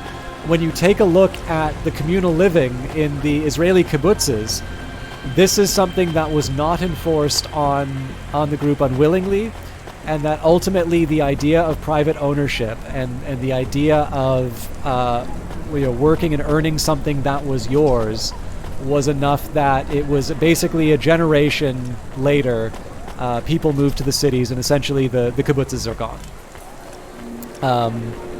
And it just seems to be that there is something about the way that we operate and the priorities that we have, the desires we have, the wishes, the ambitions, that does not make us particularly disposed to that type of organization. That may change, that may not. But it is one of these cases where, again, I think there's nothing wrong. I think as an idea, there's plenty of things that can be very, very good ideas, but not good in implementation. I mean, and you can trivially demonstrate this as well, right? You could just say, well, imagine the food that tastes perfect. It's every flavor that you like, perfectly balanced, and it has like no calories. It only gives you nutrition. You will never be able to cook such a dish, but you can imagine it.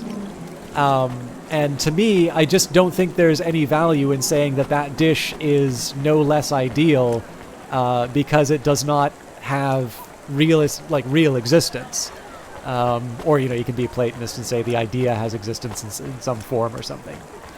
But yeah, in and of itself, I don't necessarily think the idea itself is something that you can distinguish between the two. However, again, you got to ask how much mileage you're getting out of that idea. Like being able to say, well, it's a good idea in theory, true, but if the discussion is about how do we organize society, the theory only gets you so far. You actually need to, if you're sitting down and writing a constitution, you got to put something on paper, and something that doesn't work in practice, or something that is missing or is built on a faulty assumption, is still not going to help you. But again, I can't take Ursula Le Guin and Ovid and talk about literature and say that the world of ideas has nothing to offer us. The reason we're talking so much about real-life stuff is because Cloudpunk is a game which is about more than just pretty visuals. It's about ideas, and ideas can have an effect on people's lives.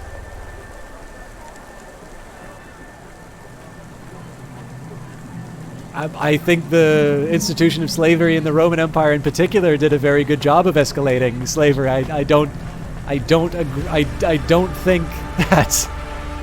think that would be a particular justification for it in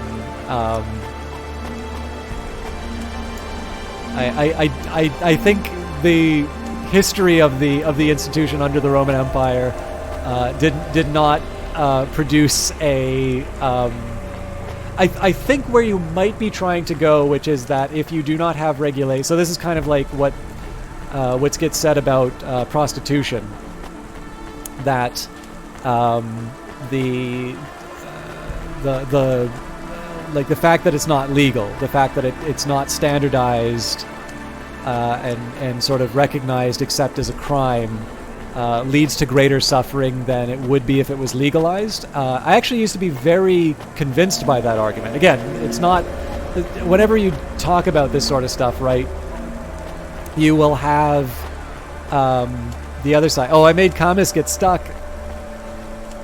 You always run the risk of somebody saying, like, you know, you just want this because you want to solicit a prostitute, right? It's like, no, that's not the reason why. But, to me, it's kind of hard to see the benefit of the current set of laws. Again, it's a hard one for me, right? Like, I don't like the idea of owning a human. The idea of renting one still doesn't drive me crazy, but on the other hand, like, what's the difference between saying that and like having a job is renting a human? So even then, like, as a rhetorical device, it's not a very good one. What did give me pause, though, was a couple of studies, which I need to maybe do some more reading on, but it did actually seem to be that in the districts in which there was that legalization that happened, actually had higher incidence of human trafficking. So the policy was intended to stop that from happening, and it seems to have had the opposite effect. So I've even actually moderated my own view on what I think the kind of where you're going with that argument is in the more modern context. But just again, like the thing is that, again, for me, I don't really see what the value of trying to sort of come up with a theoretical justification for historical slavery. I just don't really see what the value in that exercise is. And I'm not super convinced that such an argument could be made. But obviously it's not something I've spent a lot of time thinking about, so I could just be wrong on it. Right, or like a second best, idea of it. Again, like, it's just one of those ones which, to me, I haven't really been able to see the value in doing it, so I haven't explored very far.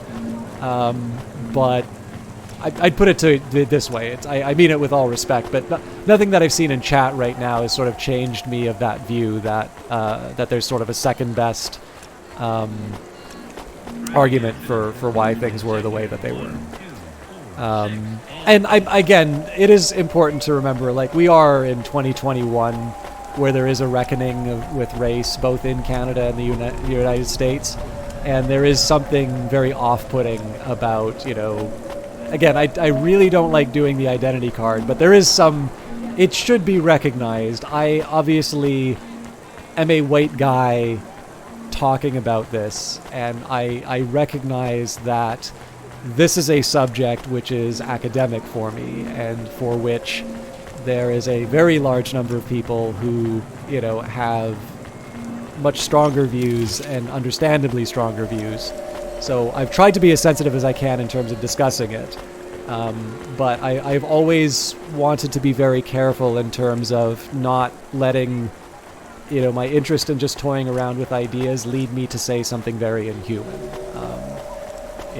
It's one that, again, I just rest to my original statement on it, that it's an abhorrent institution. It has always been so, and it is one in which I could not see it as a, essentially its existence is an indictment of any society that adopted it.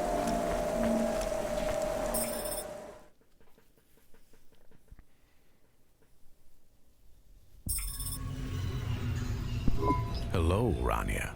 Oh no, this place is compromised. Come on, Camus, let's go. The door is locked. And hello to you too, Camus. Don't worry, we're safe from Archo now. What the hell are you doing here? I really do hope you'll forgive me for intruding like this. I owe you an apology. It's not right for me to just appear like this in your home. Not right at all. Well, I say your home. We both know that's not quite accurate. This is not your home. This is Cloudpunk's best attempt at keeping you safe. Still, my infraction stands. I was not invited. I hope you'll forgive me when I explain how I can help you. Help me by opening the door. I have nephews. 2 of them. Energetic young boys. A little spoiled, but I love them anyway. Well, the thing about kids is, they sometimes want something they shouldn't have. You gotta remember, you're their family, not their friend. So when little Alex asks if he can sit inside the food recombinator and turn the heat up, I say no. He cries, screams. I cause those tears, and that upset is my responsibility. That's what I'm doing right now, RANIA. Being more than your friend. I'm being your family. Doing what's best for you. I won't open the door, because Archo will find you. And Archo will kill you a damn sight faster than that food recombinator would cook Alex. You control the holdout pod? So Control set me up. I am an employee of Curzona. That alone confers me many advantages over a regular Nivalis corporate citizen. But I'm also a recruiter. A senior role that requires significant clearance and includes specific privileges. Finding and controlling a holdout pod is a mediocre task for a man of my means. I only want a moment of your time. Then I'll open the door and be on my way. Get on with it. You're in a lot of trouble, RANIA. I'm worried about you. The debt corps from back east have tracked you down. You must have known it would happen. It's only a matter of time. You won't be paying them off with a Cloudpunk salary. Not without giving them your lungs, liver, and at least 4 kidneys, and I'd guess that's a few more than you can spare. So I come work for Curzona and you pay off my debt. I'd love to say I can do that, RANIA. But no. No, I can't offer you that much for so little. You see, we're not just interested in your driving. You're good, and you have potential. But there's more. You're interesting. That's a special thing to be in Nivalis. Especially when you catch the interest of my superiors. Well, I have no idea why anyone is interested in me. Now you are the one being rude, RANIA. You're contradicting me. Never contradict me. Don't take me for an old fool. I'm old, but I'm as dangerous as all the others you're running from. Archo the assassin android, Rubric, the Chorus. I know those names, and so do you. Why? Those are important enemies. Why are they all after a simple Cloudpunk driver? You know why. Something you did 2 months ago. I don't have all the details, but it won't take me much longer to find out. You done? Almost. This is what I'll protect you for. You come work for Curzona, and you reveal your secrets. You agree to that. Well, I'll make sure all the demons knocking on your door get dispersed like shadows at sunrise. But your time is limited. You get back to me by the end of my shift. Understand? I heard everything you said. And that android Acho, she's dangerous, but she's insane. Be careful, RANIA. Even dead corps, crime lords, and secret societies can be reasoned with. But a woman with a capacity for violence and a shaky grip on reality, well, that's not just the most dangerous thing in Nivalis. That's the most dangerous thing in the world. Right. I think, yeah, this is a really cool environment, by the way. What now? We wait till morning. Then what?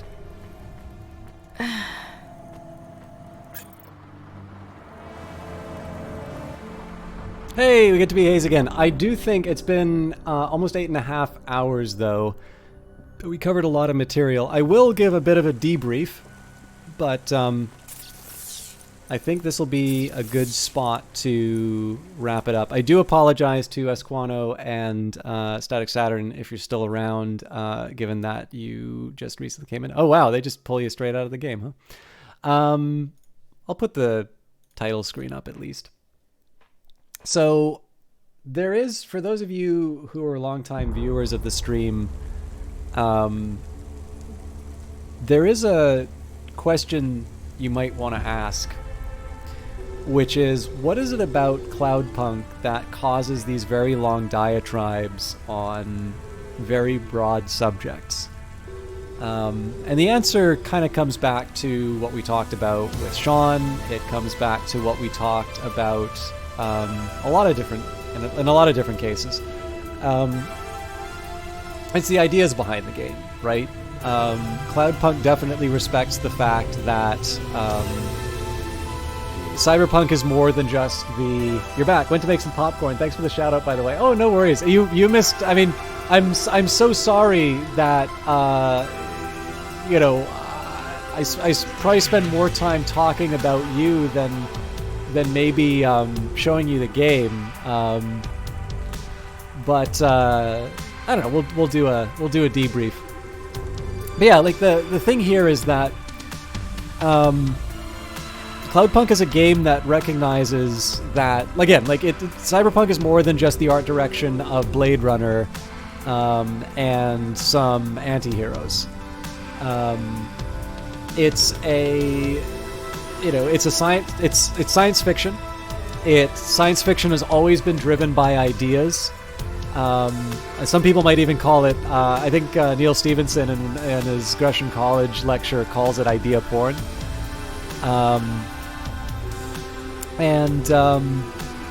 I just really think that Cloudpunk is following in that really good tradition. It's taking the concerns that are present in the cyberpunk genre. It's taking, it's kind of taking the tradition of being about being a way of looking at the world, maybe being more receptive to certain ideas than you would if somebody kind of was waving a placard at you and telling you need to think a certain way. And I don't think it's a mistake that so much time gets spent on the streams talking about lots of different ideas.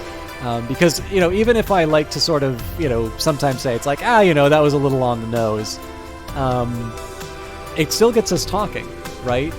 Even the time that we sort of, maybe mock is too strong of a word, but even if we're at a spot where, you know, we wanted to talk a little bit about how the game was a bit overwrought in its presentation of those ideas, we're still talking about it. And there was enough room for a disagreement in chat as to whether or not the person with the chip, and again, I'll articulate the two stances, whether the person with the rose-tinted chip,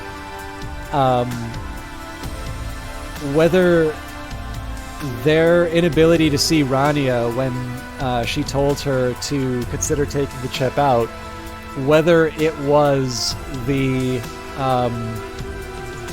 chip sort of defending itself, the corporation making sure that it stayed in, or sort of my take on that, which was that the corporation wouldn't need to program in that functionality because having people disagree with you is the unpleasant experience that we want to take out. Nobody wants to be corrected. Nobody wants to be told that they're not living the right life. And that such a chip would have already removed that because it's something that we don't want. We're opting into a way of thinking that closes us off from getting feedback. The game doesn't have an answer inside of it. And sometimes it can just be a question as to whether or not you want to attribute the... obviously the corporation enables it by providing the chip, but whether the corporation takes that final step of enslaving you to the chip, or whether you do that yourself because of the way you respond to criticism, says a little something about what you think about people. And that can really come down to a lot of the stuff that we talked about afterwards. Questions about, the organization of society and such, the things that we choose to take on, the things that we choose to accept and adopt. And to me, it's why Cloudpunk is an interesting game and why it's a game that's worth playing. To be able to explore these ideas, to be able to talk about things that you care about with people. It's the reason why I still get interested in science fiction, why I like science fiction stories. And, it's nice that City of Ghosts still retains that ability to present you with the dilemmas, present you with the stories, and give you enough time in your cab to, or your hova to, think about it and talk about it with friends. So, just for managing expectations, I have a lot of recording to do over the weekend and less time to do it in, because I'm definitely going to be getting some good sleep tonight. The plan will be Monday, more Stellaris. Wednesday, I'm likely going to do Industries of Titan, because it is being released on Steam on the 21st. And then on Friday, I think I'm going to keep doing Cloudpunk. So that raises the question as to what happens to Hollow Knight. I'm not done with it. I'm probably going to be recording some of my runs against the bosses until I'm at a spot where I feel like I can make some more progress. I will probably, at the moment, I'll be uploading those to YouTube for sure. But if you would like to see them as part of a stream or something like that, I'm happy to put them up as vodcasts a little bit like I do on the Tuesday Elder Scrolls videos. That's the plan for that there. So the biggest thing is that I want to preserve people's interest in Hollow Knight, and I feel that spending 3 hours, most of which is me relearning what I'd learned from the previous week, is not necessarily the best way for me to not necessarily for the best way for me to do that. And so I'm going to spend some personal time with it. Now, there's not a lot of people I know who are online right now. I will note that there's another streamer doing Cloudpunk, but I don't know if they're doing City of Ghosts. And I do have someone who was in the channel a little bit further, a little bit earlier. Night Valian, who is doing Yakuza Like a Dragon. So if you are looking for a soft-voiced Brazilian to take you through the rest of your morning or evening, I will leave you in his capable hands. As a side note to Sack Saturn, I believe this was the person I managed to convince to give you the follow to push you over the edge. So at the very least, you can give him a hearty hello and thank you. But I would love greater emphasis on the question of why the topics it discusses. The answers provided themselves do not interest you as much. Yeah, I mean, part of that just comes through the setting and such. But maybe that's a conversation for next time we're doing Cloudpunk. Next week, those of you who are coming here for my late hour probably won't be as late next time. But we'll do our best. If you like it, drop a follow. I'll see some of you in a week. I'll see some of you in a couple of days. Whatever you do, have a lovely evening. Treat Night Valian well. I know I'm going to have to talk out the raids message. Oh, come on. Twitch isn't letting me do my raid. Ask them at the start of the stream, and that way we can be in a little bit of a better position for me to answer and get everything done in a timely fashion. You just ended your stream? Well, it doesn't say so on Twitch.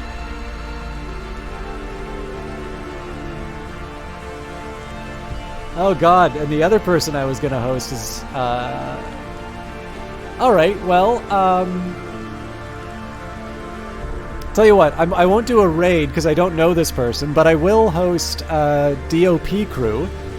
I'll host DOP crew who is doing Cloudpunk, but it's not clear whether or not they're doing the DLC. So again, I'd love it if you'd still stick around. I have no idea who this is, so I hope you enjoy it. But I'll leave it there. This is obviously a long good night, and I gotta eat something and get some proper sleep. So, all right. Anyways, have a good one, guys. Stay well.